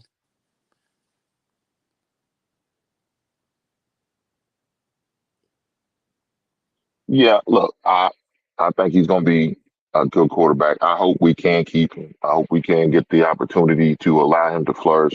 Look, he's at least got 2 more years. You know what I'm saying? He got 1 more year under his contract. Then we got that option year. So I'm hoping, we can get a coach in there who's gonna help develop the young man. Look, I want Jim Harbaugh. I know a lot of people probably down on him, feel like a certain way because with the scandal he got with cheating, and I know as you 49er fans, y'all probably feel some type of way about him because he left. But I think he's a hell of a coach. I always thought he was a hell of an NFL coach. I think he's a better NFL coach than a college coach. And I wouldn't mind having him back home. He used to play for the Bears back in the day, so I wouldn't mind having him as a coach. So I'm on the campaign tour, bring Harbaugh to the shot. So that's how I'm feeling right now. That's interesting. I mean, honestly, I don't have no pushback for that. I still like Harbaugh. You know what I'm saying? That's one thing I'm not anti Harbaugh. Me either. We had some good years with old Jim. You know what I'm saying? He did his thing as our coach. So, and I mean, like you said, it would be home for him to go back and play with the Bears. I'm of that generation that performed the Super Bowl shuffle in talent shows at school. So, I remember Jim Harbaugh with the shades and the whole nine. No, you talking about Jim McMahon. That was McMahon. Harbaugh was a backup. You're right. Harbaugh was the backup, right? That was McMahon. Yeah. My bad, yeah. But I do remember him being there, but he was the fucking backup. He was a fucking scrub for the fucking Bears, bro. Until he got traded, he went to the Colts and he became, they call him Captain Comeback for the Colts. Comeback. Yeah, I remember that shit. I remember Yeah, I that think shit. Harbaugh would be a good look for the Bears, though. He would. I think he'd take them to the next level. Because that's what they need. Man, who you with you? I'm a long time suffering Bears fan, but it's gonna get better. Hopefully one day soon. No, it's your owner. He don't know how to pick the right coaches for you guys. Because, I be Well, talking to a Bears friend of mine. our owner is not a he, it's a she. Even worse. It's McCaskey. She's well, he used to be a he, but he passed and moved on, and so she inherited the team, and so we just have to. We'll see, man. We'll see. I like the direction. I like Poles. I like the GM. I like the player personnel on Warner. I like him. So, this is Poles' second season. This is Warner's first season. So I think we need to make a change for sure at the offensive coordinator. Even if we keep your boy, our head coach, we definitely need to change at the offensive coordinator, man. I think this guy's terrible. I don't want anything to do with Green Bay. I was sickened when we said we was going to get him. I said, what the hell we going to get some Green Bay reject for? I don't want nothing from Green Bay but a win. That's the only thing I want from Green Bay. But that's another story. Who do y'all play this week? Oh, y'all got to buy. No, we don't buy this week. We don't buy this week. We need to get healthy and get our mind right and get ready for this 5-game run, man. The NFL got five games left. Average about 220 yards a game. It's just that they don't do plays for them. Bro, I left to go pick up a pizza the other day. So now let me start here. So Minnesota scored. It was 10-9. Correct. 10-9. Now I left out the room, come back in, and Minnesota got the ball with 3 minutes left. Because Phil fumbled. He fumbled. I picked the pizza up and I come back, nigga, and the Bears done won. I'm like, what the fuck happened? Tez, I go even further than that. I shut the goddamn TV off because I thought I said, man, we gave the ball back. I said, these motherfuckers, man. And I just turned, I turned the TV. I looked on my phone. We got the ball back with about 2 minutes and 10 seconds left. I said, okay, if we can get a field goal range, we can win this. I turned the TV back on. I said, shit, let's go. And watch that last minute 10 seconds left. We found a way. But hey, look, Taz, the bad thing about it, they still had 10 seconds. I said, just our luck. They'll return the goddamn kick and we lose that way. That'd be my goddamn luck. I didn't want to watch it, man, but I said, let me watch these last 10 seconds. So if I get disappointed, I wouldn't be surprised. It's been a while. I don't think I've seen no shit like that since who was it? No, it wasn't Devin Hester. Who did that shit? A kickoff at the end of the game. The Giants, I think. Y'all remember that shit about a decade ago? A punt at the end of the game. Deshaun Jackson, wasn't it? Somebody returned a punt at the end of the game, though. That shit is rare as fuck. Well, I don't think I don't remember Deshaun Jackson playing for the Giants. He didn't play for the Giants, though. He didn't play for the Giants. Was it when he played for Philly then? Yeah, maybe it was Philly against the Giants, but I specifically remember that shit. It was end of the game type shit. Shit. Yeah, and I wouldn't doubt that, though. Deshaun was that type dude. You know, we get lane, man. It's over. You ain't catching that cat. Yeah, I was just reading he about to retire as an Eagle. Good shit. Well, he ain't played all season, so yeah, I guess it's that time. I remember I seen an interview when he was talking about Chip Kelly and how bad of a coaching job he did there. Yeah, that was a different experiment, man, with the Chip Kelly thing. I don't, I get it, but just the way because you're not in college football, so what he did at Oregon was good for college football, but I didn't see that shit translate to the NFL. Hell no, man. Hell no. And you think you're gonna talk to these grown men like this? You can't hold a scholarship over the head. Right. Come on, man. Right. So that situation was doomed to fail. So that's crazy. That's crazy. I mean, y'all gonna. I think it's gonna be some great college games this weekend. Y'all gonna watch any of them games this weekend? Yeah, I'm gonna watch the Ohio State because they gotta win for them to be. Ohio State ain't playing, brother. We don't play this weekend. Michigan play No, Iowa. they done. Oh, they done. Yeah, that's Michigan. No, they that's done. Michigan. My bad. Sorry, Michigan. Yeah, Who Michigan Michigan. play? They play Iowa for the Big Ten title. The best defense in college football. I ain't gonna lie, Iowa got a good defense though. Them motherfuckers' defense is unbelievable, bro. Like it's very solid. Too many teams you can bet on that the game gonna be under 20 points. Like, you know what I'm saying? Like Iowa's a team that just can't score, but they ain't giving up shit. Yeah, their defense is really tough. That's what I was about to say too. Them motherfuckers can't score if the life depend on, but somehow they find a way with that defense to win 10 games every year. But the Wolverines, I'm not gonna lie, they got that nice tight end. I think that's the one that's gonna break their defense. Oh, well, they already beat Iowa. They played them already this year. They beat them already, so they're gonna beat them again. Yeah, that quarterback is tough, man. He takes hit. Yeah, he takes hit. Because I saw the game with Ohio State. He takes the hit. So, that's the only thing I'm looking at. I think now that, but Harbaugh comes back, right? Yeah, he's back on the sideline. He's back. He's only suspended for the regular season. Yeah, he knows what to do. He already know how to handle tough pressure games. So I tell you this, the assistant coach, he's gonna get a head coaching job somewhere. Somebody gotta give that man an opportunity. He need to come to Miami though. Miami trash. He need to come to Miami. The Miami coach ain't. Well, he's looking for a head coach job. He ain't gonna look for no assistant dog.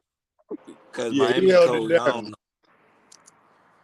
With what he had to deal with them past 3 games and the emotion, still have to find a way to get the team to go and play, especially once your biggest rival like Ohio State. That's a lot of pressure to put on an assistant coach in that short of a time period. You know what I'm saying?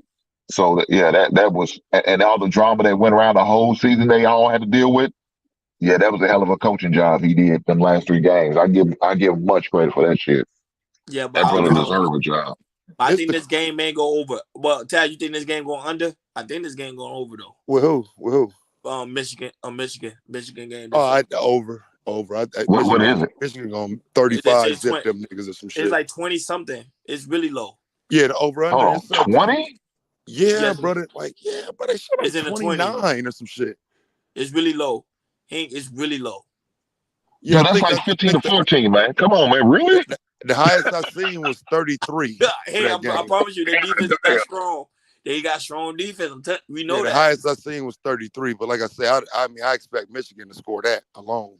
Yeah, that's what I was gonna say. I expect Michigan to at least get that to cover that. Yeah, Michigan gonna cover that alone. So, but championship week it's a lot of games this week. I just don't know who it's gonna be, but somebody gonna lose. Either Washington, Florida State, Georgia. One of them 3 gonna lose, fam. You know what I'm saying? We don't ever had a college playoff just laid out perfectly. So something finna happen, bro. It's gonna not all the favorites gonna get in. Yeah, I think Georgia's in there. We know Georgia's in there, but Florida State, Now Florida State gonna beat Louisville, man. Florida State gonna beat Louisville. That won't be a problem. Louisville lost last week, though. Yeah, they lost to Kentucky. So yeah. If you have any fucking motivation for ruining somebody else's season, nigga, it's now. You know what I'm saying? Oh yeah, it's there. It's there. Like these motherfuckers was ranked they was ranked 10. Louisville was. So to lose to Kentucky, that put them, way out of a they probably still get a January 1st bowl, but they was on their way. They was looking good. They was looking Peach Bowl type status. So right now they got projected Louisville to play against Ohio State in the Orange Bowl. Yeah, see, that's the projection right now. Still pretty good. That's still pretty good because they'll be as the loser of this championship game. Yeah. Yeah, because I expect them to lose just how they played last week, but you got the spoiler thing there too, though. They do have a chance to play spoiler. That's true. That's true. And so do Oregon. Because remember, Washington barely beat them. They only beat them by 3. Right. Last second field goal. Right. Oregon got a chance to play spoiler, and Alabama, whose season been kind of in shambles, they got a chance to play spoiler with Georgia this time. Now, can they? I don't think so. Alabama. Well, hold on. Alabama's only lost 1 game, right? Yeah, they lost 1. Yeah, but they look shaky all year though. They only lost that 1. They haven't even been coming in the spreads. They've been really shaky. How many times we've seen that? But that doesn't mean shit. Remember how Ohio State beat Miami? They was barely winning every goddamn game, but they ended up winning the national championship game against Miami. That was a classic. And they was struggling. They struggled every goddamn game. That was a classic. And then that's just the way it is though. But remember, Florida State was the same way. Yeah. They struggled all season with Winston. I mean, and end up winning. I mean, look, you don't have to be the team that's gonna blow out everybody to make it and win it all. We've seen that way too many times, man. So, the two teams I could see, like you said, for the upset Taz, I could see Oregon beating Washington, and I could see Alabama beating Georgia. Those are the 2 upsets I can see. I don't think it'll be Michigan or Florida State. So I don't know who's in the Big 12. It's Oklahoma State and Texas. Yeah, Oklahoma. I think it's Oklahoma State and Texas. Yeah. But both of them lost, I think, more than 1 game too, though. No, Texas only lost 1, Taz. Texas only got 1 loss too. They only lost to Oklahoma. Yeah, they only lost one time. Oh, that's right, because they beat Alabama. Correct. Right. That's who beat them like the second game of the season. So you know what? So this is what I'm saying. Like the way it happened every year, it's always some bullshit. So you got a lot of 1-loss teams. If you have if you get a Washington loss or a Georgia loss or even a Michigan loss, that shit gonna be fucked up. Because the college playoffs don't expand till next year. So you have what? Is it 20? I thought it was 2025 they expanded, but it's 2024. You saying? Yeah. They said next year the college playoff expand. Okay. I heard that. I heard that during the game the other day. So, for me, that's just wild because you put all them 1-loss teams back in the equation. Who goes? Who gets the nod as the top 1-loss team? Mm-hmm. Would it be Georgia, who's been number 1 all year? They lose a game, they still probably go. No, so you think they're gonna fall from that? You think they're gonna fall from that 1 maybe down to that 4? If Georgia was to lose to Alabama, yeah, they still would. I still think they would go just because they've been number 1 all year. Yeah. I don't think they'll fall all the way out. I mean, it definitely makes sense. But would you put your money on though? Would you put your money on that though, Taz? On Alabama beating Georgia? Yeah. Yeah. Oh yeah. I mean, why not? Oh, I mean, you got every reason why. Look. You got his old assistant. He's already beat him a couple times. Beat him out of opportunity to go into the championship game. Last year? Yep. Yeah. I can see that. Game. I can see. Like it's hell yeah. Come on, man. The makings of an upset. And like I say, Georgia, I think, knows win or lose, they in. You know what I'm saying? If win or lose, Georgia's in. Everybody else kind of got to win to get in. Even Michigan might be in the same scenario. Because, I mean, if you think about the teams that could jump Michigan, they're not going to put Ohio State there. If Alabama loses, they definitely would be out the running. So even a Michigan loss, I think Michigan might be locked in too. Washington, I think, can get knocked out though. Washington lose, they're done. Oh yeah, for sure, for Yeah, sure. yeah, Even last though year, yeah, they the done. Pac-12 is having its best year with most ranked teams, but yeah, like you said, they done if they lose. Yeah, they done. Because I don't think the committee really want like that type of game. Because you remember last year 65-7, bro. They don't want no TCU type of game next year for this championship, bro. Like that shit was embarrassing for TCU last year. That was not a championship. Yeah, that was. Yeah, a lot of people didn't No, really like that game. the championship was that first round with Ohio State and Alabama. Yeah, I mean, Ohio State and Georgia. Man, that was a hell of a game. that was a good game. That was a hell of a game. That was a good game. So, yeah, I'm definitely looking forward to this weekend of chaos, man. That's all. That's what I'm hoping for. A lot of chaos. Hey, Hank, you really fuck with the fuckery, huh? Well, I just want to see. I just want to see how they're gonna work this shit out. Who's gonna be the team that's gonna be crying on Sunday evening after the selection committee get together and do what they need to do? I'm looking forward to seeing this shit. Look, I do the same thing with NCAA tournament. I'm looking forward to see who's gonna be the 68 teams be invited, who's gonna be number 69, 70, and 71, who's gonna be crying, why didn't we get in? No, some bitch, you should have did better. Win. And you Yeah, won't I have think. this problem. Yeah, this year I don't think nobody want to see Bama. Bama, they haven't been performing like they used to. Well, they don't have that traditional quarterback like they got. They got that untraditional quarterback in my man, but he's a hell of an athlete. That's a hell of a play that he pulled off. What fourth? It's 4th and 21. Well, it's 4th and goal, but they was on the 21-yard line with 20-something seconds left, and he threw a touchdown. That's unheard of, though. Yeah, That's unheard of. that's definitely. Especially with a guy who's not even a traditional quarterback, Taz. That's the thing about it. If that was Jalen Hurd or was Tua, we can understand something like it happening. This dude is a running back who's playing quarterback because that's all they have to choose from, and he did that. Shit, come on, bro. Yo, Flora in the building. No, but yeah, I would say this is gonna be a crazy weekend. Crazy weekend, an exciting weekend too at that.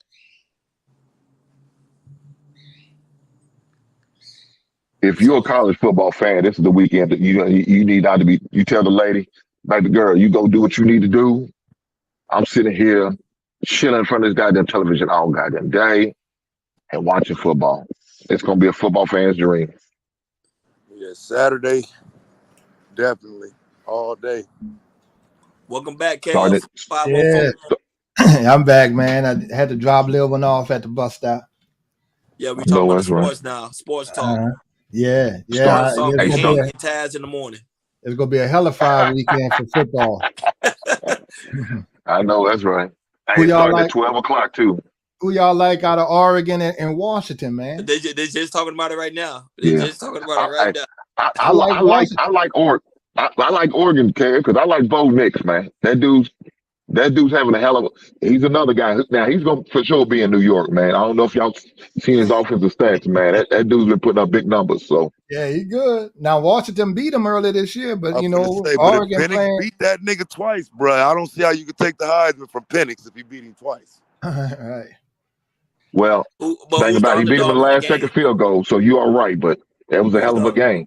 Who's the underdog in the game? Oregon? Washington. No, Yeah, Oregon Washington's was. the underdog, the Yeah, undefeated by team. 9.5 points. Underdog. Right. Now, are I'm you going talking with about the first game, or are you talking about this game? No, right This now, game. Right Washington's now. 9.5 point underdogs right now. No, Right no, now. I'm talking about the first game. They was favored the first game they played against each other. That's what I was talking about. Yeah, I didn't know it was Washington was Riley. favored That's the what I'm first talking game. about. Yeah, Oregon was favored by 3 the first game. I think it was a they were, but 3-point. they were No, I favored thought though, because it was in Washington, wasn't it? Wasn't Washington at home? yes, Yeah, I they yeah, was it in, was in Washington yeah, they because was it favored was the first it was raining like hell up there. Man, it's gonna be a good game this time. I think both teams are playing exceptionally better now too. So they playing good ball. I think Washington quarterback, I call him Junior, he should get the Heisman. He has to win to get that motherfucker though. Yeah, I don't see him winning Oh, it you don't like have to win a unless you got. championship though. Well, no, it'll be this. It'll be. They'll have it by the week before the playoffs. Right. They have a Heisman announcement, Yeah, so it I won't would be say that. this game is for the Heisman, actually. Yeah, I say that too. And to be honest, like you were saying earlier, nigga, it should go to Marvin though, because he's had the most spectacular season, but they lean on the quarterback so much, you know what I'm saying, for the Heisman. But Yeah. Marvin Harrison did his motherfucking thing this year. The thing about it, man, your boy, they really should have lost to Washington last week. Washington State, I'm sorry. Washington should have lost to Washington State. But, you know, they found a way to pull it out. That's what it is. When you play against a rivalry game, it really don't matter your record. You mess Hell around yeah. lose to a 1-10 team because of rivalry games. Right. So, Look at that Alabama-Auburn game. It don't matter. yeah. Like, damn, it's going to come to a wicked ending again every year. Kev, we were just talking about that shit too. That was crazy, man. And look, I took Alabama. I thought sure I lost that game, man. Thought sure I lost on that game. Alabama came back on. You and a lot of other people. Yeah, that was another one you look away and you look back like, damn, how the fuck did they win? I don't know how the fuck they won the Iron Bowl. I thought that shit was over. They was down a touchdown with a couple minutes to go. Like, yeah, I don't know how the fuck they won that game. But college good for that shit though. Them last second comebacks and shit. Nigga drive the entire length of the field with 50 seconds and shit. With nothing to lose. Nothing to lose, nigga. We ain't got nothing out here. So we can't do nothing but go get it. And every game counts. Right. Every game counts. Ain't none of that, we could take the week off still play for the Super Bowl. No, ain't none of that going on. Mm-hmm. Ain't none of that going on. You better win to get in, else you gonna be on the outside looking in, bro. But the playoff, it will be one of the best college playoffs so far. I think they got a lot of teams in there that can actually try to pull something off with the playoff system. Mm-hmm. Well, I don't know if Oregon wouldn't be able to get in the playoff if they lose this game. So that's going to be a little sticking point. They'll just be out of it, but they'll get a good bowl game.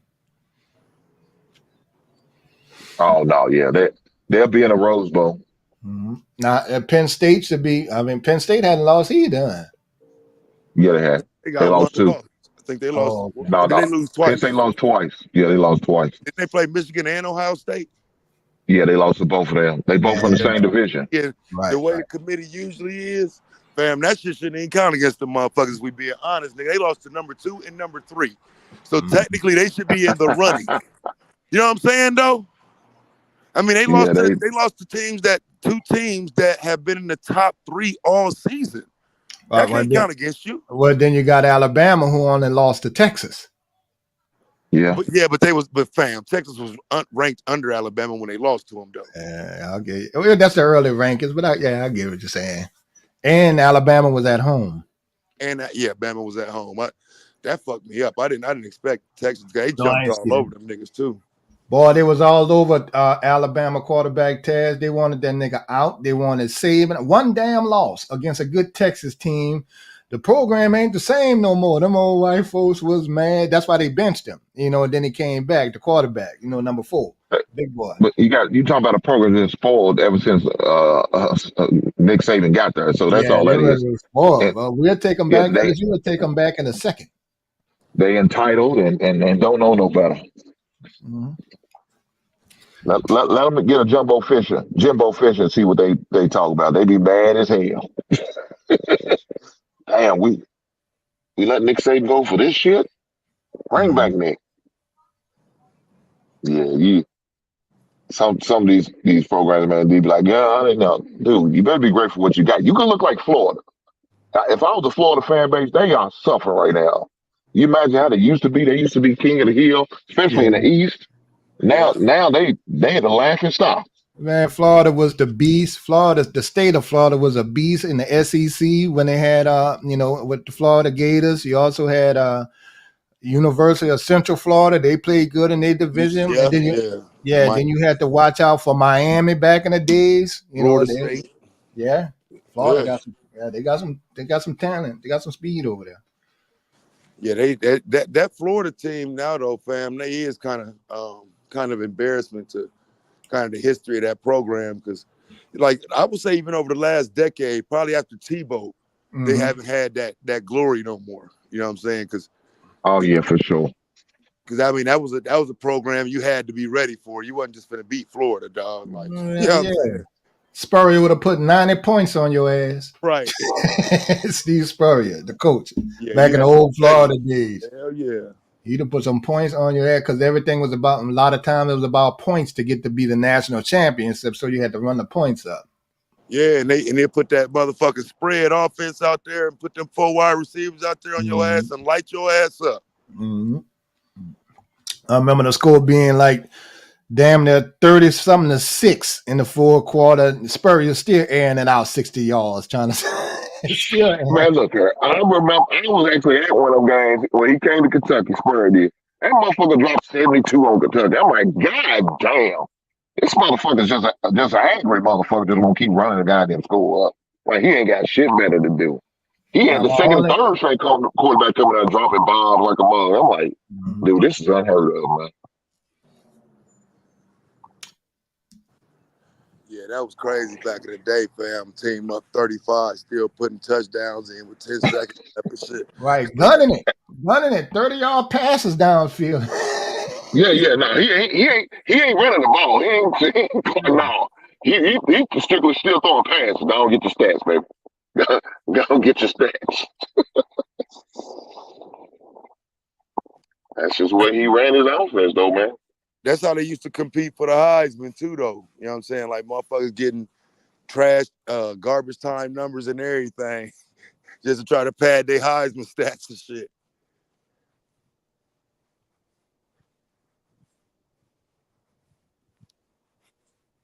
WNBA, that's a exactly better thing. She's gonna make less money in the NBA. You know, let her finish her years out in college and next little year out in college.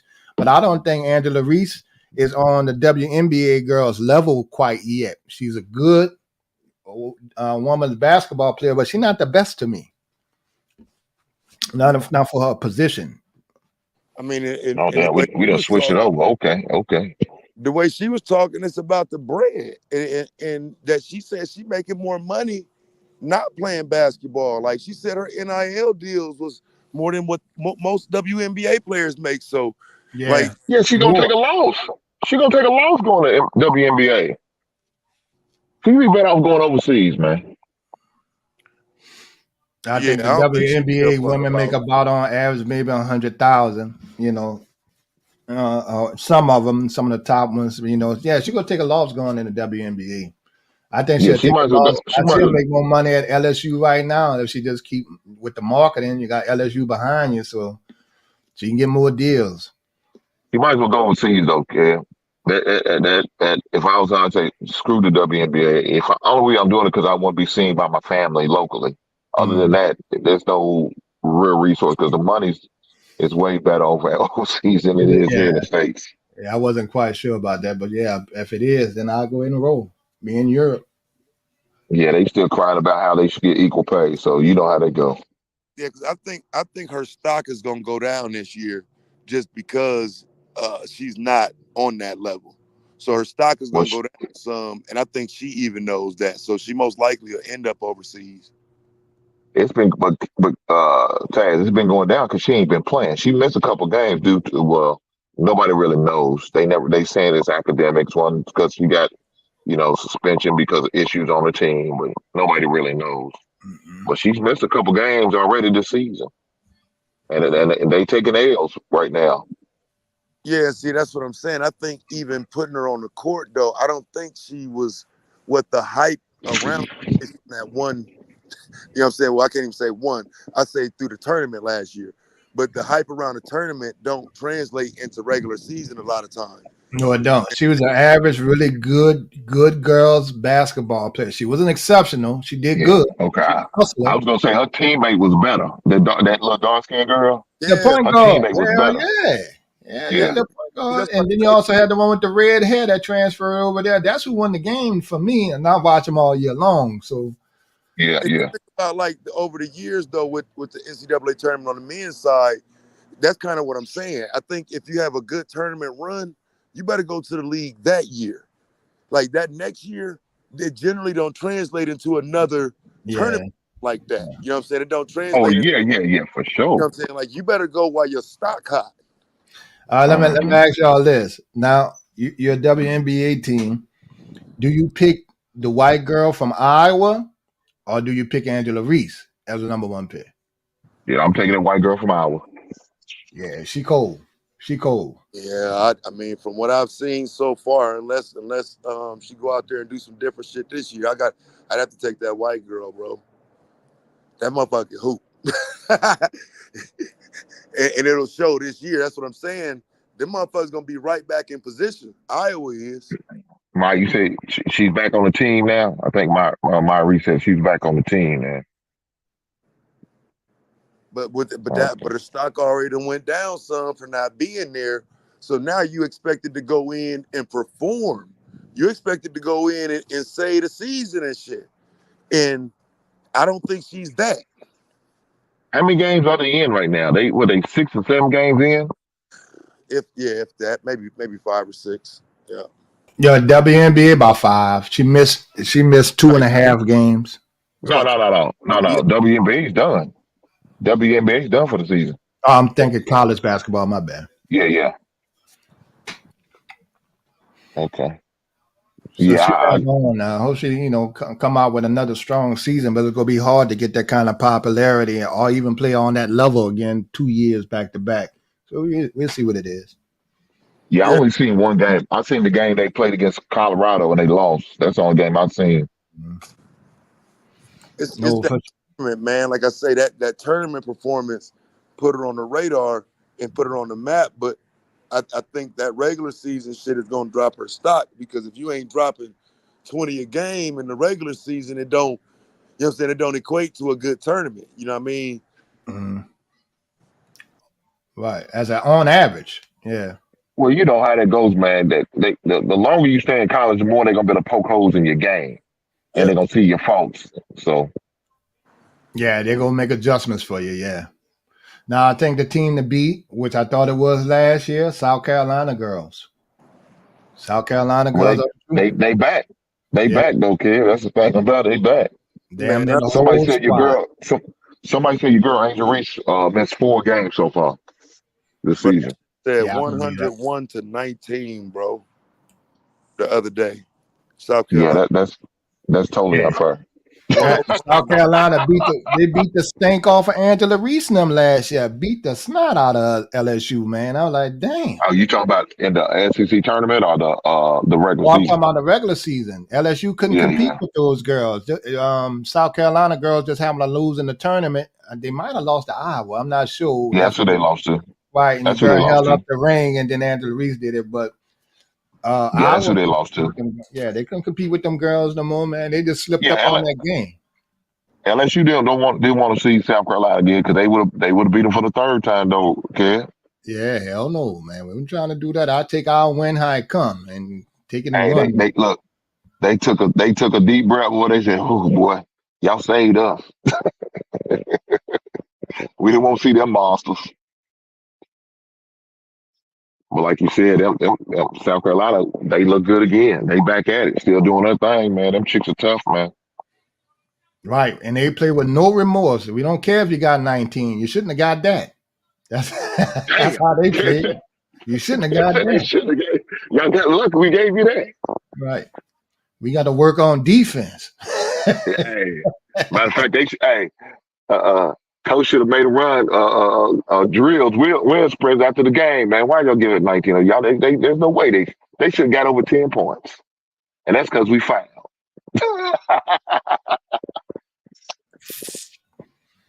I think it'll be good for them to put some healthy competition up, with the girls. Put Angela Reese up there. The girl from Iowa come. You make that a big old debut on a local TV whenever that game happened, and try to create a little rivalry with some of these the women's basketball team. I think that the rivalries will help them out a little more than anything if they marketed that.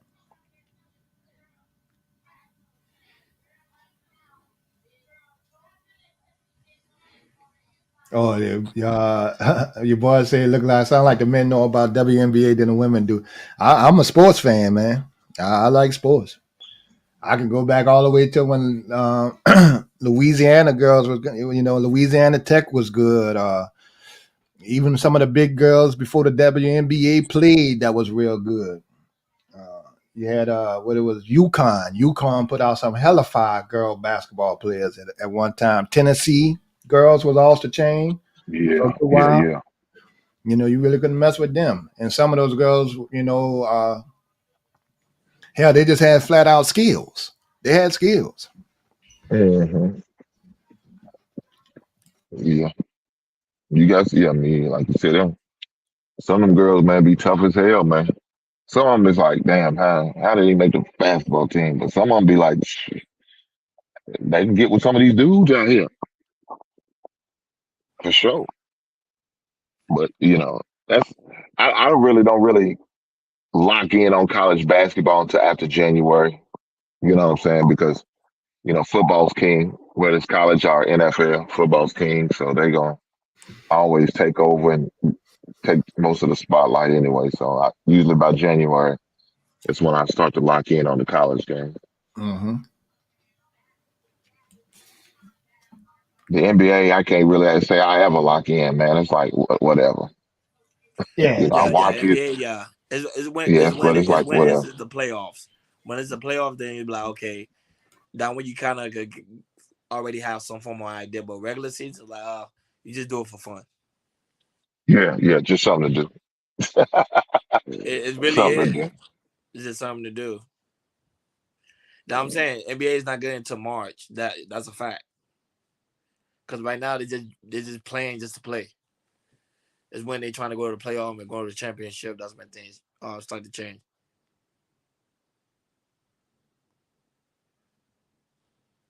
Hank, she said, check it out at the football. Okay. Yeah, that's pretty much it for the. Well, we want to do sports talk for an hour. That was it. We're done with the sports talk now.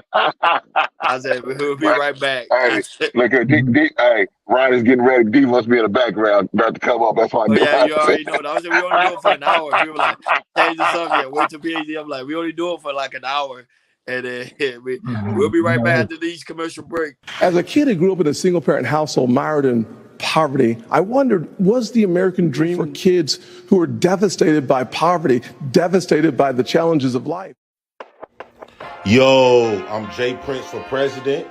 I'm signing in an executive order giving the Black House government to do powers such as 1, pay $5 to time people out for 5 minutes, pay $10 to time people out for 10 minutes, thirdly, pay $20 to change the topic at any given time, and lastly, pay $50 to create their own law inside of the campaign.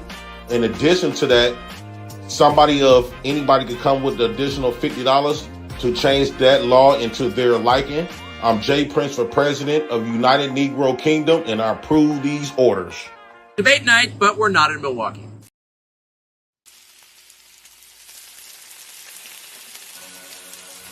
From the courtroom to the grill, Judge O'Brown JJB barbecue sauce. Man, the last time me and my girl was barbecuing and we got us a bottle of that JJB barbecue sauce, I licked my fingers and I dare her to lick her. Judge O'Brown ought to be ashamed of himself for bringing all this smoke to the barbecue. I'm Jay Prince for president, and I approve this message. You gonna finish that? Yeah. So hold on, Ronnie, hold on. The United Negro. The United Negro Barbecue Fund, man. Come on now. United Negro Barbecue Fund. So that one told people that conclude my segment. Now y'all have your lovely Supreme God PhD was in the building. Good morning, Diva. Yeah, look, he started laughing. He already knew what time it was when I put on commercial break. Yeah, I knew Diva's coming through. It's only a matter of time to make her presence felt. But you missed a good topic early in the morning. Kev was going in with the financial advice. It was really good in the morning. Shout out Yeah, to these Kev. people don't like that though. They don't like the productive conversations, right? Say it again, Diva. Say it again.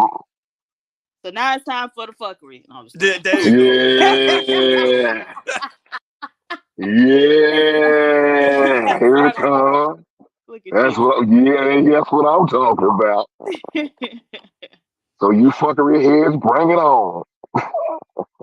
No, but what about financial whatever were y'all talking about? I got a phone call in about an hour with this woman I know, and she wanted to talk to me about financial literacy. I was just like, okay. Okay. That's what I'm talking about. Reach one, teach one, Diva. Yeah, but I don't know. I'd be skeptical of those type of things. I remember I went to one like seminar in the evening and they were talking about financial literacy and all that other stuff. And so somebody in the audience asked, "Oh, well, what's the difference between simple interest and compound interest?" And like, you should have seen these people scrambling. They didn't even know that. And I was like, well, clearly I'm in the wrong place because I was the one who had to answer the question. So there's a lot of people out here giving financial advice. Be very careful who you accept financial advice from. Mm-hmm. So, it's funny. It's funny you say we talking about finance. On my show last night, we talked about the importance of credit and credit cards and all of that, and having good credit and all that. So I talked about that last night on my show, and the importance of it. And so, it was good. It was good. Much needed. Look, as a people, you try to help people out as much as you can. But for those who don't want to learn or who don't want to know, fuck them. Let them fall by the wayside. Stay broke, motherfuckers. Stay broke. But if you want to learn and help, man, go get the knowledge. For that question, if I ask that question, me personally, I'm already gonna do the research. I want to know if you know what you're talking about now. That's how I move. I already do the research. I'm gonna find out before I even ask. I just want to know if I'm the person I'm going to. If he knows what he's talking about, and I'm hearing what he's saying, the same thing when I found out. Okay, I can rock with you. But if you told me something totally left field, oh hell no, I can't take shit you about to say serious. I might as well walk up out this seminar. I'll see y'all later. Y'all good luck with this. Right. And then you find out a lot of people like scamming. So the new scam is to tell everybody I made millions of dollars doing XYZ, and now you buy my course so I can teach you how to do it. But really, they're just making money off the people buying their course. All right, that old scamming ass shit. Right. There was a woman. First it was the woman which woman they caught scamming first?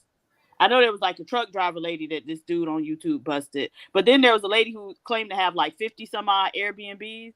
Mm-hmm. And what she was doing was like subleasing apartments or, whatever properties and using those to Airbnb. But then she started that wasn't the problem. So then she developed an education platform to teach people about how to do it. Okay, that's not the problem.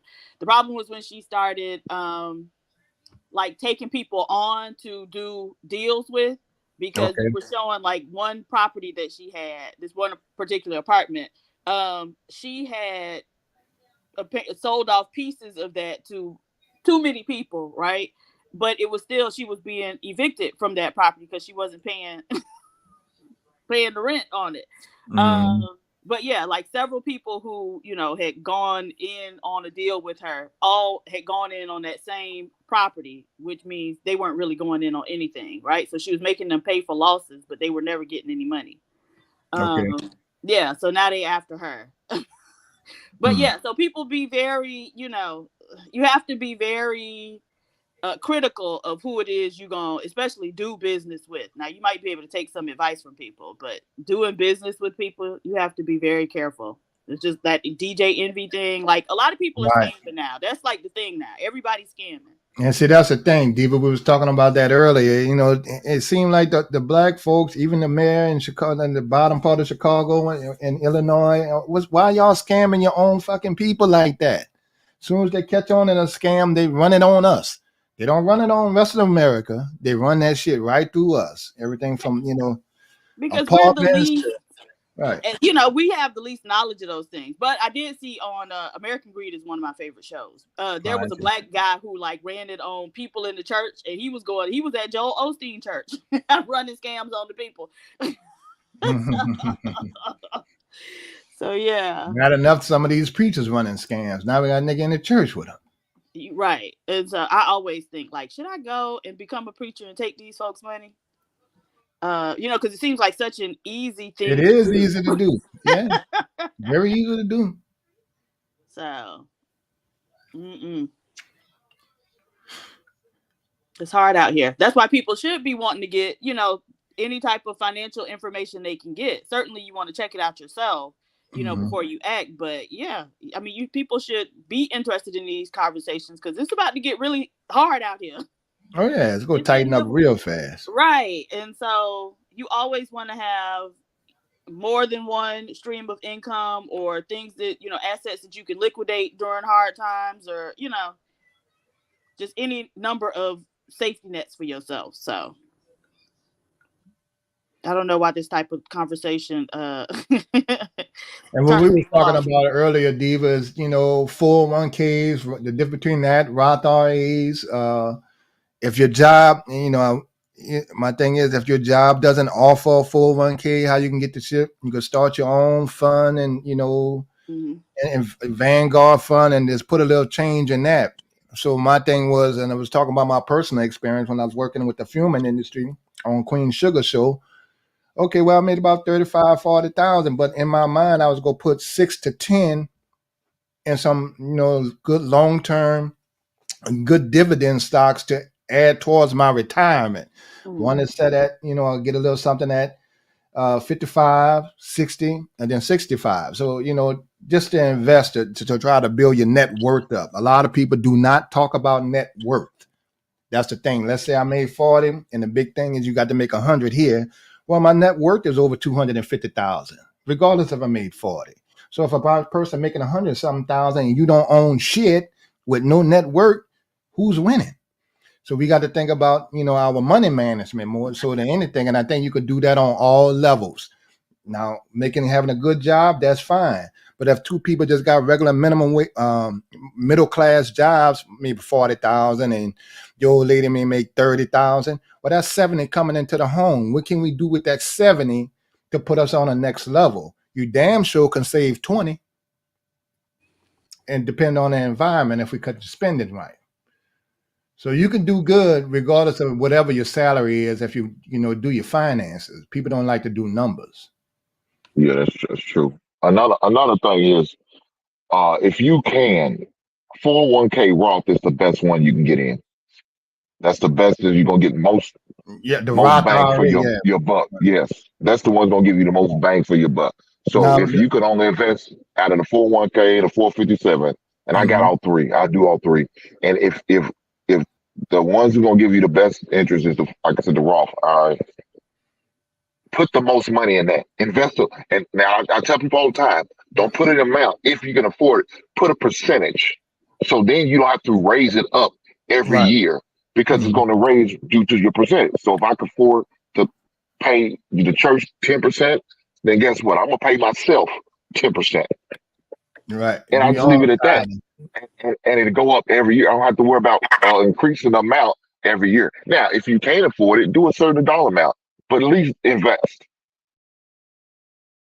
Right. Now, I also told them the difference between my personal experience. And I was a UPS driver. I had a nice little 401k building up in 2005 when Katrina hit. But I had to go into my 401k and I took a penalty. I got taxed because it put me in a different tax bracket when I took out about 30,000, and then also I got penalized because I wasn't 65. So my thing was, what worked for me is, even though my job offered a little matching up to 3 to 4%, I only put 3 to 4% to match what they offer me. And then I started a Roth IRA because with the Roth IRA, it's not tax deferred. So if I had the same money, 10,000 in Roth IRA, I can touch all my $10,000. I just couldn't touch the interest. So I could avoid those penalties from taking it out early. Yes. So Ken, why didn't you just borrow against it? Huh? Why don't Against you just borrow? my Yeah. my 401k. Uh-huh. One, it was like around 30,000, and I needed the whole shebang when Katrina Okay. hit. Okay. Right, I didn't Okay. have, Okay. the houses were flooded, the cars were Yeah. flooded.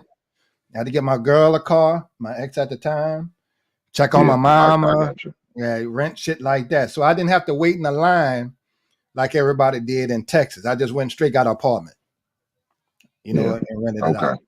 I know what you're saying. Right, that's just an emergency thing, but I didn't know I was gonna get taxed like that. I was like, damn, I done lost Yeah. some money on this shit. Now, overall, it was still a good thing because I had more than enough. The interest had, made work for me and stuff like that. But I learned another way to take more money home. Yeah. So when I'm gonna tell the people real fast, when I say borrow against it, you get a better interest rate than you would at any damn bank, even the credit unions. So if you have enough amount, but the only thing about borrowing against, you can't get the full one like Kev's talking about. You only get half. Right. So if you And got see, I 30,000, did you only tax could get deferred. 15. My Yeah, mistake yeah. was I did tax deferred, thinking I was going to use it at 60, when I should have just paid taxes on the up front. You know what I'm saying? Because then they Mhm. hit me with the taxes that I will owe for the whole 30. So I had to pay taxes on an additional 30,000, even though my salary was 65-70. And I was like, all right, now, and I'm single with no house. I only had an apartment at the time. So, and then that put me over the top, so, but you can make it work out for you. Yeah. But like I said, you could borrow against it. Like I said, if you got 30, you only gonna better get 15. But the interest is way better than any bank you go to. So that's the thing about it. Right. Way better than any bank you go to. So if you have that opportunity to do it, you borrow against your 401k before I would go to a bank. But that's just my opinion. Y'all, it's for entertainment purposes only. Let me say that. 'Cause I know you motherfuckers, y'all want to stay broke. Just stay broke. You don't take none of this game we giving up here for free. I'm not even charging you. I'm not scamming you like at PA Ziva seminars you like to go to. I'm not doing none of that. Mm-hmm. But if you don't believe me, just all you gotta do is I tell people all the time, hey, I'm not above reproach. Investigate what I'm saying. Get the information yourself and see what I'm talking about. If I'm wrong, then I'm wrong. Don't do it. If I'm right, make sure you come back and give me my prompts, motherfuckers.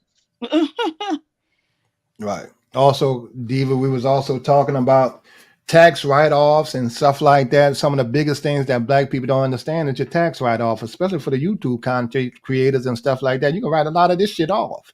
I can write off the extra room in my house that I use for stocks or YouTube as a content creator, a little bit of the cell phone bill. I can write my dog off as a security dog because I'm at home. You got different things you can write off. There's a limited amount on that. I think it's $300 for my square footage of room, in one of my rooms. But we got to learn how to write some shit off, especially as a small LLC to make it benefit you. So I'm glad you said it. Every pop and action figure in my office, in my basement, tax write-off. Oh, that's good. Yeah. Tax write-off. Why? Because it's an improvement of my space. It's improvement of my office. It's With a home value. improvement for tax. Huh? With value. Yeah. Yeah. Mm-hmm. And guess what? They worth something. I not only do that, I invest in the Funko. Right. I invest in them. I have stock in them. So the same thing I like, I make sure I invest in the Nike, Disney, Netflix, things that I participate a lot in, or that my kids participate in a lot in. I make sure I invest. If I won't spend money, I might as well make money off of it. And this is what I'm gonna start doing, y'all. Hank, and I started with some of the content creators. I got to catch up with you. I caught up with Nidus, and I got to catch up with Jay Prince. What I do now is I send you a stock. I send you a little piece of stock through Cash App now. Like I send a little piece of NVIDIA, put something on NVIDIA, and I just send it straight as a donation to my favorite content creators. So right now, my next venture I'm about to get into, Kevin, is crypto. I'm investigating more and more into it, and that's my next thing I'm about to do. Get into crypto. I'm old fashioned, so I'm more like I like to see what I'm dealing with. I'm doing now. I want to touch it. I want to better handle it. You know what I'm saying? I don't want no issues. But Right. you know, I got to make sure I broaden my horizon a little bit more further than that. So that's why I'm investigating and asking questions and inquiring into now. That's my next venture. Right. Yeah. Crypto, I handle crypto. One thing about stocks and especially crypto, you damn sure got to pay 75% of your decision gonna be made on the chart. You remember crypto dropped under like, I think it was 20-something thousand, now it's back up to 38. But soon as it crossed a particular point at that 20, and I say, okay, it's 20,000. All right, let me know when it get to 20,500 and I can catch it on the upswing. Almost do it like a swing trade, you know, and let it ride when it can. But now it's coming off a rebound. So the only thing, my biggest thing about crypto is they got a lot of cryptocurrencies. So I only stick to about 2 or 3 of them: Bitcoin, Ethereum, and then there's another one that I might deal with because a lot of them will fly overnight. You know, they just create these things.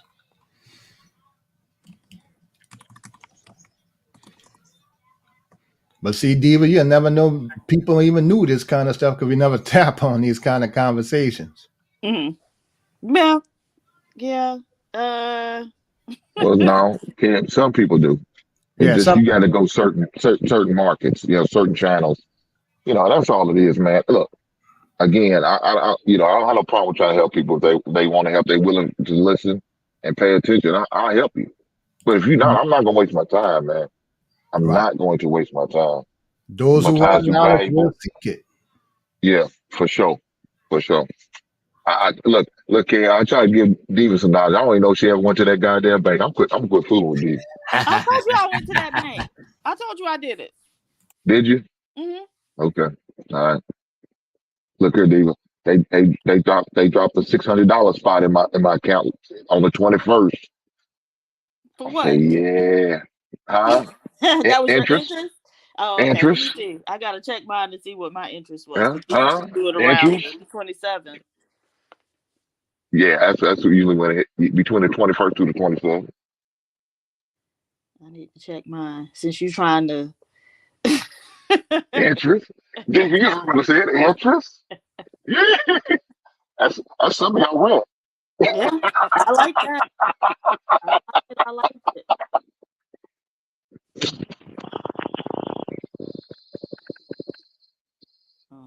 And the lady, I was talking to the lady. Usually once a month, I have you know, with that account, you get a financial advisor. So I had a meeting with her yesterday, and she said, "Well, how much are you looking to keep in her?" I said, "Well, you know, I'm keep. What do I need to keep in her? I'm not gonna say the amount." I said, I'm not gonna go below 50K. At minimum, I'm not gonna go below 50K. I'm gonna keep it at account. That's minimum. I'm not gonna. My account will never go below 50K. There's no reason why I should. It will. So I won't do it. That's the minimum. I said, do y'all have a maximum? If y'all don't have a maximum, then we wasting our conversation time. It's gonna be here. Because let me tell you, I'm gonna live off his interest.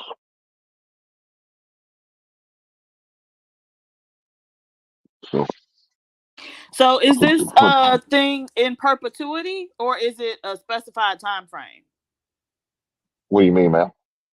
So that account, and I know they said like if you put it in by a certain date and then leave it to a certain date, you know, you get a certain amount of interest. But so you're saying you're not gonna go below 50 on that account. So will they keep with the 5% interest as long as you keep it in there? Or was that just for a specified amount of time? So, you know, every year, once a year, the interest, it'll either go up or down. So right now it's at 4.7. And so but it would never get below 4.0. So right. It's like with my daughter. It stay where it's gonna stay, but it could go higher. Like so, this time next year we could be at 5 even. And now, you know, the more money I'm putting in there every week, you know, I'm sucking my teeth like a fat Mac. You know what I'm saying? So, yeah. Okay, I don't know. Kev, do you have a Fifth Third in your state? Do I have a what? Fifth Third Bank. Do you have a Fifth Third Bank? No, never heard of that. Okay, damn. Yeah, we'll talk about it. Let me know about that one, man. Well, Whatever. well, look, you can always travel. If you have to leave your state to get to one, travel, Okay. get to it. But the Fifth Third Bank right now, all the way up to I think January, right now they offer 4.7%. But they got to put at least have a minimum of 25,000, well 50,000 Mhm. to get that interest rate. But it takes 25 to even open it, and I think 25 and they give you a 4% interest. But if you Right. could at least keep a minimum of 50, you get a 4.7. Oh, okay. And you know what I did with mine, Diva, in basement when my daughter mom passed of breast cancer when she was 3. Mhm. She had a good job. So, and my daughter's 11 now. I've been a singer. That's why I get on the ass, Diva, as a single parent. I'm a single parent father. Y'all niggas don't understand what it is to be a single parent. That's why I get them off the women cases. But what I did was she had a good job. So her life insurance was 100,000, right? Now, even though I had to change professions because I have a CDL license and I had to do something else because I'm a single parent father. We don't have, it's just me now. So I can't hit the road. But even with that, even though I could have used the money, I just took the 100,000 and put it into a fund that's going to guarantee me a certain amount of interest on that 100,000, right? And just let it sit. And a lot of people are like, well, why'd you do that? Well, her mama worked for that. Her mama wanted her to go to college, right? College tuition is paid for. That's a big relief off of me as a parent, and stuff like that. So I got the lock in interest rate with that. I'm not sure exactly. I got to look it up and double check what it is. It could be 5 to 10% on 100,000, starting since she was 3 or 4. Right, and I could stretch the rest out. I'm a man. I can get out here and working and keep it going. But I wanted to get her locked in so I can give my child or children advantages that we never had. Right. Right.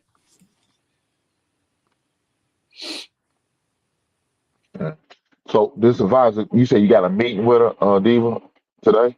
Yeah. What was it? What is it about? If you don't mind me Right. asking. The thing, I don't really know. So this is a woman that I know, like she used to live down the street from me. And she's a flipper. And so, I would call and ask her, different things about flipping houses or for her tradespeople, if she could send them. But so she just was like, oh, called and was talking and then was like, oh, I had started this thing and I wanted to know if you were, and I was just like, okay, that's fine.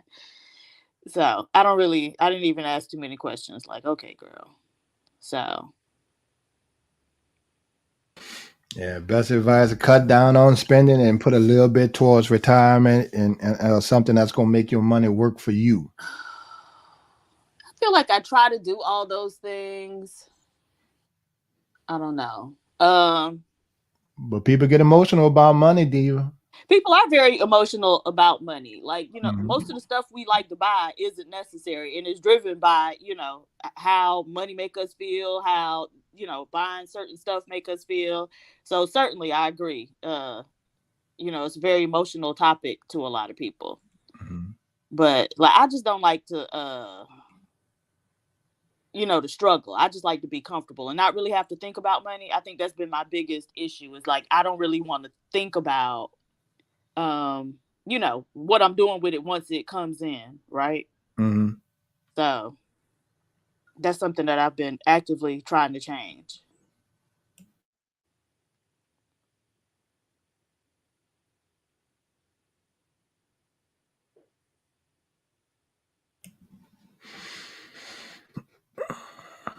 Right. Who have these men be trying to ask you for money? Very good, Robin. Don't ever give men money. I always tell men, like, I'm a woman. How could you ask me for money? Hold on now, Diva. There you go. There you go. But you actually do for a check in a minute. What happened? You ask a man for a check in a damn minute. I will. I'm a woman. You are different. So here goes the double standards. I got Right, you. this I one of the got you. ones that work in my favor, so I'm gonna hold on to that one with both hands. I know that's right. I know that's right. Well, let me ask you this though. If a man comes in with a business proposal that's gonna be very beneficial to you, would you be willing to do it then?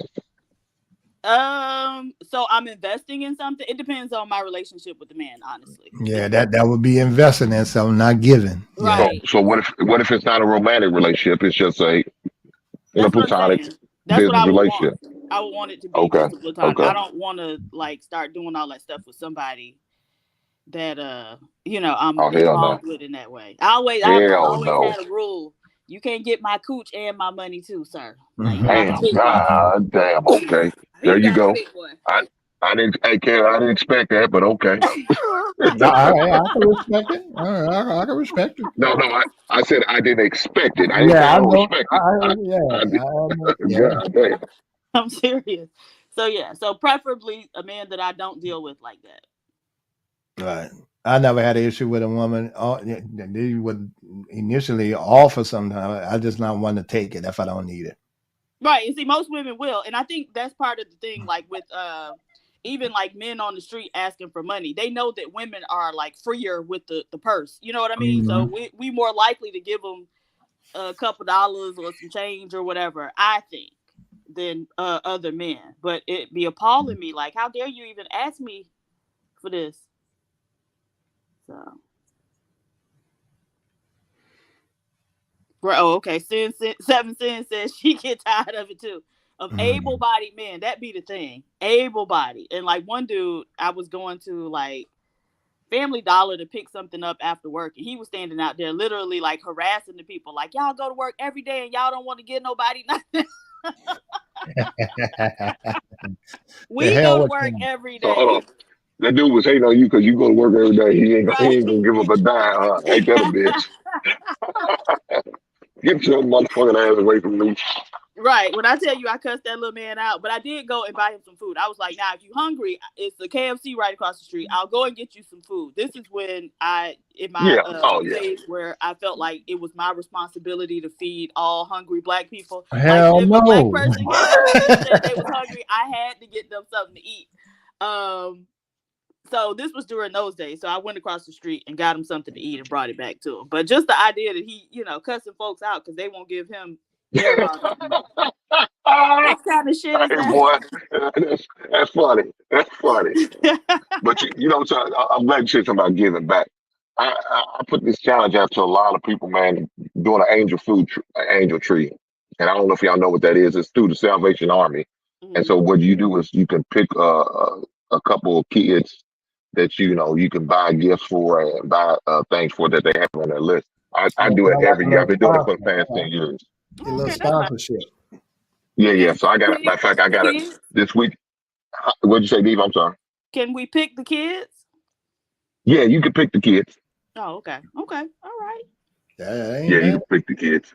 So I do it every year. I've been doing it probably the past 10 years, man. So I just documented and did it this year and put it on my channel. So yeah, I gotta go drop the stuff off this weekend at the mall. But it's fun, you know what I'm saying? I took my son out there with me to do it, help him pick out the clothes. Because I got two little boys. I got I think one was like 5, and I think the other was like 11 years old. So yeah. Oh, okay. Yeah, I need to go get me 2 little Black girls so they could stun on bitches. That's good stuff, man. That's good stuff. Yeah. It sounds like Angelina Jolie and Madonna. I'm gonna get me 2 little Black kids. Yeah.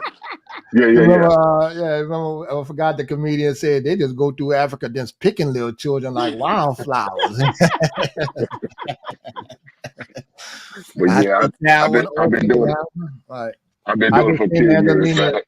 Angelina Jolie, one of the little Black kids, got a scholarship, and she had AKA now. That is good, for the sister. Oh yeah, she went to Spelman. Right, excellent. That's good stuff, man. But yeah, like I said, I've been doing it for 10 years, man. I just wanted to just continue to give back because I was blessed. I was one of them kids, so I definitely want to make sure I bless somebody else. You know what I'm saying? So, right, pushing it forward, passing it forward, blessing them. Oh well, good. It's like one time Dow, me and Dow was on a panel, right? And he was like, "Oh, just such and such, and I know this." And I said, "Well, what y'all doing?" I always like that. Some of these dudes, okay, with you? He was like, "Well, what do you do, Kev?" I said, "Oh, dog, you answering the wrong person, man. I've done volunteer work. I've coached little league football, helped dudes get jobs after they get out of jail and shit like that." "Well, you're not nothing on that." I said, "Man, even the little things help. It's the small things help sometimes, man." Hell yeah. People don't know how. Look, just listening to them. If you just go listen to the kids, man, that'll mean the world to them. Right. I'm 50. I'm 50 years old now. I got niggas that do little dudes 30-something years old. Some street dudes, some went on to junior college, and they'll come up. I don't even remember them, because they look totally different. Like, "Hey, coach, what's going on? What's up?" "Oh," I'm like, "You don't remember me?" That kind of thing. Those things are fulfilling for you, that you help somebody out. But a lot of people ain't trying to help nobody do shit. And Diva, the thing about it, most of the time when you go to these stores, you go shopping, you let them know they'll give you a discount. They'll give you a different little rate. They'll knock a little bit off to help you out. You know what I'm saying? I went to Burlington, and I did all the shopping for the clothes and everything there, and they gave me a 15%. They gave me 50% off. 15%. I mean, sometimes my Negro dialect gets caught up, so people can understand. They gave me 15% off. That's 1 and a 5% off on my total bill.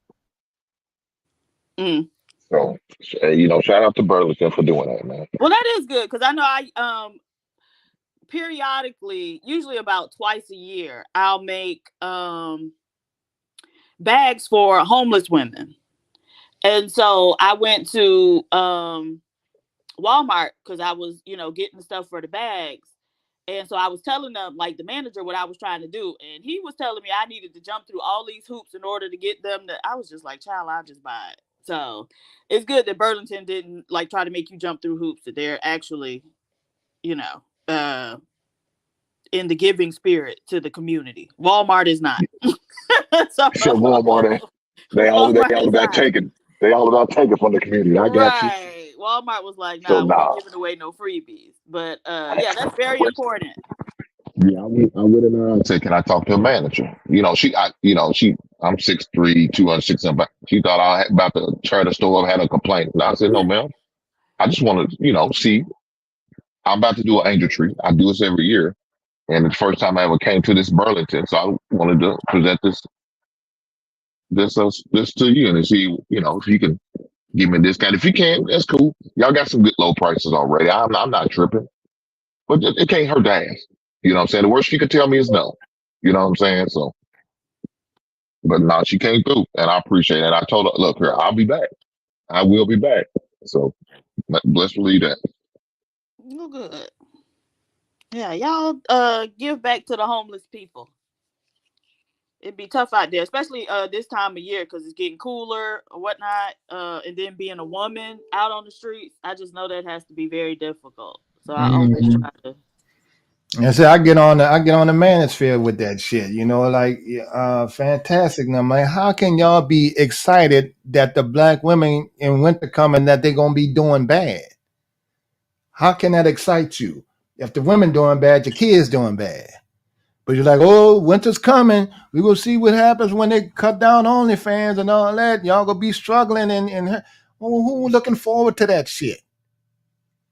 But that's not even a large number of women. The vast majority of women aren't doing OnlyFans. And the other thing is, when stuff get tougher financially or economically, it's that type of business that don't never lose steam, right? So that alcohol, because when people feel bad, then they want to engage in those types of things more in order to help them feel better. So just because, I just don't see the OnlyFans stuff going away, right?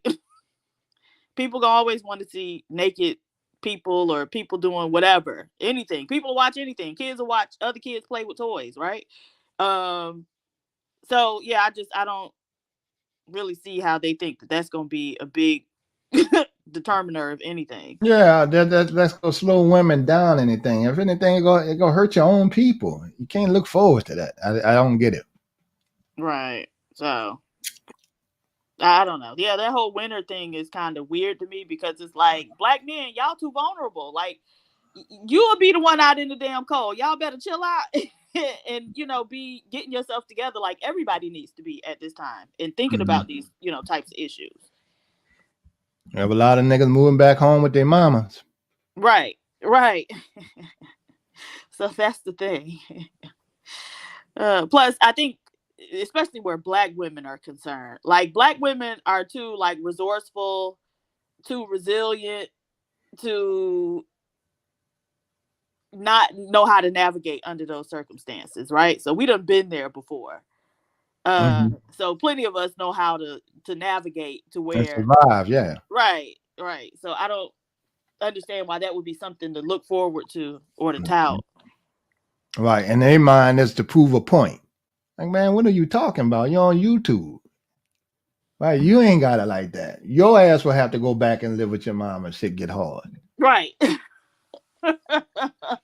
Yeah, I don't get it. So especially like these young guys that's coming up now. I know too many like parents who are still taking care of their adult male children. It's always the males. Why? I don't know, but it's always you got for the most part, that's a good point. Right. Yeah. When I think of it, it is a lot of the males. Right. Yeah, we should. I mean, I got, young male family members who are struggling to find their way. Right. And see, that's what I was trying to tell some of these dudes. Look, man, y'all putting out that bullshit out there. Y'all need to be telling the dudes how to take step one coming as young as 18 coming out of high school and get them a little pattern of what they need to do before they make 25. Damn sure before they make a baby. They got to establish themselves first. If you ain't doing that, man, you're behind. You got to establish yourself. My earlier suggestion was, look, if you're working and stuff, don't have a baby and stuff like that, and you're struggling and you're trying to make your way financially, get you a roommate, live in with your cousin, split the bills, get some shit under your name, then eventually get your own. So if you do meet a woman, she walking into your environment, let her decide if she's comfortable with it, right? But you got to have yourself established, man, to some degree.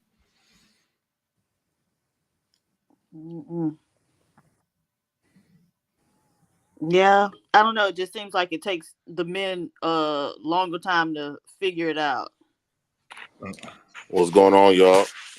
Hey, Prez. The president. What's going on? All right. What's up, dude? What's up, Hank? What's up, Supreme Goddess? What's up, Cav 504? What y'all got going on? Morning, sir. Just talking. All right, we're just waiting on Happy to say something. To cut somebody out. Go, Happy. Now, what's going on with you? You just waking up from your beauty sleep? Yeah, just waking up. Waking up to some bull crap, but I'm gonna try to leave it alone. It's early in the morning. Okay. Is it YouTube worthy bull crap or? Yeah, YouTube worthy. Oh, okay. One of the people I thought was like real supportive and stuff like that. Like, I don't know, they could turn out to be one of the fraud. Who was it? I want to know. Diva ain't shit. Text me. Yeah, I will. I just want to know, like, what? Oh, JP was wild last night. What was going on last night, JP? What did I do last night? I don't know. They said you was wild last night. Oh, I don't remember doing nothing. JP, you didn't put on another goddamn wig, did you? No. You didn't bring Auntie out. What's her name? Auntie Jamie? What was her name again? JP? Janet. Those are skits. Oh, okay. You didn't have enough skit last night. You know it was wild when they can't remember the next morning. That's when you had a wild. Oh, you were storytelling. What you was talking about? Something crazy, of course. No, what was I talking about? Like I said, something crazy. You can't even remember. No, what was it? What's the topic? I don't even know, man. When I came up here, we was talking about they was talking about sports when I came up. Then we got to talk about money. Oh, the driving school. Oh yeah. Yeah. Thanks, my read. I had got into the midst. I was up there talking about King of fake wannabe gangster ass. Then I got to start talking about my stories. Then I just got carried away. Yeah, I got carried away. Supreme got his. Hey, did you meet Granville? Huh? Oh, I should have asked it in the back.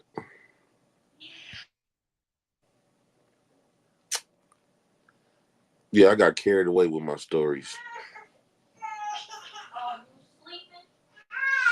Y'all there? Yeah, we here. So you started out. Okay, so what happened with the driving school story? Who did what? When I was 16 years old, she was 16. It was this Puerto Rican chick. She was pretty nice looking and stuff. And we were sitting by each other. And you a woman. You've been there before, where you just have a man or a boy, whatever. Y'all start freaking each other. I know this. Okay. Yeah, I'm quite sure you done had a boy to do that to you before. No, Jay Prince. I keep telling you, don't confuse me with these women. So you never was freaky out your whole life? Nope, never. She lied. I've been a quiet Damn. I've been a Catholic school girl my entire life. Are you serious? Did you go to Catholic school? No. I went to Catholic school for 7th grade. Well, they didn't do a good job with you, Jay Prince. Yeah, they should kicked me out right you away. a whole lot more. They should have beat you a whole lot. I bet they did. Yeah, I got expelled from there quickly, very quickly. I bet. I wasn't there long enough to take a shit. Yeah, they should have beat the brakes off your ass. They tried to. Actually, I knocked the gym teacher out, and that's when my auntie tried to give me some Ritalin. And she called her son over there to whoop me, and he whooped me with a 2x4.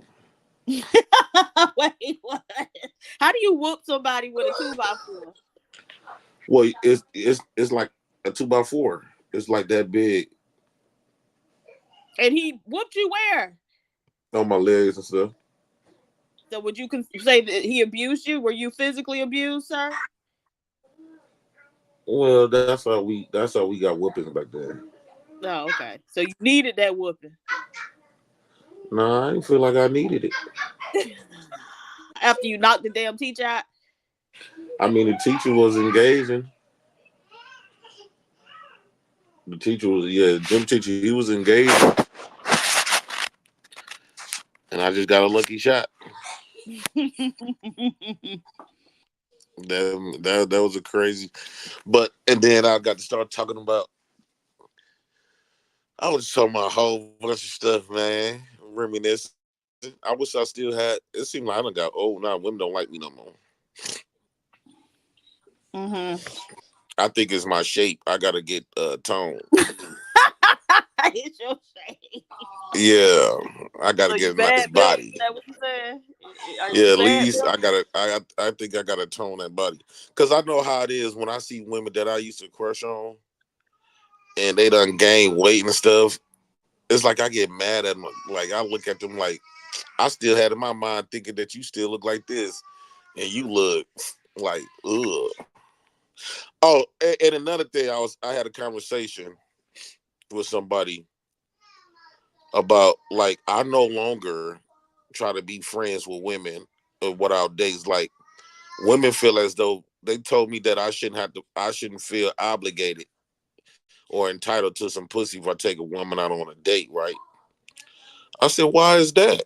Why do men have to feel so guilty and feel so wrong because he wants to have sex?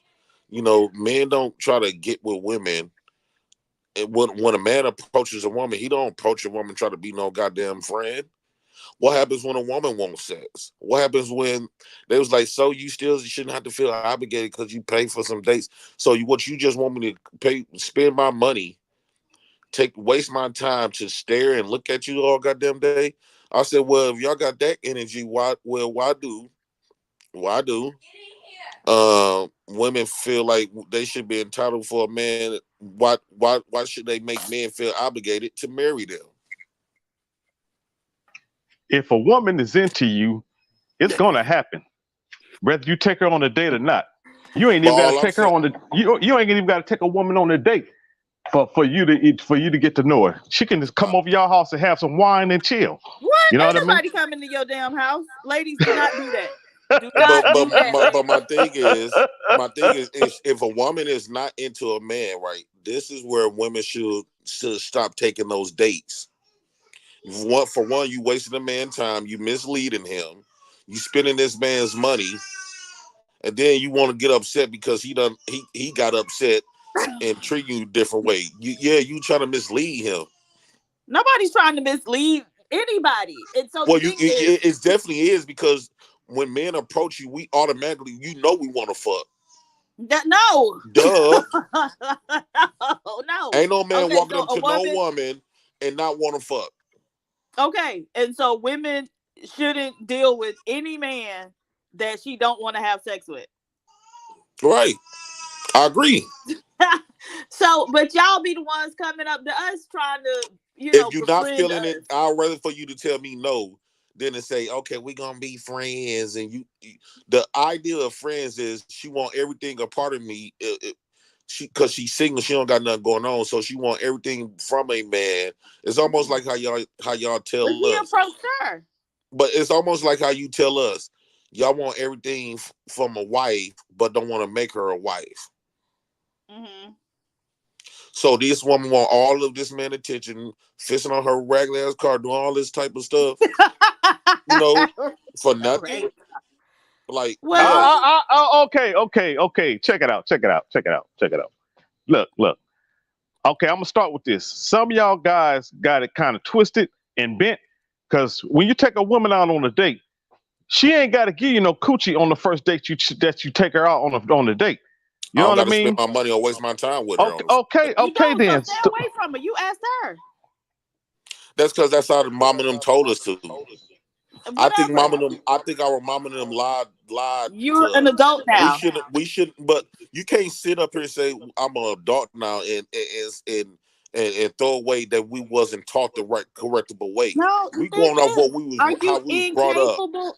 So you never learned anything outside of how you were brought up. So y'all go through your whole life without what I learning. learned now, learned now, everybody's talking about I'm talking crazy. Look, I no longer believe in why you could have fooled me. No, I don't believe in none of that stuff, my mom. I debunk everything that women ever taught me. All that shit was lies to benefit them. Right, and so just don't go up to them in the first place, right? You can just leave them alone. Period. No, we don't got to. No, we can still approach women. We don't got to kiss your ass because we want to approach you. No. But the thing is, you're approaching that woman. So why would you approach her with anything less than the utmost respect? Like, you're approaching her. She's minded her business. Who talking about disrespecting her? So then what are you talking about kissing her ass? If you're talking about fucking or some shit like that, then that is disrespectful, right? Yes. I realize that you have to let it be known with these women. Okay, but so you can just avoid that woman. I would tell fellas, my suggestion to fellas is that, fellas, stop putting yourself in a position to be used, because women will do just that. You know what? As long as you allow a woman to use you, she would keep them legs tight, freaking shut, all the way until she use you up, and then the whole time she be fucking niggas that she done met in 3 days, be fucking the shit out of another nigga. While you this internet, I'm telling you something. This internet is gonna have y'all having blue balls. Who gonna have blue They're gonna have y'all niggeros being single and having blue balls for the rest of y'all life. No woman, I ain't getting none. What you mean? I ain't gonna give her a time of the fucking day. If I try to approach her, you will, if fucking is not, If fucking's not on the table, we don't have nothing to talk about. You At that lying. point, you become pointless. You lying. I swear for God, I have told You women that. lying. I You start lying. doing that. I start standing up for my manhood and not letting women in society making me feel guilty. That's right. I'm no Stand up longer for your I'm no manhood. longer Stand You up. ain't giving me no pussy. Stand Then up I'm for your gonna no talk. longer manhood. That's letting standing women up for make your me manhood. feel Stand up. guilty because I Stand want up. to fuck.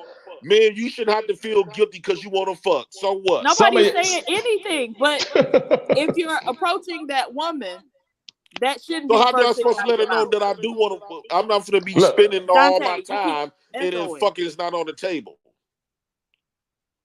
Well, so this is the thing, ladies. When you see this specimen of a man come towards you, you need to be running in the opposite direction anyway. So how do we supposed to tell women? How do we supposed to see? So how much time do we have to waste, and how much money do we have to spend before we realize? So we got to wait till she want to fuck, though, right? Well, that's typically how that goes. Like consent is required on both Okay, sides. now she want to right? fuck. Now I don't want. Now I don't want it. Okay, Now what? then you don't want it, and so there's not going to be any fucking, right? Because if you don't want it, then it can't be had. But how long do I'm we still got to sit up here echoing. and play a game? Her game. How much It's money? not. How much Why is it a time? game? How many dates do I have to do with this woman before I got? How do I supposed to ask her? Okay, now when I'm gonna give me some pussy? You can ask her that, but you got to be Y'all prepared niggas are for lame. whatever her response is. If she tell your ass never, bad build ass nigga, then you got to be able to roll with Bitch, that. run me all my motherfucking money back. You can't But run me that's my not gonna time back. happen. That's not gonna happen because you came and Well, I'm gonna volunteered make her your life time to me. miserable. You. I'm gonna make her life very miserable. But you gonna come out of something. So you gonna If I fuck had with to the bust all your tires, your windows, everything, I'm smacking your shit up all the way up. This nigga crazy. Ladies, avoid JP ain't for him. real. He crazy.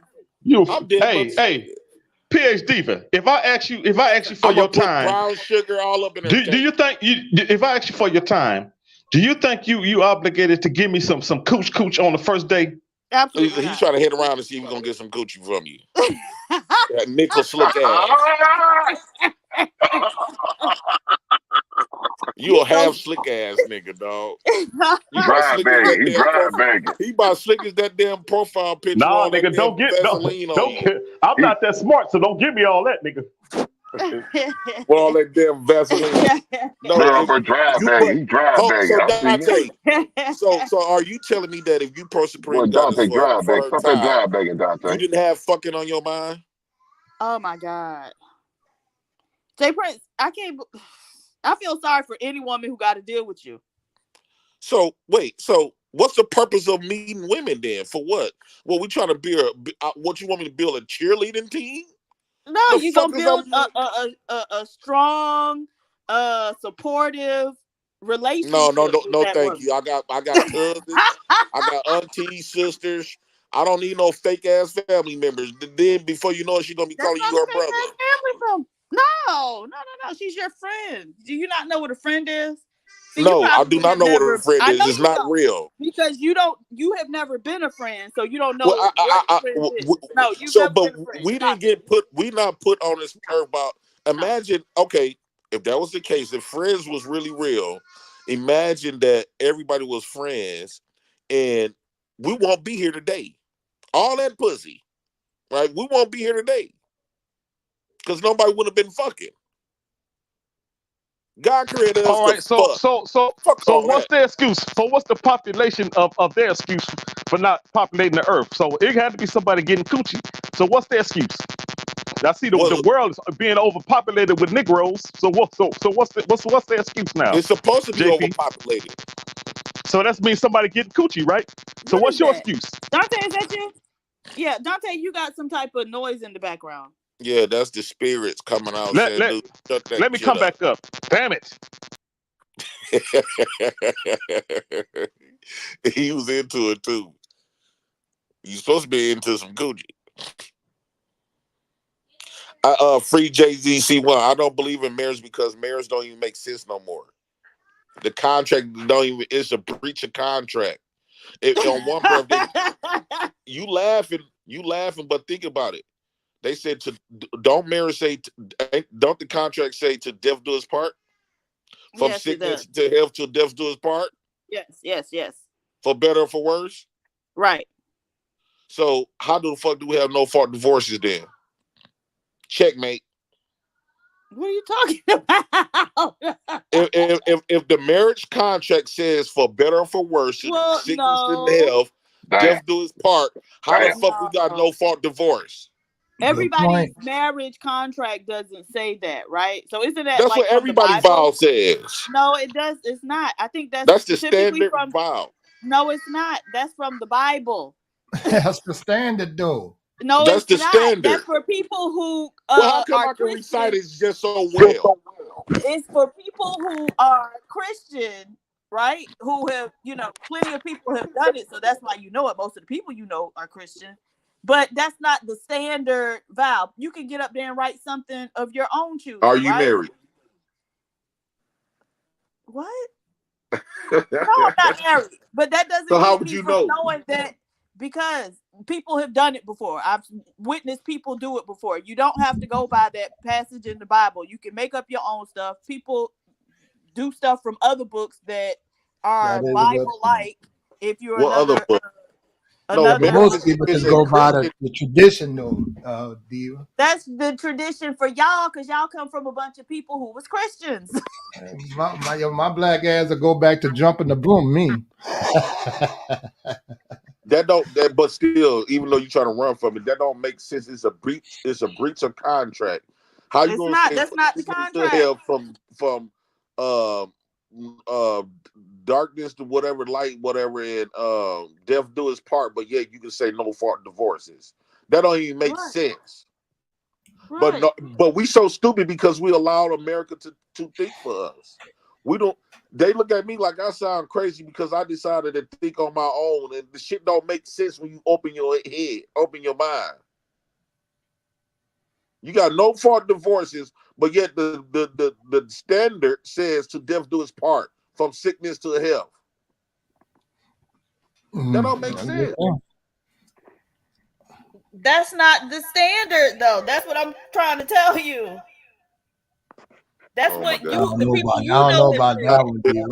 Let's just say the women that did do it, who did make that same thing under the Bible. A lot of people get married in church, and some people do write their own shit. But for the most part, they went by that to death do us part, sickness and health thing, and those are the ones that filed. Who filed? Whatever person broke that covenant, male or female. Okay, but you said okay. I don't understand. So what? I'm just saying they broke. He's just saying they broke the covenant after they got married like that. Yeah, but you can break a contract, right? And so it's not even the vows that make you marry. It's the everybody on that marriage certificate, right? So that's just those marriage vows is just pomp and circumstance, right? That's not what makes you marry.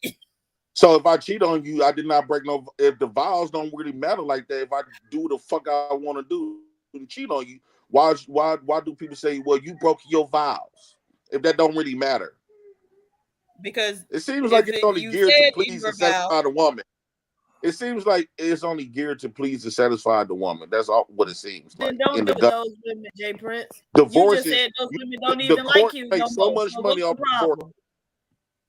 Who makes so much money off divorce? The system. Lawyers. Yeah, the system. What They make money. Well, the what lawyers, the court. The lawyers, the court. You know what else was a contradiction? If Christianity was that strong about to death do its part, right? The same time they implemented the marriage license, they also implemented divorce courts. So they already knew. They already knew, because the marriage that we go by is systematically created. So they already knew it was going to be some people that was going to go against the covenant and the to death do its part shit. So you got to question all of that. Why did they make a marriage certificate that says to death do its part through sickness through health, but yet at the same time they implemented divorce courts? Now what we have no fault divorces. Divorces should have never been made.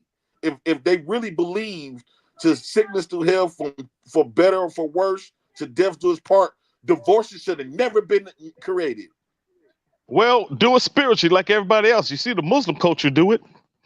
No, but we need to really unpack that. But why complain about something that was already systematically put in before me and your grandfather was born? But what I'm saying is what the stuff that we see, what we've been practicing is we never really took the time out and really dissected. Y'all sit up here talking about y'all educated and college degrees, but y'all lacking y'all critical thinking is very lacking. She got this woman on the side of me has a PhD. I got a degree, a PhD, and she lack of critical thinking. No type of intelligence at all. She's just a book robot. You say she got no social skills? Yeah, she just. But you know what? All these years that the divorce law been put in case. No, men have never been against it. Men have never gathered up collectively and tried to change the system. Men have never done that. So it can't be that much of a big problem. Maybe because men was been tired of being we fight so many fights, and how many fights that we especially as niggas, how many fights are we gonna have? We've been fighting over 400 years. How many fights we done had? You know how many fights we got to fight? Niggas getting tired of fighting. JP. But you know what, Dante? Why would a man who about to get divorced fight his own freedom? He about to be free. Let that man be free. I'm just joking with you. After they robbed everything that they done. I see niggas got skinny after these women got divorced. Like, this man used to be healthy, then they whooped the weight off his ass. Niggas be ending up smoking crack. He done got high blood pressure now. He don't be the same. A lot of niggas that get divorces and lose everything, they don't be the same no more. Look at Tyrese. Post shame. It's just a shame how the way that woman done him. Up there like a bitch in front of millions of people. Like brother said, the reason why that the system is like it is because they get a part of what the woman gets. Yeah. And it's to help break up the family structure. See, the system already know by the way the women, by the way our women, how the way they program our women, they know with the mindset they taught our women, they know marriage is not going to last long. This is the reason why they implement systems saying no fault divorces. Right. So it's a big business deal. It enables the woman to break down her own family. So why not concentrate on the system instead of the woman? That's what I don't be getting.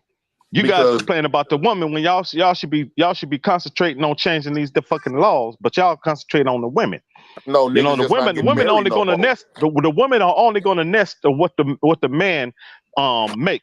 The man makes infrastructure. The man do that, not the woman. So the only thing she's going to do is nest. Men is fighting by not even participating in it. Why waste our time with that shit no more? We don't. It's 2023, and if you go off that Bible marriage, right? None of that stuff in the Bible, the women don't even practice no more. We don't even live that life that's in the Bible. None of that. We don't wait till we get break our virginity to get married no more. These women come to you with 1,000 bodies. Like she come to you like with 100 miles. JP, don't give me that. Some of you dudes don't even like virgins. Some of y'all don't even like virgins. Come on, dumb JP. But what I'm saying is that's because I got married at a young age. A woman's supposed to got married at a young age. By the time you hit these women want to get married to these women got about 10 baby daddies. No walls. And it's men like you to go around because you got old and want to take them from their husband too. I heard that. I heard. What? I just don't believe men should continue to practice that marriage stuff because throughout history, in the beginning, it sounds like it intended to be well, right? This is how they manipulate our spirituality against us, because black folks are spiritual, but how the way they did it, they manipulated it where we still fighting against each other, even in marriage, even in something that's that sacred. Women of today's time don't have no problem of diminishing her whole family. She don't have zero problem with that. She don't have no problem that the kids gonna be fucked up without their fathers. She don't have no problem with it at all. But then y'all keep trying to guilt trip the men to marry these women. For what? When y'all telling us 80% of the women is getting rid of it anyway. For what? No. As a single man, I ain't never been married, so I'm not gonna sit up and tell other men it's no benefits of getting married when I have never been married. That's not my lane. That's not my place to be saying to discourage anybody. It's not my place to discourage anybody from marriage, and I ain't never been married. Just like women. What Dante? Look, it worked. Whatever don't work for you may work for the next person. You know what I mean? Marriage ain't for everybody. I will accept that. It's not fair, but I'm not going to discourage nobody from getting married because, it's so like sad. I say, it's so sad that you really believe that you said some shit, right? But yet, on the flip side, you got women like Priscilla, and she got thousands of women supporting her movement of saying, "Leave these niggas alone, be with a woman," and all. And you had Cynthia G, with hundreds of thousands of women was doing the same thing. So, but you want to sit up here and play this nice shit, and that's why you get I'll be fucked back. with no grease. This is the reason why black men been getting fucked with no grease, because you too afraid to be stern and firm. Yeah, they doing it to you though. Priscilla got all the women saying, "Fuck you niggas, get out those marriages." Cynthia G, all of them. But you want us to come up here and play nice? What? How have playing nice for black men? How have that worked for us? If I'm going to warn my brothers, we see the outcomes. We got TLA, the lawyer, that have experience in this shit in divorce courts. He have watched young men pay a lot of money and lose everything. He got real life experience with this shit that he giving us.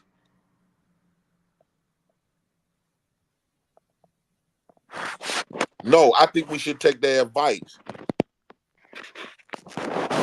Because how long is this black man gonna continue bumping their head and running against the wall? Now, I'm not saying don't be with no woman. If it's not broken, don't fix it. If you can find you a woman and y'all can jam with without putting it on paper, do that.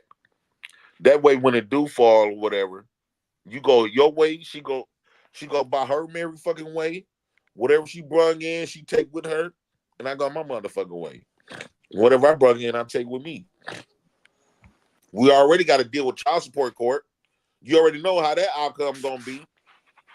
They gonna get all the motherfucking kids and everything else. Why we want to continue to sign up for more shit that you gonna lose? You got to stop thinking about the woman. Stop trying to be nice. Think about your benefit. Think about you. Because Priscilla got them bitches saying, I'm thinking about my themselves. That's all I'm trying to say, Dante. Stop trying to be this black Superman. You got the glasses and everything. You need to quit it. Give me a second. I'm at work. He want to simp so fucking bad. He don't want to free himself from this bull crap. I truly believe, like, man, I don't know. And I'm not trying to have a D and a P conversation. What I'm trying to get us black men to really think about stuff. Realize stumbling blocks. Yes, you can think about the good shit of marriage, but also add in how can this negatively affect you? How much power are you giving up? Because the most power you have when it comes to marriage is simply not getting married.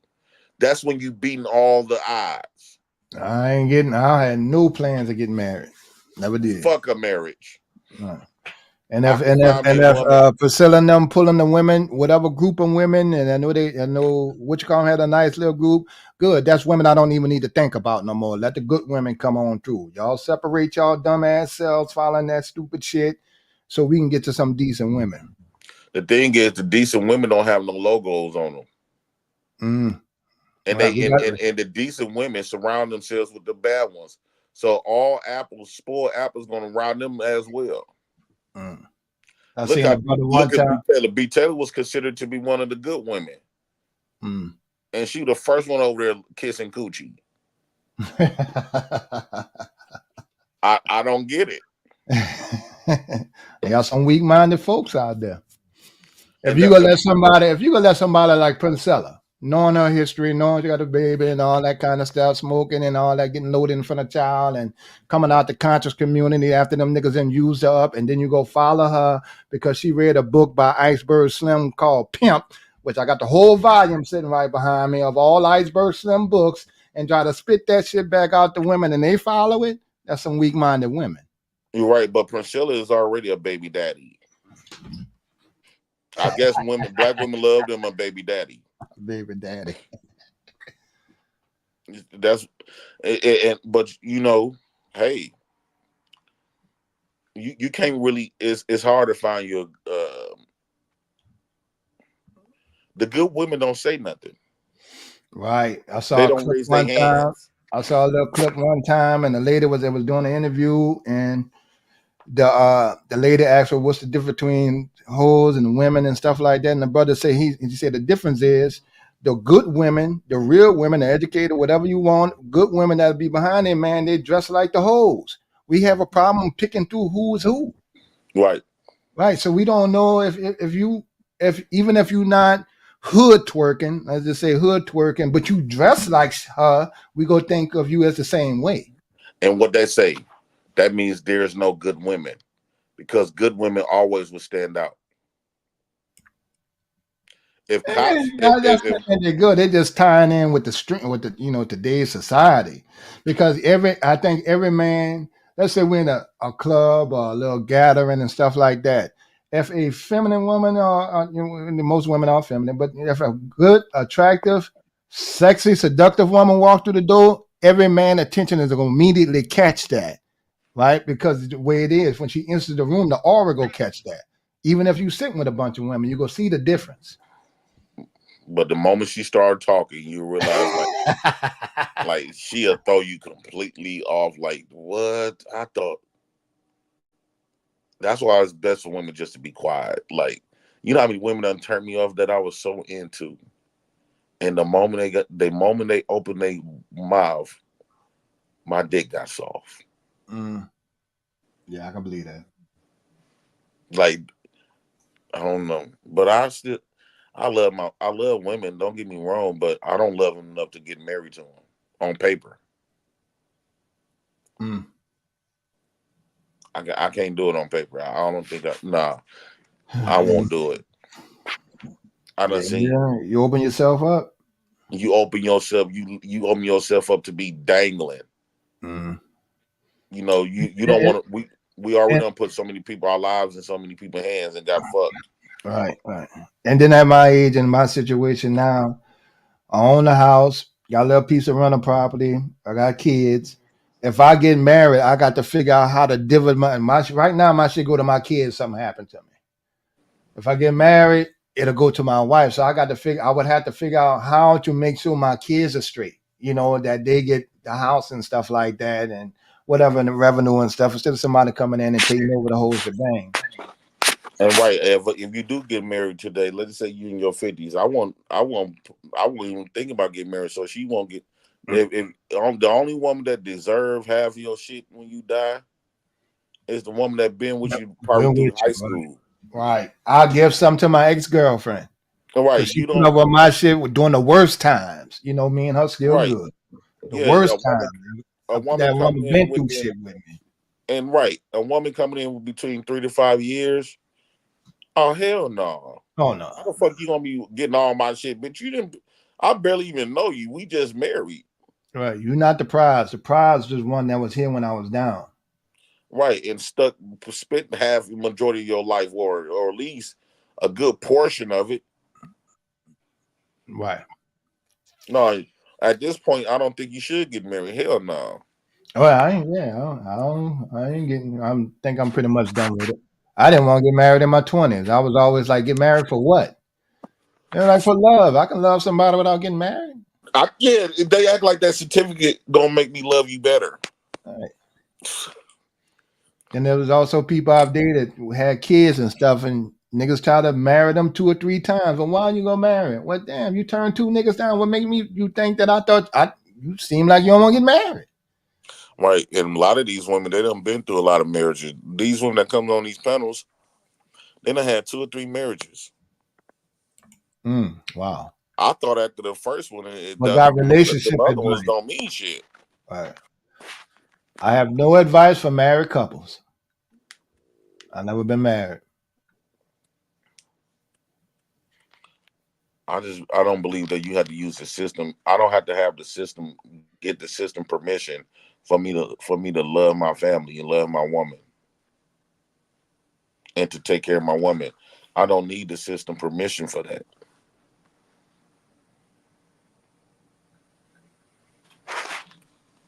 I can love my woman without that system.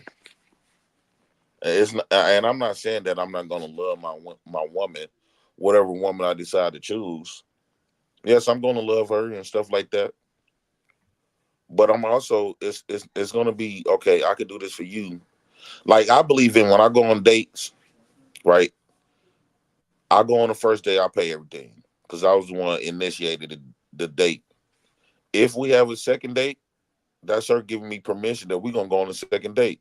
So she should pay everything. That's showing me that, I like you, she like me. I want her, she want me.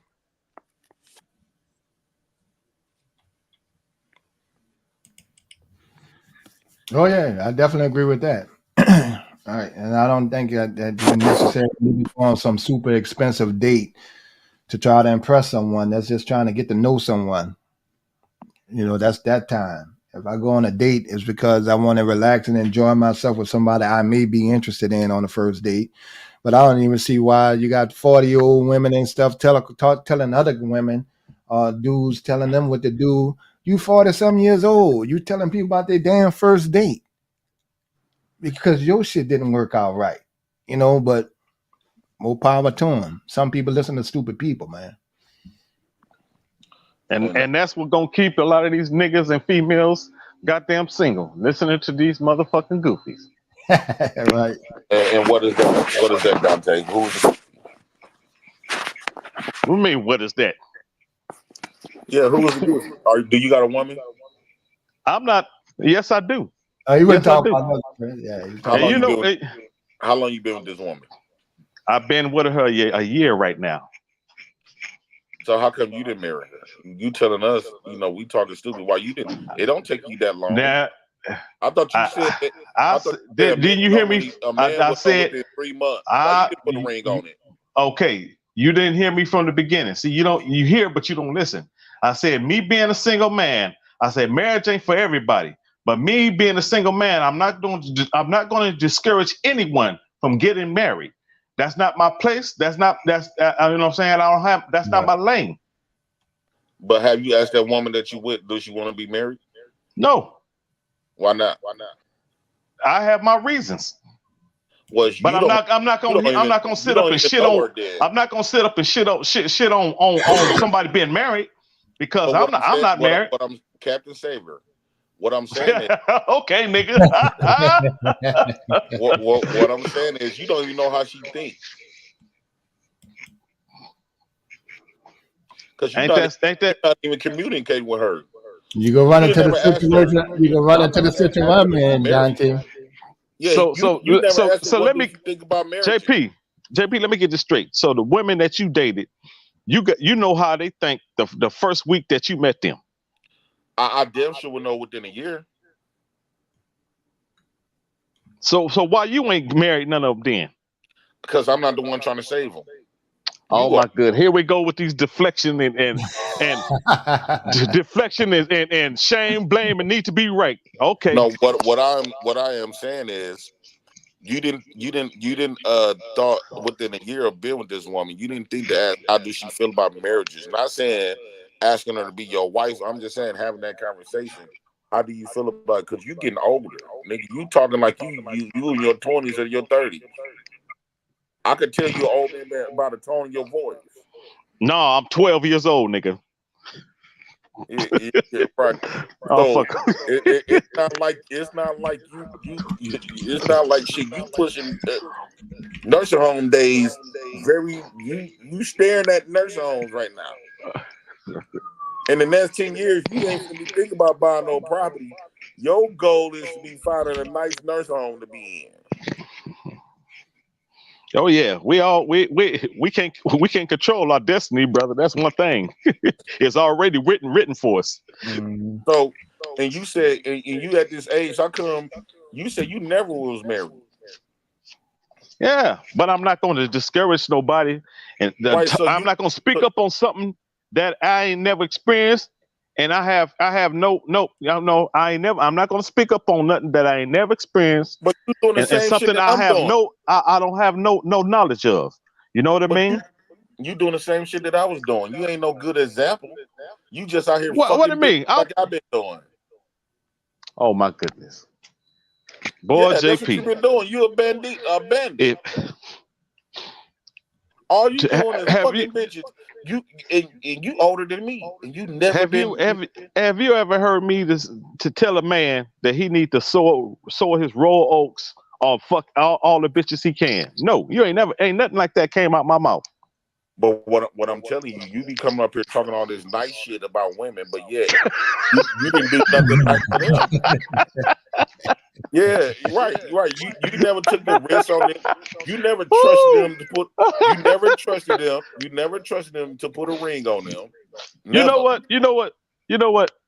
It's that you dudes. Some of the dudes that it's like y'all trying to blame women for y'all trying to put the blunt blame on women.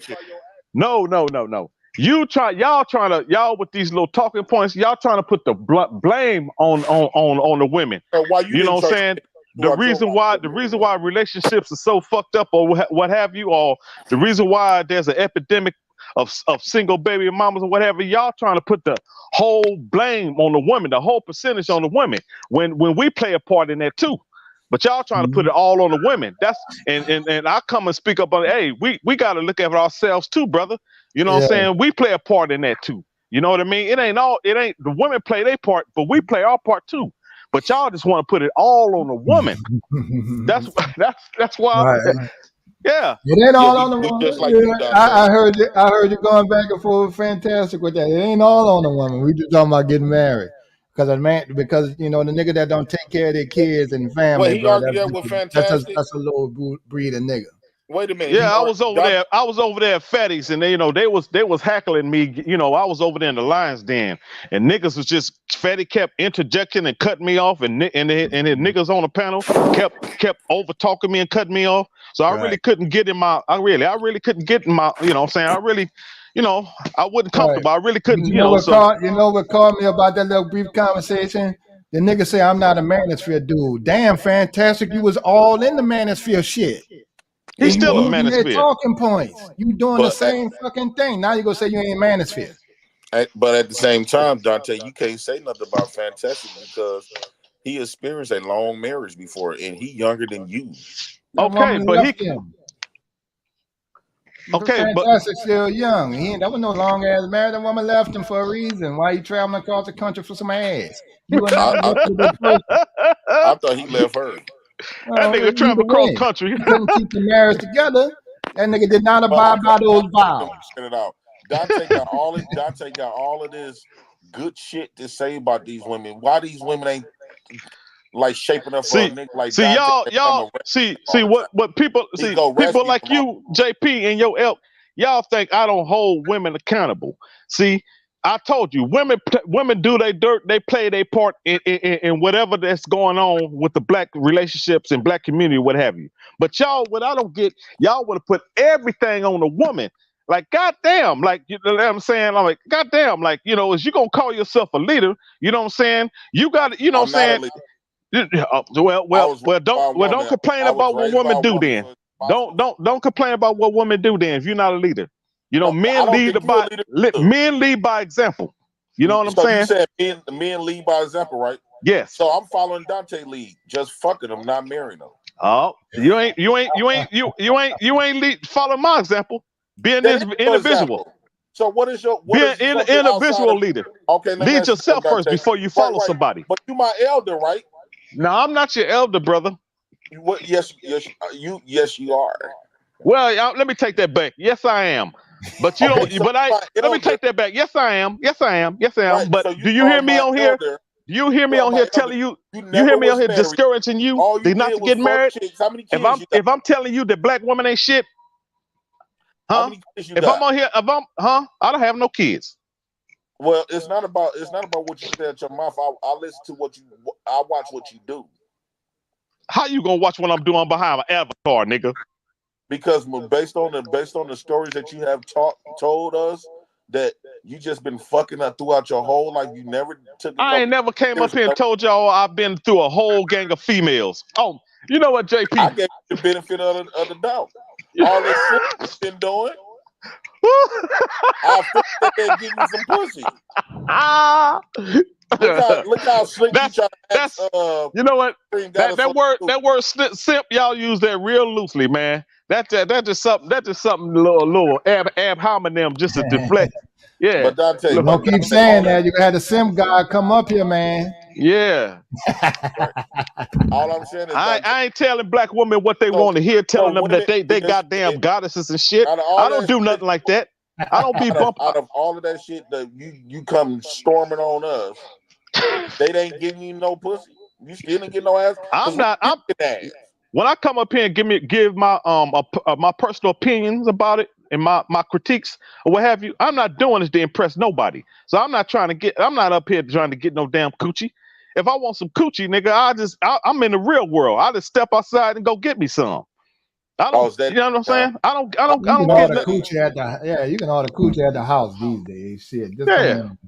Coochie easy to get. I don't see why some of these women trying to put a price on coochie when it's been free forever, you know, but more power to them. Yeah. That's JP trying to get me.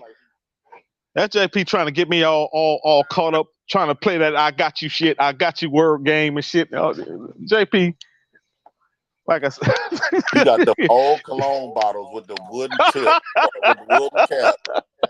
You got a wallet that every time you go outside, you fetishize about You say I got a bottle of English leather.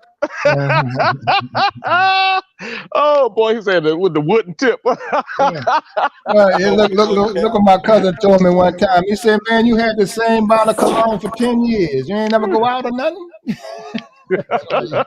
Right. Oh, they got to deliver off the UPS truck every day. Dante was one of them southern niggas. He'd get up and get dressed and just sit in the house all day. Yeah, I'm a southern boy too. Yeah, let's see, look, Dante, I just put a link. I just put a link in the chat, man. And when you look at that little video there, I know we can't say nothing but some shit just ridiculous, man. There's a woman at a Sexy Red concert with a 1-year-old twerk. Oh no! Oh no! Oh no! Oh no! Are you serious? Oh no! She brought a 1-year-old to a Sexy Red concert and twerking with the child sleep on her shoulder. Twerking. Now see, behavior like that I do not condone. Right. But you know that's what I'm saying? All out there though. Right, but here's the thing, Dante. The good women, or the educated women, or women that want to do better, they're not going to even say nothing about that. I know they ain't. Men I know, but I'm just talking to John. Men are check men. You know, we was like, man, that shit don't look. That shit stupid. We would check fattest bitch ass all day long. You know, but this shit is. I mean, that's up to the. I leave it to the women to address that. I leave it to the women too, because the women that do step up, you know what I'm saying, and address it, they get called mammies and pick me's and all this stuff. But you know what I'm saying, I still give them their props because they got the courage to step up and call it out. You know what I mean? So, you know, I'll leave it to the women to check the women. You know what I mean?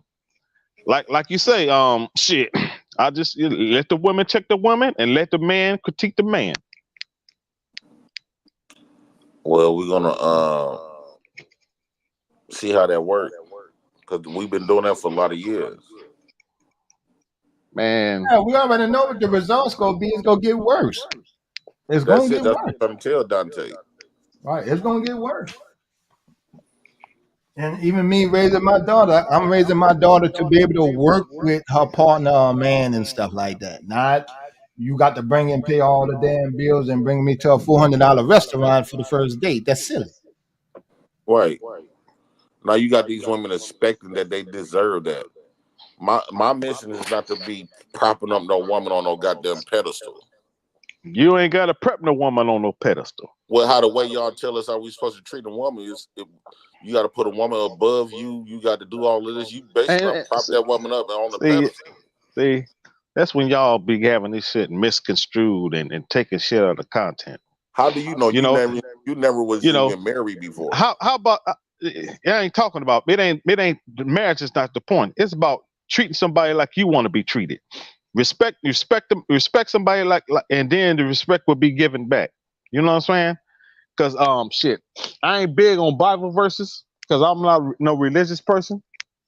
But shit, it's a verse that I forgot about the man, a man having a place above the woman and a woman having her place above her under her man, and honoring and respecting her man, and vice versa. The woman supposed to be humble to her man, and the man supposed to guide his woman righteously. We have our men and women have, you know, we have our positions when it comes to that, man. So I get it.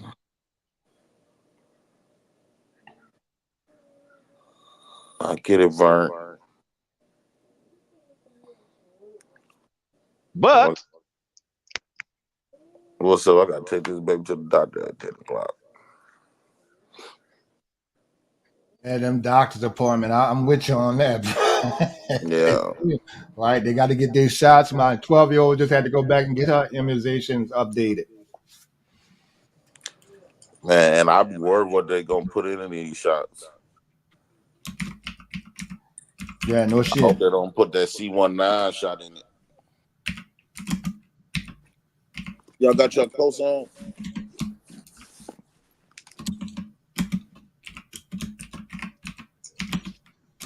who was this proud by this dude name down here? Proud by in it. I can't pronounce this nigga name, but he got so much heat. Why don't you hit the link and come up here and have a conversation with me, brother? Instead of throwing all these little slick comments at me.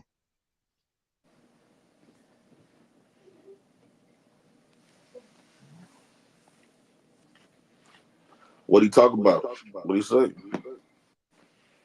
He got so much, you know, slick little comments to say up in the comments to say about me. You know, you come up here and have a conversation with me, man. I don't know, Dante. They kind of like nervous to talk to you. All you do is like yam at us to protect these banditas. Telling us that we should get married.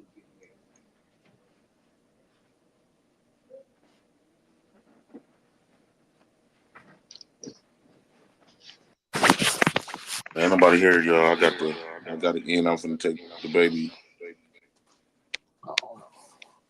I'm about to get on. Shit, you been on here 9 hours now? You been on here what? It was like 12 something, and I went to bed. You was still on here. So it was like yeah.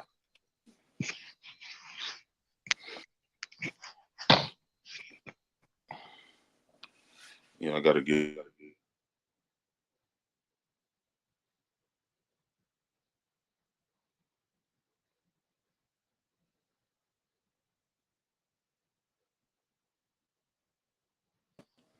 All right, y'all. Thanks for rocking with the Black House. I'm gonna go take my daughter to her doctor's appointment. I'm glad that y'all came and support the channel. Once again, we got Chris Yes, sir. we're gonna be doing an interview with. I'm trying to move the Black House in a better and a newer direction. Just instead of just sitting on the panels all day arguing, fussing back and forth. I want to bring something new to the Black House, and he want to say something to you. What's up, Proud? What's going on? Man, I was just talking shit. I hear you.